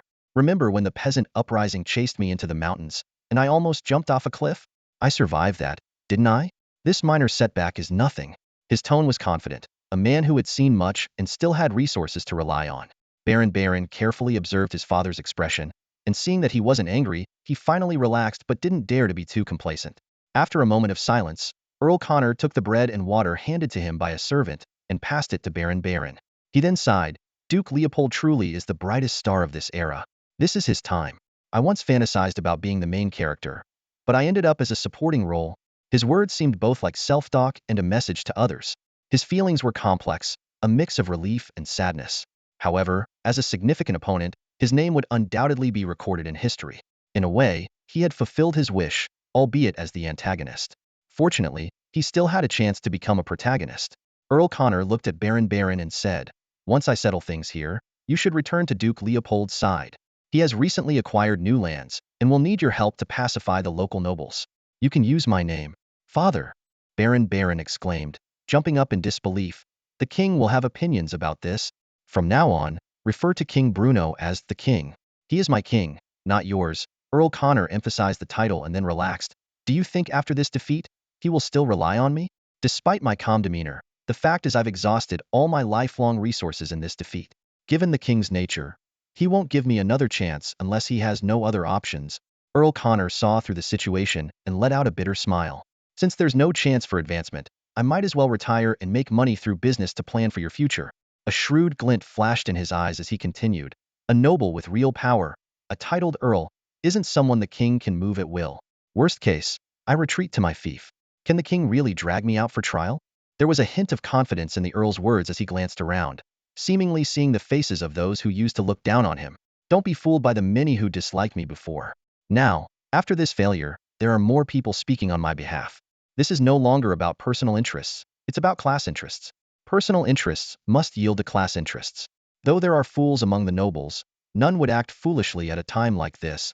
Baron listened to his father's analysis, a light of realization dawning in his eyes. He had never considered this perspective until Earl Connor explained it. However, he quickly realized that his father's words meant cutting off any future prospects. The entire family might find it difficult to advance, even if the chances were slim before. This realization pained Baron, and his gaze at his father was filled with complex emotions. Sensing his son's change in mood, Earl Connor patted his shoulder gently and comforted him. "Don't overthink it. Come back with me first. I need to inventory what we can use to negotiate with Duke Leopold and assess the situation before you set out again."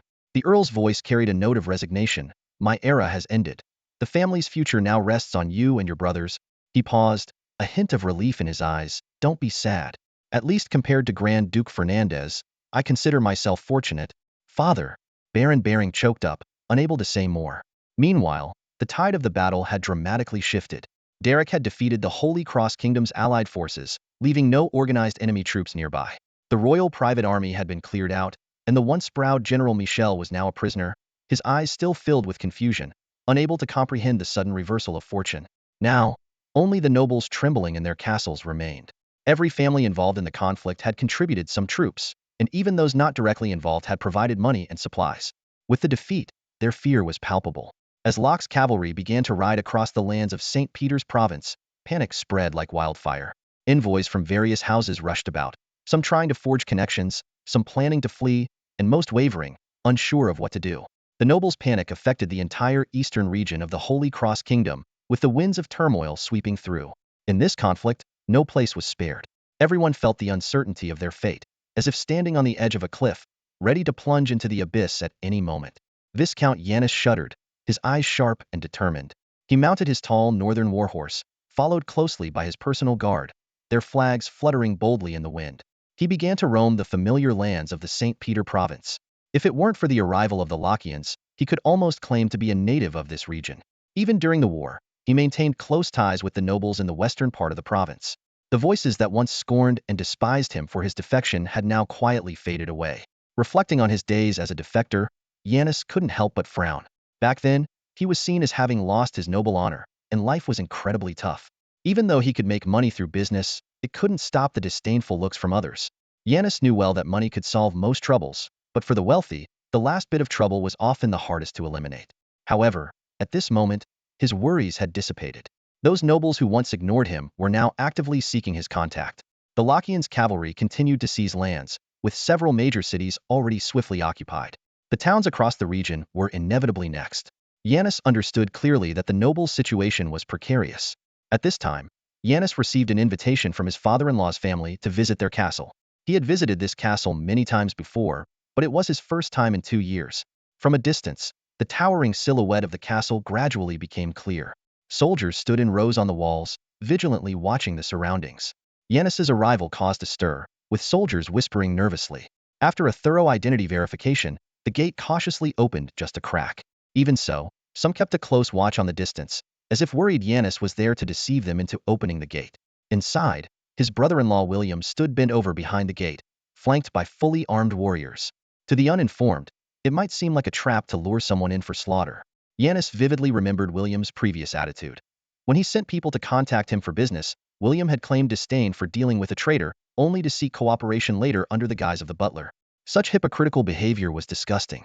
However, at this moment, William's face showed no trace of arrogance, replaced instead by a sycophantic smile, bending even lower than Yanis had once done. Yanis deliberately pointed at the soldiers behind the gate and asked, feigning confusion, "What's this for? Planning to kill me?" William's smile froze instantly. He first peeked outside the gate, then forced a smile and said, "Brother-in-law, how could that be? These are chaotic times. I'm just protecting myself." Protecting myself? Self-protection. Huh? Yanis exaggeratedly turned his head left and right, gesturing, "If the Duke really wanted to get you, one cannon shot would bring down your castle. How do you plan to protect yourself?" William's expression turned even more dour. Nobles were all on edge because the threat of cannons was overwhelming. This new invention was quickly accepted by the nobles of St. Peter province. Not that they had a choice, they had been thoroughly frightened. William was not among those stubbornly skeptical. In the past, holding the castle meant security, with stored grain enough to last for years, giving them confidence.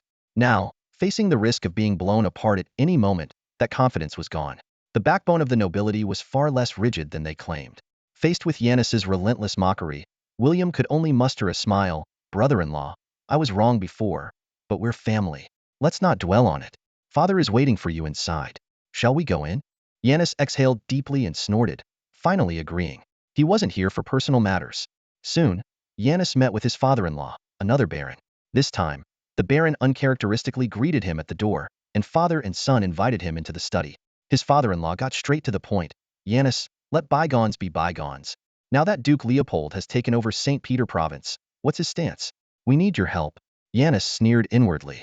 How could past grievances be so easily forgotten? Just words wouldn't make him relent. He replied calmly, "Father-in-law, I won't hold a grudge, but Duke Leopold is not easily fooled. Do you think I can help you through this crisis?" "What should we do then? Aren't you Duke Leopold's confidant?" his father-in-law asked urgently.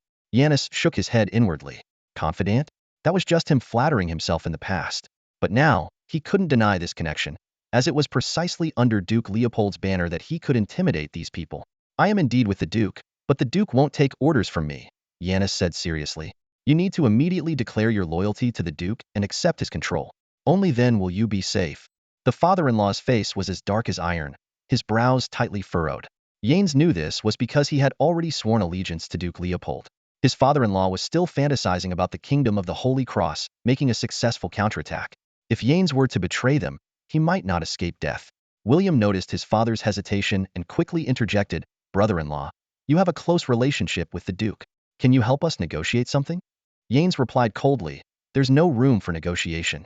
You must immediately pledge your loyalty to the Duke, or you can wait for General Simon to visit you personally." At the mention of Simon's name, both father and son shuddered. Since Leopold had taken over the province of St. Peter, they were well acquainted with the key figures under the Duke's command. General Simon was notorious, a ruthless butcher for whom hanging a few nobles was routine. Is there really no other way? The father and son looked at Yanes with pleading eyes. "No," Viscount Yanes said firmly. This resolute stance felt unfamiliar to the father and son. Seeing their indecision, Yanes couldn't help but be both amused and exasperated. "What are you still hoping for? Do you really think the Bruno family can make a comeback? While no one has pledged allegiance yet, make a bold move, and you might even reap some benefits." The father and son wavered at his words. Yanes seized the moment to offer them advice. "Announce your loyalty to the Duke immediately, then spread the word. Proactively reassure the common folk and fully cooperate with all of the Duke's actions. Doing so might even earn you some rewards." William hesitated. "But won't our reputation be completely ruined?" Yanes scoffed. "Reputation? When the cannons are pointed at you, you won't have anything left to protect. Look at the fate of Baron Harley. His reputation was intact. The Bruno family even posthumously named him a hero of the kingdom. But the Harley family line is now extinct. Do you want to follow in his footsteps? Should I request a heroic title for you from King Bruno?" Yanes' words hit the father and son like a bucket of cold water. He continued, "Do you think you still have a choice? Instead of being forced into a decision, take the initiative. I can put in a good word for you. The Duke, considering my influence, might allow your family to survive." These words finally swayed the father and son. William, moved, said, "Brother-in-law, I misjudged you. You really do have our best interests at heart." Yanes smiled faintly, masking his true intentions. After leaving the castle, Yanes quickly got into his carriage and began writing furiously. "To Duke Leopold, I have personally persuaded my father-in-law's family to contribute to your great cause. Though they were initially stubborn, after difficult negotiations, I fulfilled my task. Next, I plan to persuade." After finishing, he sealed the letter and handed it to his attendant. "Ride swiftly and deliver this to the Duke personally." Yanes thought to himself, "To outsiders, I can hide my merits and fame, but to the Duke, I must display my achievements openly." The surrender of the Beery family spread like wildfire throughout the entire province of St. Peter. As an established Viscount family, the Beery name was well known in the area. Not long ago, their son-in-law, Viscount Yanis, caused quite a stir by siding with the Lockians.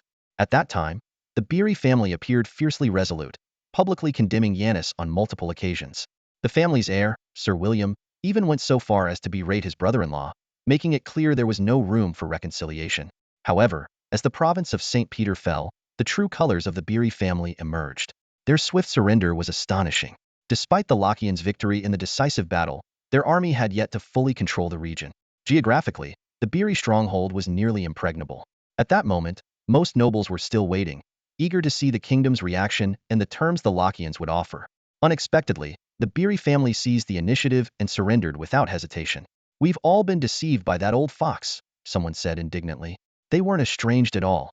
It was all a ruse between father-in-law and son-in-law. They're spineless, bringing shame to the nobility of St. Peter." Another noble lamented. "Had we known, we would have acted first. Now, they've reaped all the benefits." The Beery family's actions triggered a chain reaction.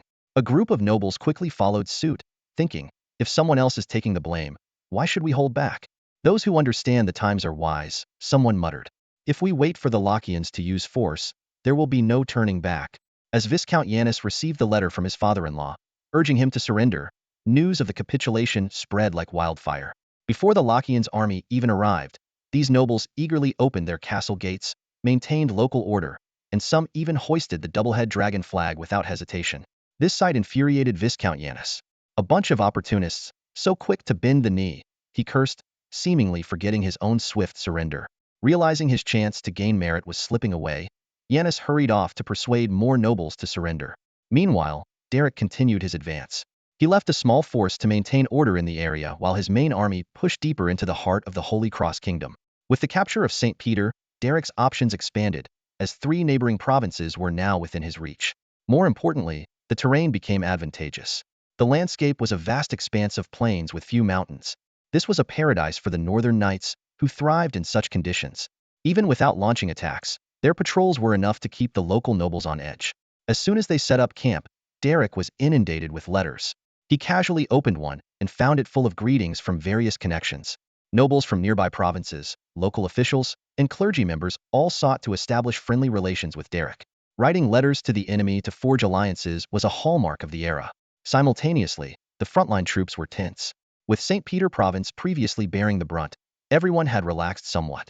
Now it was their turn, and the pressure was immense. They scrambled to curry favor with Duke Leopold while hastily amassing troops. The Holy Cross Kingdom had a deep foundation. Even during the United Kingdom period, it was the core of the southern three kingdoms with a strong religious presence. Despite internal issues making it sluggish in external actions, its massive size was an asset in times of crisis.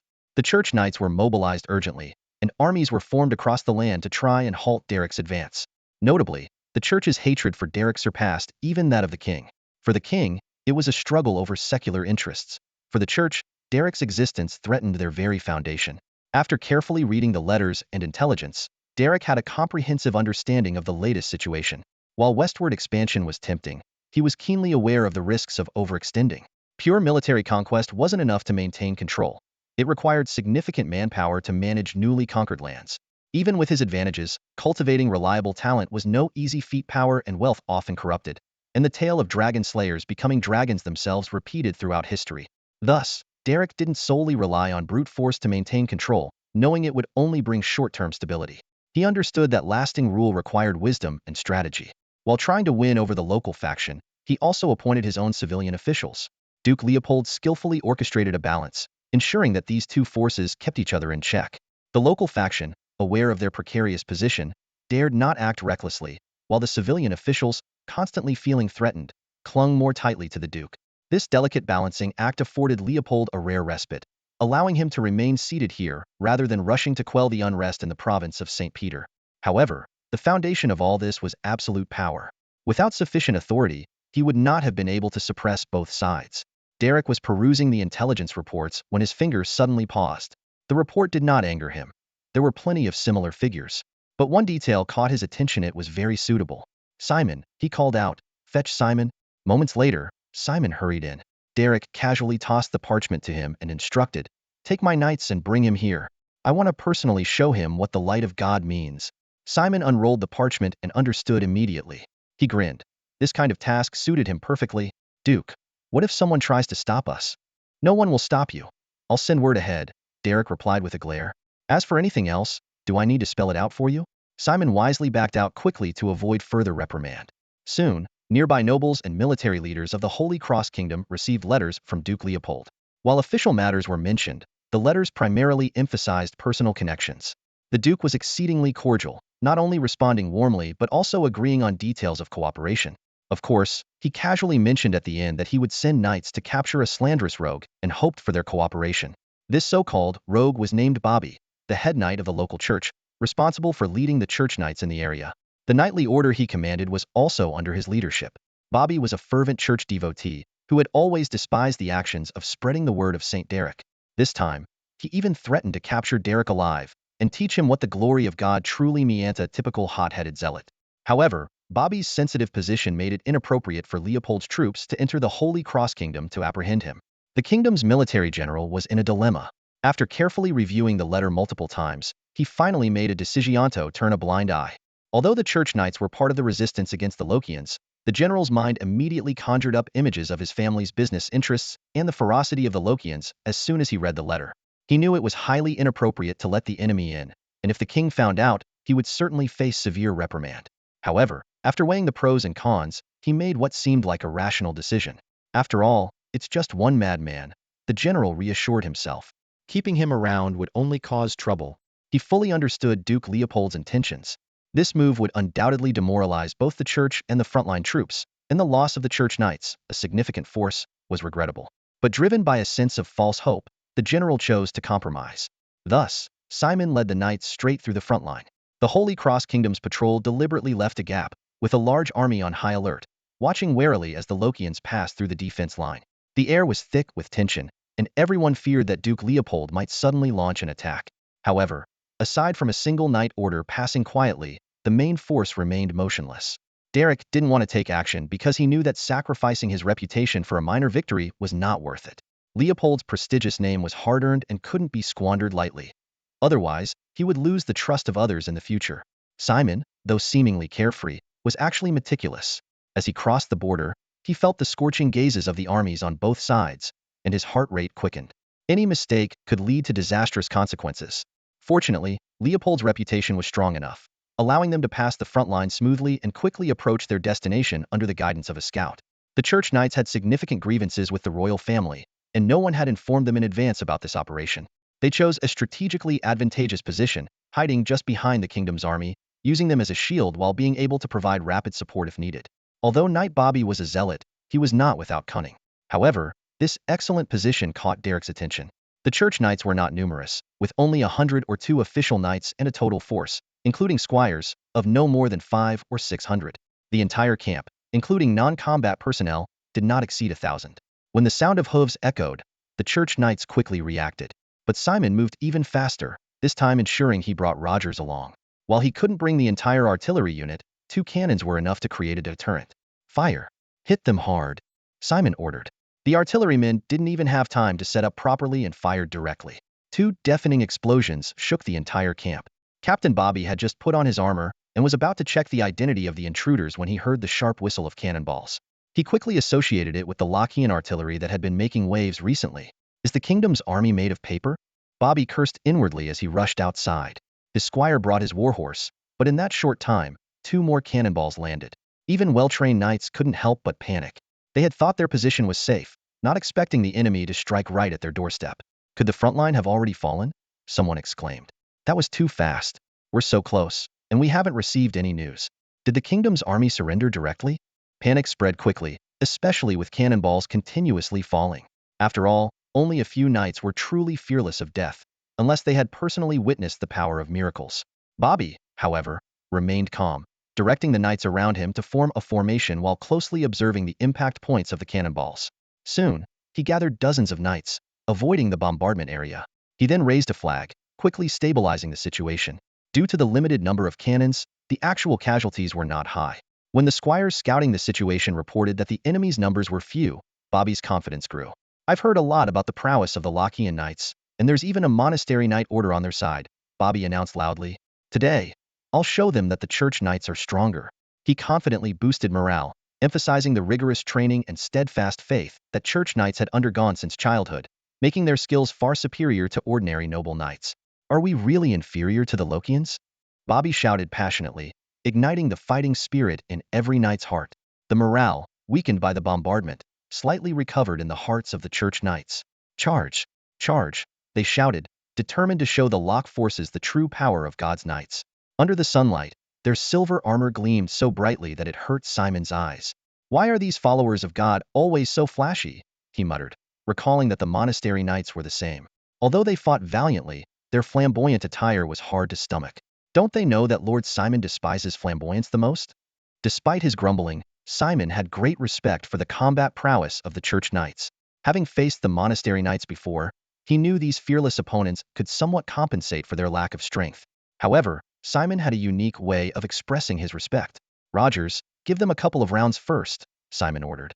If they're so fierce, they deserve the harshest welcome. Rogers, lacking any knightly spirit, eagerly set to work upon hearing the command. Hurry up, let's get off as many rounds as we can, Simon urged. At this moment, Bobby was leading the charge, but they hadn't yet reached full speed. According to their plan, they would only reach top speed in the final stage of the charge. However, before they could make their final sprint, the cannonballs were already whistling through the air. The sharp whistling was so close it hurt Bobby's eardrums. Remembering the devastating power of the cannonballs he had witnessed earlier, his heart sank. As expected, the explosions and ensuing heat waves caused chaos, knocking men and horses to the ground. Fortunately, as he was leading the charge, the cannonballs landed behind him, allowing him to escape unscathed. The seasoned artillerymen moved quickly, managing to fire another round before the charge was over. While the casualties were minimal, the morale took a significant hit, and, most critically, the formation was completely disrupted.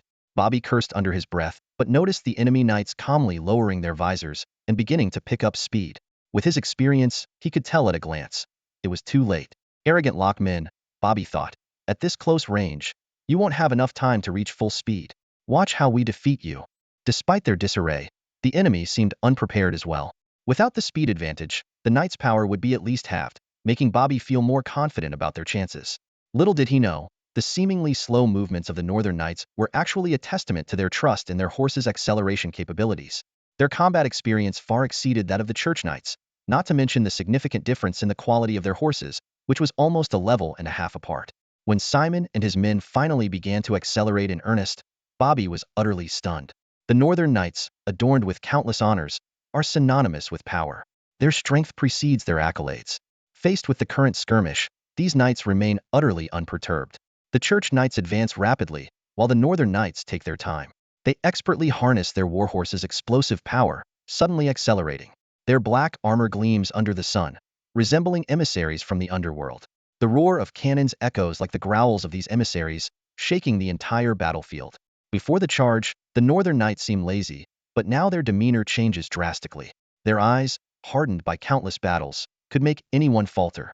Compared to their previous journey to Mergen Monastery, they are now even stronger. This is the pinnacle of the cold weapon era, the zenith of knightly power.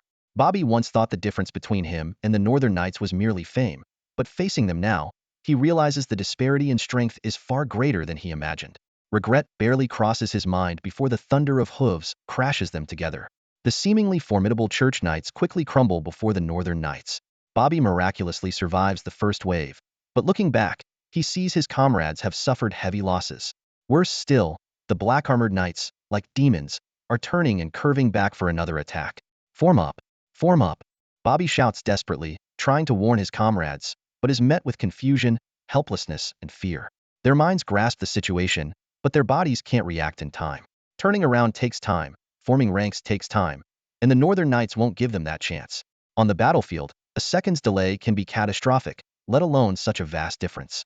The Northern Knights split into two waves, mercilessly charging in turns. The Church Knights, like helpless lambs, endure the onslaught, their cries echoing. Rogers watches with a mix of admiration and pity, but the Northern Knights' performance is indeed worthy of his respect. To the Northerners, these knights have become a cultural symbol deeply embedded in their lives.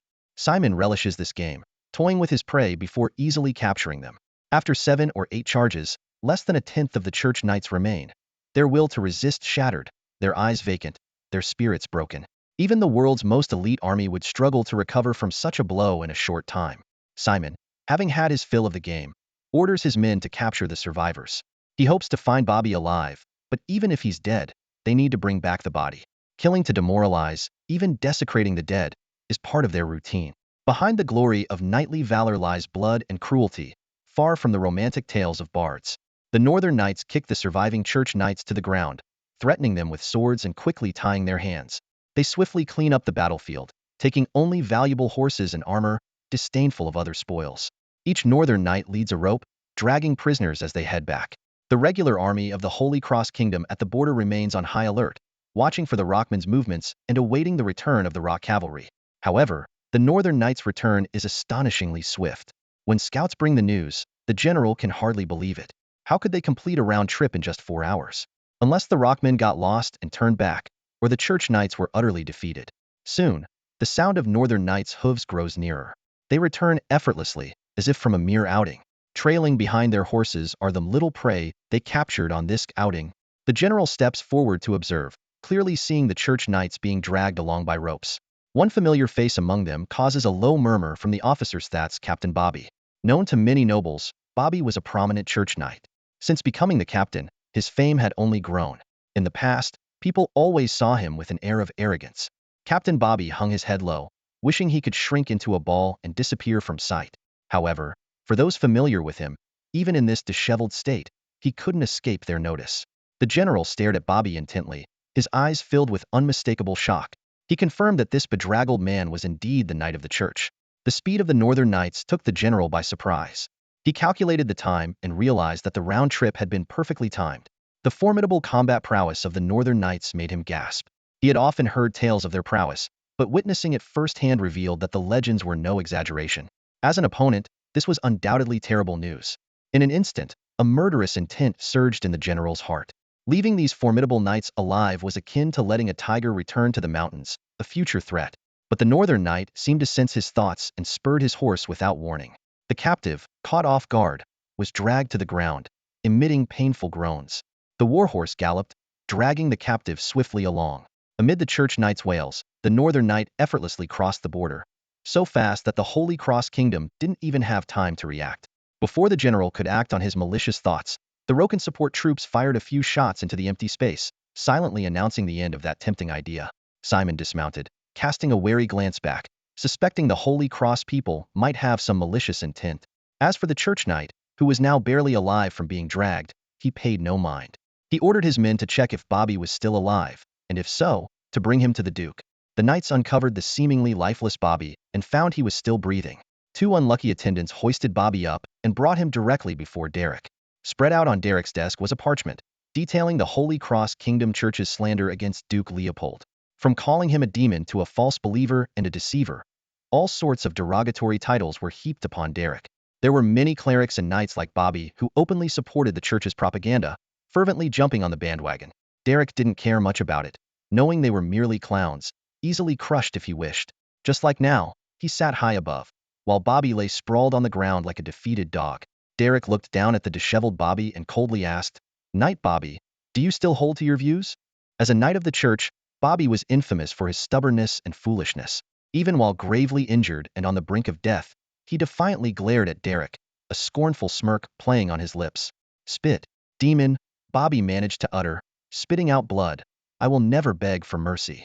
Kill me, and I will ascend to the Lord's kingdom, watching you fall into hell from above." Derek effortlessly sidestepped the spit, a cruel smile curling his mouth. "Good, I like a hard-headed man," he said. Turning to his squire, he whispered, "Hang them up. Let the church see the consequences of slandering me." The squire was about to move forward when a previously silent monastery knight stepped up, his eyes burning with a fierce fire. "Lord Derek, leave this sinner to us." Derek scrutinized these fanatical believers, calculating silently. These monastery knights would undoubtedly make excellent scapegoats. He nodded in agreement. "Fine, he's yours." The monastery knight bowed respectfully and then roughly grabbed Bobby. "Sinner, you will never reach the Lord's kingdom. You will only repent for your sins in hell." Bobby struggled to open his swollen eyes, the blood obscuring his vision. But the prominent cross on the knight's chest was glaringly clear. He suddenly erupted into a violent struggle, roaring hoarsely, "Hypocrites! You demons who steal the Lord's glory! I'll kill you all." The monastery knight remained unmoved, coldly responding, "No, you are the sinner deceived by demons. Lord Derek is the true representative of the Lord on earth." Two zealots, each unwavering in their beliefs, stood their ground.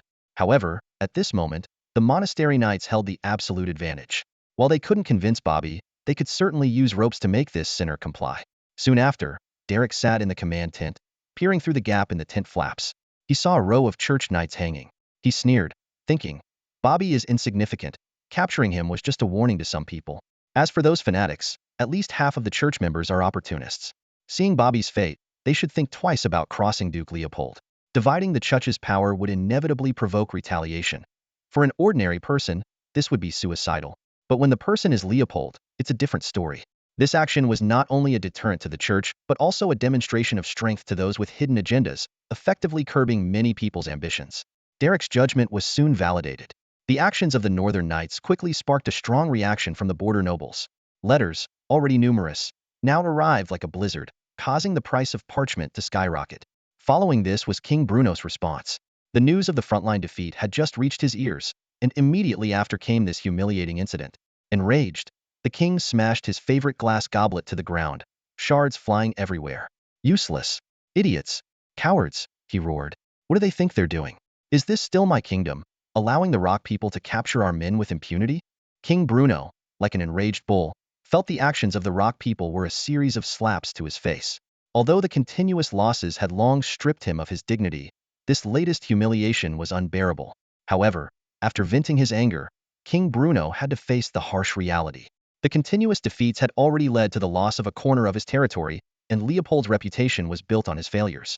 If this continued, that night could indeed overthrow the kingdom. Even the dullest mind would realize that the kingdom's current strength was insufficient to completely suppress the enemy. Calming down, King Bruno sat back on his throne with a grave expression. "I need to see the Pope," he ordered his attendant. "Tell him I am waiting here." He would not allow his family's legacy to be destroyed in his hands. The conflict with the church could be set aside for now. The immediate priority was to deal with Leopold, the greatest threat. Meanwhile, within the church, a fierce debate was taking place. The church's high officials had gathered, with many archbishops from various dioceses returning, along with the pope and the cardinal archbishops. If this conference room were to be attacked, the entire church would likely collapse. At this moment, these church leaders were locked in a heated argument. Holy war. We must launch a holy war, one archbishop shouted, slamming his fist on the table. Leopold and that traitor John Hadley must be punished. The head of the Inquisition roared in anger, his voice echoing through the conference room. Especially John Hadley. He is spreading heresy, distorting and desecrating the Lord. He must be punished. His eyes gleamed with fanaticism, making it clear this was no empty threat. Even in the era of the United Kingdom, the Inquisition was notorious for its fervor. If anyone was deemed to blaspheme against God, even a king, they dared to drag them into the dungeon for torture. The glory of the Lord cannot be stolen, one attendee echoed. I also support punishing these heretics.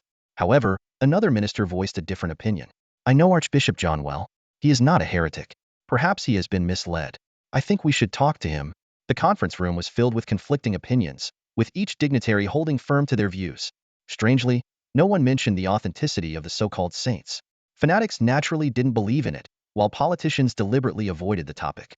After all, a living saint would have too great an impact on them. The Pope watched everything in silence, refraining from voicing his opinion for the moment. Once, he too had been a fervent believer in God. But after ascending to the papal throne and reading numerous secret documents, his faith began to waver. He realized that those called saints were all made so posthumously through the workings of the church. More disturbingly, none of the previous popes had ever been able to provide concrete evidence of God's existence. The Pope's thoughts drifted. If God truly existed, surely the church would have records. Yet, after scouring various documents, he found not a shred of definitive evidence. Instead, he discovered forgery and worldly sins. Although previous popes had found ample reasons to fabricate miraclesto, uphold the glory of God, could this truly be called faith? While the Pope was deep in thought, a cleric gently knocked on the conference room door. Your Holiness, the king invites you for a meeting. The Pope nodded expressionlessly. Inwardly, he mocked. So this is the so-called glory of God, even having to bow before royal authority. If God truly existed, who would dare interrupt the church meeting at such a time? The king should be a servant of God, not a master. He looked around, thinking that these people were not as perceptive as Leopold and Archbishop John. To them, God was nothing more than a doormat to be used at will. All right, the Pope announced, the meeting is adjourned for now. We will resume after I have seen the king. The glory of God cannot be desecrated. But right now, King Bruno is more anxious than we are. The Pope rose and left the noisy conference room. He was right. The church was not the most anxious. At worst, the church could accept Duke Leopold's reforms, but the conflict between King Bruno and that mysterious figure would be far from peaceful coexistence. The Pope's carriage slowly entered the inner courtyard of the royal palace, a rare honor that highlighted his status. However, as he walked towards the audience hall, his heart was filled with mixed emotions. In just a few steps, he would face King Bruno of the Holy Cross, Kingdom, a ruler attempting to subordinate divine authority to secular power. The Pope's thoughts drifted back to the great upheaval 30 years ago that changed everything. The fragmentation of the United Kingdom not only weakened the royal houses, but also caused the once mighty church to decline sharply. Now, as the highest leader of the church, he had to personally come to meet a secular monarch, a disparity that left him with complex feelings. In recent years, the Pope gradually realized that the war of division might have been a conspiracy carefully orchestrated by several royal houses. The three southern kingdoms still maintained their original structure, with their kings firmly in control. Only the church had significantly weakened. As the current Pope, he was determined to revive the church's glory and ensure that divine authority flourished under his leadership. With these thoughts, the Pope stood before King Bruno. The king's corpulent frame nearly overwhelmed the gem-encrusted throne, which silently proclaimed the majesty of royal power. Greetings, Your Holiness, King Bruno said, seated on his throne without any intention of rising. The Pope responded with a slight nod, Greetings, Your Majesty, and took a seat without hesitation. Despite the fact that royal power now overshadowed divine authority, he refused to show any sign of subservience. King Bruno got straight to the point. I deeply sympathize with the plight of Sir Bobby, though his face showed no trace of sorrow. Duke Leopold, the so-called saint, what is the church's stance on him? Do you expect us to be cannon fodder? The Pope's mind raced, but he responded with righteous firmness. Any saint must be certified by the church. If Duke Leopold wishes, he can come to the church for verification. We will not miss any true saint of the Lord. This was, of course, a prevarication. The Pope knew full well that every saint was a carefully crafted symbol by the church. If Duke Leopold dared to come, the church would certainly detain him. However, The times had changed, and the church and the king now had different interests. Anyone could guess that Duke Leopold would never risk coming for verification. King Bruno was clearly dissatisfied with this answer. He continued to stoke the fire. I heard that the monastery of Melgen has already recognized Duke Leopold as a saint, and former Archbishop John has been advocating for him. Leopold has publicly declared himself a saint multiple times. The king's intelligence network was evidently extensive. He listed all of Leopold's actions, particularly those that infringed upon divine authority. The Pope remained calm, having heard most of these things before. But he understood the king's intention. What did it matter if Duke Leopold was a saint? The greatest losses now lay with the royal power, and expecting the church to take the lead was pure fantasy. Facing the king's repeated provocations, the Pope continuously reiterated, "We will investigate. We will request Duke Leopold to come to the church for an explanation." Explain, my foot. King Bruno nearly cursed. This was far from the response he wanted. The old fox was impervious to both persuasion and force. Their conversation yielded no substantial progress. However, King Bruno could not ignore the threat posed by Leopold. The church could afford to bow and scrape, but could he really afford to yield his throne? On the return carriage, the Pope quietly pondered the recent developments. This was the biggest shift in 30 years and needed to be handled with caution. While royal power was passed through bloodlines, divine authority was not much different. Though his son might not inherit the papacy, he would certainly become a cardinal. The papacy was always held by those few sacred bloodlines. Therefore, he also needed to consider the issue of divine authority being encroached upon. Unlike the quarreling cardinals, the Pope preferred to act covertly. "It seems we need to send an investigative team to the front lines," he mused. Meanwhile, the Holy Cross Kingdom's military was in constant motion, with royal troops and the kingdom's regular army massing at the border. Fortunately, Derek personally led the forces at the front. Otherwise, the other side might have already launched an attack. Despite the looming threat of war, both sides maintained a degree of restraint. King Bruno, though seething with anger, was gripped by extreme fear due to consecutive failures. A few more losses, and he might indeed lose his throne. Derek didn't immediately launch a new offensive. Instead, he chose to consolidate his victory. He focused on expanding his army and territory in preparation for future conflicts. To him, the essence of war was to strengthen his power, not to fight for the sake of fighting. Nowadays, the Leopold family directly controls more than 2.5 provinces, with its actual influence extending to 4 or 5 provinces. Such power could easily be considered a duchy, and some have even begun to privately discuss whether Derek should be crowned king. Although Derek himself wasn't particularly concerned with titles, his subordinates were growing restless. While Derek was stationed at the front lines, capitalizing on his success to reclaim the St. Peter province, the northern provinces were rife with undercurrents. Verret quietly left the Mergen province and returned to the northern provinces. As the eldest son of the Chrono family, Verret's decision puzzled many. However, having fought alongside Derek in numerous campaigns and rising to a position close to the Duke of Leopold, his status had significantly changed. Baron Chrono was astonished to see his son suddenly appear at home. "Verret, what are you doing? Leaving the Mergen province without permission? If the Duke finds out, he'll surely punish you." The Baron's voice was filled with worry. Verret didn't return alone this time. He brought an entire battalion of 1,000 soldiers. This wasn't his private militia, but the regular army of the Duke of Leopold. Baron Chrono became even more anxious, fearing his son was about to make another unexpected move. However, Verret appeared calm and composed. The experiences of the past few years had given him insights far beyond his father's. "Father, do you think I could leave my post with an army without anyone noticing?" Baron Chrono breathed a sigh of relief. The Duke of Leopold knows? But Verret's next response sent his father's blood pressure soaring. The Duke, of course, had no idea.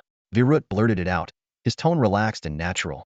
Yet, he knew deep down that his ability to lead the army away meant the Duke must have already been informed. It was a silent conversation. Verret's actions were the response to the Duke's inquiries. Now, the answer was becoming evident. There were things the Duke couldn't say outright, and as a subordinate, Verret understood this well. Between a ruler and his vassal, implicit understanding was often enough. However, the task at hand was far beyond what a mere 1,000-strong force could accomplish. Baron Chrono, upon hearing this, felt his blood pressure spike and nearly fainted. Lowering his voice, he roared, "What exactly are you planning?" Even in his own residence, he didn't dare raise his voice, fearing eavesdroppers. Unfazed, Verret casually replied, "Of course. Testing the waters." Even when facing his own father, he remained tight-lipped. He continued, "I'm visiting Baron Ferreira tomorrow. You'd best be prepared." Verret's return home held a deeper meaning. But some things couldn't be disclosed, even to his own father, lest the credit turn into blame. Though anxious, Baron Chrono was no fool. Hearing his son mention a visit to Baron Ferreira, a hint of understanding dawned on him. After all, if there were truly a dangerous plan, Virut wouldn't recklessly approach the Ferreira family, closely tied to Leopold. The father and son tactfully avoided the sensitive topic and turned to more casual conversation. The next day, Virut led his 1,000-strong force out quietly, all flags and insignia carefully tucked away. Yet this disguise was futile. Such an elite troop marching through the northern provinces was bound to draw attention. This was precisely Virut's intent, wanted the northern lords to be aware of his presence, without openly revealing his identity. Upon hearing the news, Baron Ferreira had just finished his preparations when Virut's visiting card arrived. As a trusted aide of Leopold, Baron Ferreira dared not delay and arranged an immediate meeting. Virut's mysterious behavior puzzled Baron Ferreira. Expecting important discussions, he was instead met with vague pleasantries and a gift, with Virut lingering the entire day and eventually staying over. Several times Baron Ferreira tried to inquire, but Virut skillfully diverted the conversation. Fortunately, the Ferreira family was now powerful enough that accommodating the troop was not a problem. That evening, Virut met two special guests, Lloyd and Wood. These former mountain dwellers had once lived by robbery, their lives full of hardship. If not for encountering Duke Leopold, their fates might never have changed. Now, the mountain wolf Lloyd was no longer obscure. If he wished, he could even obtain a noble title. Responding to Adrian's invitation, Lloyd hurried to the Ferreira estate to meet Baron Virut. Whether it was Adrian, the Duke's representative, the Ferreira family, or the rising northern star Virut, all were significant figures to Lloyd, and their common link was their close relationship with Duke Leopold. Virut's actions had deep implications. Without explicit orders from the Duke, he couldn't command Lloyd directly. He had to secure his cooperation through this method. Upon meeting, Lloyd greeted him proactively. Virut, not putting on airs, invited them to sit. He got straight to the point, asking, "How many men does the Duke have at the mountain camp?" This question involved confidential information. With the Duke's increasing stature, few knew about the secret mountain base. Technically, Virut shouldn't have known. Lloyd paused, thinking of Adrian, then honestly replied, "There are 500 soldiers and 100 craftsmen."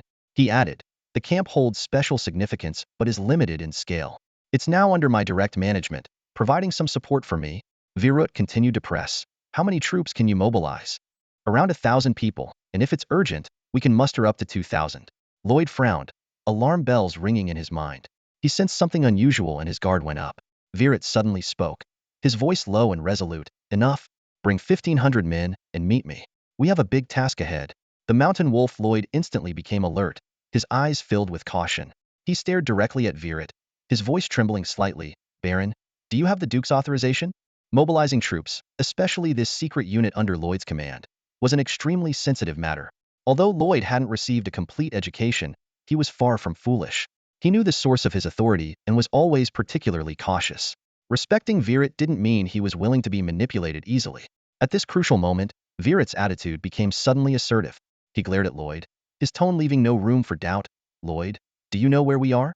"We're on the Ferrara family's territory, introduced by Baron Adrian, and I am acting as Duke Leopold's knight, requiring your cooperation. The Duke will not be involved in this. This is a private action, and we may even face punishment afterward. But I am the Duke's knight, do you understand?" Lloyd's heart churned, sensing the danger. He realized that trouble would follow regardless of his decision. Instinctively, he wanted to avoid it. "Can I ask what we are going to do?" Lloyd probed cautiously, feeling uneasy. The mountains bordered the Perez family's territory, and he couldn't help but wonder if they planned to raid Count Perez. Virut responded coldly, "Once you know the target, there's no backing out. Are you sure you want to hear it?" "Yes." Lloyd gritted his teeth and replied.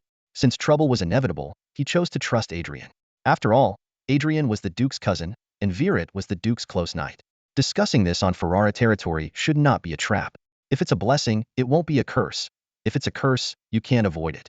Virut quickly mentioned a name, and Lloyd immediately recalled the person's background. He remembered everything about the Duke clearly. Though his limited political acumen couldn't grasp Virut's intentions, he was certain that this matter was undoubtedly significant. "Baron Virut, I will go back and gather my men immediately," Lloyd said urgently. "No," Virut interrupted, pointing to Wood. "Let him go back. You stay here." Lloyd was momentarily stunned, then realized this was a precautionary measure. He quickly nodded in agreement, thinking that such caution was indeed a good thing. In the aristocrat-dominated kingdom of Locke, being a bandit offered no future. Even with connections and backing, one could not escape this fate. Although Lloyd the Wolf was considered the most notorious bandit in the kingdom of Locke, he commanded only 1,000 or 2 men. They were effective in guerrilla warfare in the mountains, but a direct confrontation with regular troops would result in heavy casualties. This was even with the advantages many bandits had gained through skill enhancements. Without them, the situation would be even more dire. Upon returning to the mountains, Wood immediately halted all activities and gathered his men. Within just 2 days, a large number of bandits quietly removed their insignias and silently left the stronghold. Although Lloyd was known for his high-profile actions, he would never easily venture out to disturb the local areas, especially with Lady Tiona's family home nearby. Any misstep and the consequences would be dire. Besides, controlling this smuggling route was enough to sustain them. Due to Lloyd's usual caution, the surrounding nobles were unguarded against them. It wasn't until the large-scale movement of bandits that many nobles realized something was amiss. The Perez family was the first to get wind of it. As the local power, they had informants everywhere. As soon as Wood and his men settled with the Ferreira family, the Perez family had a general understanding of the situation. Young Viscount Perez was overseeing the family affairs, while the old Count Perez was far away in the St. Milion province. The Ferreira family's special status and their sudden mingling with Lloyd's men aroused his suspicion. Baron Cloya explained to his old friend, Viscount, the Ferreira family is not a threat. If there were any significant actions, it wouldn't be Baron Ferreira taking the lead. After several northern wars, Knight Cloya had been granted the title of Baron, but he was still a vassal of the Perez family. The young Viscount Perez remained silent, fully aware that Baron Cloya was right. The Ferreira family's strength was limited, and a few thousand men couldn't shake the Perez family's position. If there were any targeted actions, it would likely come from Duke Leopold's side. Moreover, his niece Tiona had already given birth to an heir for the Leopold family, and their relationship, though strained, wouldn't break down completely. The Viscount initially ordered a thorough investigation, but quickly changed his mind. Forget it. No need to investigate. Send someone directly to the Ferreira family to inquire. Given our relationship, a private investigation would be inappropriate. Direct inquiry is more appropriate. Meanwhile, Baron Ferreira stood atop his castle, watching the soldiers gathered outside. If he didn't know that Valu was his son's knight, he would be terrified. Derek didn't inform me beforehand. Could Valu be acting on his own? Baron Ferreira sensed something odd about Valut's actions, but quickly dismissed the thought. Impossible. Lloyd wouldn't follow Valut's orders without proper authority. With the military command divided, he believed his son wouldn't be foolish enough to let subordinates act independently. Despite often doubting if Derek's incredible achievements were truly his own, he understood that Derek's ability to carve out a promising path indicated he was no fool. At this moment, Baron Ferreira only wanted to understand Valut's true purpose. He couldn't have guessed that Valu was using his identity as a cover to force Lloyd into action. Lloyd and Derek's knight vassals belonged to different systems, and under normal circumstances, Valu had no authority to command Lloyd. To complete his mission, without obtaining a direct order from the Duke, he had no choice but to resort to this method to control Lloyd. Unaware that Baron Ferreira was watching him, Valu took command of Lloyd's men. Fortunately, Lloyd had trained his men in a military fashion, saving Valu a lot of trouble. To his surprise, the bandits were unexpectedly well-equipped and disciplined, making them a viable fighting force. Do not fly any flags. We move out, Valu ordered. He needed to act swiftly before the news spread. A force of 3,000 men set off for their destination. 2 days later, news of Valut's appearance in the northern province had spread, and young Viscount Perez was among those informed. However, the only information gained from inquiring with Baron Ferreira was this very news. In the past few days, Viscount Perez has been poring over maps, trying to deduce Valut's intentions. He noticed that the direction of the march was completely opposite to his own territory and instead headed towards the lands of the Jeffries family. Is Valut planning to attack the Jeffries family? The thought crossed his mind, but he quickly dismissed it. The Jeffries family's newly acquired territory is located at the junction of 3 provinces, originally a measure by the previous king to keep Duke Leopold in check. However, now this land is surrounded by Duke Leopold's forces. Forget about checks and balances. The Duke only needs to sneeze, and Count Jeffries would be worried that the cold air from his territory might have offended the Duke. If Valut really wanted to deal with Jeffries, he would have plenty of opportunities. What's more puzzling is that Valut has not shown himself or raised any banners throughout this campaign. Viscount Perez's finger moved back and forth across the map, but he could not find any clues. Valut was well aware that many eyes were on him, and surely even the Duke had gotten word. Yet, no one came to stop him, and the implication was clear. Not raising a banner or showing his face did not mean that others were unaware of his presence. Those who needed to know, knew. Those who didn't need to. As the Duke's trusted knight, Valut's every move was closely tied to the Duke. His actions alone were a signal. After a day of rest, Valut led his troops in a new direction. Just then, he received a letter from Baron Adrian. Upon opening it, he found only one line, written in handwriting that was not Adrian's. Give them a taste of their own medicine. Valut smiled knowingly. As a trusted confidant, it was his duty to handle such tasks. As the Duke's knight, this mission was meant for him. Looking at the castle in the distance, Villet, brimming with confidence, gave the order.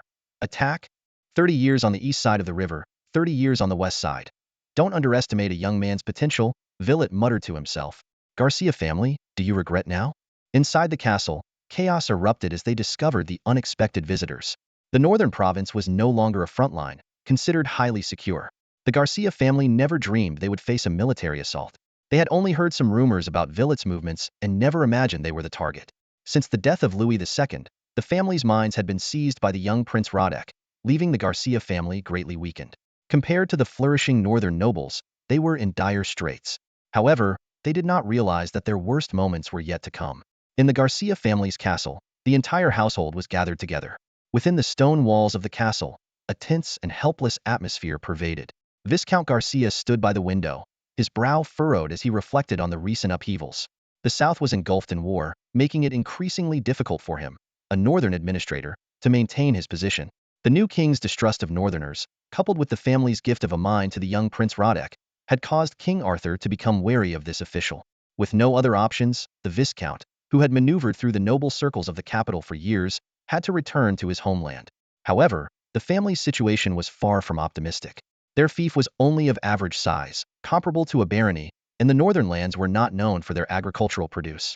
The most valuable mine had been taken away, and their southern enterprises had been destroyed by the war. The once illustrious Garcia family was now a shadow of its former glory. The Viscount forced himself to stay positive, reassuring himself that the war would eventually end, and with his remaining connections, he could rise again. As for offending Duke Leopold, he felt some regret, but did not think it would lead to immediate retribution. After all, the northern province was not currently embroiled in conflict, and the Duke was unlikely to openly attack a noble with a fief.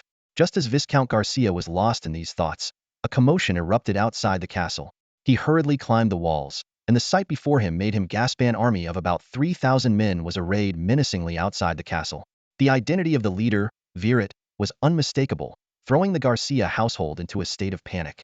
Sensing the impending collapse of morale, the Viscount, drawing on his experience as an administrator, quickly stabilized his troops. He loudly declared, "Do not panic. Their numbers are limited, and our castle is strong enough to hold until reinforcements arrive. I will immediately send for help from neighboring nobles and the kingdom's army. We will soon resolve this crisis." His words were not without merit. Once a call for aid was sent out, other nobles would not stand idly by. The Viscount had heard that Viret's regular troops were few and mostly consisted of bandits, but he had not expected to become their target. He couldn't help but mutter to himself, "Does Viret have a death wish?" However, if Viret knew the Viscount's thoughts, he would surely scoff. Turning to his lieutenant, he ordered, "Bring out our cannons." Although cannons were scarce in the province of Melgen, as a provincial leader, Viret had no trouble requisitioning them, especially with prior approval. The battalions swiftly deployed, and the artillerymen methodically set up their positions. To them, this small castle posed no real threat. They had trained with real castles before. Hearing that their counterparts on the front lines of the Holy Cross Kingdom had already tasted success, these artillery officers were eager to prove themselves. Lloyd had been silently following, wisely maintaining a neutral stance. Standing beside Viret, he neither participated nor opposed. It wasn't until the cannons were positioned that his curiosity got the better of him. "Are these the cannons?" Lloyd asked softly. Seeing that Lloyd had been cooperative in recent days, Viret patiently explained, "Yes, these are cannons. The Duke calls them the gods of the battlefield, and they truly live up to that name." Lloyd pressed on, "I heard the Duke used cannons to crush the Holy Cross soldiers, and rumors say they are like the thunderbolts of God. Are they really that powerful?" With a complex expression, Viret replied, "As much as I hate to admit it, it's true." As a knight from the north, he had to acknowledge this new weapon that challenged the traditional role of knights. At that moment, an artillery officer approached and reported, "General Viret, the cannons are ready." Viret gave a stern command, "Fire at a steady rate. Use all the cannonballs. Break down the castle gates within 2 days." Valu decisively ordered his 3,000-strong army to split into 2 groups. One was to guard the castle rigorously, while the other was to head straight for the Garcia family's villages and towns. He coldly emphasized, "Every member of the Garcia family is our target." From the high vantage point of the castle, Viscount Garcia and his family were curiously observing the cannon placements they had never seen before. Rumors among the common folk fell far short of conveying the power of these enormous weapons. Suddenly, they noticed the army splitting into 2 parts, clearly advancing towards their family's territory. Harvey finally seized the moment to blurt out, "How foolish! Splitting their forces with so few men. Do they really think our castle is made of paper? Father, brother, we're definitely safe this time." His words carried a hint of smugness, as if trying to regain some semblance of pride. After all, it was his offense against Duke Leopold that had caused this disaster, leading directly to the family's decline. The once high-spirited son of the Viscount was now nearly broken under the immense pressure and setbacks. "Shut up," Viscount Garcia roared in fury. "Our family has fallen to this state because of you, you worthless son. And you still have the nerve to shout." Harvey immediately wilted, lowering his head in shame. At that moment, a sharp whistling sound caught everyone's attention. A sudden sense of foreboding washed over the Viscount. Boom! A deafening explosion confirmed his worst fears. A cannonball landed precisely on the battlements, creating a small crater. Shards of stone and a blast of fire instantly toppled two unfortunate guards. Before they could recover from the shock, more cannonballs rained down. Some struck the outer walls, others fell into the inner courtyard, and some hit the rooftops and fortifications. The relentless explosions turned the entire castle into a hell of thunder and fire. The artillerymen fired in a strict sequence, ensuring continuous bombardment while allowing the cannons to cool sufficiently. The Garcia family was caught completely off guard by the sudden assault. Fortunately, the family's warriors reacted swiftly, dragging the Viscount and his sons into a sturdy inner chamber. Had it not been for their quick actions, a single cannonball might have wiped out the entire family. Through his binoculars, Valou carefully observed the effects of the bombardment. He noted the scattered impact points. The castle, though solidly built, was clearly not designed to withstand artillery fire. Despite this, he realized that it would still take some time to completely destroy the fortress. Lowering his binoculars, Valou issued another order: continue the bombardment. Keep a close watch on the Garcia family. Make sure no one escapes. His voice was calm and resolute, clearly prepared for a prolonged siege. Shells are expensive, and the cost of artillery is not low either. However, for the Leopold family, the high price of these advanced weapons was never a concern. The immense profits from maritime trade were enough to support their extravagance. Derek even found that spending money was more challenging than earning it. This lavish habit also influenced his close knight, Virat. On the battlefield, the smell of cannon smoke was pungent, but Virat had grown accustomed to it, even finding it oddly aromatic. The thrill of suppressing the enemy excited him far more than the thought of sacrifice. The Garcia family did not give up resistance easily. Over the years, their connections allowed Viscount Garcia to acquire some defensive weapons, including several large ballistae produced by the Leopold family. These weapons, more often used for decoration, finally found their purpose. However, against the long-range attacks of the cannons, the ballistae were powerless. A few probing shots not only failed to cause any damage, but also drew the attention of the artillery. The officers quickly mobilized a set of cannons, aiming precisely. 3 rounds of rapid fire. Adjust. Another 3 rounds of rapid fire. Within 10 minutes, the ballistae were reduced to splinters under the fierce bombardment. The last of the Garcia family's resistance was thus obliterated. Virat had expected the enemy to launch a desperate counterattack, but the Garcia family, perhaps competent as politicians, were far from adequate as soldiers. Abandoning the traditions of the Northern Knights, they had lost their courage to fight. The cannons roared all day long. By the next day, one side of the castle had collapsed. In the middle of the night, the Garcia family attempted to flee but were driven back. In their despair, they launched a hasty counterattack, but the artillery quickly adjusted their aim, and a few flat shots crushed the enemy forces. A large number of sword-wielding soldiers swarmed into the castle. The once majestic noble fortress was now battered and bruised, with fallen walls and corpses intermingled. The air was thick with the acrid smell of gunpowder. Virat stepped over the rubble and entered the place he had long heard about. As the only castle that had refused Duke Leopold, it was indeed unique. A large hole had been blasted into the ceiling of the spacious conference room, allowing sunlight to pour through. The soldiers had cleared the rubble from the floor, but the dust on the chairs remained thick. Unbothered, Virat sat down directly. Members of the Garcia family, including the Viscount, were forced to kneel on the ground. "Virat, it really is you. Let me go." Viscount Garcia struggled to maintain his composure. "Murdering a noble is a serious crime. You and those behind you cannot afford the consequences." Having served several terms as a governor, his insight was indeed extraordinary. Virat had no fondness for the Garcia family. Recalling how his own family had been mocked as country nobles and northern barbarians, a complex emotion surged within him. "Viscount Garcia, I've always wanted to ask you something," Virat sneered. "Why abandon a good sword to lick the king's boots?" These were the very words once used to mock the Garcia family. A look of anger finally appeared on Viscount Garcia's face, but Virat had lost interest in continuing the conversation. "Forget it. It's pointless. Today, your whole family will be sent on their way together. Viscount Garcia's eyes widened in shock, and the family members beside him were already terrified, some even losing control of their bladders. Baron Viret, I was wrong. Viscount Garcia hastily pleaded for mercy. I am willing to confess to Duke Leopold. I can offer 10,000 gold coins and serve you. My connections can be very useful. Faced with the threat of death, not everyone can maintain their dignity. Viscount Garcia chose to bow his head, but it was all too late. Naive.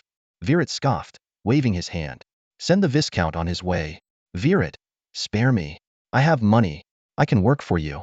Viscount Garcia's voice echoed through the empty castle hall. He knelt on the ground, his hands trembling as he raised them above his head, eyes filled with terror. Viret gazed coldly at the once arrogant noble, the tip of his sword pointed directly at Garcia's throat. Seeing that his pleas were in vain, Garcia's fear turned to rage. You will die a miserable death. The nobles won't let you get away with this.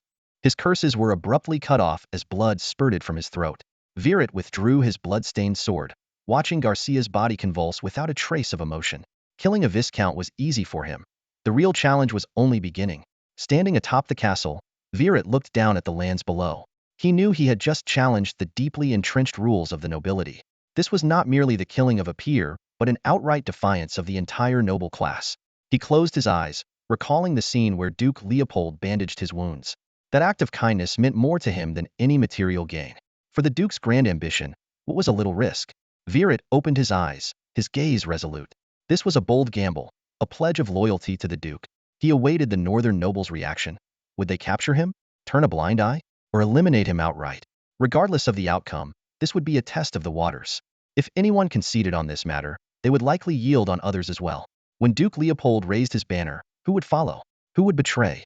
Viret knew the days ahead would be perilous. But without risk, where was the glory? He gently caressed the hilt of his sword, a slight smile playing on his lips. For the Duke, for that act of kindness, what was a little danger? The whereabouts of Viret were no secret to a select few nobles, but the majority were completely unaware. When Viscount Garcia's pleas for help were sent out like a flurry of snowflakes to the surrounding nobility, the recipient's initial reaction was one of disdain. Baron Viret, under the orders of Duke Leopold, is trying to kill you? Ridiculous, they scoffed. The Duke is such a distinguished figure, and who do you think you are? However, the news of bandits attacking a noble's castle quickly spread and could no longer be concealed. Even though they harbored no fondness for Viscount Garcia, the nobles, bound by their class, could not stand by while a bandit killed one of their own.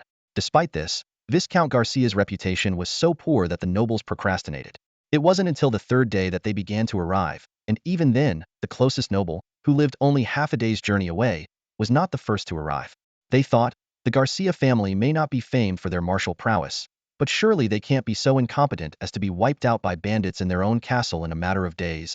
With a hint of schadenfreude, hoping the Garcia family would suffer more losses, they delayed their arrival until the third day. But the scene that greeted them was shocking. Garcia's castle was in ruins, and the bodies of his family hung high like macabre banners. The first Baron to arrive knew Viscount Garcia's family. He counted the bodies and was horrified to find that none had been spared. Retreat. Fall back, he shouted. Whoever did this is beyond our capability to handle. If we are to avenge the Garcia family, we must rally the surrounding nobles. He then swiftly pinned letters, sending them out in a flurry. This time, the nobles responded with unprecedented speed. Within half a day, 3 barons and 7 knights had arrived. By the 4th day, even the Perez family had sent representatives, and the local garrison had rushed to the scene. How long had it been since something like this had happened? Killing an entire viscount's family in the northern province was tantamount to a slap in the face to the northern nobility. Even though Viscount Garcia had poor relations with them, such an act was intolerable. Emboldened by their numbers, the nobles finally mustered the courage to investigate. However, they sensed something was amiss. The culprit was too calm, simply waiting there. Shouldn't they have fled long ago? Could it really have been Duke Leopold? The feud between the Garcia family and the Duke was well known among the northern nobles. But even with their differences, would the Duke really go so far as to kill them? When the messenger, trembling with fear, finally met Viret, the latter was already growing impatient. Viscount Garcia's reputation is truly abysmal for you all to delay so long, he said coldly. Baron Viret? The messenger exclaimed. He had seen Viret multiple times before. The circle of northern nobles was small, with only about 100 families. It was hard not to know each other. Now he was bewildered, faced with a situation he least wanted to see. Gritting his teeth, he made a decision. Baron Viret, you should leave immediately. I can pretend I didn't see you. The knight's reasons were complex. His family had benefited from several wars, gaining a village as a fief. They earned hundreds of gold coins annually through trade with the Leopold family. And most importantly, he feared the serious repercussions and potential internal conflict in the north. All these reasons made him instinctively want to shield Duke Leopold from this matter. As for who would take the fall, he glanced menacingly at the onlookers, including Royd. If the rumors were true, there were bound to be Royd's bandits among the troops. Whether the bandit leader was present or not, it wouldn't matter if he took the blame. Royd shuddered, sensing the dangerous intent in the knight's gaze. The situation had suddenly lost its appeal. Virat, however, found the knight's reaction both amusing and frustrating. "Knight," he said, "this is not something you can handle. Wait until everyone is here, and then we can discuss this together." "Baron, even if I can't handle it, I must try," the knight insisted. "Do you not understand the gravity of the situation?" "Enough," Virat interrupted. "I'll remember this favor. Just report truthfully that you saw me here. Trust me." Valu used every argument he could muster and finally persuaded the knight to return. As they parted ways, the knight still had doubts and wanted to confirm Valu's words once more. This initial success was a promising start for Valu. He was in high spirits, for although the knight's reaction was just one example, it was enough to prove the duke's influence. He thought to himself that great things could be expected. Sure enough, when the knight reported back, the noble coalition was silent for a moment before erupting in disbelief and strong denial. "Impossible. How could this possibly involve Duke Leopold?" "Absolutely impossible," exclaimed one baron, clutching a stack of unredeemed customs duty slips from Degenport. "This must be Valu acting on his own. Deceiving the duke?" Another baron immediately chimed in. "Exactly. My son-in-law is a knight under Duke Leopold and has a bright future ahead. Valu must give us an explanation, or he should get out. We can pretend nothing happened." Nearby, a baron with a hostile attitude began cursing Valu. Though he didn't have a knight for a son-in-law, he had been promoted during the first war against the barbarians thanks to the duke's favor. Looking around, it was clear that all the knights and barons present had deep ties to the Leopold family.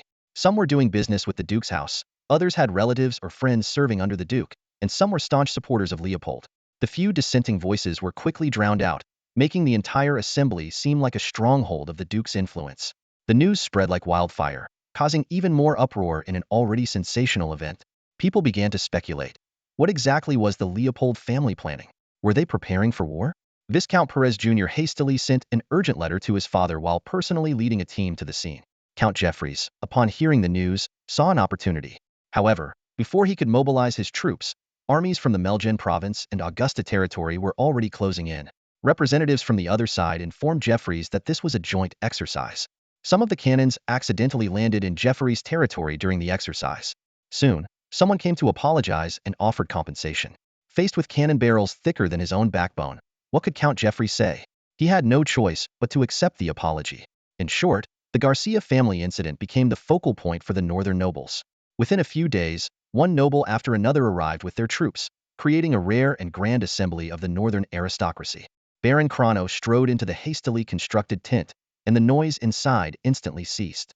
All eyes turned to him with a strange, uneasy look. Ignoring the peculiar stares, he raised his voice and declared, "This matter has nothing to do with the Chrono family. I will follow everyone's decision. Valu is the heir to the Chrono family, but this issue really has little to do with him." Despite his outward attempt to distance himself, Baron Chrono knew his son's character well. This matter was far from simple. Everyone present could sense a massive vortex forming, threatening to engulf anyone who made a wrong move and tear them apart. Silence enveloped the tent, as if each person was plotting their next move. Viscount Palmer huddled in a corner, trying to avoid attention. His rise from a merchant baron to a landholding baron, and then to a viscount, had taken many families' generations to achieve. This was all thanks to his 3 beautiful daughters. However, while he wished to stay low profile, others were not willing to let him off easily. Suddenly, a voice broke the silence. "Viscount Palmer, do you have any news?" Palmer glared at the speaker, realizing their ulterior motive. Suppressing his anger, he replied, "I have none. Like Baron Chrono, I will abide by everyone's decision." The person then turned their gaze to another prominent figure. "Viscount Perez, what do you think?" Viscount Perez, seated in the center, couldn't avoid the question. He knew he represented the Perez family and had to tread carefully. After a moment of contemplation, he said, "Send someone to talk to Baron Valu. We need to understand the reason." Deep down, Viscount Perez wanted to punish Valu directly, but his position required caution. Moreover, in the current situation, the Perez family couldn't afford to provoke the Leopold family. After some discussion, they decided to send someone to negotiate with Valu, hoping to find a perfect excuse to cover up the matter. As for the Garcia family, they planned to disguise it as a bandit attack and find scapegoats to take the blame. Before they could decide who to send, the tent flap was lifted again. A guard, with a surprised expression, announced, "My lords, Baron Valu is here." A few minutes later, Baron Valu sat confidently in the center, surrounded by seated and standing nobles. His brazen demeanor caught everyone off guard. Viscount Perez, seeing no one else speaking, cleared his throat to break the silence. Ahem, Baron Valu, do you have any explanation for the crimes you've committed? Everyone glanced at Valu, hoping he would defend himself. However, Valu appeared oblivious to their signals and boldly admitted, "Yes, I eliminated the Garcia family." Viscount Perez tried to give him an out. "Have you thought this through?" Without hesitation, Valu replied, "No need to think. The Garcia family deserved to die, so I killed them on behalf of the Duke." He flashed a sinister smile, showing his white teeth. Does anyone think the Garcia family didn't deserve to die? This question plunged the room into deep thought. Offending Duke Leopold was enough to be fatal, but did that alone warrant death? Wasn't that more tyrannical than the king? Some sensed something more at play. Many wore conflicted expressions, their long-held beliefs telling them Valu was wrong, but reason warning them against opposing him now. A few steadfast individuals believed the Garcia family didn't deserve death and that noble privileges shouldn't be violated. They feared that if this was let go, they might face the same fate if they ever crossed Duke Leopold. Valu silently noted these dissenters. Subsequently, a few expressed support, while others opposed, mostly diehard supporters of Duke Leopold. Valu disregarded these minority opinions, focusing his gaze on Viscount Perez. "What do you think?" Viscount Perez had already sensed something unusual. Valu was no fool. His actions had deeper implications. But one thing was clear: Duke Leopold must remain unscathed. Perez knew that rules only applied to the weak and could never constrain the strong. To put it bluntly, even if Duke Leopold was wrong, who would dare correct him? They'd likely be eliminated before stepping out the door. Gritting his teeth, he decided to support Virit, regardless of any ulterior motives the Baron might have. This matter had nothing to do with Duke Leopold, and any action against Baron Virit would require the Duke's consent. This was already a concession. A slight smile played on Virit's lips, a glint of triumph in his eyes. As expected, they had compromised. He glanced at the few dissenters, who promptly fell silent and said no more. As night fell, Virit secretly met again with the nobles who had supported the Duke earlier in the day. In the dilapidated castle of the Garcia family, flickering candlelight illuminated the somber faces. The visiting nobles slipped quietly into the hall, the air heavy with tension. Viscount Perez was also present.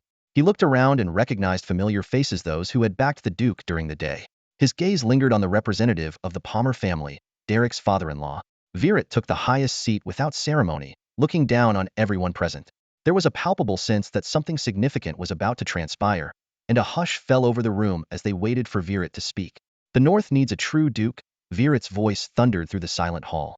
He went on to list Duke Leopold's achievements, battling invaders and thwarting the schemes of the Cross Knights, reclaiming lost territories and restoring ancestral honor, opening trade routes and securing wealth, and most recently, defeating the Cross Knights and capturing St. Peter Province. Virit's tone grew somber. The Southern Rebellion, the unjust ascension of the Crown Prince. Disaster after disaster, the people are suffering. The 4 northern provinces must declare independence. His words landed like a bombshell, leaving everyone in shock. Viscount Perez nearly jumped from his seat, restrained only by Baron Cloya beside him. "Viscount, keep calm. We're on their turf," Baron Cloya whispered. But Perez was far from calm. His mind was in turmoil. They were planning to establish a Grand Duchy in the north.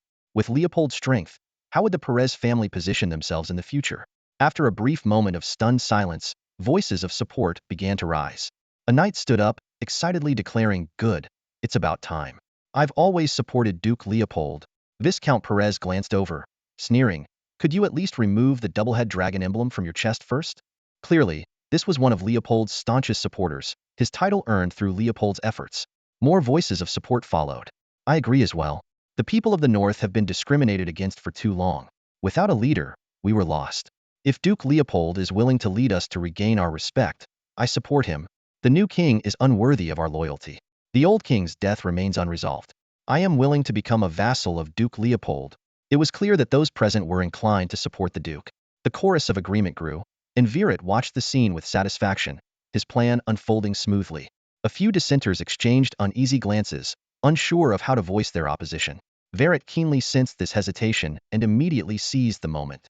He looked around the room and said in a loud, commanding voice, "Everyone here has my approval. The Duke is unwilling to betray the kingdom of Locke, so we must take the initiative. The Northerners have shed enough blood for the kingdom. Now it's our turn to stand up." His words were highly provocative. As a Northern noble himself, Verret understood their sentiments well. At that moment, everyone realized that the Garcia family was a test of first filter to eliminate those who were not aligned, leaving behind only the Duke's staunch supporters. Even if someone disagreed with the establishment of the Northern Duchy, they wouldn't oppose it vehemently. Verret's speech silenced those who had initially wanted to object.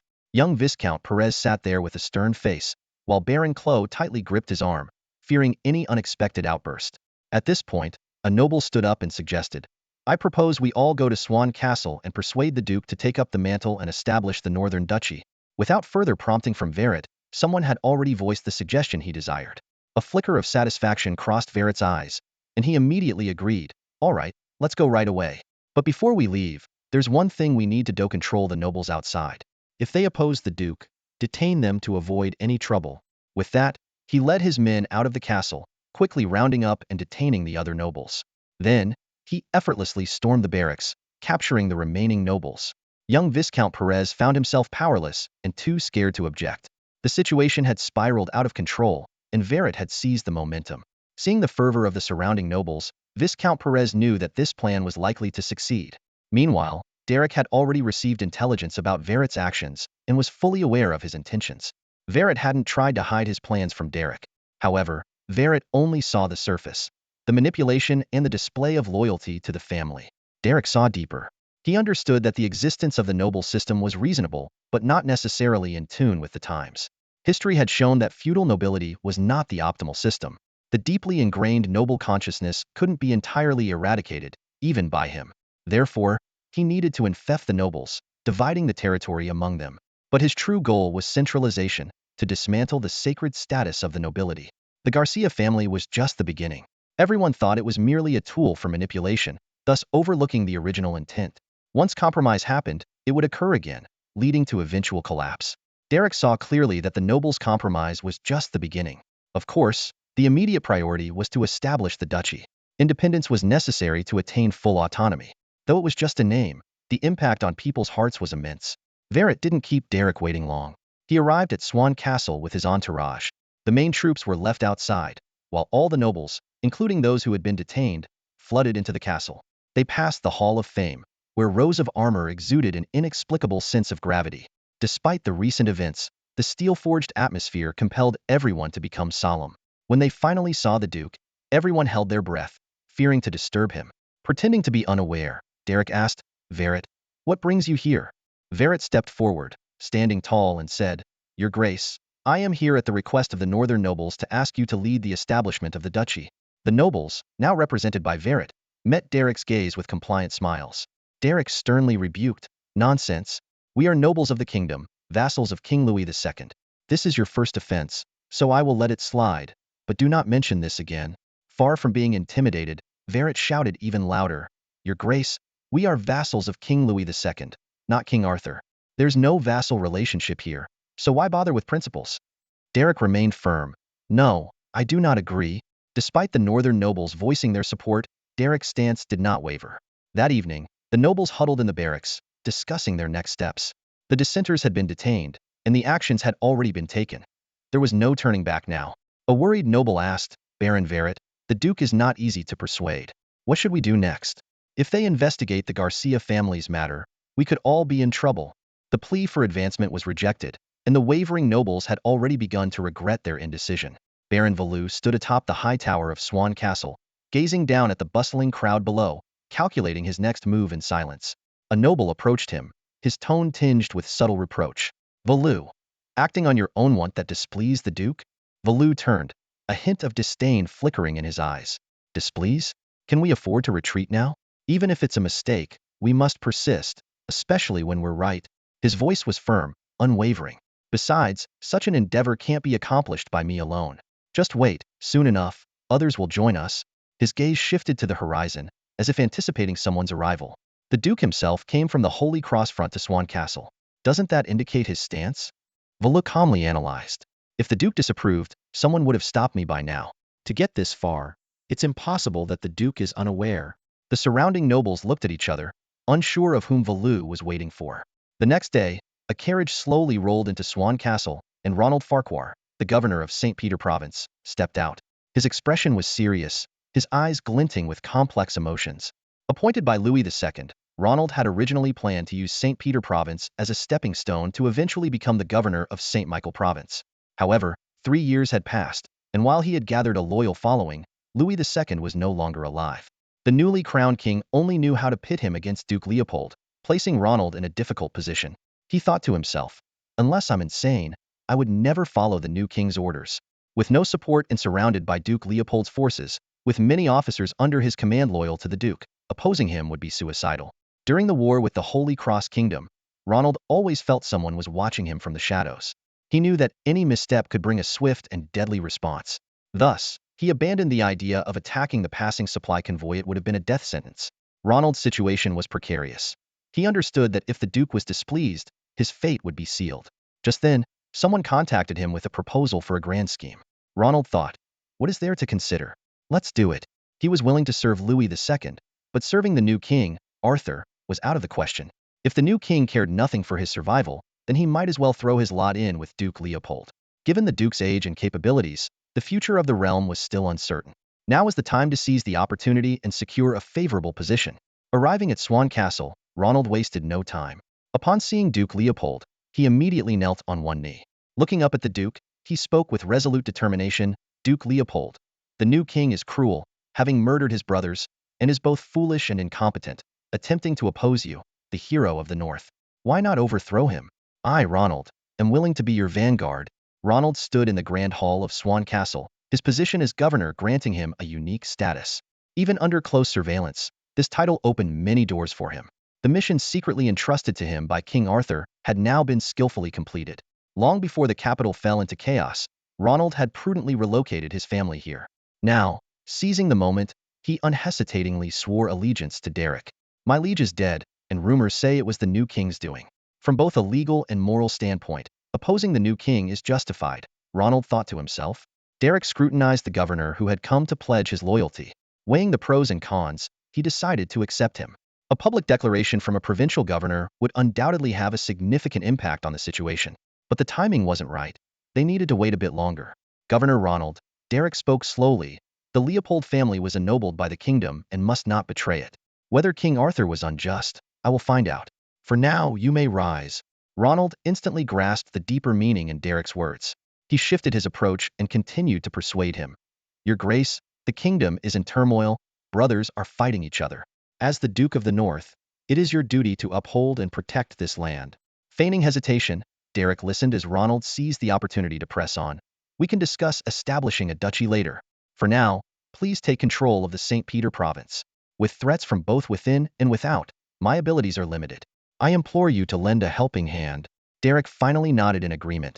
Let's not speak of forming a duchy for now. I will not stand idly by with regards to the St. Peter province. Continue your duties as governor, and I will assist you in stabilizing the region. Ronald was secretly delighted. This was exactly the outcome he had hoped for. Soon, nobles and knights from various regions flocked to Swan Castle, urging Derek to declare himself a duke and form a new state. Even the two northern earls arrived, although they were merely observing for the time being. Every day, dozens of nobles visited Swan Castle. Earls Jeffreys and Perez watched the unfolding drama with cold eyes, unaware of the developments beforehand. However, as time passed, they too began to sense something unusual. Are there really so many nobles in the north? Earl Perez asked in astonishment, looking at the hundreds of noble banners fluttering around. Earl Jeffreys wore a grave expression. It's not just new nobles. I see many familiar faces. Leopold's influence is overwhelming. Earl Perez observed closely and indeed recognized many of the banners. Are all these people supporting that lad Derek? Of course they are, Earl Jeffreys explained. First, the newly ennobled for military achievements are natural supporters of Leopold. Second, among the old nobility, many have friends and relatives who have joined the new nobility, making them easily influenced. Not to mention, everyone profits under the Leopold family's patronage. The two earls realized that the political landscape of the north was about to undergo a significant transformation. What would become of their own families in this new order? Suddenly, hundreds of nobles swarmed Derek's mansion, filling the place with lively chatter. Every attendee was a prominent figure from the northern regions, each exuding an air of importance. Derek knew that these people weren't just there to support him. They were also vying for their own piece of the power struggle. Derek remained calm and collected, greeting each visiting noble one by one. His unruffled demeanor made it seem as though these nobles were his staunch supporters. However, the reality was quite different. A significant portion of these nobles were of common birth. Among barons and viscounts, half were commoners. Within the knightly ranks, this proportion soared to over 80%. These knights of common birth had climbed the ranks under Derek's command. They were inherently disciplined soldiers, a quality that set them apart from other nobles. Even those knights who had been assigned elsewhere had no other patron to rely on. Their ultimate allegiance was to Duke Leopold. These knights didn't need Derek to win them over. Every single one of them was already rallying behind Duke Leopold. They believed that the higher the Duke rose, the brighter their own futures would be. Some, driven by fervor, even entertained the wild notion of storming the capital to place the Duke on the throne. Derek's greatest source of confidence came from this unwavering support. With the backing of hundreds of knights, he could control provinces with populations in the millions. Among the local sheriffs, 1/3 were directly under Duke Leopold's command, and the rest were potential supporters of the Duke. The external situation was equally stable. The Kingdom of Locke was too preoccupied with its own issues to intervene, and internal conflicts there were intense. In comparison, Derek's position seemed much more secure. It could be said that the conditions for proclaiming a new state were in place, yet Derek hesitated, fully aware of the importance of reputation. Just as the situation reached a stalemate, Adrian arrived late. That evening, a group of officers and knights gathered, creating a lively atmosphere. Someone suggested preparing everything for the Duke and announcing it to the world. However, Valu put forth a bold idea. Why don't we force the Duke's hand? This suggestion was like a bombshell, plunging the lively gathering into silence. Derek's influence ran deep, and no one dared to act rashly. Adrian was taken aback. He had a similar idea but hadn't expected Valu to voice it first. Seeing the strange expressions around him, Valu quickly clarified, "Don't misunderstand me. Of course, I wouldn't dare to do such a thing, nor would it be our place. What I mean is that Adrian's father should oversee this matter." Valu continued to elaborate on his idea. In cases of forced coronation, the person in charge never benefits, as the ruler would never tolerate such subordinates. But if Andrew were to handle it, there wouldn't be an issue. First, as the Duke's uncle, Andrew indeed had the authority to advise him. Standing high atop Swan Castle, he gazed into the distance, contemplating the feasibility of his plan. Second, Andrew wasn't worried about future suspicion since he didn't command any troops and held no real power. Third, even if the Duke had any reservations, it wouldn't concern him. Better him than me, Andrew thought to himself, a barely noticeable smile curling at the corner of his lips. In the council chamber, Virat's proposal was quickly endorsed by everyone. They exchanged glances and soon unanimously agreed to invite Lord Andrew. Adrian remained silent, merely watching as his task was carried out. However, his eyes inadvertently fell on Virat, and he couldn't help but feel wary. This seemingly innocent baron heir had a mind far more meticulous than he had anticipated. Upon receiving the invitation, Andrew immediately set out for Swan Castle. The sound of his horse's hooves echoed through the night, filling him with both excitement and apprehension. Upon arrival, he saw that Virat and the others had prepared everything. Vibrant flags fluttering in the wind, new uniforms neatly folded, and all the necessary documents and seals in place. The next day, Swan Castle was bustling with activity. When Andrew appeared with a group of knights and officers dressed in ceremonial attire, he drew everyone's attention.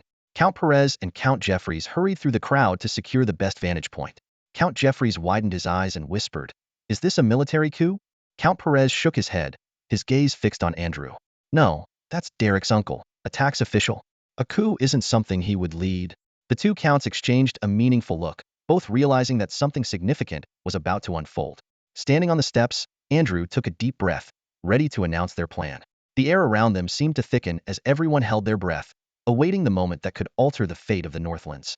In recent days, Derek's personal bodyguard, Simon, narrowed his eyes and leaned slightly forward, ready to block the approaching crowd. At the crucial moment, Derek personally called out, signaling to let them through. Simon quietly retracted his foot, his expression slightly uneasy. Unaware of the tension, Andrew approached Derek, thinking it was perfectly normal to see his nephew, and found it surprising that he was almost stopped. "Uncle, why are you here?" Derek's face was full of surprise, but his tone carried a hint of caution. "If you're here to persuade me, you might as well save your breath." Andrew beamed and waved his hand dismissively. "Duke, I'm not here to persuade you, rest assured."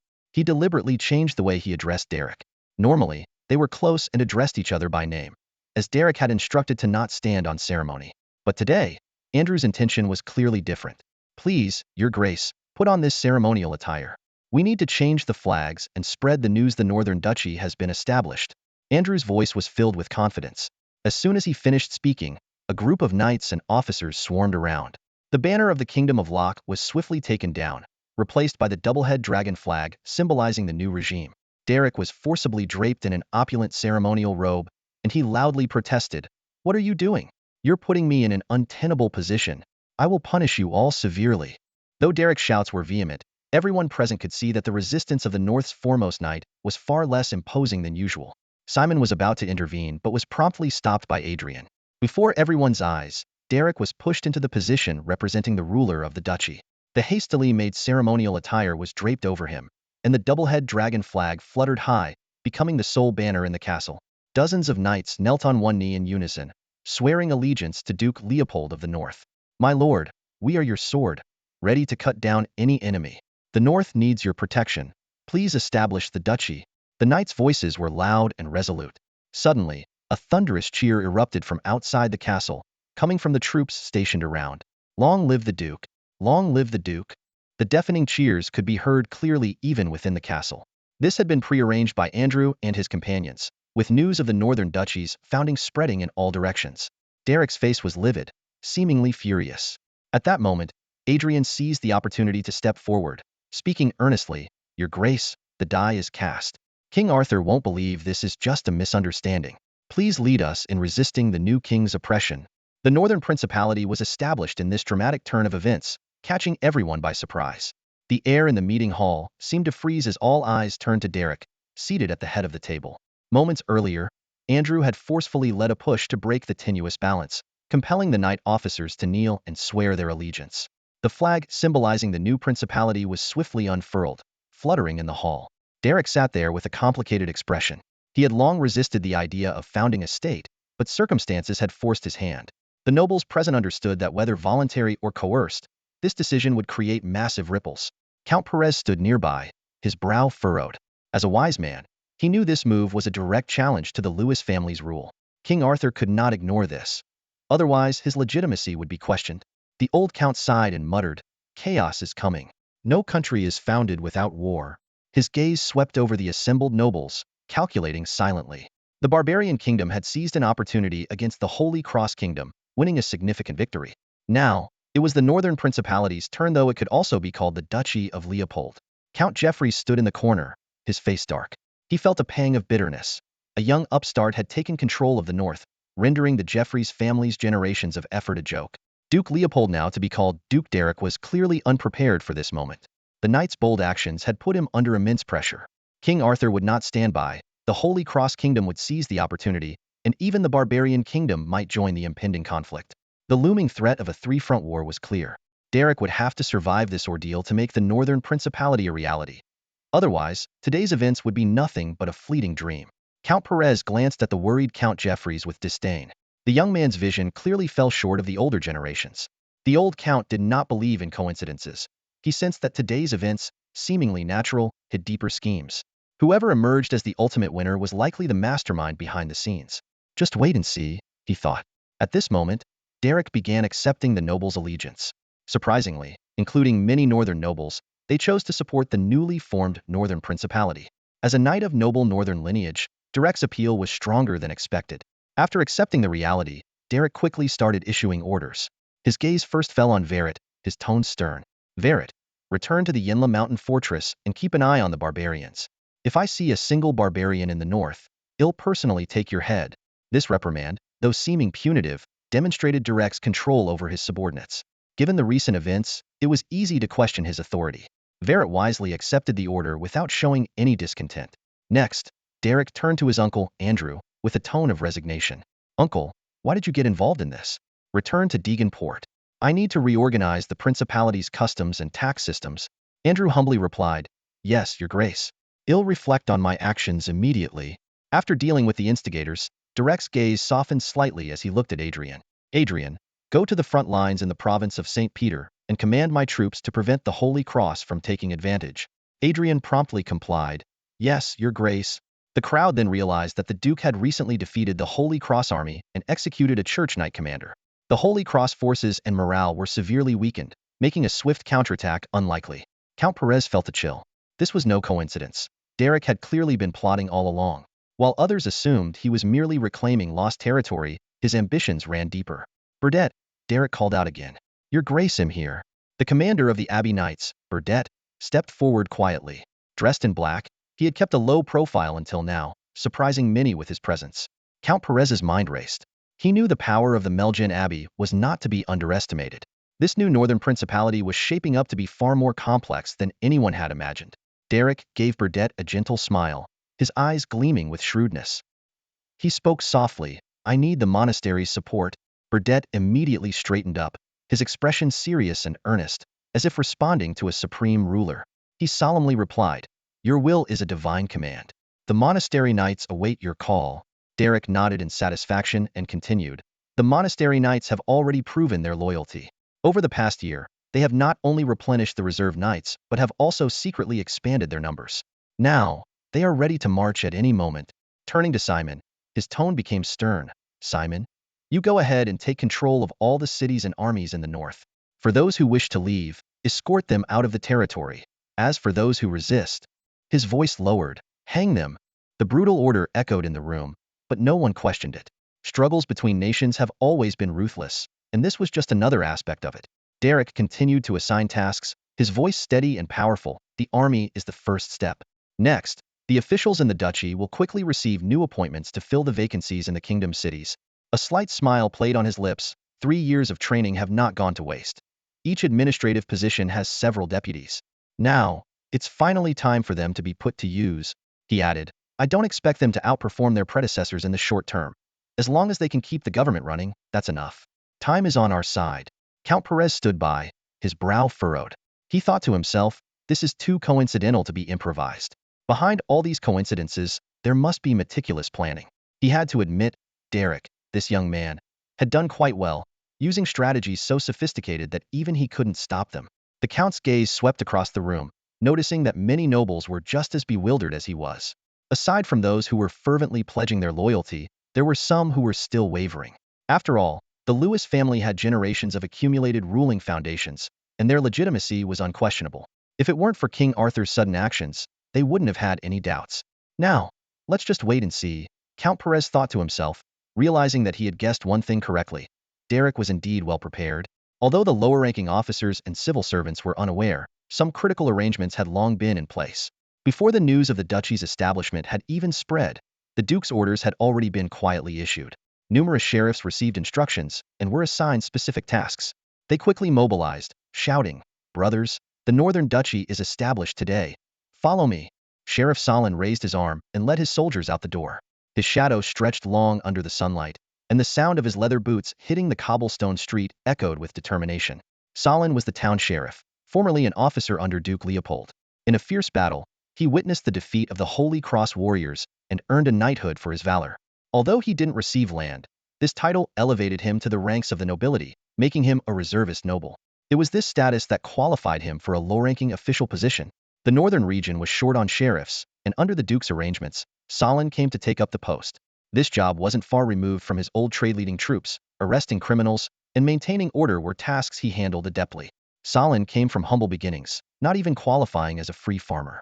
He often reminisced about his past, knowing that without the Duke's support, he wouldn't have his current status. The noble title, the respectable sheriff's position, and various perks made him deeply grateful. When the Duke's secret order arrived, Solon unhesitatingly gathered his men, waiting for the formal command. Soon, a messenger brought the Duke's directive. Take over the town, arrest the kingdom-appointed magistrate, and await further instructions from the Duke.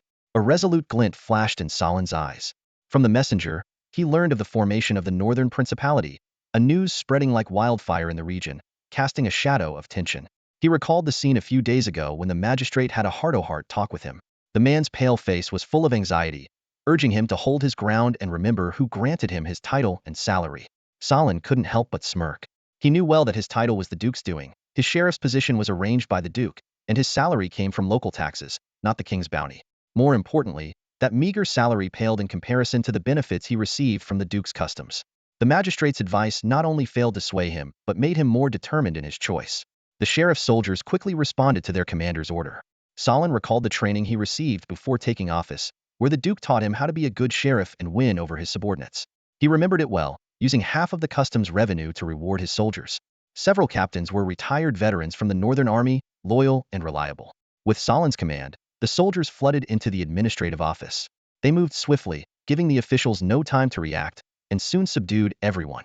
The northern region had been on edge for days, and the sheriff was summoning his men to discuss countermeasures, only to be caught off guard by Saladin's swift action. The captured magistrate hadn't grasped the situation, shouting, "Saladin, what are you doing? Are you rebelling?" Saladin remained unfazed, calmly replying, "Rebelling? I'm following the Duke's orders. If you have the guts, go ahead and report me." He showed no fear, his eyes filled with determination and confidence. The magistrate's face turned from red to pale. He had long suspected Saladin's loyalty was questionable, and now it seemed true. Gritting his teeth, he said, "What Duke's orders? This is the kingdom's town, and we work for the king." Saladin's lips curled into a mocking smile. "Oh, magistrate, you still don't know, do you? The Duke has already ascended the throne at Swan Castle, and this is now the Principality's territory. I'm working for the Principality." The magistrate finally understood what was happening. He tried to persuade Saladin but was brusquely silenced by the impatient sheriff. Meanwhile, sheriffs and garrisons across the region were also taking action. Even the Iron Wall Legion experienced unrest. With their commander, Count Jeffreys, absent, some northern noble officers suddenly revolted, taking control of the legion. They sealed the area, preventing anyone from leaving. Officers from Leopold's faction quickly took over, imprisoning many officers and reorganizing the troops. Cities and armies were in turmoil, with sudden attacks occurring everywhere. Some reacted quickly, fleeing or fighting back, plunging the northern region into chaos. News of the northern principality's establishment spread rapidly. At this moment, Simon advanced with troops trained in the Augusta territory. When Saladin saw General Simon, he saluted sharply. Since leaving the army, it was his first time seeing his old superior. Simon remembered his officers well. He recalled how Saladin distinguished himself in battles against the Holy Cross warriors, earning his knighthood. Simon had intended to promote him further, but the knighthood led to Saladin's appointment as sheriff. Reuniting now, Simon was pleased. Judging by Saladin's demeanor and attire, he had fared well over the years. "Good job, lad," Simon praised. "How are the soldiers you've trained?" Saladin confidently replied, "They're excellent, sir, even better than I was. You can put them to the test." As a sheriff, training soldiers was second nature. Although he had only trained 2 squads, he vouched for each soldier's competence. Without further ado, Simon ordered the requisition of the 2 squads. Saladin promptly complied, leading his well-trained soldiers to join Simon's forces, ready to face the upcoming challenges. Simon had numerous matters to attend to, with the most pressing being to credit Thorin for his accomplishments. As he headed north, he divided his troops into several echelons. The smoothest progress was in areas that had already secretly pledged allegiance. New recruits could even take over directly. Regions with supportive nobles were trickier, as many had not been notified in time, requiring some effort to control the king's loyalist forces. Worse still, some areas experienced counterattacks, forcing Simon to intervene on behalf of captured or expelled supporters. The most challenging were regions with no internal allies. Despite Derek's thorough preparations, they could not cover most areas, which became the norm. Simon's strategy was straightforward. Display military might to intimidate, offering those willing to pledge loyalty a new position and expelling those who resisted. Most northern officials were pragmatic, accustomed to Duke Leopold's domineering ways, and left voluntarily. However, when Simon encountered the first official who stubbornly resisted, he had to pause.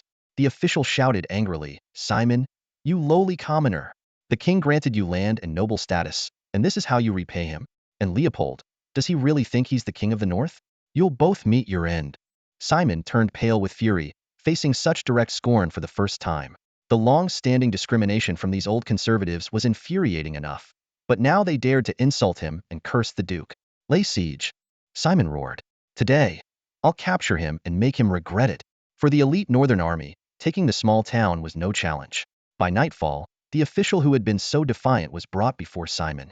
He had tried to escape in the chaos but was caught by his own Pioplino. One wanted to face Duke Leopold's wrath on his behalf. Even when brought to Simon, the official remained composed, confident in his status as a kingdom official, believing he was safe from real danger. "Simon, you are aiding tyranny. Wait for the king's retribution," he sneered. The vast kingdom of Locke is not afraid of a northern duke. King Arthur may be in a tough spot right now, but he is the legitimate ruler, and many people recognize that. And while Prince Roderick's rebellion has caused quite a stir, it hasn't shaken King Arthur's throne. Seeing through the official's false bravado, Simon immediately ordered, "Hang him." This fool, still hoping for mercy after being captured, yet refusing to hold his tongue, deserved his fate.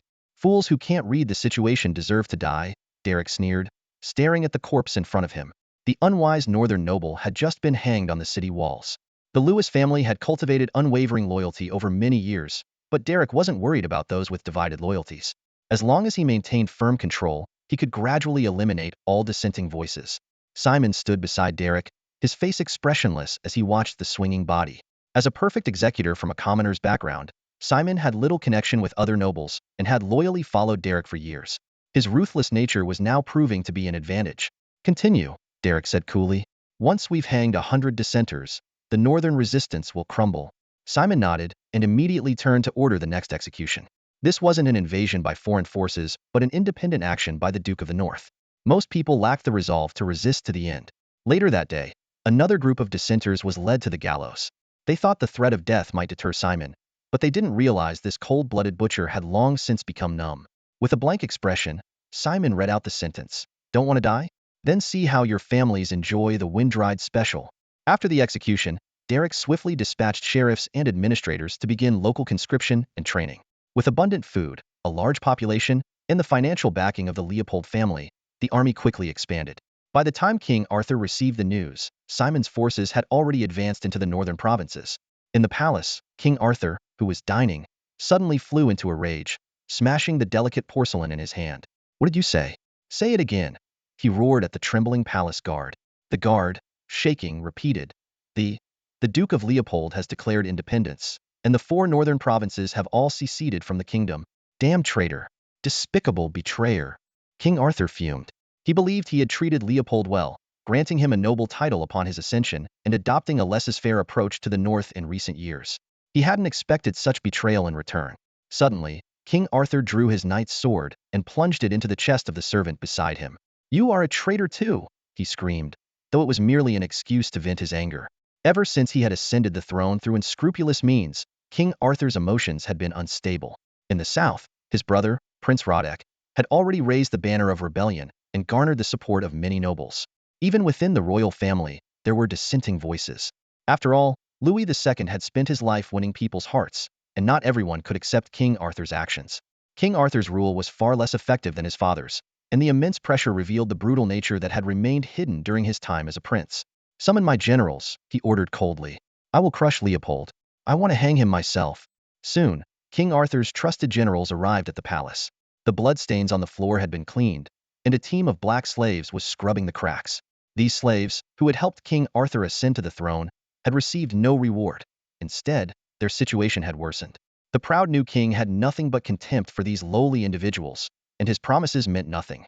The generals turned a blind eye to this, as if everything were normal. I will campaign against Leopold. Who can bring me his head?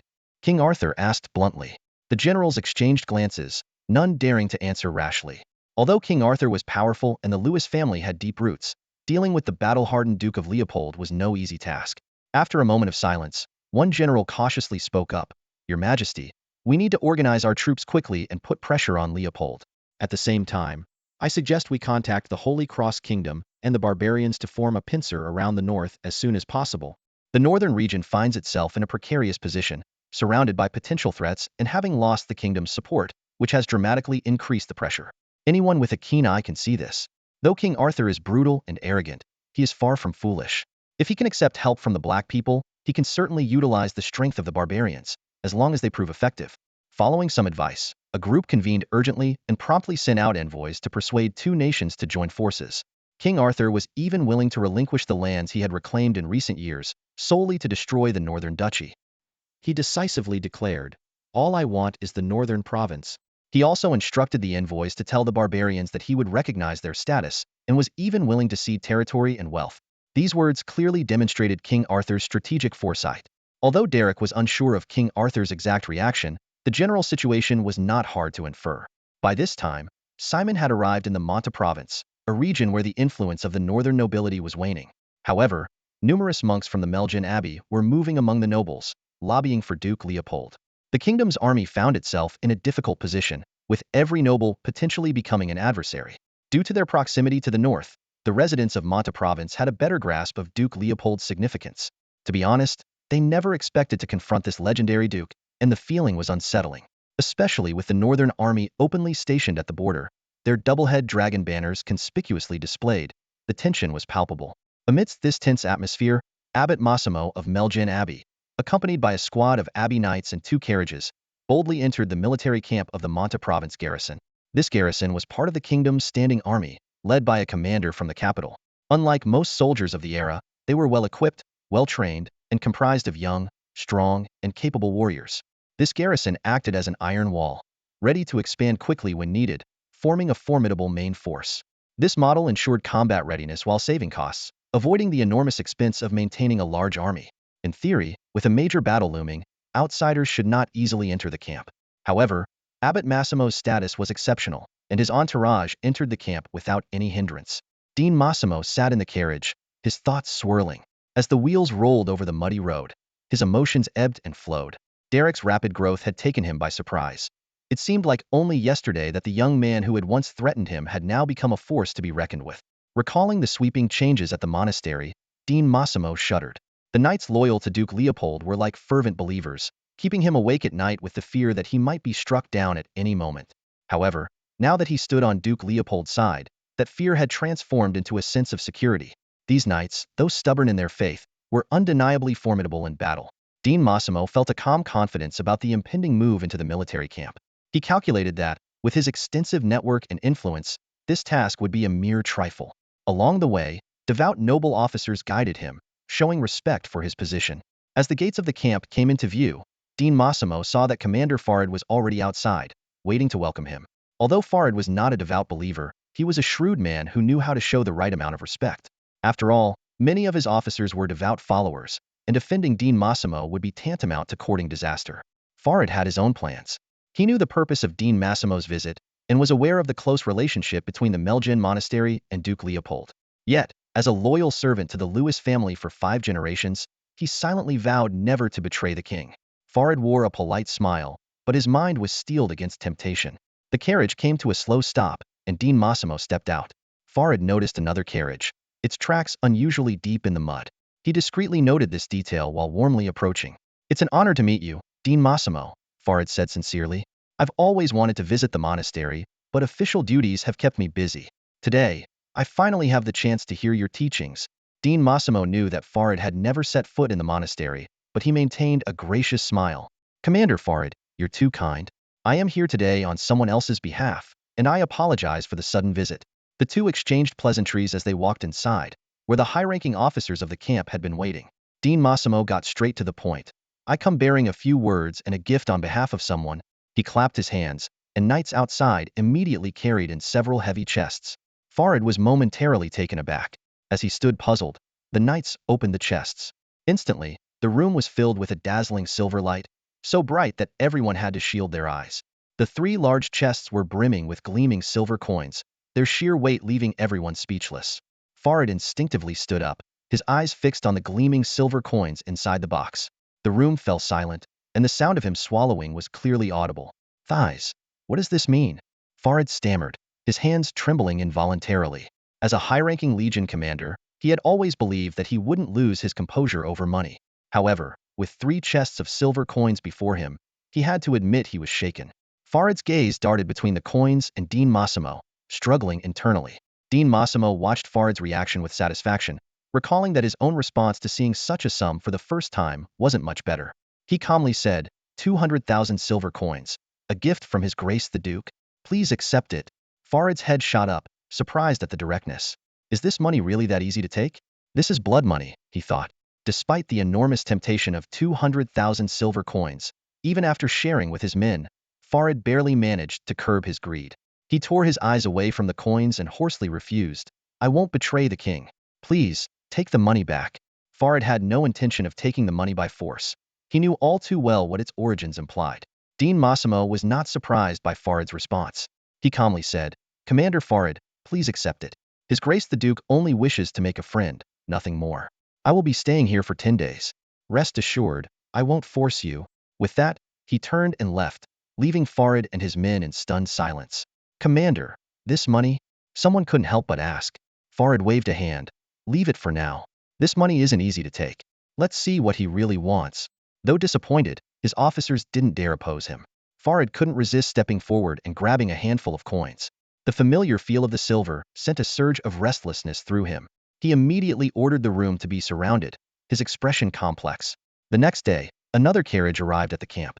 Dean Massimo came as expected, silently leaving another 3 chests before turning to leave. Farid had a sinking feeling, and sure enough, the chest contained more silver coins. They won't keep this up for 10 days, will they? Someone couldn't help but ask. Farid closed his eyes in agony, muttering, from the looks of it, very likely. This money can't be taken. How could I betray His Majesty? His voice was filled with struggle and hesitation. Even the firmest loyalty wavered in the face of such immense temptation. On the 10th day, Commander Farid sat inside the room, surrounded by officers whose eyes were bloodshot and faces haggard. 18 chests lay open, overflowing with silver coins that spilled onto the floor. For days, everyone had been living and sleeping in this room, guarding this immense fortune day and night.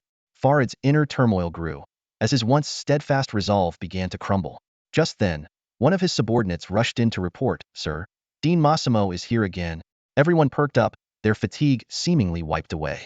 As expected, the 20th chest was brought in, containing a staggering 2 million silver coins, nearly filling half the room. This fortune was enough to impress even the king. Farid's expression was complex, and his officers eagerly watched him, awaiting his decision. He knew that if he refused again, someone might turn against him. Sigh, Duke Leopold? He's incredibly wealthy, Farid thought to himself. A man like him, wielding both a blade and a fortune, is truly formidable. He desperately sought excuses for himself. The immense wealth before him was hard to resist, and his officers were even more eager. If he blocked their path to riches, he feared they'd turn on him. Suddenly, Farid drew his sword, eyes red with emotion, and struck the chest heavily. At this point, I won't hide it from you, he said hoarsely. I've long been dissatisfied with the usurper King Arthur. The late king raised me from obscurity, but the usurper Arthur killed his father to seize the throne. For the past 2 years, I've endured humiliation, waiting for a hero like Duke Leopold to rise against the usurper. Now the time has come, and I intend to join the Duke. Does anyone object? Farid feigned righteousness, though it was clear to all that his words were insincere. But under the lure of silver coins, no one would expose his facade. The officers quickly echoed, "The commander is right. The usurper king is unjust. We support Duke Leopold in his just cause against the usurper. This is not about money at all." Dean Massimo smiled in satisfaction. The silver coin strategy was indeed effective. Yet the sheer financial power of Leopold still amazed him. At that moment, he truly grasped Duke Leopold's strength. With wealth and manpower, who could stand against him? "Gentlemen," Dean Massimo reminded, "please arrange for your families to leave the capital quickly. The usurper King Arthur is ruthless and capable of heinous acts." His words snapped everyone out of their daze, and their eyes, clouded by silver, regained some clarity. Farid quickly discussed with his subordinates how to retrieve their families from the capital. As for the detailed division of spoils, Dean Massimo wasn't concerned. Farid wasn't the only one swayed by silver coins. Dean Massimo himself was also a prime example. Though the Melgen monastery supported Derek, the true extent of their loyalty was questionable. While the monastery's knights were loyal and strong, their network of relationships couldn't compare to that of Dean Massimo. Derek, believing in utilizing everyone's strengths, didn't discard him due to his cunning. Considering the monastery's complex network, Derek directly gave them 2 million silver coins. Initially reluctant, the 2 deans were now eager to bow down in gratitude. With money in hand, they split into 2 groups, carrying the Duke's silver coins, and began persuading officers everywhere. With their strong network and ample silver, they quickly saw results. As for those who might take the money and do nothing, who would dare underestimate Leopold's sword? King Arthur might not be able to kill them, but Duke Leopold certainly could. This deterrent kept everyone in line. As for where the money came from, it all started in the distant new world of Gannard. Captain Lawrence set foot on land once again. They had just navigated through the river mouth and traveled upstream to reach the inland areas. At a bend in the Great River, a makeshift port in the midst of rapid expansion came into view. Lawrence's eyes swept over the bustling scene. A large number of black slaves, bent over and sweating profusely under the scorching sun. Overseers wielded long whips, cracking them from time to time. If anyone showed the slightest sign of slacking, the whip would mercilessly come down on them. Despite this harsh treatment, the overseers here were considered more lenient compared to the extremely exploitative slave owners. At least they provided the slaves with some food and did not force them to work when they were sick, though they would let them fend for themselves. Lawrence knew well that these black slaves were valuable production assets. The dangerous tasks of mining and smelting required them to risk their lives on the front lines. He had long become accustomed to these scenes, so much so that the stench emanating from the slaves no longer made him frown. Beyond the port, an enormous mining base came into view. More black slaves toiled diligently here. A motley group of soldiers acted as guards, with long swords and revolvers hanging from their waists. Watchtowers were scattered throughout the base, and a few loyal dogs were kept on alert for any potential uprisings. Lawrence was led into a wooden cabin. The walls were adorned with animal skins, and gold and silver decorations were everywhere, giving the place a gaudy yet luxurious feel. The sight made Lawrence envious, but he knew well that the Duke's spies were everywhere. A little embezzlement was tolerable, but absolute loyalty was the bottom line. Those who were disloyal either got transferred or were executed directly on the new sea routes. Although Lawrence wasn't sure how the Duke assessed loyalty, from his observations, none of those dealt with were unjustly punished. Lawrence plopped down in a chair and grabbed a teapot, pouring the contents straight into his mouth. He and the people here were old comrades, so there was no need for formalities. After being in this wilderness for so long, etiquette had long been forgotten. He complained, "Damn, Gannard has everything except decent weather. My skin's peeled off in layers from this heat." After venting his frustration, Lawrence got to the point. "So, how's the silver mine doing lately?" The mining overseer, Brack, was also a knight from the north. Being sent to the New World was a sign of the Duke's trust, but the job was far from easy. His complexion had darkened significantly, and he began with a string of complaints. "It's tough. These black slaves are lazy and stupid. Can you send me some slaves from back home? Plus, we've had a few uprisings recently, losing hundreds of slaves. We've captured all the nearby slaves, and I need a batch of war horses to go farther afield and catch more." Blake seized the moment to confide his difficulties to Lawrence, hoping to relay them to the Duke. Perceptive as ever, Lawrence caught on swiftly and interrupted, "Forget it. No matter how tough the New World is, it's still better than being tossed around at sea." He continued, "I've already mentioned your troubles to the Duke. He suggests you promote some of the black slaves to second-class citizens and let them manage the others.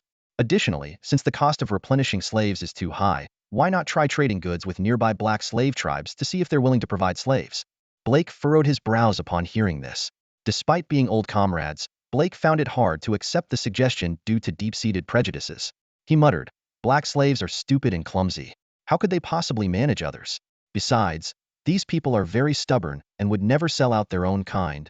Lawrence, seeing Blake's reluctance, spoke firmly, "How do you know it won't work if you don't try? I've brought you plenty of supplies this time, but that's all the support you're getting. It's up to you to decide, as long as you can report back to the Duke." Blake's face was a picture of conflict, but he eventually gave in. "I'll give it a shot," he reluctantly agreed. "You rest here for a few days while I prepare the refined silver bricks." "Fine, but I can only stay for 7 days at most," Lawrence replied. "That should be enough time," Blake nodded. After their conversation, Blake led Lawrence to his quarters. On the way back, he began pondering the feasibility of the Duke's suggestion. After all, the Duke's legendary achievements speak for themselves. His insight is beyond mine. Maybe I should give it a try, he thought to himself. Without further delay, Blake ordered his men to gather a few of the more obedient black slaves. After nearly a year together, these slaves had learned to understand Lockian language, and some soldiers could even communicate in simple local dialects. Standing before the slaves, Blake spoke slowly and clearly in Lockian. "Thanks to the great Duke Leopold, I'm giving you an opportunity. I need some overseers.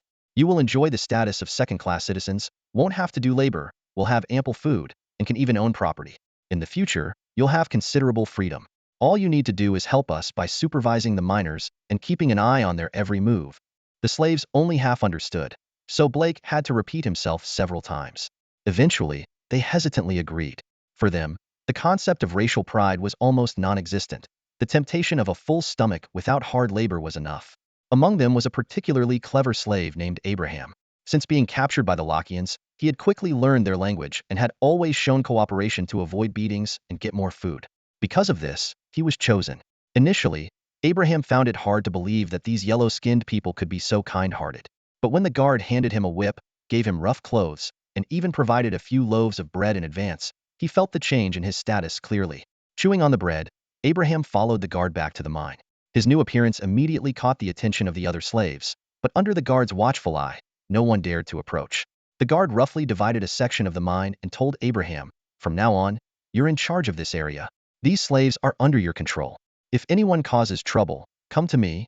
With that, the guard left, still skeptical about the new policy. Abraham didn't care about the guard's attitude. He realized he now had some power, backed by the Lockians. At first, he was hesitant, but when he saw someone slacking off, he didn't hesitate to crack the whip, making the offender jump. This sudden change was hard for the other slaves to accept, and some roared in anger. ready to resist. Noticing the commotion, the guard quickly stormed over. Although black slaves had been appointed as overseers, the policy was new, and he didn't dare stray too far, fearing he'd be held accountable if something went wrong. Deep down, he longed for someone to share his workload. The special instructions from the overseer gave him the confidence he needed. The black slave overseers required support. He kicked over a disobedient black slave and sternly pointed at Abraham, announcing, "This is your new overseer. Anyone who causes trouble will be hanged on the cross." The crosses scattered around the mine bore the bodies of black slaves who had committed grave mistakes, swaying silently in the wind, serving as a warning to the others. With this support, Abraham felt a surge of confidence. He brandished his whip, the cracking sound echoing through the air. The guard observed for a while and realized his job had indeed become much easier. He leisurely returned to the watchtower to rest, only to come back and discover that the efficiency of the black slaves had actually improved. "Good job," he casually encouraged before lying back down to enjoy his idle time. At lunchtime, Abraham enjoyed the same treatment as the Locan overseers: fragrant flatbread and a bowl of rich meat soup. The delicious meal left a lasting impression on him, making him feel reborn.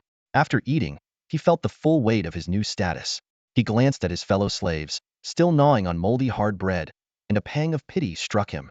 After a moment's hesitation, he secretly broke off a piece of his flatbread and shared it with a few close friends. "You traitor, what are you up to?" Someone eyed him warily. Abraham quickly explained, "I was forced into this. If I didn't become an overseer, I'd be dead. And the Locans would just find someone else to do it. At least now I can sneak you some food. This is the best option we have." Some believed him, feeling they had misunderstood Abraham. Others were skeptical but still accepted the bread. Abraham silently observed, calculating who could be easily bought and who could serve as informants.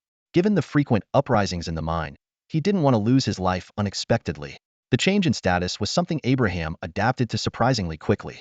He was already scheming how to leverage his fellow slaves. As night fell, Abraham returned to the small cabin designated for black slave overseers. Sharing the space with 4 or 5 others, it wasn't luxurious, but it was much more comfortable than his previous conditions. Lying on the simple yet clean bed, he felt the shift in the Locan's attitude and the benefits that came with it. Half asleep, plans for the next day began to form in Abraham's mind. He had to push those slackers to increase their efficiency and extract more silver. Only then could he gain the Locan's favor and secure better treatment. As for rescuing his people, well, he needed to save himself first. Like the saying goes, the rich help the poor get richer. Once I have $1 billion, they'll definitely give $1 to help the others. Abraham directed his people as they hauled heavy crates, their coarse cloth garments soaked with sweat. He shouted, "Be careful.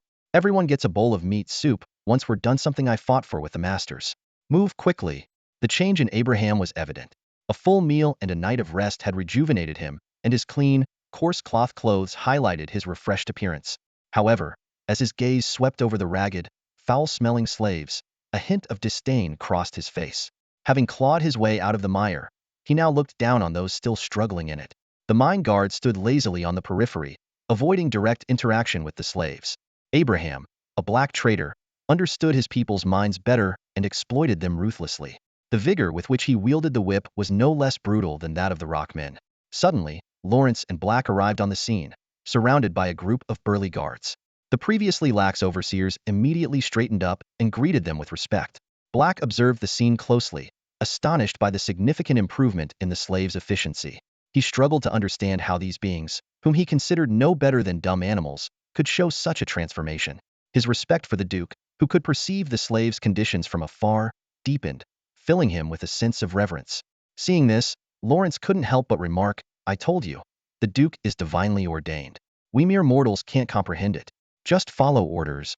Although Black wasn't a believer in God, this time he didn't argue.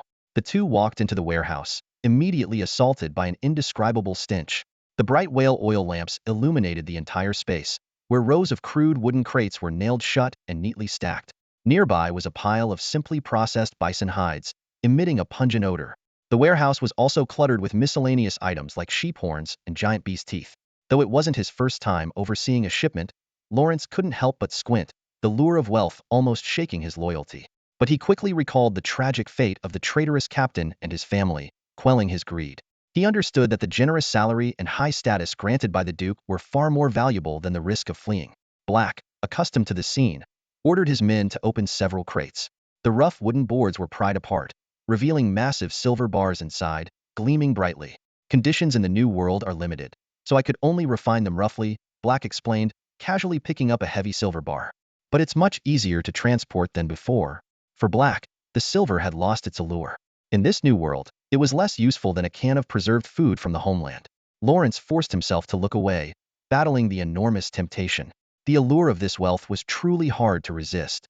I'll check everything again before boarding.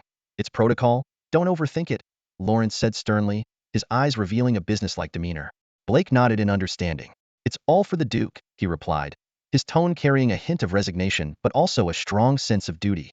After a brief handover, most of the work was done. Although they were once comrades, their roles had since diverged.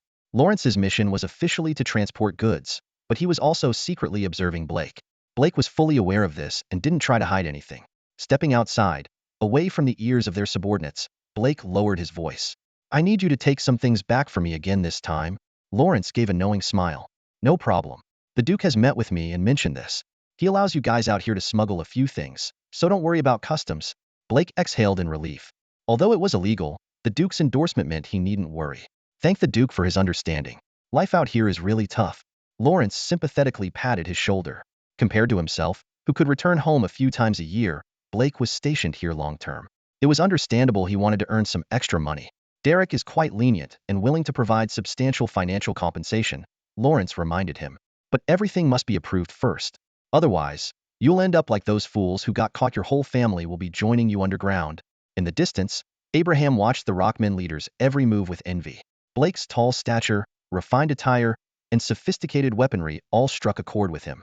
He longed for the power of the Rockmen and aspired to a similar lifestyle. He had never had the opportunity before, but now one had presented itself. After the day's work was done, the Rockmen provided everyone with a bowl of meat soup, a request made by Abraham and strongly supported by Blake. Compared to the increased efficiency, this cost was negligible. The slaves gathered around, cautiously sipping the rare meat soup. Floating pieces of meat and a piece of coarse bread made for a feast they had never enjoyed before. Abraham's authority was gradually being established through such acts of kindness. Despite his deep-seated disdain for his dirty kin, Abraham knew his worth. He deliberately displayed closeness with his people, and this investment soon paid off. At that moment, a slave who had secretly eaten his bread the previous day quietly approached Abraham and whispered, I have important news to tell you. Abraham's eyes widened, almost thinking he had misheard. His heart pounded violently, and beads of sweat formed on his forehead. Are you sure? He asked in a low voice, his eyes filled with caution. Yes, I saw the weapons with my own eyes. If I hadn't hidden in the mine pit, I would have been killed. The informant's voice trembled with fear. Abraham took a deep breath, forcing himself to stay calm. All right, I'll go see Mr. Locke immediately. If your information checks out, there will be plenty of rewards. Don't tell anyone else. As a shrewd overseer, Abraham didn't show any signs of panic right away. He patiently waited until dinner was over and everyone had gone back to rest before quietly leaving his wooden cabin. His living quarters were slightly better than the slave shacks and a bit farther away, but he was far from free. As soon as he stepped out, a watchful guard drew his revolver. This expensive and rare weapon was issued to them only due to the mine's special nature. Abraham, what are you doing out here so late? The guard eyed the clever black slave suspiciously. In slightly broken Locke language, Abraham replied, I have important information to report to the overseer. Please take me to him. The guard frowned, thinking for a moment. You better be sure it's important, or the overseer will be very angry. I am sure, sir, Abraham said, bowing his head in a humble manner, though the guard kept his grip tight on the revolver, remaining wary. Soon, Overseer Black met with the special black slave. What do you have to tell me? He asked sternly. Abraham took a deep breath and revealed the shocking news. Some discontented individuals have hidden a stash of weapons. I suspect they are planning a rebellion. Black's eyes widened instantly, clearly not expecting a black slave to report his own comrades. He quickly weighed the pros and cons, realizing that even if the so-called rebellion was a farce, it could still lead to a significant loss of tools. Preventing this loss was worth rewarding. Well done, Black said with a smile of approval. Once it's confirmed, I'll reward you handsomely. Is there anything you want? Abraham felt a surge of excitement, but remained cautious outwardly. He carefully replied, I would like a few subordinates to better monitor these unruly slaves and serve you. Black chuckled lightly. You want power? That's a small matter. I agree. Tomorrow, you can choose a few men to help you. Thank you, great overseer, Abraham said respectfully. After sending Abraham away, Black immediately summoned several centurions of the mine. Some slaves are plotting a rebellion and have hidden a stash of weapons. Deal with this issue tomorrow. I don't want to lose too many tools. The centurions appeared confident. No problem, just a bunch of ignorant natives, they said with disdain. The next day, Abraham made the informant his first subordinate as promised. The Locke people quickly appointed him as the head overseer, granting him the authority to recruit more subordinates. Under the guidance of the insider, a fully armed squad of soldiers arrived at a secluded corner of the mine. It's in this mine shaft. The weapons are hidden here. The insider pointed to a dark entrance. The soldiers quickly surrounded the entrance. Suddenly, a roar came from within the cave. Traitor! The leading black noble's eyes blazed with fury, wishing he could tear the traitor apart. But now, they could only respond hastily. Follow me, kill these invaders, and we might have a chance to escape, the black noble shouted, rallying his men, trying to seize the last glimmer of hope. However, against a well-trained modern army, such resistance seemed futile. The leading centurion coldly ordered, "Open fire at will." Shield-bearers quickly crouched at the front, while spearmen spread out in a skirmish line, and gunfire erupted. Amidst the rising white smoke, the standing black slaves fell rapidly. The few who made it close were easily subdued by the shield and sword bearers. Abraham and his new subordinates felt their legs go weak as they watched. They had been captured by the cavalry and had never seen the power of firearms before. Witnessing the firepower of the Locke people firsthand left a deep impression of invincibility in their hearts. The battle ended quickly, and Abraham was soon ordered to search for weapons. In an abandoned mine shaft, they discovered the enemy's hidden arsenal. As a pile of stone weapons was unearthed, the centurion disdainfully glanced at these primitive tools, thinking, "A bunch of delusional monkeys, trying to resist with this stuff truly laughable." In the distance, Lawrence was preparing to return to the ship to arrange the handover when he suddenly heard gunfire. He asked alertly, "What's happening?" Black replied calmly, "Just checking on some unruly slaves." Seeing Black's confidence, Lawrence didn't press further. Soon, the cargo was loaded onto the ship, counted, and sealed on the spot. Afterwards, some miscellaneous items were also stuffed on board. Black politely said, "I prepared some small gifts for the brothers. Please pass them on for me." Although smuggling extra goods was approved by the Duke, Black still felt the need to show some courtesy. Lawrence asked directly, "Is there something for me?" Black smiled and replied, "Yes, you'll see it marked for you. Take your time." They exchanged knowing smiles, each understanding the other's intentions. Meanwhile, in the province of Manta, Simon had already arrived with his army ahead of schedule. However, he did not launch an attack. Instead, he waited for the enemy to report. Reality proved even more surreal than imagined. The battle hadn't even begun, and the general of the defensive corps had already led the surrender. Dean Massimo sat beside Simon, his face glowing with satisfaction. Simon asked incredulously, "Dean Massimo, your work is astonishing. I'm not doubting you, but did the defensive corps really surrender?" The officers of Manta Province's defensive corps are all from the capital. How were they so easily persuaded? Simon could only attribute it all to the power of belief, though he remained filled with doubt. Dean Massimo, however, was confident and at ease, saying, "General Simon, you know war better than I do, but I understand people's hearts. Favorable timing and terrain are nothing compared to human harmony, and human harmony is nothing compared to wealth. Just wait and see." Dean Massimo was well aware that the reputation of the nobility was not unassailable. It all depended on the specific circumstances. The exorbitant offer from Duke Leopold was irresistible, and once accepted, the commitment had to be honored, or the consequences would be dire. If an ordinary commoner or merchant noble dared to use such a fortune to bribe Commander Farid, they would likely be executed. But faced with Duke Leopold's olive branch, Farid had no choice but to comply. As night fell, Farid arrived as promised, bringing a few trusted subordinates to stealthily infiltrate the enemy camp. The clouds of war loomed overhead, and his heart was filled with conflict. Looking back, he knew there was no turning back. Serving someone is still serving, Farid consoled himself. At least Duke Leopold is more generous. Clenching his teeth, he strode into the military camp. The moment Simon saw Farid, he realized this was not a hallucination. The main general of the enemy army voluntarily surrendering was something he had never heard of. He glanced at Massimo, thinking that this seemingly unreliable man truly had a knack for things. Farid spoke with calm dignity, "General Simon, the Manta Province Defense Corps is now completely under my control.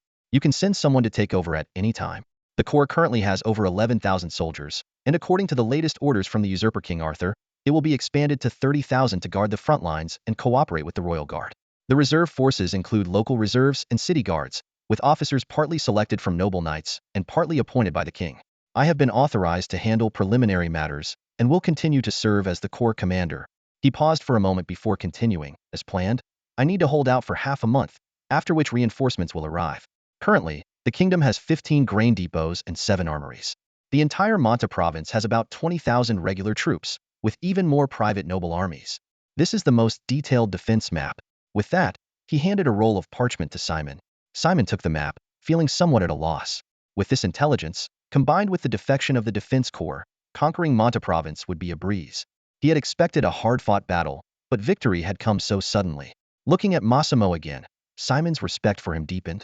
General Farid, welcome to the Northern Principality. Simon forced a smile, his voice still stiff.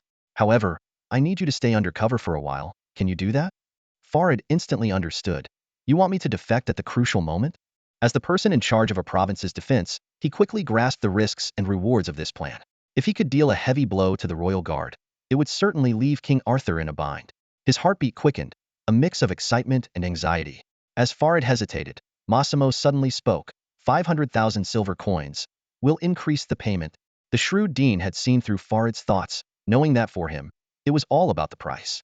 Sure enough, Farid immediately made up his mind. For the Duke's grand cause, I'll take this risk. Simon had expected to spend more effort convincing him, but things went smoothly. After an in-depth conversation with Farid, he found that the general was indeed capable, though excessively greedy. They agreed on a signal and prepared to cooperate. As they parted, Farid proactively reminded, we don't have much time. My family should have already left the capital. The usurper King Arthur will soon notice something amiss. Once the royal guard arrives, we must act immediately. If we are exposed early, I'll have to abandon this opportunity. General Farid took a deep breath and looked firmly at Simon and Duke Derek. Of course, once my family arrives, I'll arrange for them to go to the Duke's estate, along with my silver coins. If anything happens to me, I ask that you both take care of my family. His voice trembled slightly, but his tone was resolute. As a traitor, without some collateral, the new master won't trust me. Simon and Derek exchanged a glance and nodded in understanding. Farid indeed seemed honest, sending both his family and money to Derek's territory, showing through action that he had no other intentions. Simon quietly breathed a sigh of relief, convinced that Farid was not the type to sacrifice his entire family for King Arthur. Nevertheless, Simon still planned some precautionary measures, believing that it's better to be safe than sorry. Duke Derek patted Farid on the shoulder, his tone sincere. General Farid, rest assured. You know my reputation. I will protect you and your family. With that, their tense yet amicable discussion came to an end. Dean Massimo arrived just in time with the silver coins, marking the conclusion of the deal. This money was the foundation of everything and a guarantee of trust. In the following days, Farid remained inactive publicly but was secretly expanding his army and opening long-sealed armories. Meanwhile, the main forces of the standing army were actively setting up defenses on the front lines, and scouts frequently clashed with Duke Leopold's troops, creating the illusion of a raging battlefield. Simon wasn't idle either. Armed with the defense map provided by Farid, he launched targeted strikes against some stubborn elements. On the surface, the Manta province seemed like a massive battlefield with fierce fighting, turning the entire province into chaos. Amid this turmoil, the 5th Regiment of the Royal Guard Corps swiftly arrived. This regiment was the Lewis family's ace in the hole, and King Arthur, leveraging royal power, quickly took control of this elite unit. The unique nature of the Royal Guard Corps meant they were loyal only to the king, indifferent to internal royal conflicts. This detached yet effective stance allowed the Royal Guard Corps to remain intact during the Lewis family's power transitions, becoming a cornerstone of the kingdom's stability. This time, faced with the Northern Duchy's independence, King Arthur had no choice but to play this card. Besides the 1st and 2nd regiments guarding the capital, the 3rd Regiment was engaged in the south, and the 4th Regiment was scattered around the greater capital area.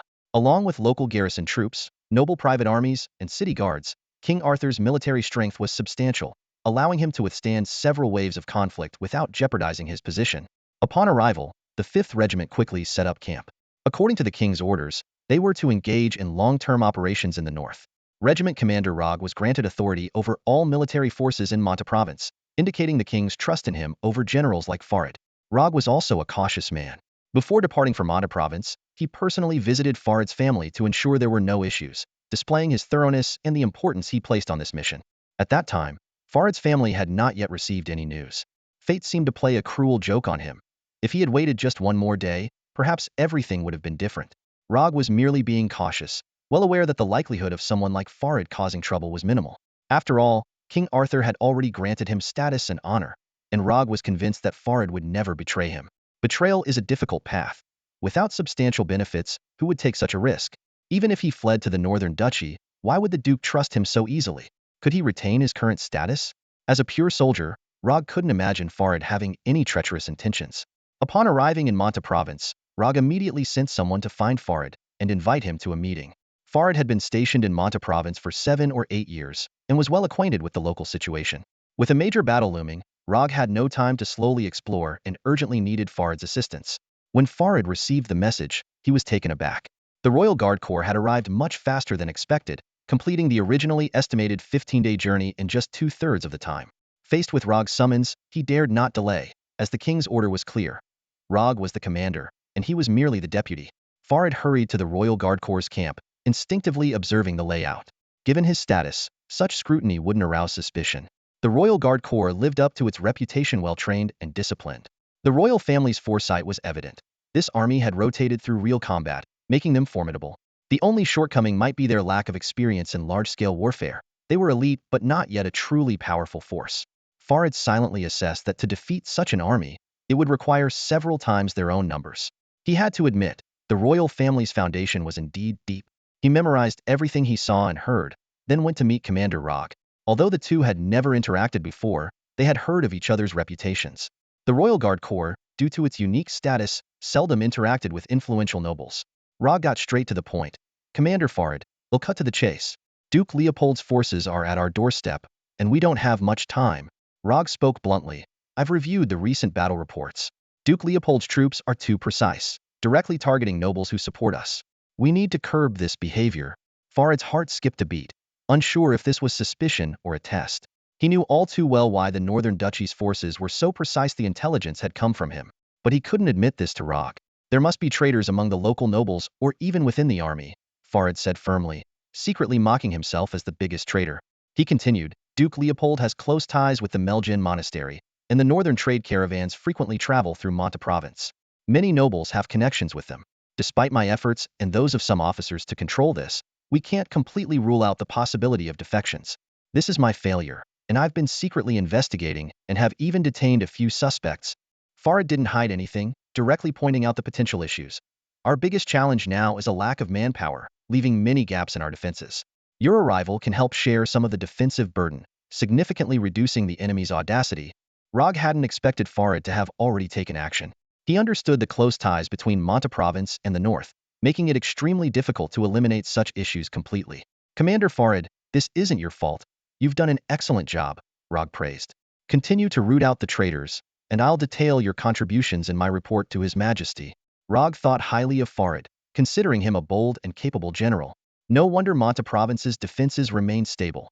With Farid, there was great potential. Traitors are a minor issue.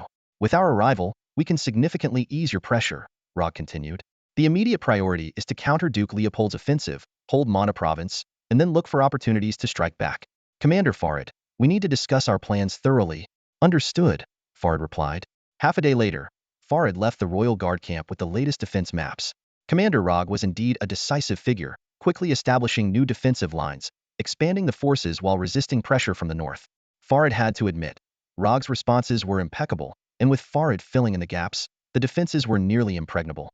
Simon was taken aback by the freshly obtained defense plans. The strength of the Royal Guard far exceeded his expectations, with their numbers clearly surpassing 30,000. After a thorough analysis of the plans, he estimated the troop size to be around 40 to 45,000. This well-trained regular army was significantly more formidable than typical militias. Simon smirked inwardly, knowing that Commander Roge's attempt to keep this a secret had been foiled by Farid's betrayal. He immediately ordered, Tell General Farid that I need an opportunity. Farid quickly grasped Simon's intent and readily agreed. At this moment, the Royal Guard was being systematically mobilized. Roge had implemented a deployment strategy using units of 1,000 soldiers, with the first line occupying key positions and the second line set up in camps for immediate support. The overlapping defense zones of each unit allowed for mutual cooperation and rapid assembly, ensuring they could efficiently handle both defense and counterattacks. Meanwhile, Simon met with Burdett. The Northern Knights were exerting a deterrent effect on the front lines of the Holy Cross Kingdom, while the heavily armored infantry and barbarian units at Yinla Mountain were also on high alert. Facing the Kingdom of Locke, Simon's available forces were limited, with only the monastic knights at his disposal. Fortunately, following their previous brutal battle, the monastic knights had recovered quickly. A large number of reservists had enlisted, veterans served as the backbone, and their capabilities were further enhanced by data panel support. Most importantly, the knights had undergone long-distance training in stages, which allowed each one to see the Duke in person. This, coupled with the blessings of the Holy Relic, had boosted their morale to unprecedented levels. Burdett had come specifically to assist Simon, and he had no complaints about it. The two began to discuss their upcoming strategy, preparing for the challenges that lay ahead. General Simon, Burdett greeted coldly, a hint of disdain in his voice. Simon knew Burdett's character well. Most knights of the monastery were devout, and Burdett regarded worldly matters as trivial. Such a person posed no threat, but held a significant position in the Duke's eyes. Though Simon was usually hot-tempered, he understood there was no need to provoke Burdett. For once, he managed a slight smile and spoke in a conciliatory tone. Knight Burdett, I need your order of knight's assistance. General Simon, just give the order, Burdett responded impassively. Simon nodded and continued. All right, a battalion will pass through here tomorrow. Your task is to crush them as quickly as possible. Simon had gathered detailed intelligence on Roger, the commander of the Lock Kingdom's army, recognizing him as an outstanding general. He calculated that a conspicuous tactic like a feigned retreat would only insult Roger's intelligence. A single victory wouldn't change the situation in Monte Province. He needed a decisive strike to shatter the enemy and then retreat smoothly. The plan was credible, and Burdett only needed to execute this assault. Under normal circumstances, they could withdraw swiftly. However, according to Roger's deployment, the first defensive line was nearly complete, particularly with Farid's forces, which could quickly form a surrounding force. The success hinged on whether Roger could resist the bait. Simon had learned much from Derek over the years. He understood the art of battlefield maneuvering, knowing that luring an enemy didn't always require feigning defeat. Sometimes a strong offensive seemed more genuine. He didn't disclose the full plan to Burdett. The entire strategy was known only to him. After briefly receiving his orders, Burdett turned and left, returning to the camp to announce instructions for meals, rest, and preparation. The monastery knights' camp was markedly different from other military camps. Orderly, quiet, and filled with religious symbols. Even the knight's armor was etched with religious patterns. Back in his tent, Burdett followed his routine of personally polishing his armor and maintaining his weapons, despite having attendance. With a battle imminent, he paid extra attention to his preparations. Using fine deerskin, he carefully wiped his weapons, the sharp blade glinting coldly in the candlelight. This sword, from Augusta territory, was among the finest in the world, at least in Burdett's eyes, unmatched by most. After finishing his preparations, he knelt on a cushion and took out a cross, silently praying. This was his long-standing habit, especially before a major battle. After a long while, he stood up and tidied everything. The battle was near, and there were many tasks to handle. The cross, carefully tucked into his armor, disappeared into the darkness. No one knew that the cross bore a small name Derek. Meanwhile, Roger rubbed his forehead wearily. The past few days' work had exhausted him. Facing the pressure from the Northern Knights was unimaginable for most. Though he had confidence in his soldiers, his opponents were the renowned Northern Knights. Fortunately, the situation in Monte Province wasn't too dire. The garrison commander, Farid, was an excellent leader, understanding the bigger picture and willing to cooperate. Roger knew how rare it was for local forces to cede some power when facing external threats. Even with the king's orders, without Farid's cooperation, subduing this local power would be difficult. Farid not only helped select the camp, but also sent people to gather materials and workers. When Roger expressed a desire to inspect the garrison, Farid readily agreed. All signs indicated that things were moving in the right direction. Roger firmly believed that with unity, they could repel the Northern Principalities' invasion. Earlier, Roger had been writing a report to King Arthur, praising Farid's contributions. He couldn't overlook Farid's efforts. Of course, Roger was well aware that Monte Province had nobles secretly colluding with the Northern Principality. Farid had already deployed troops to suppress several nobles intending to surrender, imprisoning them to await post-war judgment. In his report to King Arthur, Roger recommended executing all traitors to set an example and deter other disloyal nobles. Roger meticulously inspected the letter, ensuring it was flawless before carefully sealing it. He summoned a trusted aide and instructed, "Deliver this as swiftly as possible with all haste." Once the messenger departed, Roger took a brief rest before calling in his attendant to inquire about the troop deployment. Without hesitation, the attendant responded, "Sir, there are still 3 battalions of 1,000 men each that have yet to take their positions. Additionally, General Bren left the latest and has not yet reported back." Roger frowned, deep in thought. The battalions were the first line of defense, responsible for early warnings. Bren's troops, on the other hand, were the reserve force, crucial for filling gaps and providing rapid support. At such a critical moment, how could Bren be so lax? "Send an order to Bren to speed up immediately," Roger commanded sternly. "Otherwise, I won't hesitate to replace him." "Yes, sir." The attendant obeyed and left at once.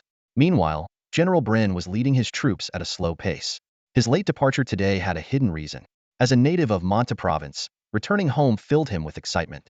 Last night, an old friend visited, and they drank together until dawn, causing today's delay. However, Bren didn't give the matter much thought. He mused to himself, arriving half a day late. What difference does it make? When the messenger brought the commander's urgent order, Bren accepted it respectfully on the surface, but spat and cursed under his breath once the messenger left. Humph, making a fuss over nothing. As a staunch supporter of King Arthur, he was not at all intimidated by Roger's threats. Despite this, Bren retained a soldier's instinct. He ordered scouts to clear the way and the vanguard to proceed cautiously, wary of any potential enemy encounters. At this moment, the knights of the monastery were fully prepared. Burdett, clad in armor, awaited the scouts' reports. Nearby, a few outsiders whispered among themselves, one of whom was Bren's old friend. During their drinking session, Bren had inadvertently disclosed the next day's marching plan. Though not critical military intelligence, it was enough for the enemy to prepare. General Burdett, the man whispered, I estimate the time is ripe. That old friend of mine is full of deceit but lacks real skill. There won't be any surprises. Burdett sneered. Anyone showing up at this time can't have good intentions. King Arthur's loyalists are probably all locked up in the dungeon by now. As soon as the words left his mouth, a scout galloped in, panting, Commander, we've encountered the vanguard scouts. Bodett's brow furrowed as he quickly assessed the situation. Scouts clashing means the main force isn't far behind. He mounted his horse in one swift motion. The entire knight order was already on high alert. Move out. With his command, the clanging of armor echoed as the knights swiftly took their positions. In less than 10 breaths, the 1,000-strong knight order moved as one, maintaining a precise yet cohesive distance. The warhorses, agile and strong, seemed to breathe in unison with their riders. Bodett turned to the allied scouts who had delivered the message and advised, Gentlemen, a battle is imminent. It's best you wait here for our return. The allied scouts responded, Understood. We'll await your victorious return. Please bring us along when you come back. Bodett nodded slightly and then faced forward. For God, for the Duke, the glory of Melgen shall never fade. The knights shouted their rallying cries as they rode past Bodett. Armor, horses, and banners shimmering together, courage and faith gleaming through the clashing steel, creating the most magnificent sight of the era. The noble from Monte province watched in awe. Though he had seen the monastery knights before, this scene was incomparable. The overwhelming presence of the knights crushed any thought of resistance. He silently congratulated himself on making the right choice, thinking, how can the usurper Arthur ever hope to contend with Duke Leopold? Meanwhile, General Bren lay half asleep in his carriage, still nursing a hangover. Suddenly, the commotion outside reached him, and a trusted aide pulled back the curtain to report. General, scouts have encountered northern scouts. General Bren snapped awake, silently cursing the frontline troops' negligence, but knowing that no defense is flawless. He made a swift decision. Order the troops to halt and set up camp. Send more scouts to investigate. No, better to fortify our position here, even if it means arriving a day late. Despite being seen as a fool, Bren made the right call in this situation. However, quickly reorganizing several thousand troops was no easy task. The messengers relayed the orders, and it took a while to halt the column. Junior officers began organizing the soldiers into defensive formations, preparing for any potential threat. General Bren, now fully sober, mounted his horse to inspect the camp. Though there was some confusion, the troops were relatively orderly. Give him another quarter of an hour, and they would be fully prepared. Unfortunately, the additional scouts had not yet returned.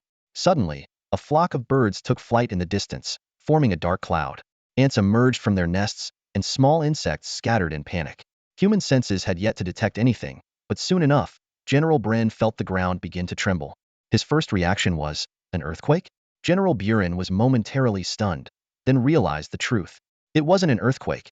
It was the sound of cavalry, the heavy cavalry's hoofbeats. In the distance, a thunderous roar echoed, accompanied by the neighing of warhorses and the clashing of armor, shaking the ground. This heavy sound traveled from afar, striking fear into the hearts of those who heard it. Some seasoned lower-ranking officers also sensed the danger, immediately associating it with heavy cavalry. Although the Guard Corps was well equipped, they were merely light infantry. Encountering heavy cavalry in the open field was tantamount to disaster. Before General Buren's orders could reach the front lines, some lower-ranking officers had already sprung into action in panic. Form up! Form up! Cavalry! They shouted. In the face of cavalry, especially heavy cavalry, forming a defensive formation was indeed the wisest choice. Running was futile. How could two legs outrun four? That would only expose their backs to the enemy, turning them into easy prey. General Buren's orders finally arrived, albeit belatedly. Rally, Form up. However, most soldiers were still moving according to the previous commands, with only a small number reacting and forming up on the spot. The battlefield quickly descended into chaos, with everyone fighting their own battles. At that moment, the knights of the monastery arrived as expected. Upon seeing the gleaming knights, General Buren's eyes were nearly blinded. To his utter despair, the enemy was not only fully armored but their war horses were also clad in armor. Anyone with common sense knew this spelled their doom. A conspiracy? This is a conspiracy, General Buren realized. How could it be such a coincidence? Heavy cavalry were not light cavalry. They wouldn't just appear fully armed on enemy territory for no reason. This clearly indicated they were prepared, waiting for them to fall into the trap. If the enemy had to don their armor on the spot, his troops would have had ample time to form up. The enemy arrived too quickly, too swiftly for it to be a chance encounter. Countless possibilities flashed through Buren's mind. Was it Rog's scheme? A leak of information? Or perhaps a local faction's deliberate attempt to strike at the Guard Corps? Messenger, go call for reinforcements. At the critical moment, Buren finally recalled the defensive line set up by Rog.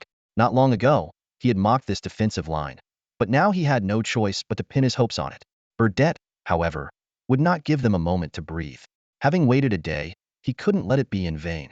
For the Duke, the knights erupted in a fervent shout, then surged forward like a silver tide, crashing into the Guard Corps soldiers with relentless force. Without first-hand experience, one cannot truly understand the power of a heavy cavalry charge. General Buren, despite having witnessed their drills and being deeply impressed, found that the shock of experiencing it firsthand was incomparable to merely watching. The war horses, weapons, and armor of the monastic knights were the finest from the Northlands, surpassing even the King's Guard heavy cavalry. This disparity, when combined, resulted in a geometric advantage. Moreover, the monastic knights fought with a fearless resolve, viewing the King's Guard not just as enemies but as stepping stones to heavenly glory. When the monastic knights pierced through the chaotic ranks like a spearhead, the scene turned into a bloodbath. Even a well-organized army of 5,000 would struggle to withstand such an assault, let alone one already in disarray. Witnessing this, General Buren muttered, "It's over." He knew there was no turning the tide. A crushing defeat meant certain death at the hands of Rog, even if he survived the battle. A minor mistake had now become his death sentence. As for a miraculous comeback, Buren dared not even entertain the thought. With a bitter smile, he drew his weapon and ordered his guards, "Follow me, and let's take down as many as we can." If death was inevitable, he might as well go down fighting. Yet, he underestimated the monastic knights' prowess. Several knights quickly targeted the high-ranking prey. Buren led his guards in a hidden charge, his longsword clashing against their armor, sparks flying. But the knights remained unshaken, slicing and stabbing, methodically cutting down Buren's guards. Though skilled, General Buren was no match for these heavily armored knights. He roared, "I refuse to accept this," before being struck down, his eyes filled with defiance as he drew his last breath. On the battlefield, heavily armored knights effortlessly crushed light infantry, without concern for balance. The battlefield soon descended into chaos, with soldiers fleeing in all directions. The monastic knights pursued them mercilessly. Seeing the moment was right, Burdett decisively ordered, "Retreat." Their mission was only an ambush. There was no need to engage further. The entire operation was swift, lasting just 45 minutes. The knights blew their horns in unison, and the pursuing forces immediately turned back. Some fleeing soldiers saw the knights close in, only to witness them turn away at the last moment, as if spared by fate. News of the ambush quickly reached the other armies of the Lock Kingdom. Rog's strategic plan began to take effect, with frontline units expanding their search range and reserve forces moving toward the ambush site. The battlefield reacted like a disturbed spider web, trembling everywhere. When Rog learned of Buren's ambush, he was furious, slamming his pin onto the ground. "Fool," he snarled, "if you return alive, I'll kill you myself." Since arriving in Monte Province, everything should have gone smoothly. The most troublesome northern nobles hadn't faltered, but his own King's Guard had. Rog felt humiliated, as if slapped in the face. However, soon more messengers arrived, bringing mixed news. On one hand, the Northern Knights' position had been discovered, and Commander Sog's forces were defeated. On the other hand, General Zoro's troops had reached the battlefield. Despite the bad news, Rog's strategy had worked, successfully intercepting the enemy. After repeatedly inquiring about the situation, Roger's brow furrowed. The raiding knight squad appeared to be from the Melgen Monastery, striking with the speed of lightning. Roger's deployed forces hesitated for a moment, and the enemy vanished like phantoms. Even when they managed to intercept, the losses were significant. A battalion of 1,000 men collapsed, and an entire light infantry regiment suffered heavy casualties. Fortunately, a nearby garrison rushed in just in time to save the beleaguered light infantry regiment. The latest battle report arrived, stating that General Farid had personally taken to the front lines and encircled the enemy. Roger's eyes lit up, realizing this was a rare opportunity. Annihilating the Melgen Knight squad and using a flanking maneuver to crush a distinguished knight regiment would send shockwaves far and wide. The Northern Principality was no fool and would not sit idly by. Ignoring this would lead to a political storm that could ruin any general's reputation. War is the continuation of politics, and sometimes it can't be guided solely by reason. Roger quickly assessed his forces, compared them with the Northern Principalities, and concluded they could fight. The opportunity was fleeting, and he couldn't afford to miss it. He saw no signs of threat, only hope for defeating the enemy. With that in mind, he made a decisive move. Roger began deploying his troops while leading his personal guard swiftly to the battlefield. Amidst the flying dust, the sound of galloping hooves thundered like drums, shaking the ground. On the battlefield, the entire monastery knight squad was surrounded. In reality, their losses were minimal. The troops attempting to intercept them were easily dispersed, like leaves swept away by the autumn wind. The light infantry had abandoned their fortified positions to engage the heavy cavalry in the open, which was akin to hitting a stone with an egg. However, the precious time bought with their lives allowed the main forces to arrive in time. If Burdett forced to break out, there was still a slim chance of survival. Yet, at the crucial moment, a guide stopped him. "Commander Burdett," the guide said urgently, "it's our own forces, there's no need to rush." Seeing Burdett's skeptical look, the noble quickly explained, "This is General Simon's arrangement. If you sense danger, you only need to break through towards the garrison, and you will surely escape." Burdett suddenly understood, recalling Simon's hints before departure. He stared at the distant garrison's flag, pondering. So, I am the bait? Never underestimate Burdett's wisdom. He was not socially adept, but he was far from foolish. Since Simon had a plan, Burdett decided to cooperate. He led his men to occupy a high ground and calmly ordered them to rest in place.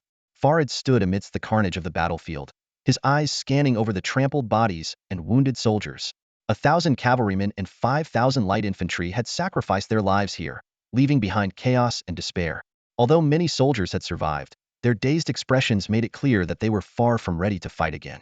He had long heard of the Northern Knights' fearsome reputation, but witnessing the prowess of the monastery knights firsthand left him in awe. This army from Monte Province was not only as formidable as the legends suggested, but even more terrifying than the Northern Knights. Farid silently thanked his stars for defecting in time. Otherwise, he might not have survived this ordeal. As a high-ranking officer in Monte Province, second only to General Rog, Farid naturally assumed command. Surrounding him were several officers from the elite guard, including the recently defeated general of the light infantry. Their faces were etched with grave concern, a testament to their newfound respect for the Northern Knights' strength. Farid took a perverse pleasure in seeing these normally arrogant elite officers now looking so dejected. As a secret traitor, he relished their despair. He sighed dramatically, causing the officers' faces to darken even more. Sigh, if the monastery knights are this formidable, how strong must the legendary Duke Leopold's Northern Knights be? Farid said with feigned worry, watching the elite officers' expressions grow even more somber, inwardly smiling at their discomfort. To maintain the facade of loyalty, Farid made a show of inspecting the high ground before concluding, the monastery knights' morale hasn't broken. They're just regrouping and could very well make a breakout attempt tonight. The elite officers nodded in agreement. The light infantry general, who had just regained his composure, suggested, "Should we take turns attacking to wear them down?"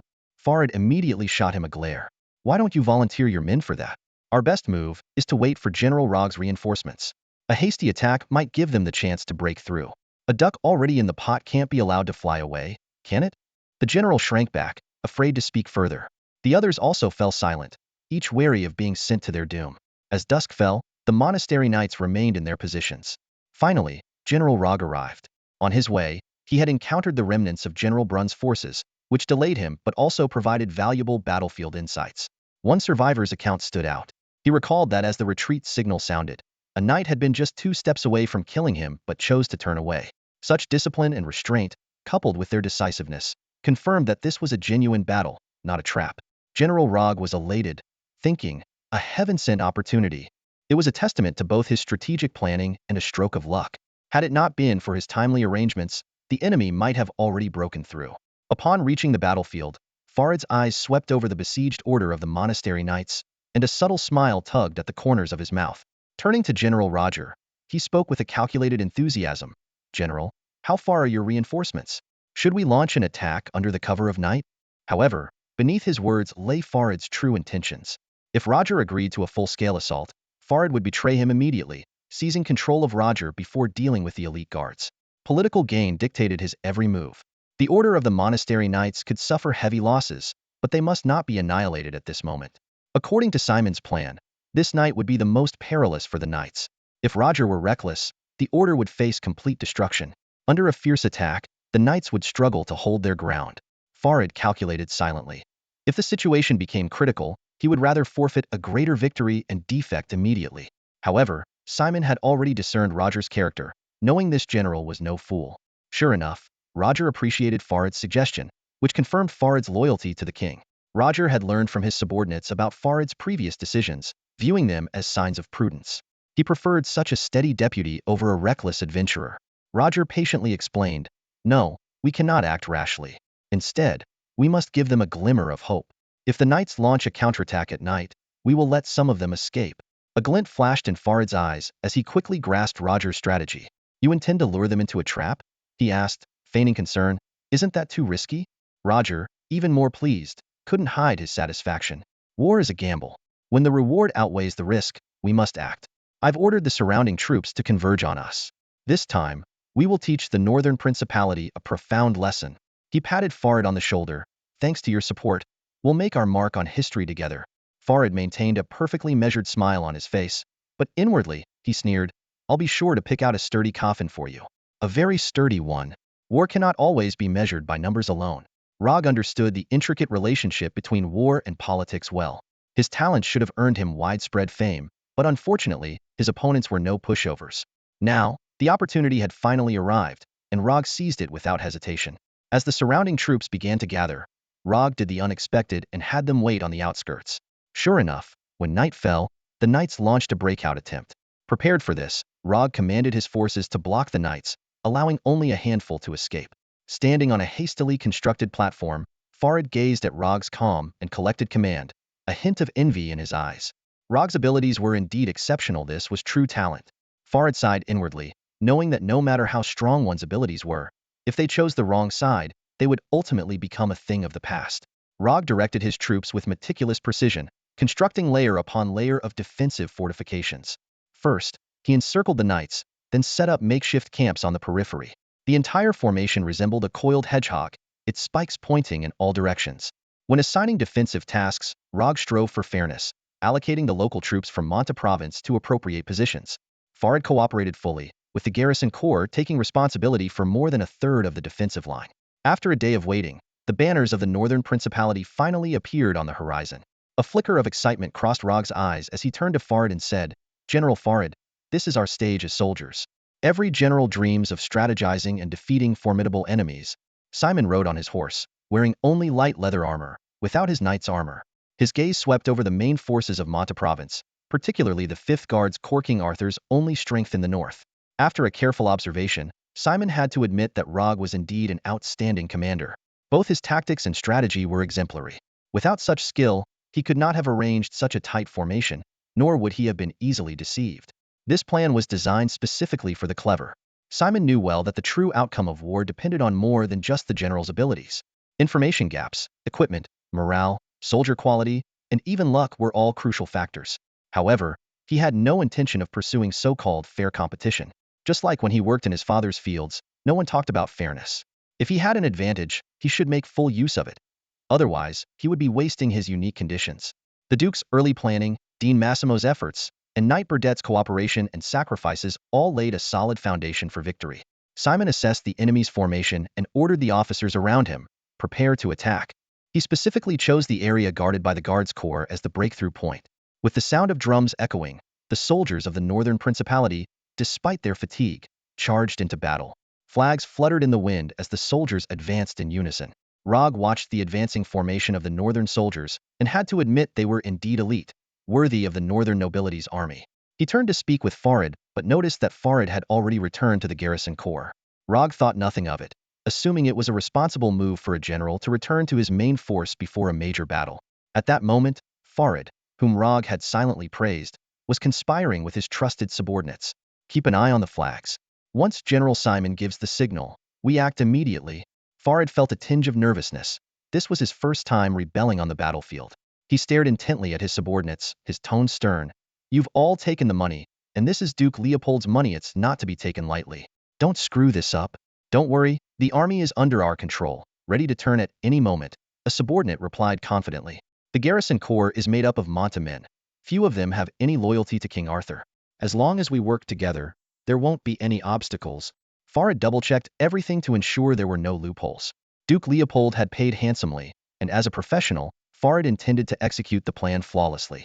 The soldiers of the Northern Principality began their assault on the camp, their battle cries echoing. Rog's predictions were correct.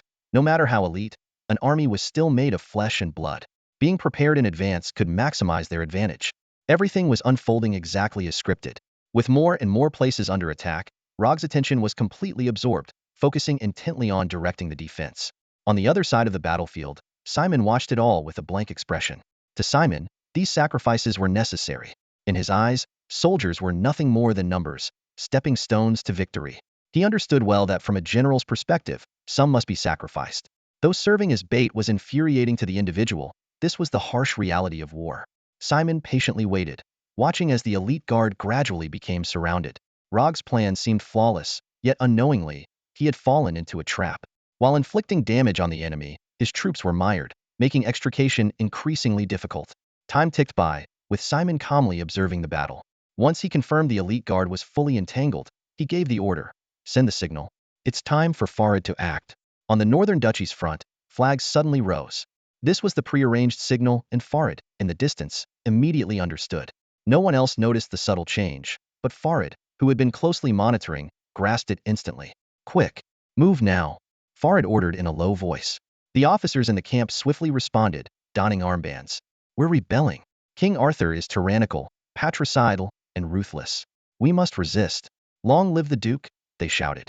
The regular soldiers of the defense corps were bewildered, not understanding what was happening.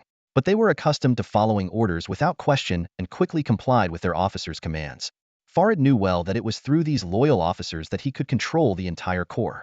In the face of a vast collective, individual will was insignificant, like ants. The banners of the Kingdom of Locke were swiftly taken down, and the defense corps instantly switched allegiance. They turned their guns, launching a fierce attack on their former comrades. The sudden sound of battle from within his own ranks left Rog in disbelief. When he saw the kingdom's banners being torn down and the defense corps turning against him, he understood everything in an instant. This was a meticulously planned trap.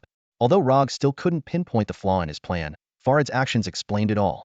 He didn't believe in last-minute defections. This was clearly a premeditated betrayal. Damn you, Farid, Rog muttered through gritted teeth.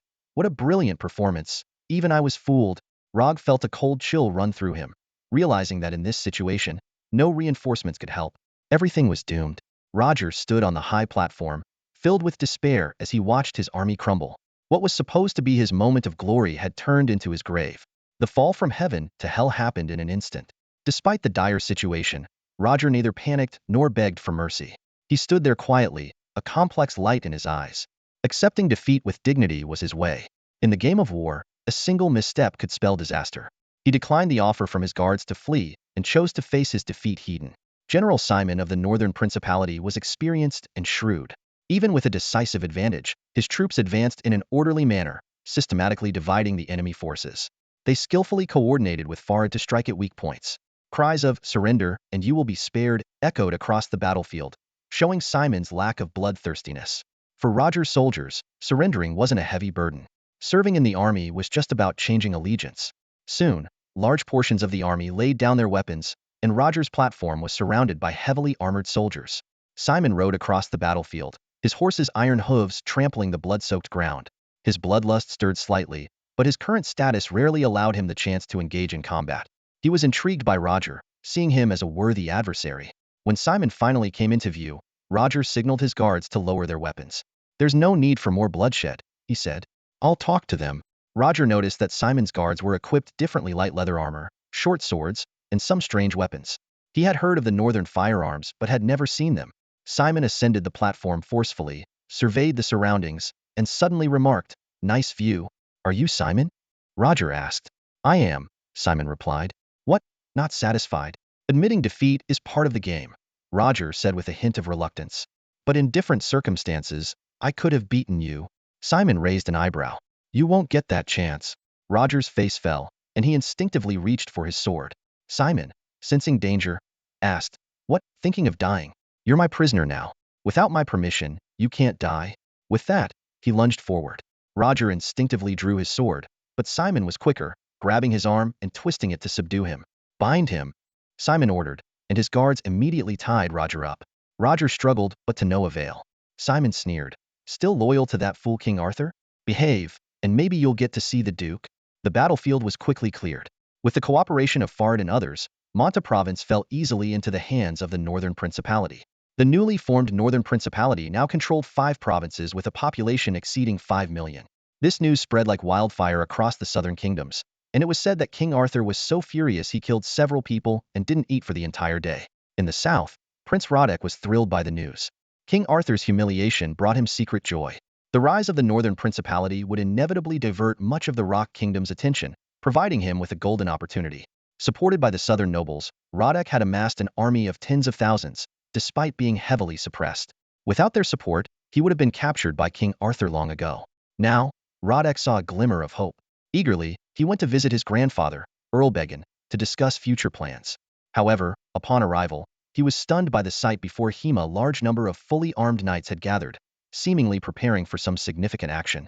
The sudden mobilization of a large number of knights in the territory of Earl Bergen excited Prince Roderick immensely. In this sensitive period, he couldn't help but think that this was his grandfather's way of showing support. When Roderick arrived before Earl Bergen, the latter greeted him with a smile. Although considerations of interest prevailed, there was still a genuine familial affection for his grandson. However, Earl Bergen did not believe that Roderick was fit to become the ruler of these lands. Arthur was not an easy opponent, and even if the royal family did resolve their conflicts, what would become of the northern duchies? Only Roderick remained hopeful, convinced he could succeed. Perhaps, deep down, he knew it was just a comforting illusion. Faced with Roderick's misunderstanding, Earl Bergen patiently explained, "No, I am still a noble of the kingdom and cannot give you more support. These knights are here to handle some issues related to my business." Roderick was puzzled by this explanation. He wanted to ask what kind of business required so many knights, but considering Earl Bergen was his crucial supporter, he restrained his curiosity. Leaving with a sense of regret, Roderick immediately arranged for an investigation. The results of the investigation shocked Roderick. Knights were gathering all over the south, boarding ships, and disappearing without a trace. Roderick had always been aware of the southern nobles' maritime trade, which was why they were willing to invest in him. Out of respect for his benefactors, he had previously avoided this sensitive topic. However, the current situation was highly unusual. The scale of the southern maritime trade was far beyond his imagination, and what kind of trouble required so many knights? Even more puzzling was the fact that knights were not particularly useful in naval conflicts. This discovery prompted Roderick to intensify his investigation into maritime trade. Meanwhile, another person had even more insight into the situation: Derek. Before the southern nobles took action, Derek had already obtained relevant intelligence. Heavy cavalry? Derek pondered. The southern nobles are serious this time. Could it be that they've encountered a major slave tribe? Ever since silver from the New World began to flow in, Derek had increased his support for the New World. Various pieces of intelligence started to favor him, and he never relaxed his surveillance of the southern nobles. However, it was difficult to deduce specific events from dry intelligence alone. At that moment, Derek received a double dose of good news. Lawrence had returned to the northern duchy, and he had received word of Simon's victory. Derek immediately instructed his aides, "I will see Lawrence first, then head to Monta province." It felt so good to be home. Lawrence tilted his head back, savoring the feeling and taking a deep breath of the land's air. After drifting at sea for so long, he particularly cherished the solid ground beneath his feet. Deacon Port had grown beyond recognition, with an area designated for warships that was more magnificent than the entire port used to be. The return of the fleet made the port bustling with activity, with ships of various sizes patrolling the waters and the cannons on the shore ready and aimed. Lawrence's sharp eyes scanned the area, noting that the number of cannons had increased by 50% since he last left. He thought to himself that any ill-intentioned person would be blown to pieces before they even got close. The artillery setup here surpassed even that of the army, highlighting the port's importance as a source of silver. Before long, Customs Director Andrew arrived in a hurry. As a high-ranking official now, he no longer needed to handle trivial matters personally, but Lawrence's arrival warranted special attention. "Sir Andrew," Lawrence greeted first, out of respect for both his authority and the Duke. Andrew nodded with a smile. He had never imagined his ordinary life would take such a turn, but his sudden rise had not made him arrogant. He maintained a friendly demeanor, fully aware that his future was closely tied to his family. Sir Lawrence, well done, Andrew said with a smile. Please unload your little trinkets first. I'll have people inventory the goods. This extra income was sanctioned by the Duke, and Andrew wasn't envious of these small perks. Lawrence was prepared. The crew eagerly unloaded various exotic items, careful not to include any sensitive cargo. Although small, these items were quite valuable compared to silver. Under the watchful eyes of the customs soldiers, Lawrence's gaze briefly rested on Andrew's waist before he pulled out a pair of exquisite daggers from his coat. He held one in each hand and presented them to Andrew. Sir, a little gift for you, Lawrence said, deliberately omitting a box to downplay the gift's importance. Andrew glanced at the daggers. Their pristine white blades were clearly made from some rare animal's teeth, making them quite valuable. Lawrence, there's no need for such courtesy, he said sincerely. It's customary. If you don't accept, it will be difficult for the others, Lawrence insisted with a smile. Andrew thought for a moment, noticing the eyes on them, and then reached out to accept the daggers. Fine items. I'll take them with gratitude. Such public gifting was, after all, not uncommon. Seeing their superior accept the gift, the crew began distributing gifts to other customs officers. The small but valuable items, made from gems, feathers, and teeth, were handed out. Only the soldiers received nothing, as they were directly loyal to the Duke and couldn't be bribed. Lawrence, well-versed in human nature, knew that keeping all the benefits to oneself would only breed resentment. Andrew noticed this detail too. Once the handover was complete and he signed off on brack-sealed documents, he ordered the soldiers to gather. Thank you all for your hard work, Andrew said to the knight officer standing at the front. Open a box. This is the Duke's reward for you. As the rough wooden box was pried open, each soldier received a silver bar. The soldiers were ecstatic, and their morale soared. Once the soldiers dispersed, Lawrence gently reminded, Sir, I've handed everything over to you. If anything's missing, don't come looking for me. Andrew, confident, replied, I'll write to the Duke explaining the situation. You won't be implicated. That's reassuring, Lawrence said with a nod. Lawrence squinted his eyes, carefully observing the surrounding details. At that moment, he deeply understood the customs officer's significance in the Duke's mind. After leaving customs, Lawrence embarked on a much-needed long vacation. He immediately arranged for his men to distribute the items he brought back to the families of overseas personnel, instructing them to sell the goods in batches. He was well aware that the market would soon be flooded with overseas merchandise, inevitably affecting prices. After handling these matters, Lawrence hurried to Swan Castle. The Duke's summons filled him with both anxiety and anticipation. Inside Swan Castle, Duke Derek had already gathered extensive intelligence. Even before Lawrence's arrival, the Duke was well informed about his every move and even his conversations with others. In this northern territory, Duke Leopold's influence was pervasive. Derek glanced at the data panel, noting that Lawrence's name and portrait were still present, which gave him some reassurance. 2 days later, Derek received Lawrence in his study. The Duke first inquired about Lawrence's health, then attentively listened to his recommendations regarding the maritime route. Lawrence provided detailed insights on where military strength needed reinforcement and which areas were suitable for land occupation. These invaluable observations could only come from someone with first-hand experience. Derek stood up and walked over to the large map hanging on the wall. With a serious expression, he said, The New World is crucial. It is far from being a barren wasteland. While we have the advantage now, competitors have already emerged. Your mission is of utmost importance, Lawrence. You might think large-scale migration is a century away, but I must tell you, it could be much sooner than you imagine. The Duke's gaze traveled across the map as he continued, You are my most loyal knight, so I can share some secrets with you. In the past 3 years, the birth rate in the north has doubled, and the mortality rate has decreased by 30%, with this trend continuing. More importantly, master craftsmen are developing new types of ships, and in the future, the journey between the two continents could take just a month. Do you understand what this means? Lawrence looked up sharply, stunned by the news. He quickly calculated in his mind. A population boom, combined with significantly shorter travel times, meant that large-scale migration could happen within a generation. By then, he would still be in his prime, and the vast, undeveloped lands of the New World would offer countless opportunities for noble titles.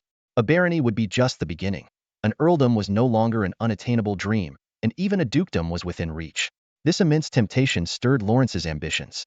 He resolutely said, My Lord Duke, I will not disappoint your expectations.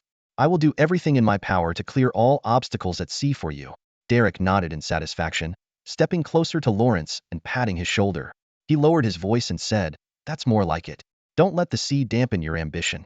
And don't worry too much about money. I've already sent a chest of silver coins to your home. The Duke's tone suddenly turned serious, but next time, don't give people such bad advice. Selling those overseas trinkets in batches? If people knew my trusted lieutenant was that strapped for cash, I'd be utterly embarrassed. Derek finished speaking, turned around with a smile, and walked away. He had stayed a few extra days just to meet Lawrence. The long life at sea inevitably led to grievances, and this meeting was a precaution to prevent any irreparable incidents in the future. Derek wasn't worried that Lawrence would retaliate against the informant. Doing so would be suicidal. The informants placed by the Duke were not people he could just eliminate. Besides, who knew how many other eyes were watching in the shadows? Only by maintaining a sense of reverence could one survive longer in this position. Lawrence was indeed terrified, with cold sweat streaming down his face. Very few knew about this matter, all of whom were his trusted confidants. However, it now seemed that these people were loyal to the Duke first and to him second. Holding a high position can easily make one lose themselves, forgetting that the power comes from the position, not personal ability. As Derek had predicted, Lawrence wouldn't dare investigate the matter. From now on, he would just have to conduct himself honestly and with a clear conscience. Being appointed as the fleet commander was already a promising future. Why take unnecessary risks?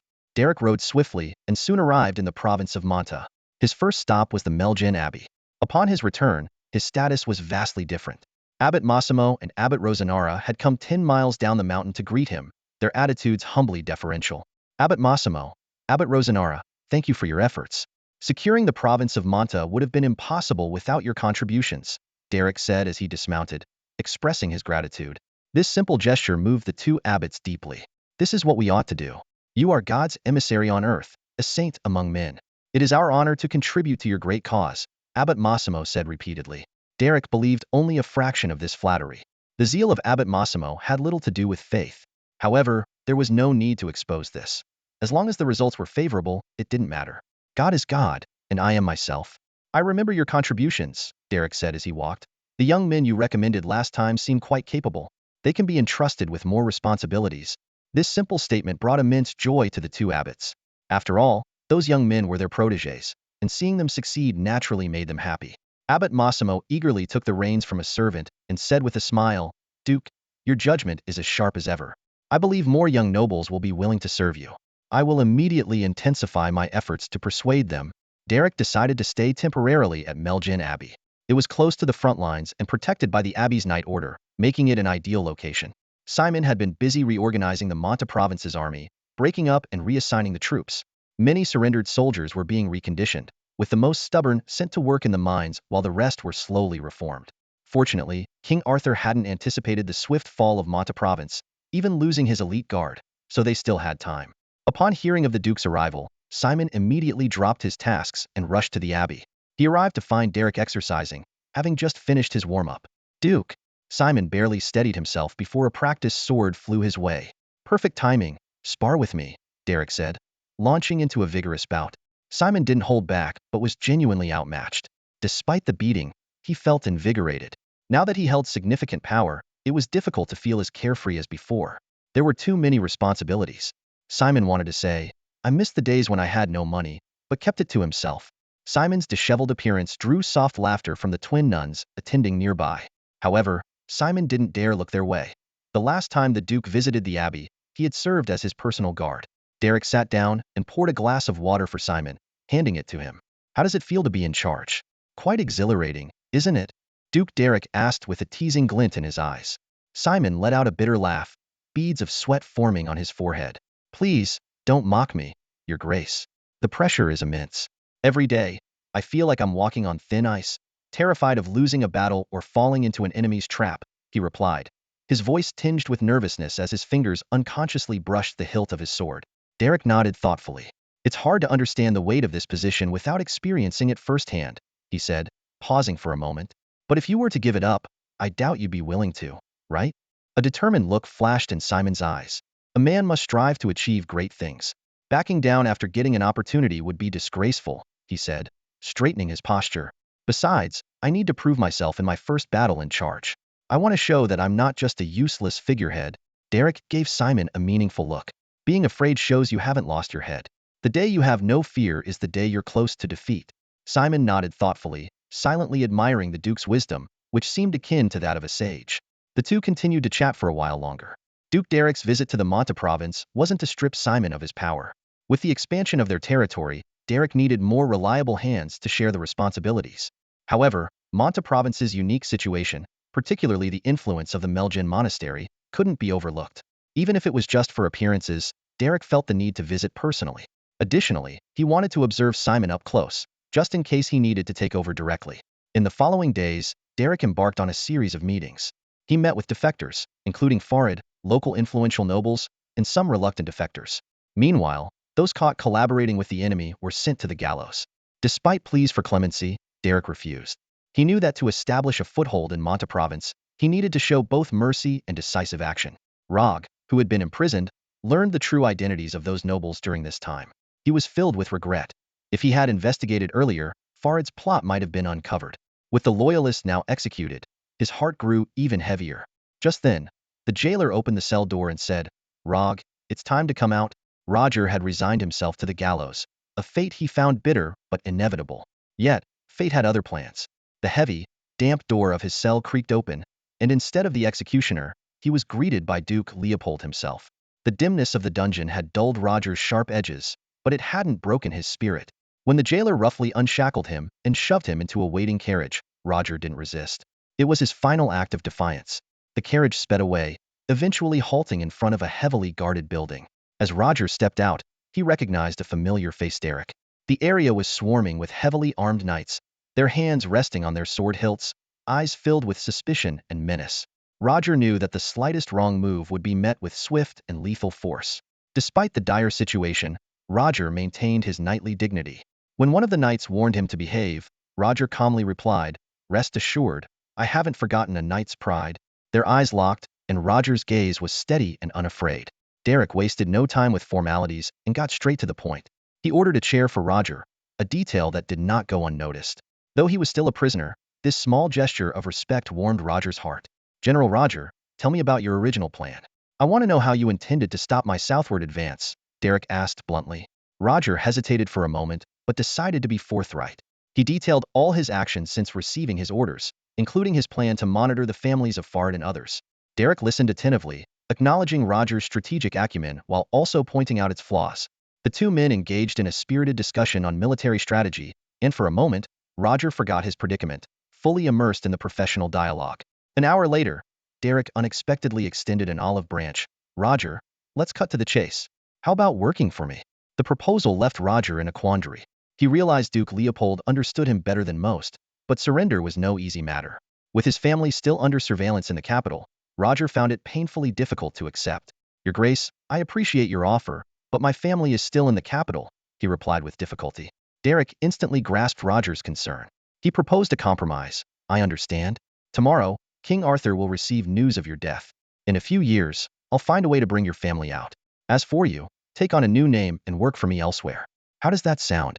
It is an undeniable fact that the family members of the Imperial Guard General are under strict surveillance. However, this monitoring will not continue indefinitely for the relatives of the deceased general. After all, King Arthur neither has the resources nor the time to deal with such trivial matters. In this context, Roger could no longer find any excuse to avoid his fate. His last bit of pride kept him silent, and he quietly accepted the reality before him. Seeing this, Derek's lips curled into a smug smile. He waved his hand casually and said, "Take a few days to rest. Once you've regained some energy, we'll have a proper conversation. In a month, I need you to handle something for me." Roger bowed respectfully and followed the attendant out of the room. This time, they didn't even need to put shackles on him. Not long after, another mutilated corpse hung from the gallows. A passerby curiously asked, "Who is this noble?" Recently, many nobles had been executed, most of them staunch supporters of the royal family. The commoners had grown accustomed to the sight. The soldier on guard, knowing some of the inside story and having no need to keep it secret, glanced back nonchalantly and said with a hint of disdain, "It seems to be some general from the Imperial Guard, named Roger or something like that." The guy refused to surrender, so the Duke ordered his execution. On the gallows, Roger's corpse was bloodied and disfigured, with disheveled hair covering half of his face. From his build and facial features, he did resemble the real Roger. Given the number of executions recently, one more general would hardly attract any attention. In the crowd, someone observed silently for a long time, finally confirming the identity of the corpse. The north wind howled, and the body swayed with it, clearly indicating that the northern principality had no intention of taking it down. Such practices were not unprecedented. The north had once used crucifixes with hanging corpses as a notorious landmark. Soon, the news spread like wildfire to the capital. Despite the northern principality's break from the Kingdom of Locke, Their ties remained intricate and hard to sever completely. Fortunately, Derek was confident that his subordinates wouldn't leak information like a sieve. Inside the palace, King Arthur opened the secret report, first erupting in anger, then forcing himself to calm down. He sighed deeply. Alas, Roger did his best. It's all that bastard Farid's fault. He then instructed, send someone to offer condolences to General Roger's family, and make sure they are polite. When Roger was captured by the Northern Principality, King Arthur had feared he might surrender, and had thus ordered surveillance on his family early on. Now, learning of Roger's death, the king felt a sense of relief. Ultimately, the fall of Monta province was not Roger's fault. He had fulfilled his duties. The real culprits were Farid and his associates, who had long colluded with the Northern Principality, leading to Monta's downfall. With this thought, King Arthur's anger flared up again, and he ordered sternly, increase the bounty. I want to see Farid's head with my own eyes. Derek was constantly busy in the province of Monta, accompanied by Rog, who was dressed as a fully armed knight. Whenever they had a moment of downtime, Derek would share his insights with Rog, who in turn carefully observed how the Duke managed complex interpersonal relationships. The post-war province of Monta was in chaos, with various factions fighting for their interests, but Derek always managed to resolve these issues, sometimes resorting to force when necessary. Rog learned a great deal from observing Derek up close. A month later, the province of Monta had stabilized.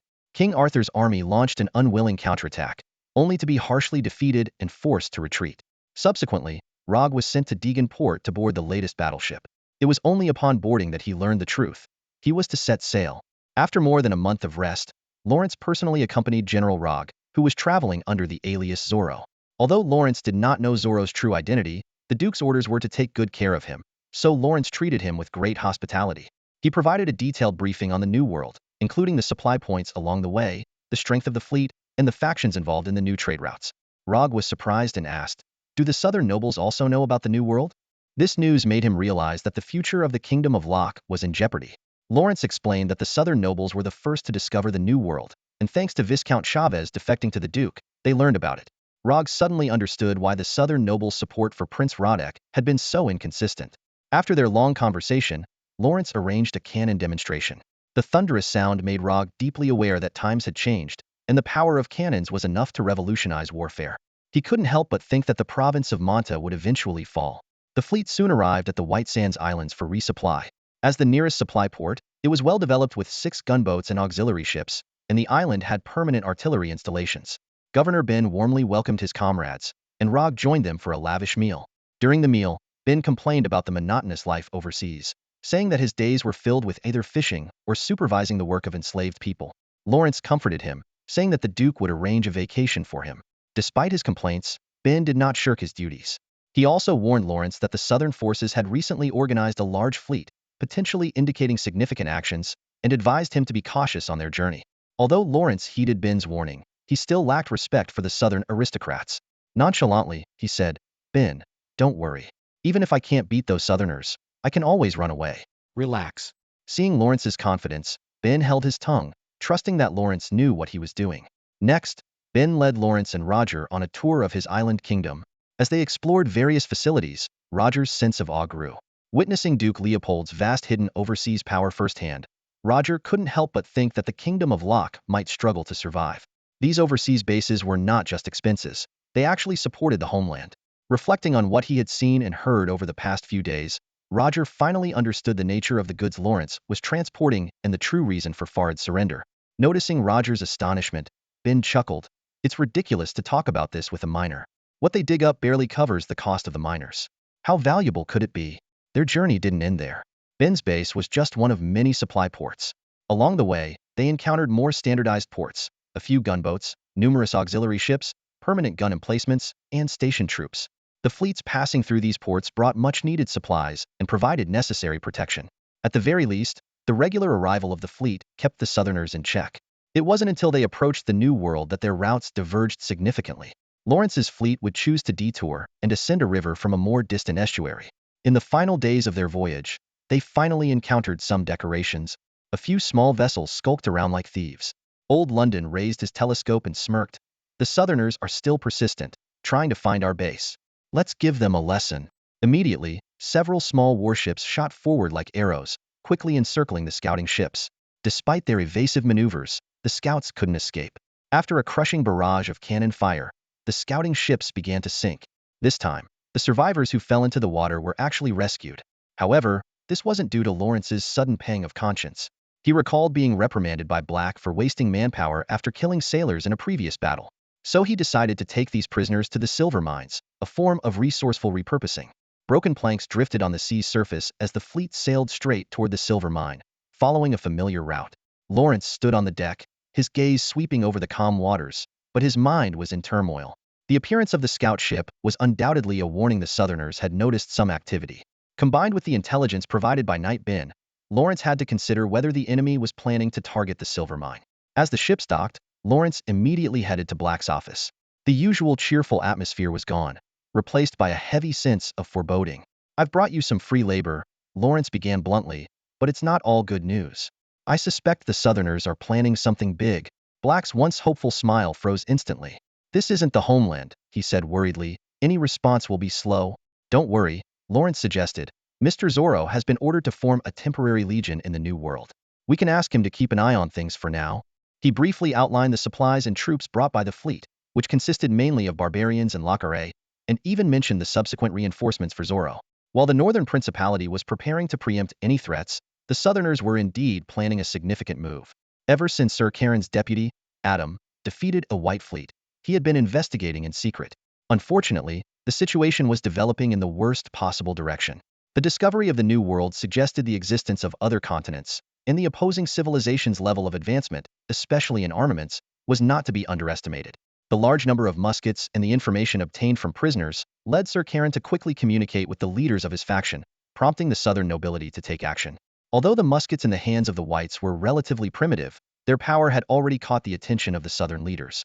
They secretly assembled skilled craftsmen to study and replicate the weapons, and soon had working models, despite issues with production and cost. Meanwhile, large quantities of stored weapons and armor were reactivated, and the number of reserve knights increased. In the rudimentary environment of the New World colony, Sir Karen's residence was still a few rows of two-story buildings. The hot weather was uncomfortable, but the ice blocks in the rooms provided some relief.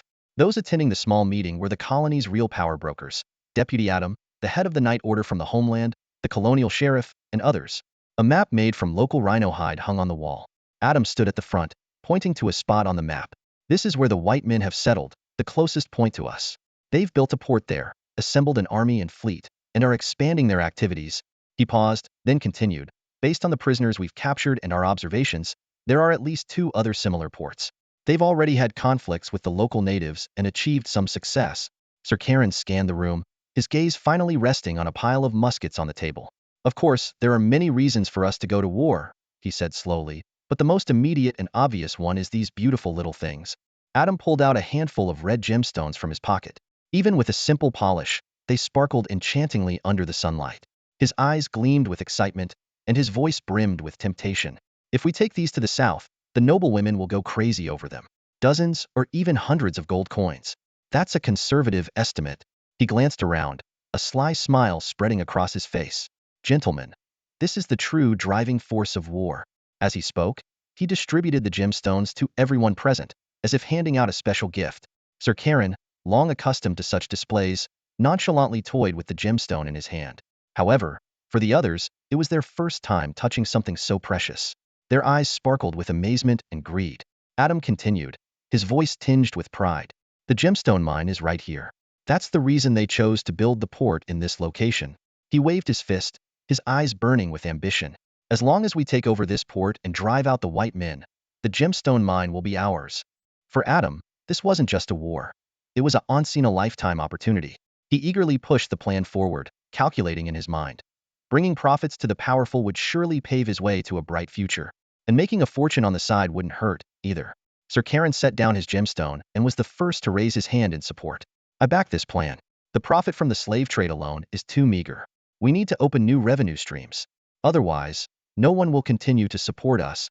His gaze swept across everyone present. "Remember, war is never the end goal.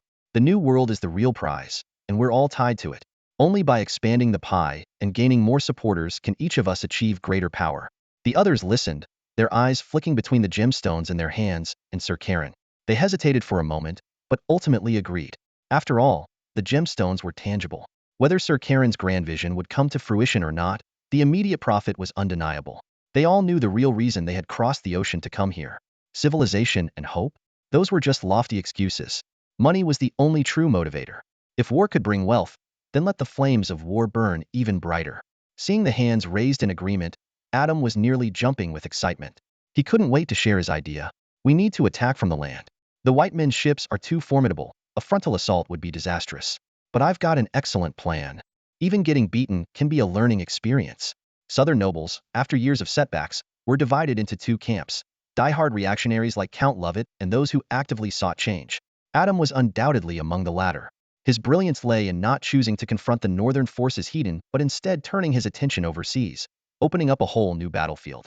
Adam was well-versed in the art of traveling off-peak. Leading a contingent of elite knights, he swiftly conquered several small tribes near the port and forcibly integrated them. Under the threat of steel and hooves, the rebellious native warriors bowed their heads. Those who dared to resist became corpses under the blade, leaving the survivors with no choice but to submit. Adam, of humble origins, had no aristocratic baggage. He personally darkened his skin and donned native attire, leading his men to blend in with the larger native population. After several years in the New World, he even mastered the local language. "Listen up," Adam said in fluent native tongue. "You only need to charge once, attack the port ahead. After that, you can flee at will. If you find me, I will grant you food and freedom." His eyes narrowed. "But anyone who runs away early will not be spared." Before he finished speaking, an unfortunate soul was dragged out and beheaded. The migration of the native army alarmed the port. Although they had defeated natives multiple times, the sheer number this time promised inevitable casualties. In this distant land, population was a precious resource. The sound of alarms echoed, and tension gripped the port. The gates were shut tight.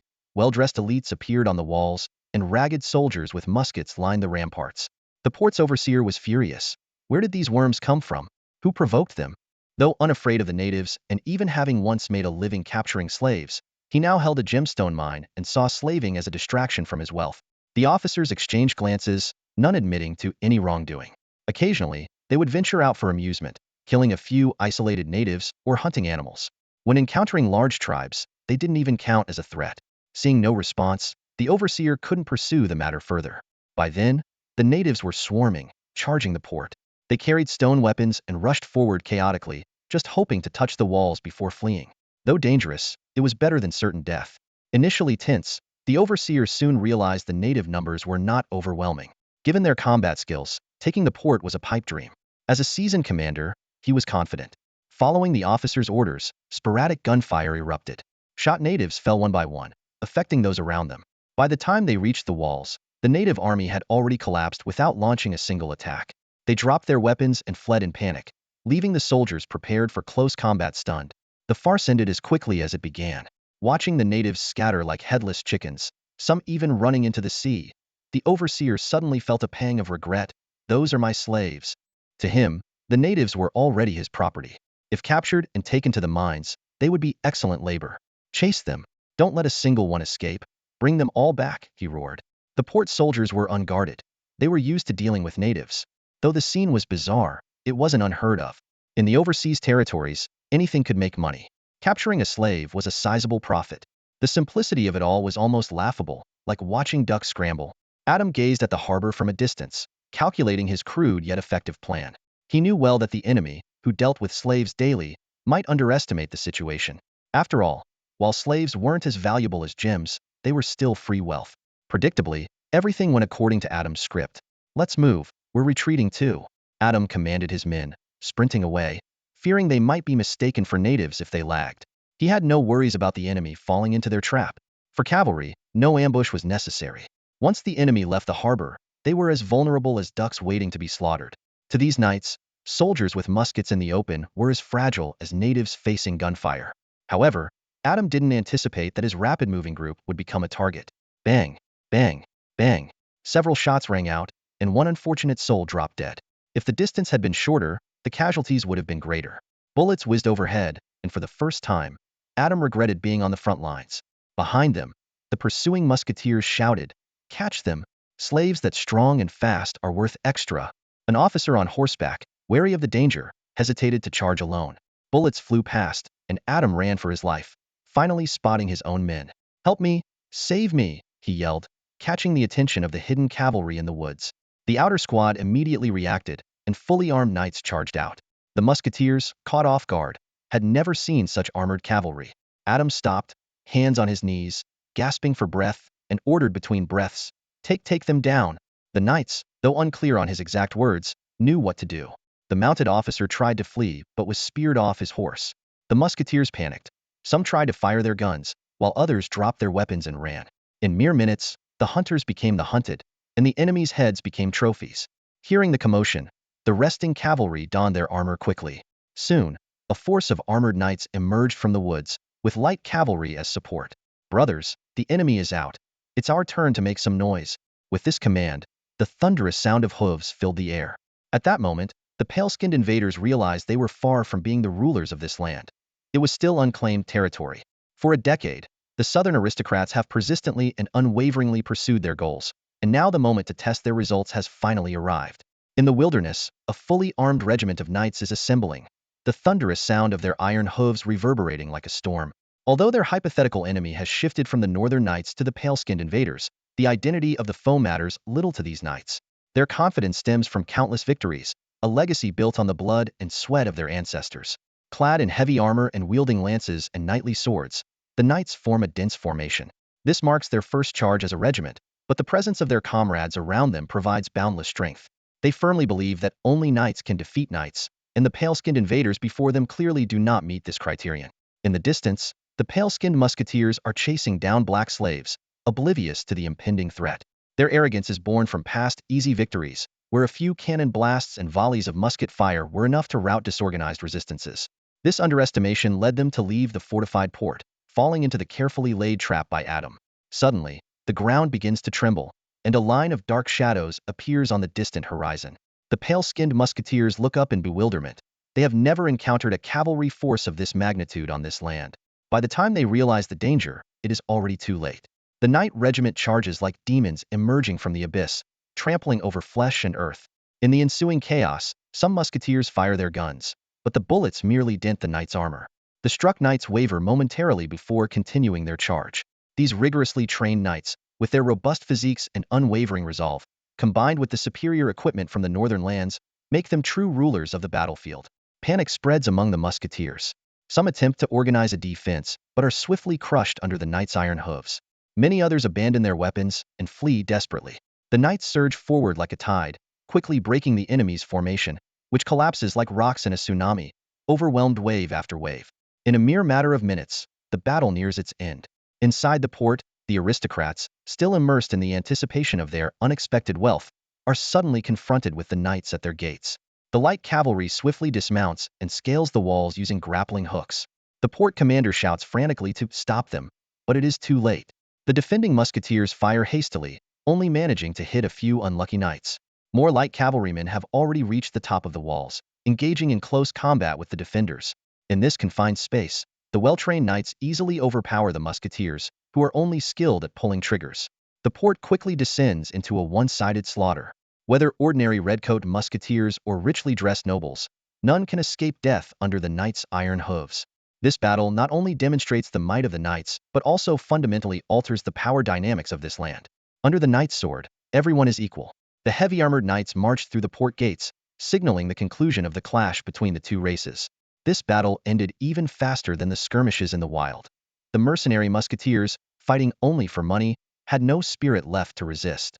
Adam stepped into the city, his deerskin boots splashing through a pool of bright red blood. He had changed back into his original attire, indifferent to the bloodstains. His eyes were sharp, and he shouted incessantly, "Jewels! I want jewels! Secure the warehouse now!" The direct objective of the war, after all, was those beautiful red gems. These small treasures could be exchanged for a vast amount of gold coins, and with money, they could continue to recruit more soldiers. Without funds, they could only watch helplessly as their opponents grew stronger. Although Adam could list 1,000 reasons for capturing the port, nothing hit the mark like the allure of those red jewels. While the southern nobles celebrated their glorious victory and extended their influence towards the central regions of the New World, the northern rustics were not idle either, having just completed a new round of construction. Rog arrived with a heavy responsibility, first selecting a suitable location for settlement. He then led 500 soldiers to begin building a militarized town. Worried about potential issues with the silver mine, Rog chose a site close to it. This choice was also sensible in the sparsely populated New World, as gathering immigrants in one place could effectively mitigate risks. Rog launched multiple expeditions and captured a group of black slaves for land clearing and town construction, but he never encountered any threats. They speculated that if the Southerners intended to cause trouble, they would have no chance from the sea. The dense coastal artillery would give them a nasty surprise. Attacking from land would mean a long march in the scorching heat, likely resulting in heavy losses before even reaching their destination. Yet, no signs of Southern activity were ever detected nearby. Everything remained peaceful until Lawrence safely returned with a ship full of silver coins. They could only console themselves, saying, "Maybe we're overthinking it. The New World is so vast. They're too busy staking their claims to have time for scheming."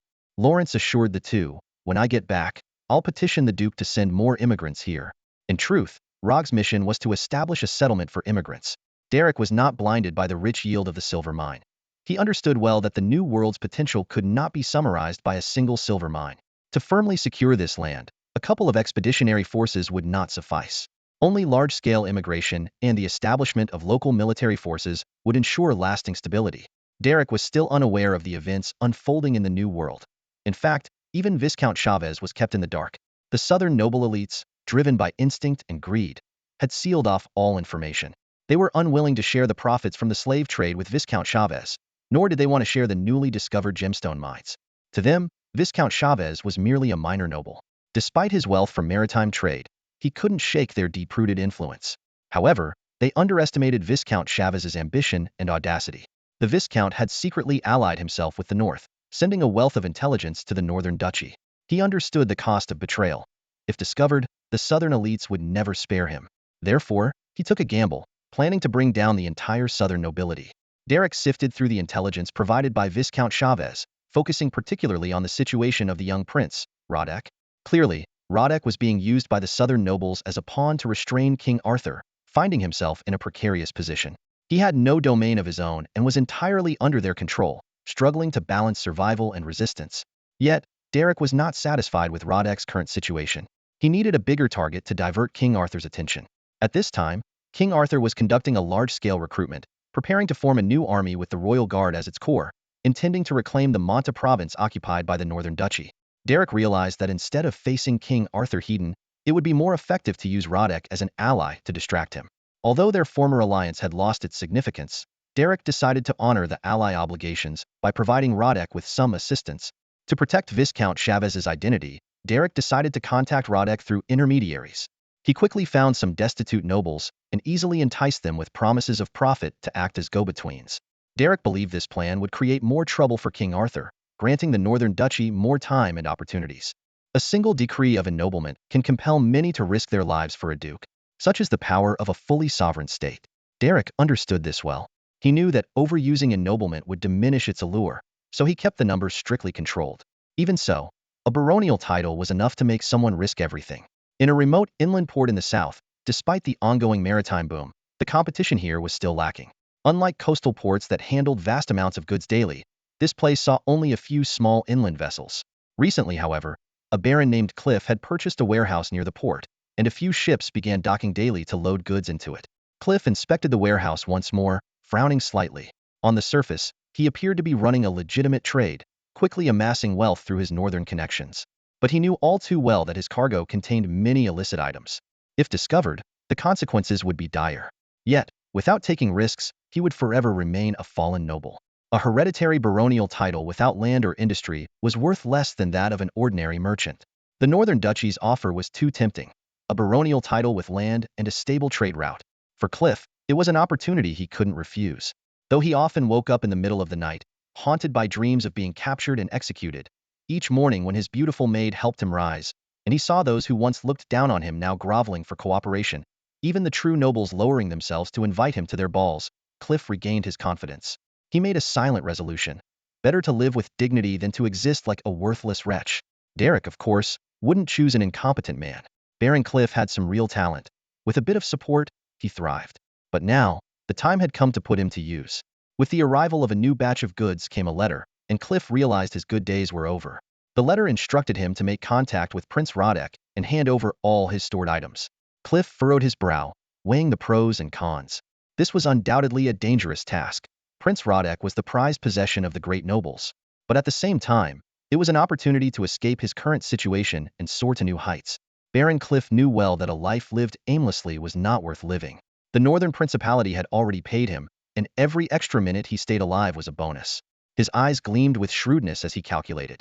If he could help Prince Rodek, he would not only easily gain the prince's trust but also open the door to more opportunities. As a seasoned merchant, Cliff quickly found a way to contact Prince Rodek.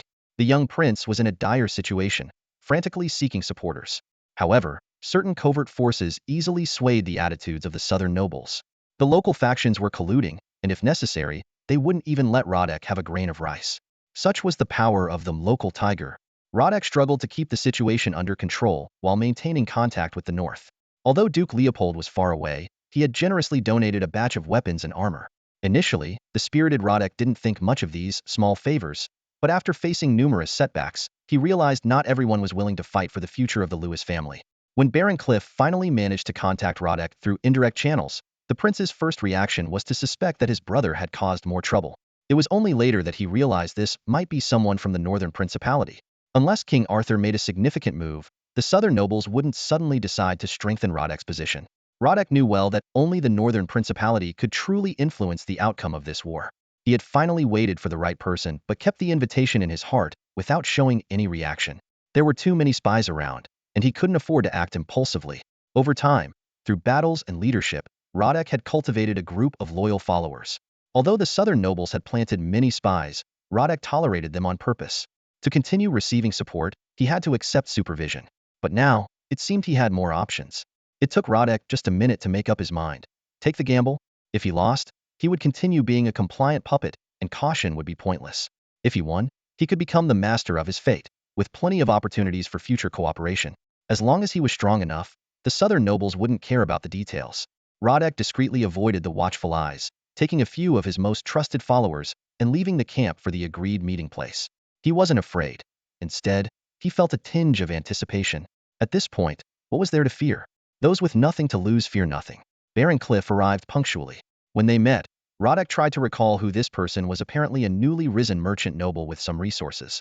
He had assumed Cliff was one of the southern nobles' representatives, but to his surprise, Cliff was an envoy from the Northern Principality. Cliff greeted courteously, "Honorable Prince Rodek, my duke sends his regards." Although the initial agreement has lost its foundation, sincere friendship doesn't fade with time. "I've brought some urgently needed supplies, hoping they will be of help to you." These grandiose words didn't move Rodek.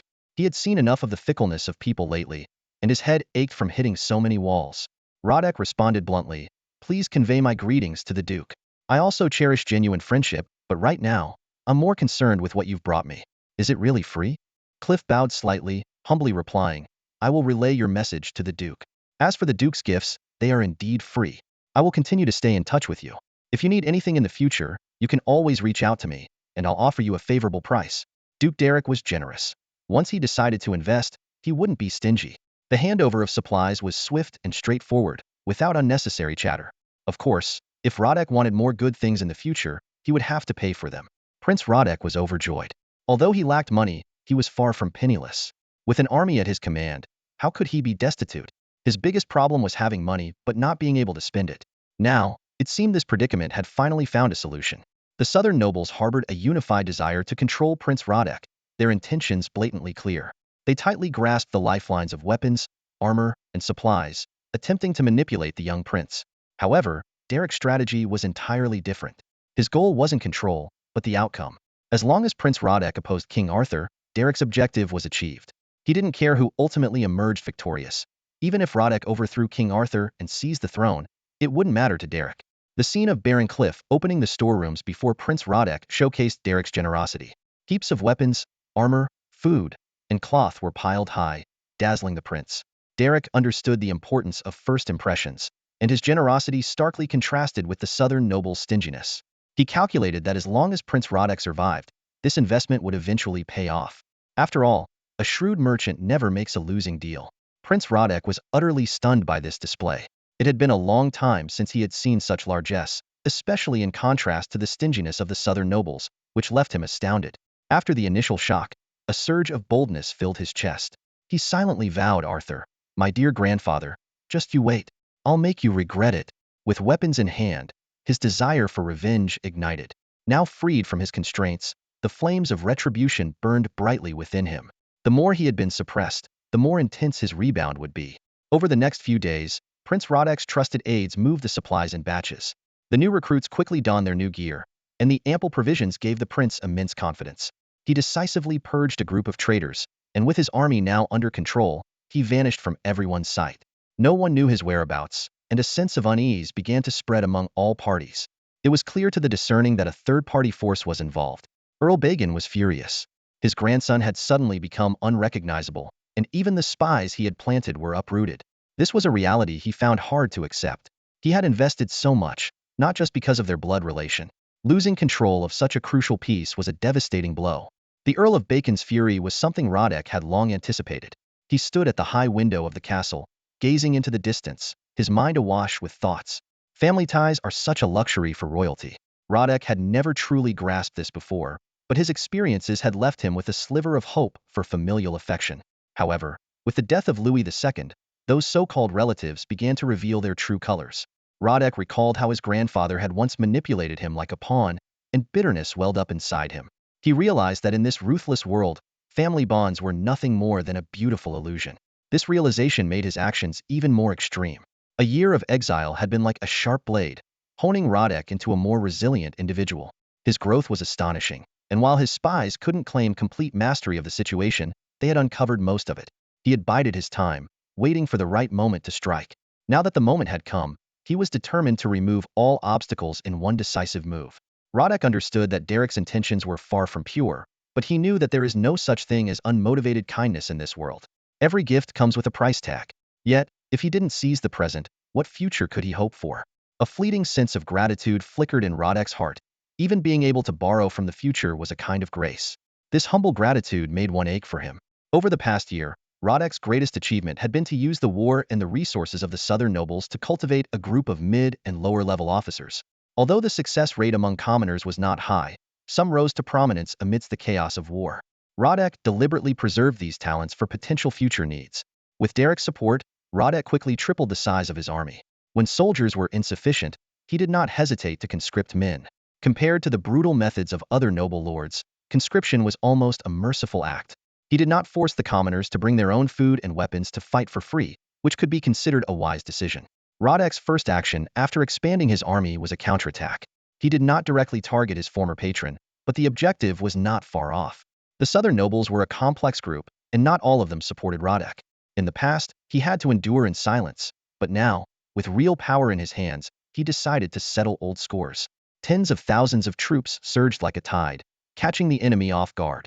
This unfortunate opponent had clearly underestimated Rodek's audacity and quickly lost his territory, with his entire family captured. Rodek immediately inquired, "Is the dock under control?" This small inland river dock, though modest and incapable of accommodating large ships, was of great significance to Rodek. Upon receiving a positive response, he ordered the elite soldiers to guard it secretly, understanding the importance of discretion. Then, Rodek turned to the captured baron and his family, coldly ordering, "Hang this family of traitors who supported the false king." This was both an act of vengeance and a way to draw attention. Rodek didn't even spare them a glance. His true target was not this minor baronial family. But to outsiders, this was the reason for his sudden outburst, enough to divert some attention. A few days later, Rodek brought the gold and jewels seized from the baron's estate to Baron Cliff. They had an agreement that, in addition to the initial gifts, they could continue to trade weapons and armor in the future. Baron Cliff greeted Rodek with a broad smile.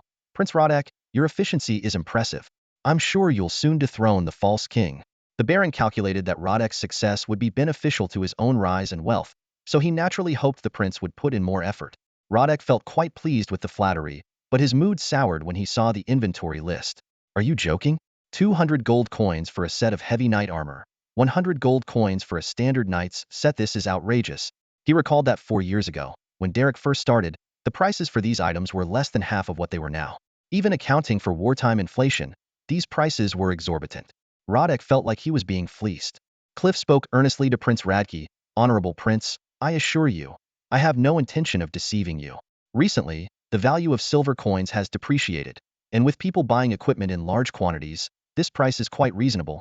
Upon hearing this, Radke nearly jumped in frustration and retorted angrily, "What does the devaluation of silver coins have to do with me? I'm paying in gold.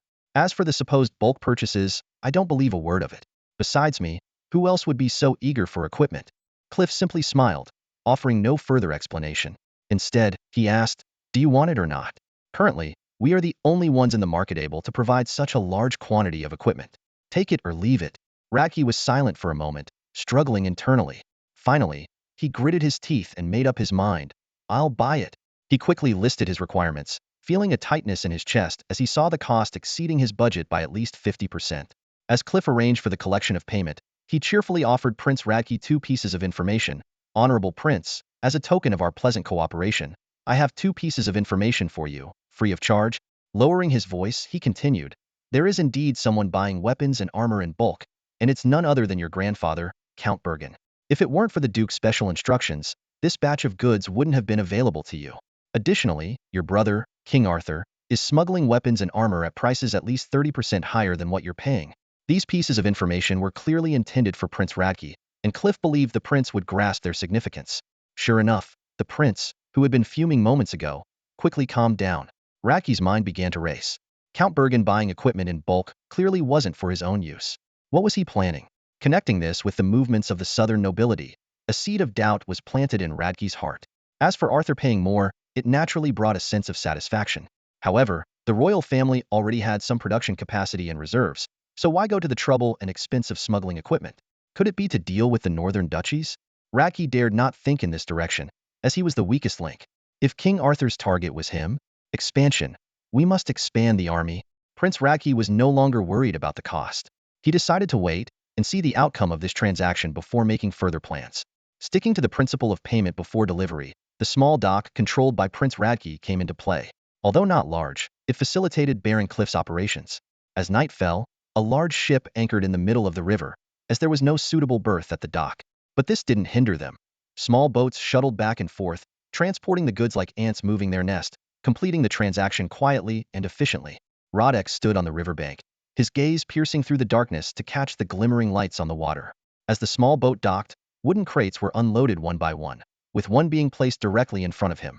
A subordinate officer skillfully opened the crate, pushing aside the top layer of straw to reveal the contents inside. Under the flickering firelight, the cargo glinted coldly. Rodek's eyes flickered with uncertainty in the interplay of light and shadow.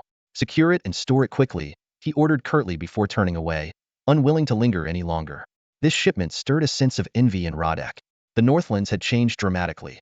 A baron's son had risen to such prominence while he was still struggling. This imbalance gnawed at him. The establishment of the Northern Principality had sent shockwaves through neighboring countries. The Kingdom of Locke was the first to strike, but was harshly repelled, retreating in pain. The Holy Cross Kingdom was also eager to act, but internal strife between the church and the royal family caused them to miss their window. Some might wonder, with such a significant threat, were King Bruno and the Pope simply foolish? In reality, this scenario exemplified the ancient wisdom that those who feast on meat are often short-sighted. They were not blind to the situation but were constrained by their positions and ingrained habits, making decisive action difficult. King Bruno and the Pope, aware of the Northern Principality's threat, were constantly weighing the dangers posed by each other whenever they considered taking action. After rounds of negotiations and compromises, they always ended up a step behind. At this critical juncture, the Kingdom of Locke regrouped, assembling a new army to trouble the Northern Principality. This move inadvertently eased the pressure on the Principality's southern front. Part of the second-line troops then shifted west to join forces with the Augusta Knights, forming a formidable opposition to the Holy Cross Kingdom. Derek returned to the front lines from Swan Castle with a large shipment of supplies. Over the past year, the army had barely had a chance to rest, caught in a relentless cycle of fighting, defending, and fighting again. The soldiers' nerves were stretched to the breaking point, and short breaks did little to alleviate the pressure. But this was the path to rise. Only by enduring could they see the vast horizon. Derek was not one for empty slogans. Upon reaching the front lines, he immediately gathered all the officers, save for those on active duty, in the central command tent. "Gentlemen, the establishment of the Northern Principality is thanks to your hard-fought battles. You've all worked tirelessly this past year," Derek began, bowing slightly before opening the crate beside him. "I promise to share both fortune and hardship with you. Titles and futures await, but those are distant rewards. Today, I'm here to distribute some immediate benefits." He continued, "Winter solstice is near, and the new year is just around the corner. Let everyone enjoy the new benefits of our principality this year. Loyalty and honor must be rewarded." Derek knew well that perpetual loyalty was a fantasy. Even among the earliest soldiers to follow him, some had started to waver. You either pay them enough, or give them enough honor, preferably both. Data sheets were just tools. If he truly incited widespread anger, he would have been sent to the guillotine long ago. Sure enough, the sight of the gleaming silver coins brought smiles to the faces of all the knights and officers. This was not just money. It was the Duke's recognition. While a few might not care for money, most could not resist its charm. Fatigue and exhaustion vanished in an instant. Long live the Duke. I'll topple King Bruno's throne for you. You deserve to sit on it. Down with the Pope, and let the Duke ascend. Cheers erupted, the allure of money evident. Stay tonight. I'll treat you to drinks and meat, Derek said, embracing the excited knights without reservation. But remember, no drinking starting tomorrow. Balancing strictness with leniency was key to effective military leadership. That night, Derek drank and feasted with his knights and officers, a seemingly reckless act that quickly forged closer bonds. A duke could stand tall, but he must also bend low. If he truly distanced himself from these knights and officers, his days in power would be numbered. Rewarding the officers was just the first step. In the following days, Derek tirelessly inspected various troops, personally attending to every detail. The first stop was the heavily armored infantry regiment from the province of Mayer-Jin. Derek knew that to integrate with the barbarians, the first thing he needed to do was to break down the barriers. He arrived at their camp with aromatic roasted pork and heavy bags of silver coins, contemplating how to connect with these formidable warriors. Although the main force of the barbarian legion was still stationed in the province of Mayer-Jin, some infantry regiments had already spread out like sparks across various regions. They became a unique sight in the imperial army, with their rugged faces and robust physiques standing in stark contrast to the local soldiers. When the barbarian infantry regiment received an urgent assembly notice, they responded as if facing a great enemy, fully armed and lined up in just half an hour. The commander, who had shared drinks with Derek the previous day, now stood at the front of the formation with a serious expression, his back straight as a rod. Derek walked slowly, his gaze sharp. Overall, he was quite satisfied with the scene before him. It was evident that their daily training had not been neglected. Occasionally, he noticed minor flaws, such as loose armor straps. Rather than publicly reprimanding the soldiers, he would personally fix the issue and quietly remind them, details determine life and death. On the battlefield, loose armor could cost you your life. For many of the barbarian soldiers, this was their first close encounter with Derek. They stood tall and proud, their eyes filled with both excitement and nervousness. To them, this duke was a savior who had lifted them from the mire of poverty and hunger. Life was still far from perfect, and the battlefield remained perilous, but at least their bellies were full, and their families had a glimmer of hope. This gratitude translated into their high morale. Returning to the front of the formation, Derek didn't deliver a long speech. Instead, he shouted straightforwardly, "No more nonsense. Split the money, share the meat, and let's go kill those Holy Cross bastards together." Such simple and direct words were more effective in rousing the barbarian soldiers' enthusiasm. Long live! Long live! Long live! Thousands of voices shouted in unison, the sound waves echoing through the mountains and forests, startling birds into flight. After sharing lunch with the barbarian soldiers, Derek continued his inspection tour. Along the Holy Cross line, he visited one camp after another. Each stop was met with cheers, and the morale surged like a tidal wave. This unusual scene caught the attention of the Holy Cross Kingdom's army on the other side, making them nervously speculate whether the Northern Duchy was planning some new scheme. Little did they know, all of this was merely Duke Leopold's routine military visit. If someone daring enough had realized the truth, they might have achieved an unparalleled accomplishment. However, no one knew that this influential duke was just a stone's throw away. After making his rounds on the front lines, Derek gained a preliminary understanding of the army's morale. Standing on a high ground, he surveyed the entire camp. The soldiers' spirit and demeanor made him nod in satisfaction. Ready to fight. Able to fight. Derek muttered to himself. Despite the psychological fatigue that comes from years of warfare, the morale of the Northern Principality's army remained high. He noticed the soldiers' serious attitude during training and their laughter during breaks, all of which indicated that the army was in good shape. Derek felt grateful for the excellent corps of officers. The Northern Principality's long-standing policy of superior treatment had ensured that this army's combat effectiveness was better guaranteed than other armies of the same era. His gaze fell on the barbarian infantry regiment training in the distance.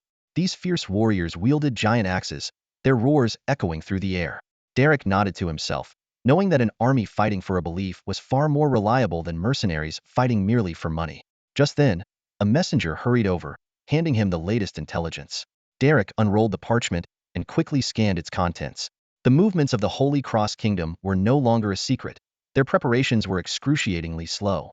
They can't even eat shit while it's hot. Derek couldn't help but curse in front of his subordinates. Instead of feeling offended, The surrounding officers burst into laughter, finding the Duke's bluntness endearing. Derek looked around, his gaze sharp and voice powerful. A kingdom so decayed it's like an old man with one foot in the grave should make way for us. I intend to take the initiative and bring the battle to their land. We've had enough of being on the defensive. I hope the Northern Principality never has to endure passive attacks again. As he spoke, he clenched his fist and thrust it forward. This gesture not only represented Derek's stance, but also his vision. The officers around him responded enthusiastically, their morale soaring. No one liked being on the defensive. Although they had always emerged victorious, the cost was never small. The scars of Augusta and the remains beneath Birch Fortress were still fresh. Adrian was the first to step forward, loudly agreeing, "The Duke is right. The hardest days are behind us. It's our turn to write a glorious epic." The bull wasn't to be outdone. Roaring, "Damn right." Derek smiled slightly. He knew that the troops on the front lines of the Holy Cross Kingdom were the most elite. A decayed giant was still a giant. The most elite Augustinites were there, the newest artillery regiment was there, and seasoned veterans were there. These forces were the foundation of Derek's confidence.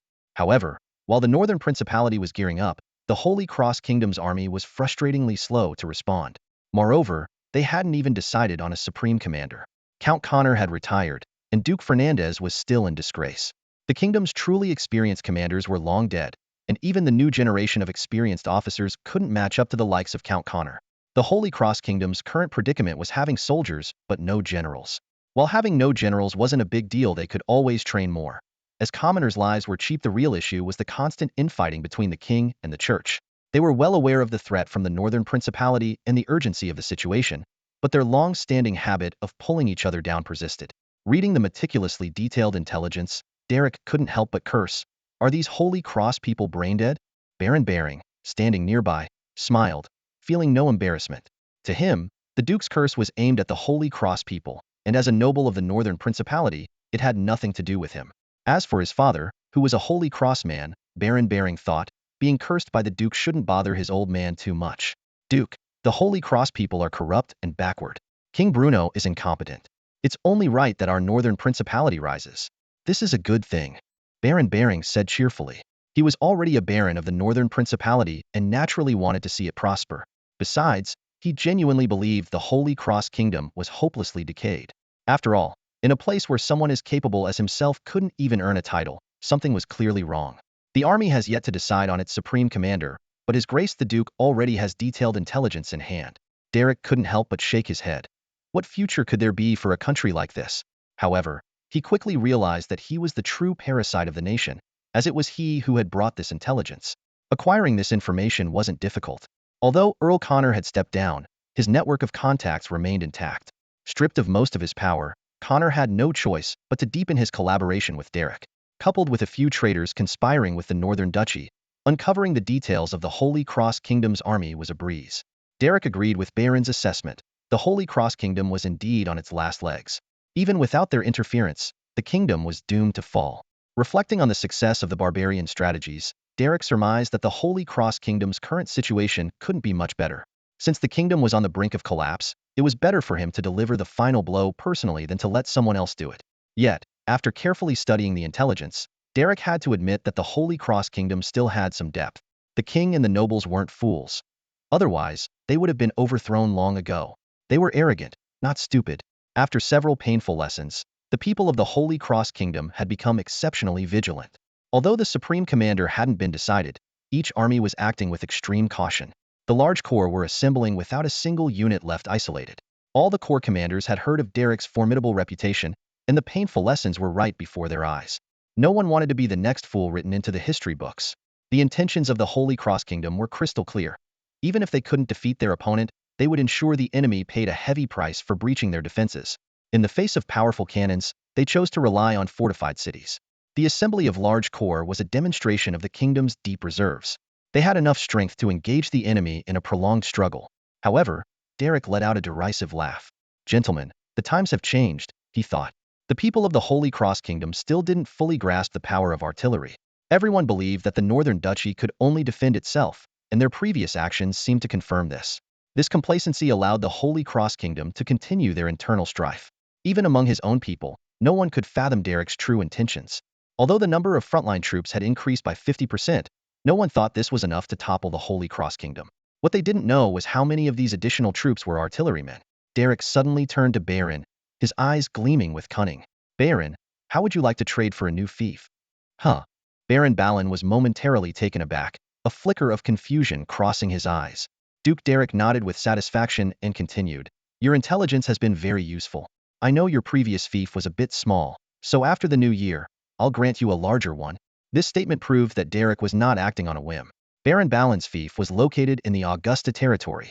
Although it wasn't large, its geographical position was advantageous, as Augusta was one of the more prosperous regions in the northern principality.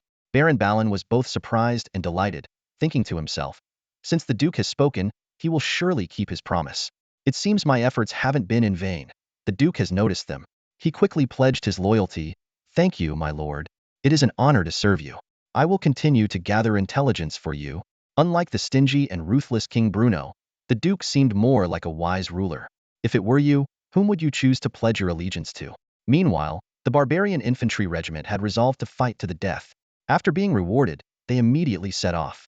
The entire frontline army broke camp one by one, launching an assault on the Holy Cross Kingdom. The Holy Cross people were caught off guard and faced a fierce attack. The vanguard units were quickly overwhelmed. Throughout the Holy Cross Kingdom, flames of war erupted. This was the largest and most aggressive invasion in the history of the Northern Principality. By the time Derek led Baron Balin and others on their departure, the front line had advanced dozens of miles. Along the way, small towns and castles could be seen putting up a stubborn resistance, with troops scattered everywhere. The Northern Principality's army, bearing the Twin Dragon banner, marched straight through the battlefield ablaze with war, arriving at their first major stronghold, the City of Sighs. The City of Sighs was a heavily fortified bastion for the Holy Cross people, intended to be the front line of their resistance. Even now, it housed 50 to 60,000 troops. With a competent commander and the city's populace, sheer numbers alone could make Derek's army struggle to advance, let alone take the city. After personally scouting the area, Derek had to admit that the City of Sighs lived up to its reputation. Though the Holy Cross people's claim of it being impregnable was somewhat exaggerated, it was indeed a formidable fortress that could intimidate any enemy. The sheer thickness of the walls was enough to make one pause. A city is dead, but its people are alive, Adrian tentatively asked. Duke, should we lay siege and wait for reinforcements? He initially thought this offensive was a strategic maneuver to gain some advantage and then retreat, never imagining they would aim to capture such a stronghold. Previous attempts had halted near this line because the City of Sighs was too difficult to conquer. Attacking it recklessly would be tantamount to inviting humiliation. No, Derek's response took everyone by surprise. Capturing this fortress will be like stripping away the Holy Cross people's armor, exposing their vulnerable bodies to our swords. With that, he began directing everyone to set up camp. Clearly, this wasn't a task that could be completed in a day. Even with cannons, the City of Sighs wouldn't be easily breached. Rogers, take your men and give us a show, Derek ordered. Rogers, eager for action, promptly moved his cannons to the front line. Meanwhile, inside the City of Sighs, chaos reigned. From the moment the Northern Principality's army appeared, the city had been in turmoil. It wasn't fear of being breached, but rather the long period of peace that had made them forget what an attack felt like. Strictly speaking, the city had last faced an assault 30 years ago when the Lock Kingdom's army was repelled, retreating all the way to what is now the Northern Province. Thus, from ordinary soldiers to generals, there was a certain psychological advantage. The city was defended by 7 or 8 generals, belonging to 3 different corps. At this moment, they all rushed to the city walls, each taking a vantage point to survey the enemy. Though their most significant combat experience might have been quelling peasant uprisings, they still possessed basic military acumen. They quickly realized that the Northern Principality was preparing for a prolonged siege. Had it been any other enemy, they might have felt confident of victory. But seeing the Twin Dragon banner fluttering in the wind weighed heavily on their minds. They swiftly issued orders. Check for any overlooked areas immediately. Also, no one is allowed near the gates. We can't give the Northern Principality any chance. Have the reserves ready to step in at any moment. Bring up the rolling stones, battering rams, and boiling oil. We must not let the Northern Principality forces breach the walls. The generals issued their orders, their voices tinged with tension and determination. The soldiers on the wall sprang into action, quickly hauling up defensive materials, each move betraying their heightened vigilance. However, as Rogers' artillery unit approached the city walls, the generals' faces darkened. Cannons, someone whispered in alarm. Though they had recently suffered from cannon fire, it wasn't as if they were completely unfamiliar with such weapons. Unfortunately, their understanding of cannons was still limited due to the short time they had to study them. The generals calculated silently. Based on experience, this level of bombardment shouldn't be enough to destroy the formidable city of size. But knowing was one thing, enduring the barrage was another. Each man instinctively looked to the sky, dreading the next incoming shell. Sure enough, a high-pitched whistling cut through the air, followed by a deafening explosion. Boom! A shell detonated near the wall. Generals, it's too dangerous here. Please, take cover. The aides urgently shouted, pulling at the generals without waiting for their consent. Chaos erupted atop the wall as everyone scrambled to get down. The generals knew this performance was over. They had fulfilled their duties and could report back to the soldiers and the distant king. Staying on the wall and risking a direct hit from a cannonball was simply not worth it. Amid the intense shelling, the Holy Cross soldiers quickly adapted. Most took cover, leaving only a few unlucky ones to keep an eye on the Northern Principality's troops. This bombardment was merely Direct's way of announcing Roger's arrival. Once they had moved to a safer area, the generals gathered and found time to critique. So this is a cannon? Not so impressive, one scoffed. The city of size has never fallen. The rock people couldn't take it, and the Northern Principality is dreaming if they think they can. Another chimed in. All they're doing is wasting a few worthless lives. Not even worth the cost of those cannonballs. Suddenly, a thought struck one of the generals. We must report to His Majesty immediately. The city of size is impregnable. There's no need to rush additional troops and risk falling into a Northern Principality trap. The statement silenced the group. They all realized this was an excellent opportunity to gain favor with the king. Without another word, the generals hurried off, each racing to be the first to deliver the news to the king. Unbeknownst to them, a disquieting scene was unfolding outside the city. A special unit was silently dismantling tarpaulin-covered wagons. Heavy iron objects were being carefully unloaded and swiftly assembled by skilled soldiers into a massive contraption. Its true purpose was unknown, but it already exuded an ominous presence. The advance of technology is like an unstoppable torrent. Derek's trump cards, those colossal machines are the sharpest blades in this flood, ready to deliver a dimensional blow to the enemy. Their emergence leaves deep imprints on the annals of history. The generals within the city of size once believed that the previous bombardments were the pinnacle of warfare, unaware that they were merely the prelude. When the artillerymen, clad in lightweight combat uniforms, skillfully assembled these behemoths, the sight of the dark barrels and their massive calibers left a profound visual impact. Even without witnessing their power firsthand, one could imagine the awe-inspiring force when they roared. Derek stepped forward and gently stroked the barrel. The cold metal seemed to speak of its immense combat potential. He mused silently. Times have indeed changed, and the romance of knights is nearing its end. The next era will be dominated by the symphony of guns and cannons. Standing beside the Duke, a knight nicknamed Bull removed his helmet and asked with a complex expression, "Can this thing really fire?" As a knight, he had already struggled to accept the previous artillery, and now, faced with even larger weapons, he couldn't help but feel uncertain about the future of the knightly class. This complex emotion likely lingered in the hearts of all knights. Derek answered without hesitation, "Of course it can fire." He went on to explain that the development of firearms didn't signify the downfall of knights. It merely meant that the form of their existence would change. Cavalry might gradually fade from the battlefield, but the spirit of chivalry would endure. Derek understood that future knights would be more of a symbolic identity rather than a battlefield role. He pondered that, compared to knights, musketeers were easier to train, which might be a boon for the king. The officers present had varied reactions. However, for most, whether they wielded swords or operated cannons in service of the Duke, it made no essential difference. Finally, Derek ordered, "Get these big guys ready for action. Tomorrow, we'll show the Crusaders our new toys." Although these heavy cannons were overweight and arrived a bit late, their extended range compensated for this drawback. Even if the forces within the city of size wanted to destroy the artillery positions, it would be exceedingly difficult. The days of passive defense for the enemy were inevitably numbered.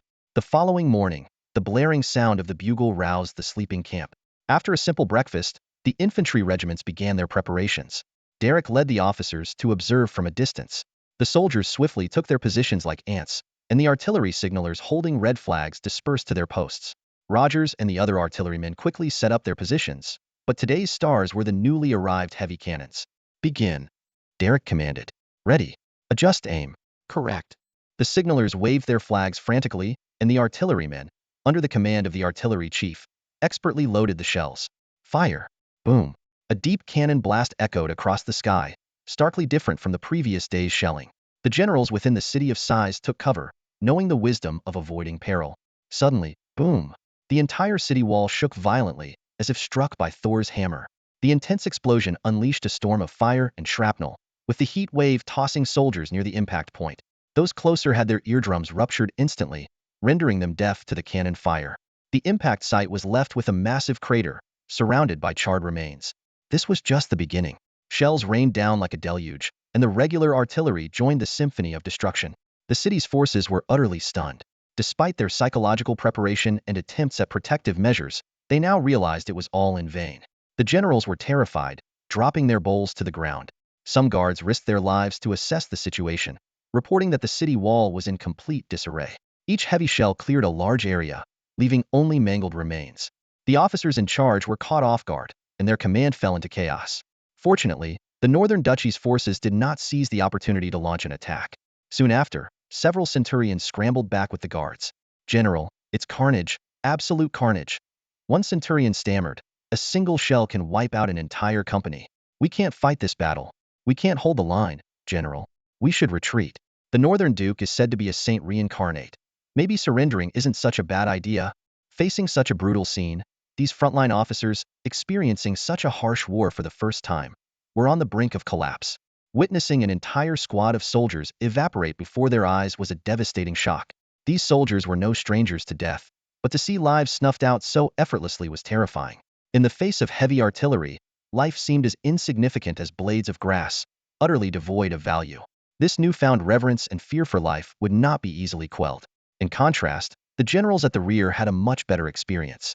They merely heard changes in numbers, far less impactful than witnessing the carnage firsthand. "Useless," the general roared, standing up in fury. "Look at yourselves. Do you even know what you're saying? Has His Majesty's provision gone to the dogs? A mere cannon has you shaking like this?" He kicked the kneeling centurion and immediately ordered his replacement. The general decisively chose a replacement from his own personal guard. In such a critical moment, neither ability nor background mattered. Only loyalty was crucial. "Gentlemen," the general raised his voice, "how many people can a cannon kill? Look at the city walls. Are they still standing? The city of size will never fall. We will hold it." This combination of intimidation and reassurance barely stabilized the troops' morale. After the tearful subordinates left, the general's face darkened as he began to write a plea for reinforcements. Despite having assured the king just last night that no support was needed, he could no longer afford to save face. Compared to the possibility of being hanged by the Northern Duchy's nobility, pride was insignificant. After finishing the letter, the general realized that staying at the rear was no longer viable. Even at the risk of being hit, he had to go to the front lines himself. Braving the artillery fire, the generals went to various locations to offer their support. Witnessing the shells fall was like feeling thunderbolts hammering against one's chest. Morale was low, and the constant threat of death and passive suffering was eroding the soldiers' spirits. The general sighed inwardly. This battle would be tough. Suddenly, a deafening explosion. A shell landed behind the city wall.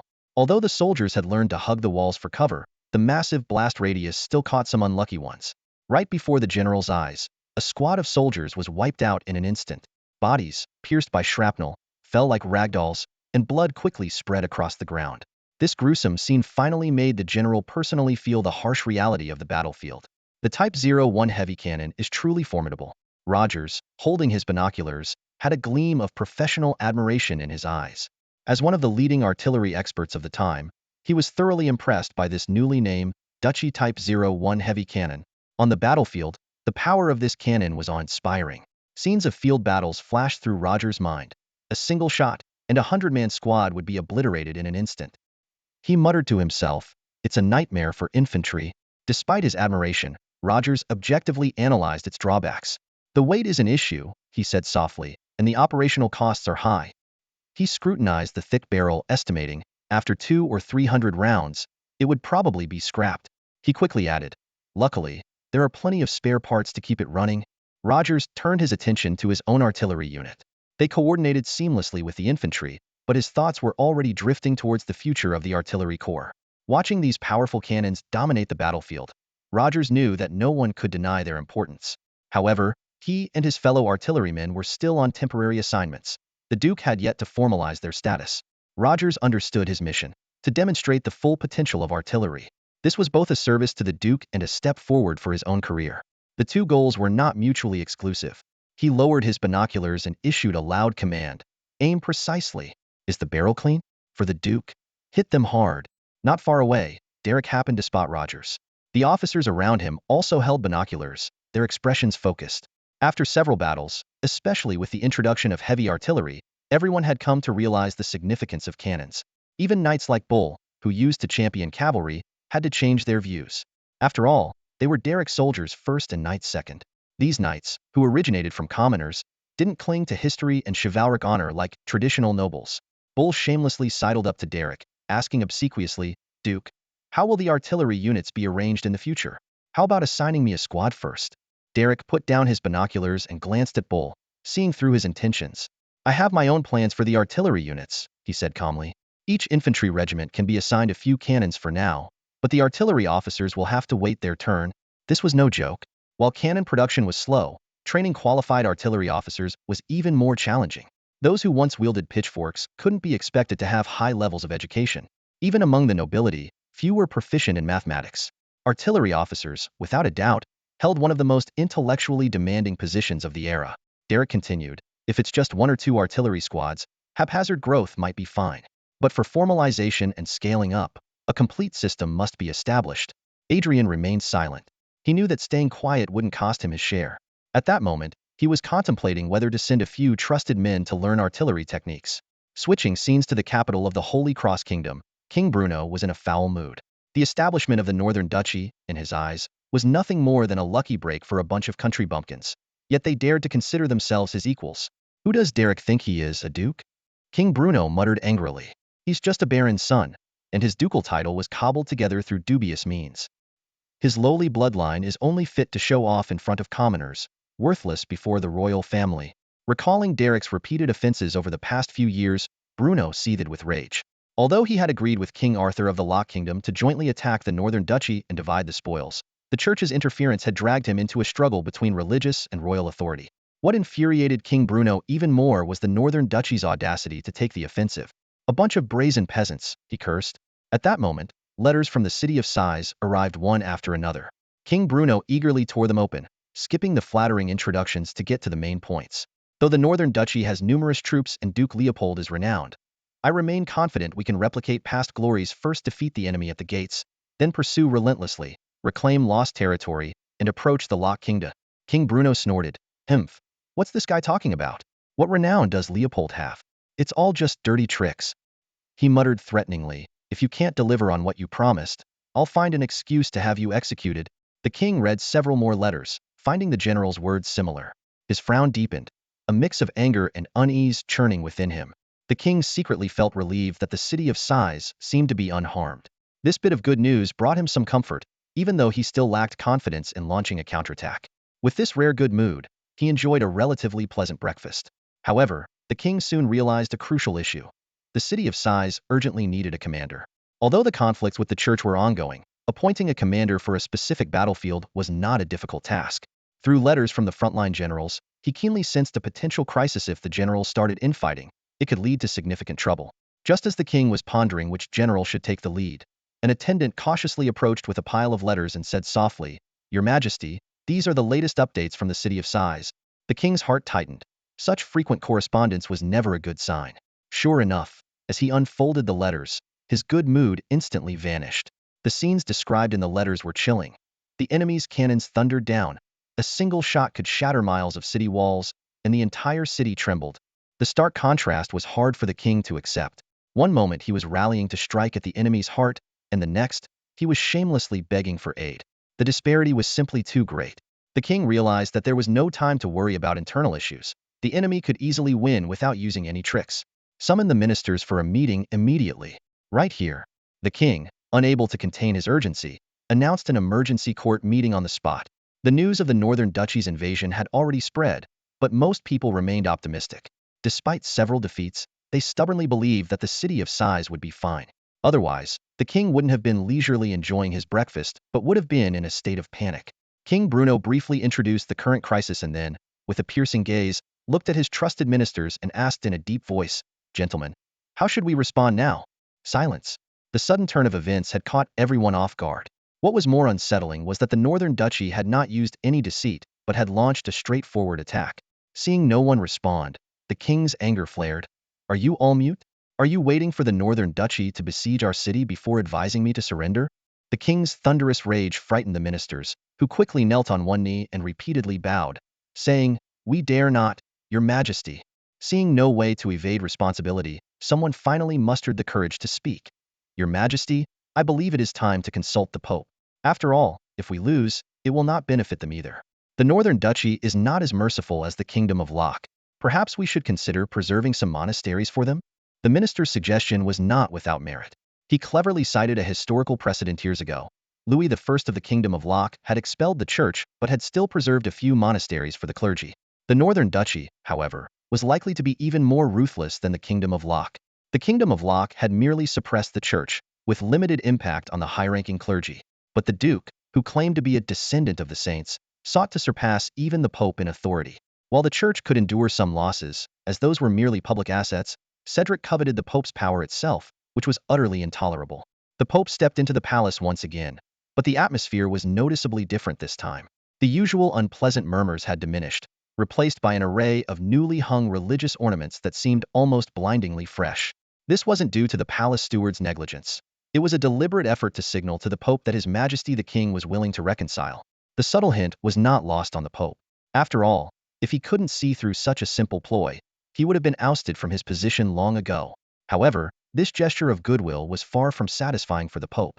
His thoughts drifted back 30 years, to a time when the Pope's predecessor seldom visited the palace, and it was the king who personally sought an audience with the church. He longed for those glorious days, rather than the insignificant concessions being offered now. But the harsh reality was that even these meager allowances might soon be lost. The image of Duke Leopold flashed in the Pope's mind. If the Duke were to invade the capital, he would never bow his proud head for a coronation. Through studying the Duke's past, the Pope knew him to be a self-assured, tough, and shrewd individual. Outwardly accommodating, but inwardly unyielding, his concessions were limited to boundaries he set himself, more like acts of charity. Should anyone overstep, they would face his thunderous wrath, not further compromises. Thus, reconciliation was simply out of the question. As the Pope walked, he pondered the king's motives for this summons. It had to be a crisis at the front lines. Otherwise, His Majesty would never lower his head so easily. Just as he was lost in thought, he halted abruptly. There stood King Bruno himself, personally coming out to greet him a rare courtesy. Clearly, the situation at the front was dire. The Pope showed no joy, his face grave as he quickened his pace. Your Holiness, we are in deep trouble, King Bruno began candidly, his tone earnest. We must work together, or we will lose everything we have. Compared to losing the throne, other concessions are trivial. The Pope was momentarily speechless, his curiosity about the front line severity piqued. Yet, understanding the situation did not mean he would show mercy when it came to his demands. Naive king, thinking that shared interest would lead to unity? People have committed far worse for far less. I want to reinstate the position of chief military chaplain, the Pope demanded boldly. Agreed. King Bruno responded without hesitation, his face twitching violently, almost giving the impression that it was a trivial request. In truth, his heart was aching, and he couldn't help but abandon his previous plans, urgently adding, "But that's the only thing I can agree to. No more demands." The Pope begrudgingly held his tongue. Seeing the king agree so readily, he was tempted to ask for more, but it was too late. You're still as stingy as ever. The Pope couldn't resist a jibe. The king glared, barely restraining himself from an outburst. Knowing he needed the church's support, the two stared each other down, their fragile rationality preventing an immediate fallout. Ultimately, the pressure from the Northern Duchy was too great. I hope you understand that the chief military chaplain will only have authority within my army. The Duke will never allow your chaplains into his forces, the king reminded. Everything hinges on preserving what we have. Otherwise, slaves of a fallen nation won't enjoy these privileges, the Pope retorted. They dismissed all their attendants and struck a series of shadowy deals. For both the royal family and the church, this was a unique attempt. 30 years of opposition had severely drained the kingdom's strength, and their historical enmity meant that neither side would easily bow to the other. This crisis was an opportunity. If they could repel the invaders, it might unleash the full potential of the Holy Cross Kingdom, creating a new epic. Perhaps decades later, this meeting between the Pope and the King would be immortalized in murals and sung by future generations if they won. Meanwhile, in the besieged city of Sais, everyone was suffering. The relentless daily bombardments tolled like a death knell, claiming lives sporadically. Occasionally, concentrated artillery fire would turn parts of the city into a living hell. Strictly speaking, there wasn't a single safe place in the entire city. If the 01 heavy artillery advanced just a bit further, it would be able to cover the entire city of Sais. The harsh reality of death forced the Holy Cross soldiers to learn many skills for surviving bombardments. The command center had now completely relocated underground, where the constant thunder of shelling shook the earth, causing dirt to fall in clumps. Those once arrogant officers and noblemen were now covered in grime, unable to maintain their haughty demeanor. When will His Majesty's reinforcements arrive? We can't hold on much longer, a voice echoed in the underground command post. To hell with the damn church. It's all their fault for holding us back, another voice angrily chimed in. Suddenly, a loud explosion shook the ground as another shell landed nearby. Dirt rained down, and a general who was about to speak ended up with a mouthful of soil. Under normal circumstances, such a scene would have provoked laughter. But now, everyone was equally disheveled and weary. 1 week? It's been a whole week, someone murmured softly. They had once believed that the city of sighs would never fall, but now it seemed like a naive fantasy.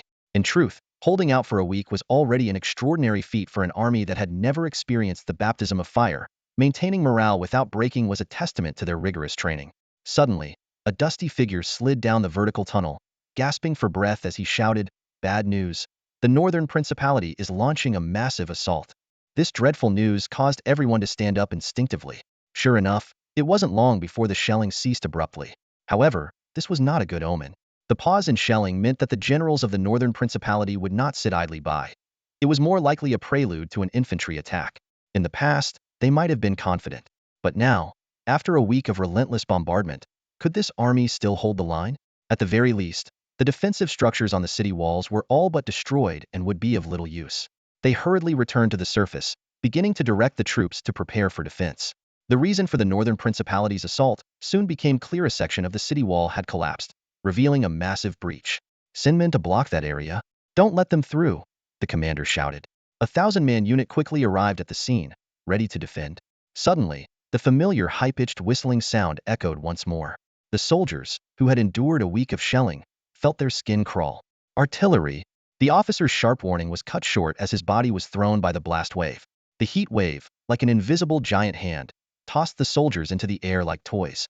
As the smoke cleared, it became apparent that the soldiers of the Northern Principality had already retreated. It was a meticulously planned trap, mocking the inexperienced Holy Cross soldiers. "That's enough. Cease fire," Derek ordered, nodding in satisfaction at the scene through his binoculars. This clever tactic was inspired by a film he had seen in a past life, and its effectiveness had exceeded his expectations. The unsuspecting Holy Cross soldiers were caught completely off guard. Through the binoculars, the devastation was clear. A 1,000-man unit on the verge of total annihilation.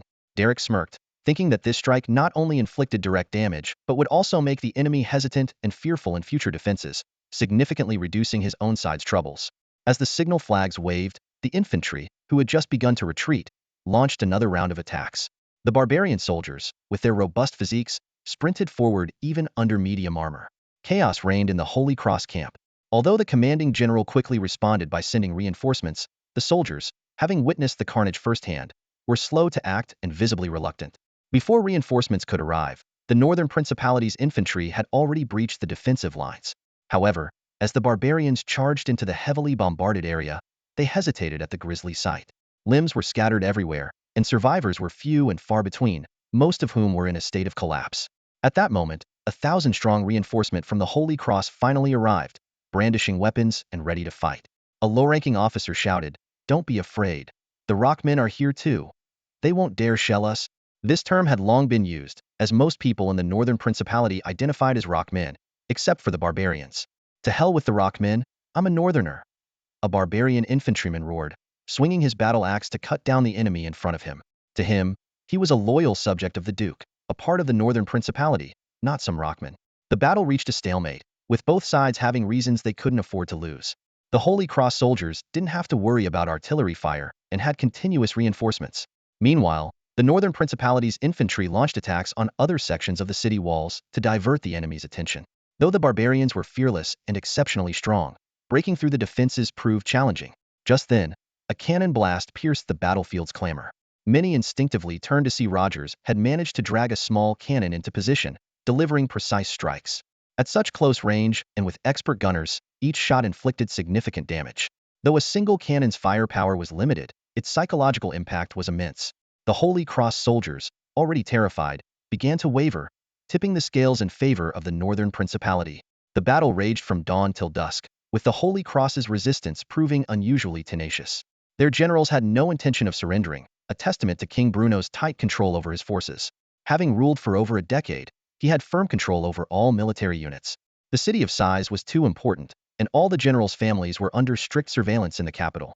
Surrendering would mean the death of their entire families, whereas fighting to the death would only cost them their own lives. However, willpower alone couldn't bridge the gap in strength. As night fell, the outer defenses of the city collapsed. The darkness temporarily halted the slaughter, with torches illuminating the city's perimeter. The heavy artillery, silent for a day, began to roar again, shells whistling into the city. Over the past week, the northern principality had worn out several cannons and lost hundreds of oxen and horses transporting ammunition. Almost no buildings in the city remained intact. The Holy Cross soldiers had earned their pay from King Bruno by holding out this long. The next day, the Holy Cross soldiers' morale visibly waned. A night of contemplation had led many to reassess their situation. As their fervor cooled, entire units began to surrender. Even officers couldn't maintain control. Some surrendered individually, while others presented their superiors' heads as tokens of surrender. When the city's clamor finally subsided, Derek stepped into the once-impregnable city of size. The stone monument at the gate was half collapsed, its inscription of a glorious epic from 30 years ago now reduced to historical dust. Standing before the shattered monument, Derek felt a surge of emotion. What our ancestors couldn't achieve, we have accomplished today, he mused. This wasn't just the fall of a city, it marked the end of an era. Years ago, the Rockmen failed to defeat the Holy Cross Kingdom and capture the Pope, allowing the monastery and the church's legal status to endure. Today, the fall of the city of size seemed to herald the dawn of a new era. The officers following Derek wore complex expressions, still processing the reality of their victory.